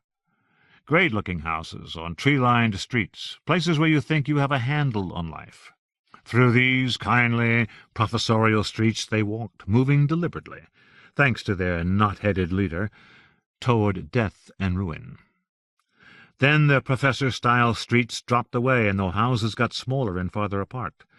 And after that they were walking past foundries and machine shops and auto parts stores and chain-link fences that blocked off filthy windows no one would ever want to look through anyhow. And after that they strode, wandered, or strutted, according to their individual styles, into Glass House Road. Instinctively they drew closer together. Spencer dropped back to protect them from the rear, while issuing remarks such as, "Just keep moving forward, me buckos, me hearties. There's nothing to be afraid of here, unless Eel's dad wants to come out for another round of fisticuffs." Which proved he wasn't as confident and upbeat as he was pretending to be, didn't it? Because since when did Spencer Malin ever say cornball junk like "me buckos, me hearties," right? Hootie whispered something to the eel, too. No wonder, after that stupid crack. Not that Meredith was feeling especially sympathetic toward the eel in those days, since she'd gone out with Spencer just a few nights before. Did Lee Harwell, supposedly the girl's twin, know that? Does that come as a shock? It was a shock to Meredith, you can bet on that. Her lover, her master, her guide, betrayed her, in a sense, by taking out this high school girl, after they'd had a nasty argument about, guess what, that same high school girl. The rat, her lover, whom Meredith had hoped was going to stay with her, or at least take her with him if he actually did take off after the ceremony, as he said he would, had gone out on a date with this girl, this child, who, let's face it, was pretty cute, kind of an Audrey Hepburn in the larval stage thing. Not only that, he took her to the best restaurant in town, the Falls. Didn't know that, did you, Harwell? The Falls. I turned to Donald Olson and saw on his face the answer to the question I had yet to ask. I didn't know. You did, though. Olson hesitated, then said, Yes, Spencer felt close to her. Spencer felt close to her, Meredith said, mocking the words. Is that right? He felt closer to me. I said. He took her to the Falls. She never mentioned that to me. Olson's lips tightened, making him look as though he had just bitten down on a tough little seed and heard a crunch that might have been a tooth. All this happened a long, long time ago, I said, rejecting the sleepless hours of the previous night. I mean, I guess I'm surprised, but it's totally meaningless after all. I'm curious about something, Meredith said. Did your girlfriend say anything to you that night after she got home? Or maybe the next day? You must have asked her about it. I didn't even see her that night. In fact, I barely talked to her all day. That night, nobody answered her phone at home. It turned out she ran out of the meadow with Boats, Jason Boatman, and spent the night on his couch. When I went over there, Boats wouldn't let me in. He said everything got screwed up. He couldn't talk about it. And Eel was just conked out and didn't want to see anybody, not even me. But when you and she were finally together, and you were able to talk to each other in private, what did she tell you? Nothing. She said she couldn't tell me anything. It was no use, because if she didn't understand it, I sure wouldn't be able to either. Lee was really angry at Malin. That much was clear. I thought it was because he had taken off and left them all to deal with the mess, and because he more or less stole Don, her best friend, apart from me. Our best friend, come to think of it. That's nice, Olson said. But, Meredith, keep going. Yes, please don't stop, I said. I want to hear what happened during the ceremony. Good luck, Meredith said. It got completely crazy out in that meadow. People say nutso stuff about piled-up corpses and millions of dogs and monsters flying out of orange clouds. I didn't see anything like that. The truth is, I kind of liked what I saw. It didn't scare me at all. That was where and when I started to figure things out, right there. A queen gave me a gift, and that changed everything. Now that they were getting close to the meadow, they were really getting together, too, like Donald said. You could feel something happen on the way down Glasshouse Road. Hard to say what it was exactly, but for the first and last time in her life, Meredith felt like part of a unit, like a participating member of a group that informed her identity, like a bee in a beehive, or the shortstop on a good baseball team. Teams had captains, bees had queens, and they had Spencer Malin. Total trust, total faith. How often do you feel that way? Spencer Malin collected innocence, all right, but Meredith would never have guessed that hers was part of the package. What a sap. Anyhow, there she was, a dewy young thing, madly in love with her handsome adventurer, philosopher, magician, moving down Glasshouse Road with these people she suddenly felt tremendously connected to. And there's this feeling of threat, small at first, barely noticeable, but it got stronger with every foot of ground they cover. Something, maybe a lot of somethings, was watching them. Then subtle noises began to reach them from behind, and these noises got closer and closer while the group, breathing as one, moved forward, Malin in the lead. Those things that were following them didn't sound like bikers, didn't even sound like anything human. Nobody looked back, not even Hayward, not even Millstrap, who for once seemed to have forgotten how to sneer. He glanced over at Meredith to see how she was doing, or maybe just to see if her shorts were riding up, and his face looked as white as cottage cheese. Eventually someone looked around, she couldn't remember who, and after that they all did. except her. Meredith wanted to keep moving, which she gathered was what those things wanted her to do, so everything was cool on that front, no need for anyone to get upset. She was walking along behind Malin and Don and Eel, and it looked to her like they looked back at pretty much the same moment. The eel snapped her head forward in less than a second, but Spencer and Don kept looking a while longer, and their faces went as pale as millstraps. Both of them looked her in the eye to check her out. "I wasn't checking you out," Don said. "I needed to see you." Well, because they needed to see her, whatever that meant. Malin said, "Keep moving, troops. They aren't really there, and that's not what they really look like anyhow." She again broke away from her narrative. "But what did they look like, Don? I never knew." "Biker dogs, like dogs in biker jackets," he said, almost chuckling at the combination of threat and absurdity in this image. "Big, savage-looking, snarling dogs, standing up, walking on their hind legs. I was too scared to look at them for very long, but I thought they had feet instead of paws. They were wearing motorcycle boots." Malin kept going. She said, "I can't believe it. Wouldn't you think that would be enough to tell him to stop? But no, he thought he was going to change the world. He thought he was going to see what was on the other side." They wanted him to keep going, and you know why. I finally figured this out. They had no more idea what was going to happen than he did. Malin held them together. He got them to do what he wanted, which was to reach the end of that street, slide over the concrete barrier, and walk into the meadow. Never thinking that he was being pushed by forces he did not understand and could not control, not Spencer.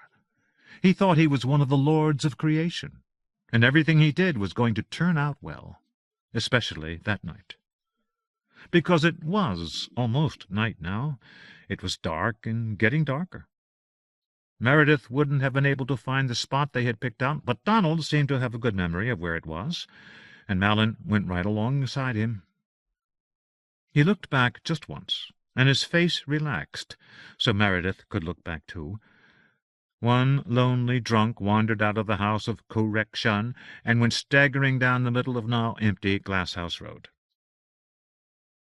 "That's the old world," Meredith said to herself. "The one we're leaving behind. So sad and lost. What will the new world be like?" Malin said, "This is it, guys. You have to concentrate and do your part. In the meantime, let's find our spot." And Donald led us right to it. "You knew where it was, didn't you? Right there. And your voice was full of triumph when you said, 'It's here, right here, down this swale or dell kind of thing.' You were so proud of yourself. I'm not picking on you. It's just worth saying, that's all. They had this little moment of vanity, of egotism, and it was all his, Malin's. Anyhow, Donald was right, of course. They were standing at the edge of this fold that went down into the meadow, and even in the bad light and everything, they could see that white circle Donald and his friend had painted. Well, poured onto the ground on the right side where it went up. And you know what? It looked pretty good, that circle. Shining, actually shining. What was that, do you think? The reflection of the moon? Reflections of the stars? Whatever the hell that was, it worked. It made them feel like they were in the presence of something, like they were ordained, and right where they were supposed to be. "Come down, come on in," that gleaming white circle was saying. "Let's get started." Up until then, Meredith had not even noticed that Malin was carrying this big briefcase with him. Up until then, she hadn't even known he owned a briefcase. "He didn't," Don said. "Later on he told me he borrowed it from that kid with the red beard. Everything is everything, remember?" "As if I could forget," she said. That group feeling, the interconnected thing, got stronger, and it was really magical the way things felt there for about 15 minutes or so before everybody started freaking out. "We're on the verge of something here," Malin said. "I can sense it. Nobody say any more about that, because we might jinx it." Just before they went down into the fold in the earth, everything around them, especially the moon and the millions of stars, looked absolutely gorgeous. even the headlights of the cars moving down the highway off in the distance, like jewels, but alive. Meredith hardly wanted to move along with the others, but Brett and Keith were giving her that hungry, besotted look again, the one that suggested they were hoping a runaway horse would come galloping along so they could wrestle it to the ground before it disturbed a honey-colored strand of her hair. Eel and the high school boys, they had eyes for no one but Malin, and Hootie, he caught Meredith's eye once and went back to studying the eel, like before long he was going to be tested about her. They went down in there and stood around Malin while he got down on his knees, opened the briefcase, and passed out the candles and the matches.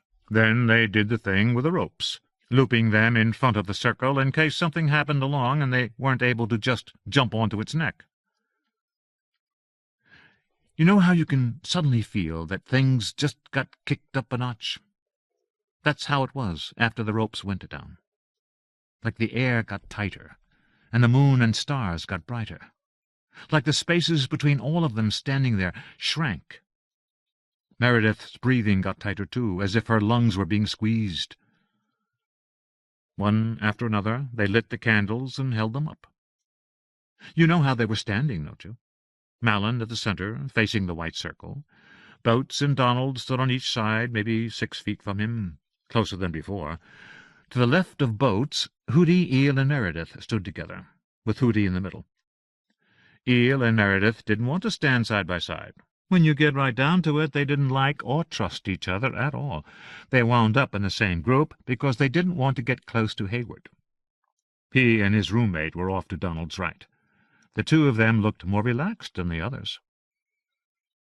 Boats, he broke Meredith's heart, the way he wanted so much to be Malin's favorite.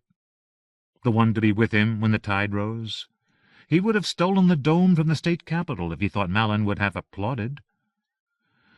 Hayward, though, that boy was thinking about something else.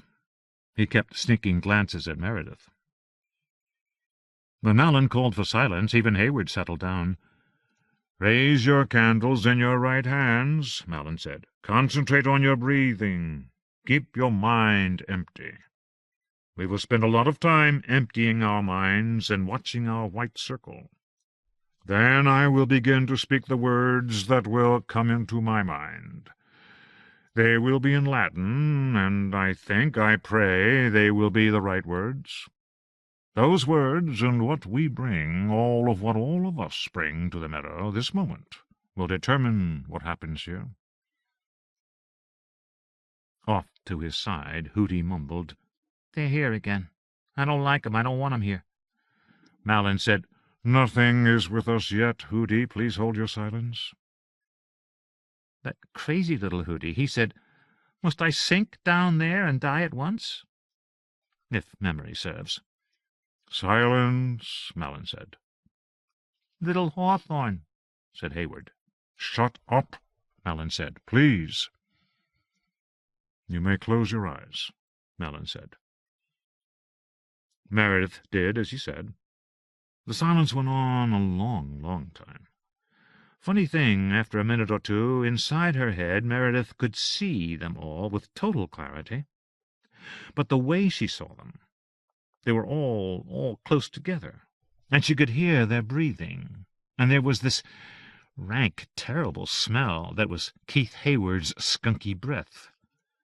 In her head she could see Hootie clamping shut his beautiful little rosebud mouth and forcing himself to stare at the gleaming circle. And she saw the eel open wide her eyes and open wide her mouth and tilt her head back and bend her spine so that she was gazing not at the white circle, but the blazing stars above. The eel watching. And Meredith thought, "What's that brat watching, and why can't I watch it too?" And inside her head, where her vision was true, she saw the eel gradually straighten up and stare forward, not at the white circle, but about 9-10 feet to the right of it, at some nondescript part of the rise that was half dirt, half grass, all baked in brown, and even that getting harder to see as the light faded and dimmed. And Hayward, breathing fumes as he stood with his candle jumping and his eyes gently shut upon some spectacle that made his mouth flicker into a smile. Beside him, Millstrap, tilting his head and narrowing his eyes, as if contemplating some curious phenomenon that had just appeared before him. And Malin. Precious, treacherous Malin, with his candle aloft and tears rising in his amazing eyes, his total handsomeness like a charged field around him, lifting his beautiful magician's head and preparing to speak or sing. The world changed in that endless moment before Spencer Malin began to chant in Latin, that time during which the glowing words embedded in the unreeling chant hovered near as pure possibility, spoken though as yet unspoken, present none the less. In the suspended silence, Meredith could feel the change in every element of the world present to her, the simultaneous tightening and relaxation of the air, now revealed for the first time as an actual membrane wrapped about them all, here loose and yielding, there firm and ungiving. In the long, long moment when Malin hung fire and waited for his deepest self to give him words, Meredith felt the ground quiver under her feet, then immediately began to smell the fragrance trails of something raw, hot, sweet, and sexual.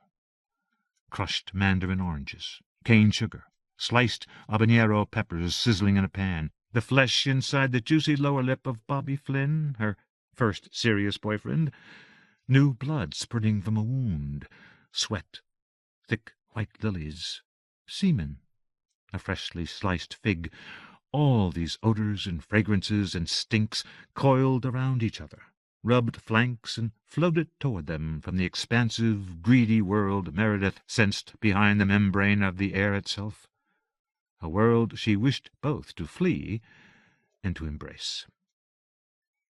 In that long moment, Meredith still saw them all, the high school kids beside her radiant now with terror.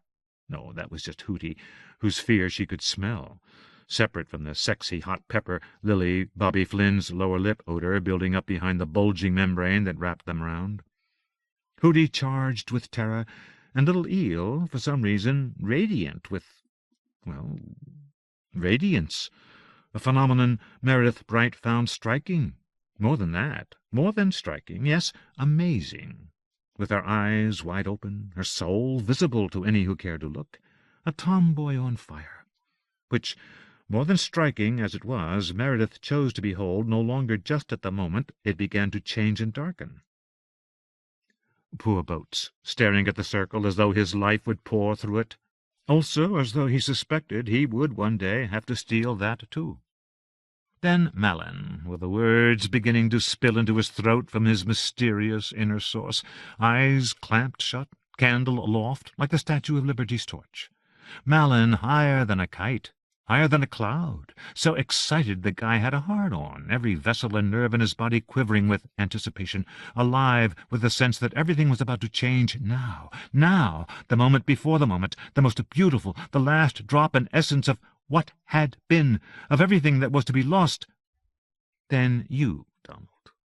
With her eyes closed, Meredith saw you, so handsome, attending to Malin the way the Secret Service attends to the President, with your secret hopes sizzling in your heart, and those talents you didn't know you had just beginning to come into bud, poor thing. And a few feet beyond, the frat boys over there, so unappealing. How in the world had Meredith, for as much as a second, found Keith Hayward appealing? Looking trapped, looking uncertain, no conviction in the way they held their candles aloft, Hayward cutting his eyes toward Meredith, his dull animal lust, so ugly when stacked against the weird, strange, sexy, sweet power beginning to barrel toward them from some distant point beyond the coiling membrane of the air, the distant point which had just now snagged doomed Brett Millstrap's attention and curiosity, and which he was now really doing his best, his damnedest, to make out and peer into, his neck bent, his head tilted, and a little sweat leaking out of the dark, sharp point of his widow's peak. Only then had Meredith fully taken in the oddness of being able to see in such detail, with her eyes clamped shut. So at the exact moment that Malin's words began to pour from his throat, at the very moment she heard his beautiful voice and realized that he was singing, and what's more, singing in Latin, she opened her eyes and beheld what was taking place in that meadow. It wasn't anything like one thing. That was what first struck her. Little dramas, each of them in equal parts deeply disturbing and completely fascinating, were taking place all over that low rise in front of them. The circle could hardly be seen, and the ropes, Meredith saw, would be useless. You couldn't tie down these visions, you couldn't bind them. They weren't solid, not really, and they were more like scenes than mere beings or creatures. The only one she could see clearly, however, was the one playing itself out before the eel, Hootie, and her. In front of their little group, an old man with a long beard and an old woman leaning on a cane. But it wasn't a cane, whispered a cool voice in her mind. That length of wood was called a staff, stood on dead white soil before a great juniper tree. An enormous pig and a small scaly dragon with drooping wings lolled on the white earth beside them, staring with hooded, suspicious eyes at Malin as if awaiting instruction. As soon as the old couple saw that they were being observed, their heads revolved to reveal at the backs of their heads second faces with long, beaky, inquisitive noses and shimmering eyes. "Wait," Don said, his voice a velvet bruise. "You actually saw all this shit? What about the dogs, the dog things?" "Can't you be patient enough to hear what I have to say? Anyhow, the dogs weren't important, no matter whatever Malin deigned to share with you." "Of course they were important," Olson said, a little too loudly. Could she continue? A little bit along the rise, and in front of Boats, it looked like a big, red-faced man in bloody rags was waving a sword, but Meredith couldn't see him very well. Some kind of animal was rearing behind him. Maybe a deer, too, with antlers. These things they were like on the other side of a plate-glass window. All of these scenes were like that, separated from them by big windows, so the students couldn't hear them. Each scene had its own weather. Lightning kept flashing behind the big guy with the sword, but Meredith's people, that horrible old couple, they came from a completely white world, disturbed by a strong wind that twisted the man's beard and tore at their hair. In front of Malin she glimpsed a naked woman. Isn't that a surprise? But only for the moment it took her to see that the naked woman was a greeny, whitish color. He had an animal, too, something weird, she couldn't tell what. A dove was lurching through the air all around the white-green woman, that woman the color of a corpse. Do you know, when she thinks about this now, it's like they were in a museum? These scenes were like dioramas in front of them, only the dioramas were alive, and the things in them moved. All she could see, way off to the side where Don and the frat boys were stationed, was this crazy world like a wild party.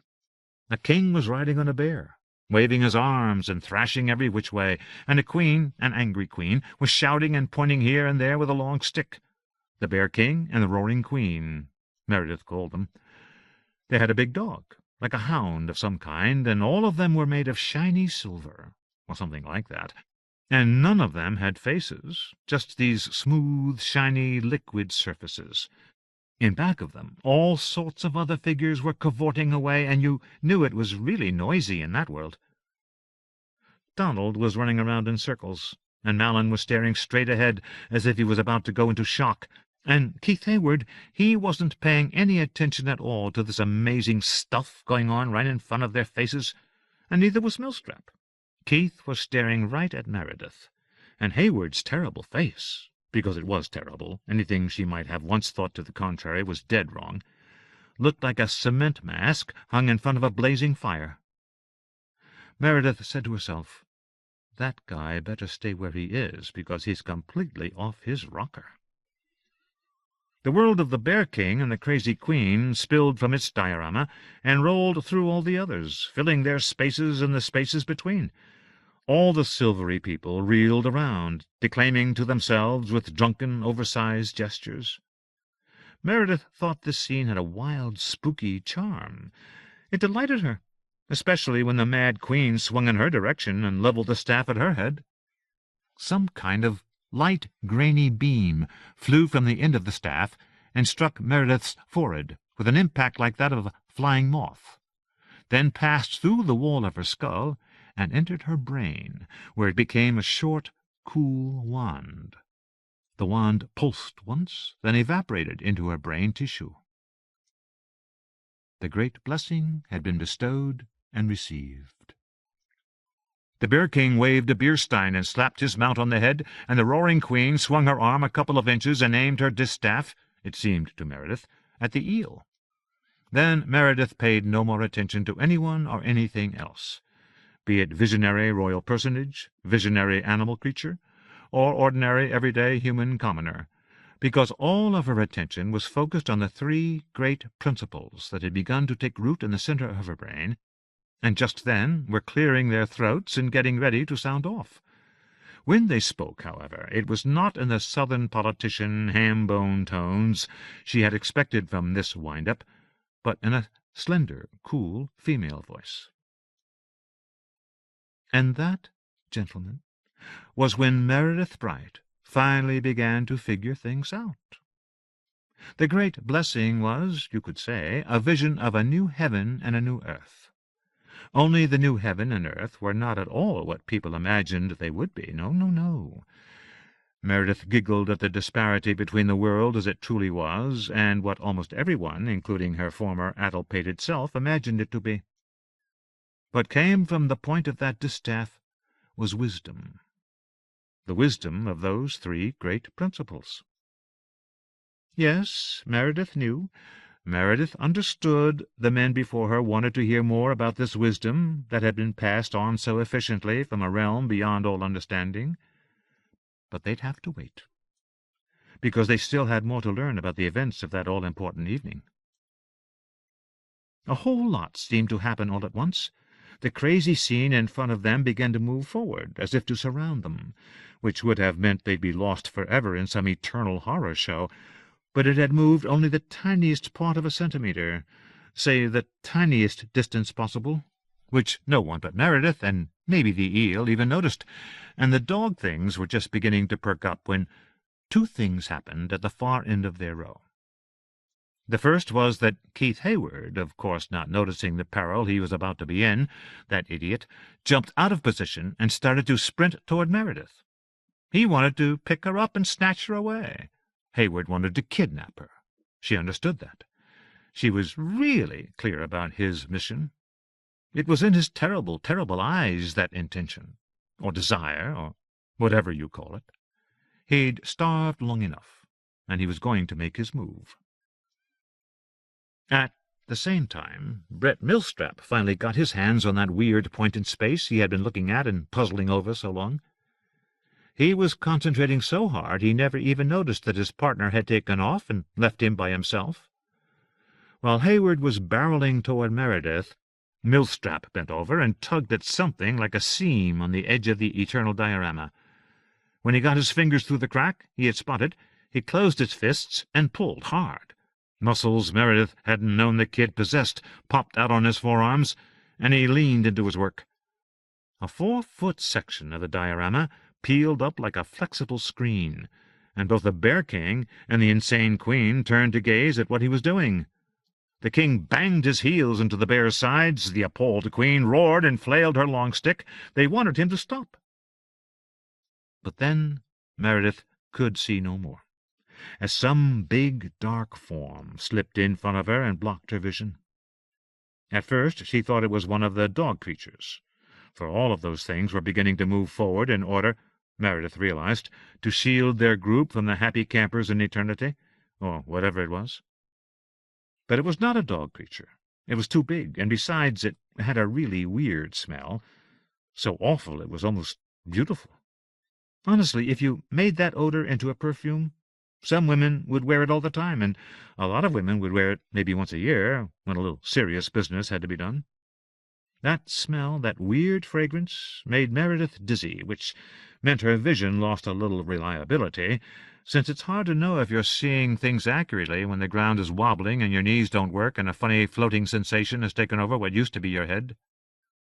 Right? I mean, you can't really be sure. However, while Meredith was coping with the effects of that odor, which she realized was much the same as the raw, hot, sexy, crushed mandarin orange inside of Bobby Flynn's lower lip smell she had enjoyed earlier, only dialed way up, it seemed to her that the creature before her slowly turned to her, and gave her a beatific smile, only slightly undercut by the fact of the smiling lips being red with the blood of Keith Hayward, and the parallel fact that Keith Hayward's limp and utterly dead body, minus its head and right arm, drooped from the great creature's hands. She couldn't really describe this thing. It appeared to shape-shift from something like a short King Kong to a terrible naked old male giant with streaming white hair, its maw filled with flesh and shattered bone, and from that to an almost cartoonish purple thing that spat out red and white bits of Keith Hayward, even as it graced her with its smile. Actually, all of them smiled at Meredith Bright. The big ape, the naked giant, and the cartoon. All of them smiled, and leftover bits of Keith Hayward dribbled and oozed from all three of their mouths, which were really all the same mouth.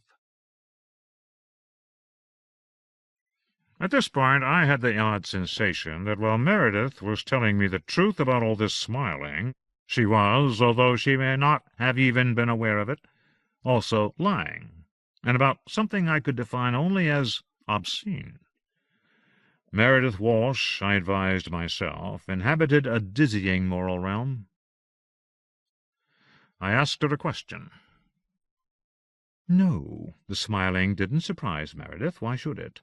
In those days, and for a good long time after, decades actually, everybody who crossed the path of Meredith Bright, including even the people who looked at her from the other side of the street, not forgetting even the men driving pizza wagons through the streets of Madison, Fayetteville, Greenwich, Connecticut, and so on, all of these people, these stupid men, they smiled at her until their faces ached. That was how it worked. If the Bear King and the Bellowing Queen had possessed faces, they would have smiled at her too.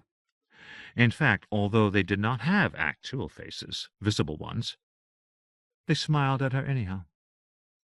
Meredith smiled back, of course, being polite, and as she did so, the creature vanished. Through the empty space he had just finished occupying, she happened to catch a glimpse of Brett Millstrap, making an irrevocable decision, if that's what it was. It might have been a whim, even an accident. Millstrap had managed to peel back a long section of the Bear King's chaotic world, exposing a deep blackness, pieced by one laser-like white light. That's all she could see back there, anyhow. Millstrap leaned into the gap and was sucked in. Instantly gone. The gap sealed up, and for a couple of seconds Meredith caught sight of him far back in the riotous world of shiny people and shiny things. He was waving his arms. He knew Meredith had seen him, and he wanted her to help him escape. Brett Millstrap lowered his arms, leaned forward, and began to run as fast as he could, as if he thought he could outrace his destiny. Before he had taken 3 long strides, he winked out of sight and disappeared. Meredith checked her fellow travelers, wondering if they had witnessed these 2 extraordinary events, and to her amazement discovered that they were all on separate wavelengths. Now she wasn't sure how she knew these things. Empathy had never exactly been her strong suit.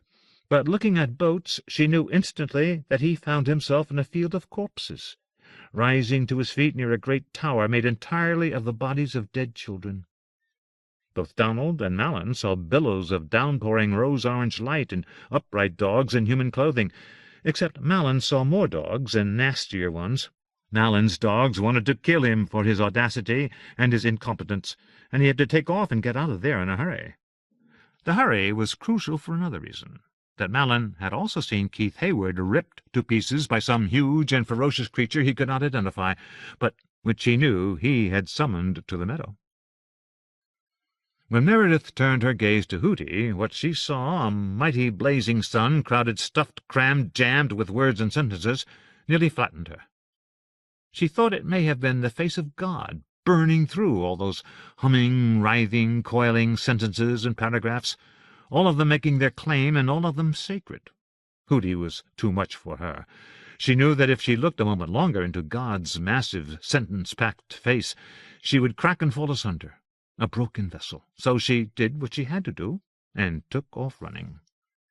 Because Malin and Donald were still fighting through the pouring neon light, She could have been the first to leave. The first who wound up alive and on Earth, anyhow. And now Meredith imagined Donald undoubtedly wanted her to tell him something explanatory about the dogs. He'd heard something, hadn't he? A long time ago he'd heard one of his friends mention a dog, or heard little Eel say something he didn't understand about dogs, right? And he had been smart enough to figure something out. Well, here's what she had to say. The creatures that these men called dogs, and Lee Harwell wrote about in his entertaining book — no, of course she hadn't read it, but she'd heard enough about the novel to know what he had done — were not dogs or agents or anything of the kind. They were what kept us from seeing that which we are not equipped to see. All these Malin people were marked now, and the dogs kept an eye on them, not to keep them safe, because they cared nothing for human beings. Meredith thought they saw people as garbage, but to ensure that none of them got so far out of line again. Meredith had seen the dog things advance toward the eternal chaotic realm, and she knew what they really looked like, but she could not ever describe them. It wasn't possible. Our words don't go that far. Sorry. "Oh, the three great principles?" Meredith Walsh asked, enjoying her moment, even as she detested those with whom it was shared. "You want to know what they are. Are you interested in learning what the Looney Tune Queen sent to me, which changed my life entirely?" "If you'd like to tell us, please do," Lee said. "You're dying to hear what she said. And you will. The three principles are: 1. If something is free to be taken, take it. 2. Other people exist so that you may use them. 3. Nothing on earth means anything, or can mean anything, but what it is."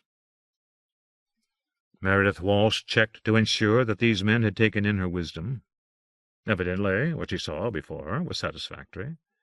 She stood up and gave them a chilly smile. "And now our appointment has come to an end. Vardis will let you out. Goodbye." Obeying a mysterious summons, Vardis Fleck crept into the anonymous room, caressing his hands and nodding in agreement to some proposition only he had heard. He indicated the door with creepy servile gestures, and they moved toward it. "Donald," came Meredith's voice. Both of them looked back. "It will be a very long time before you ask me again for money."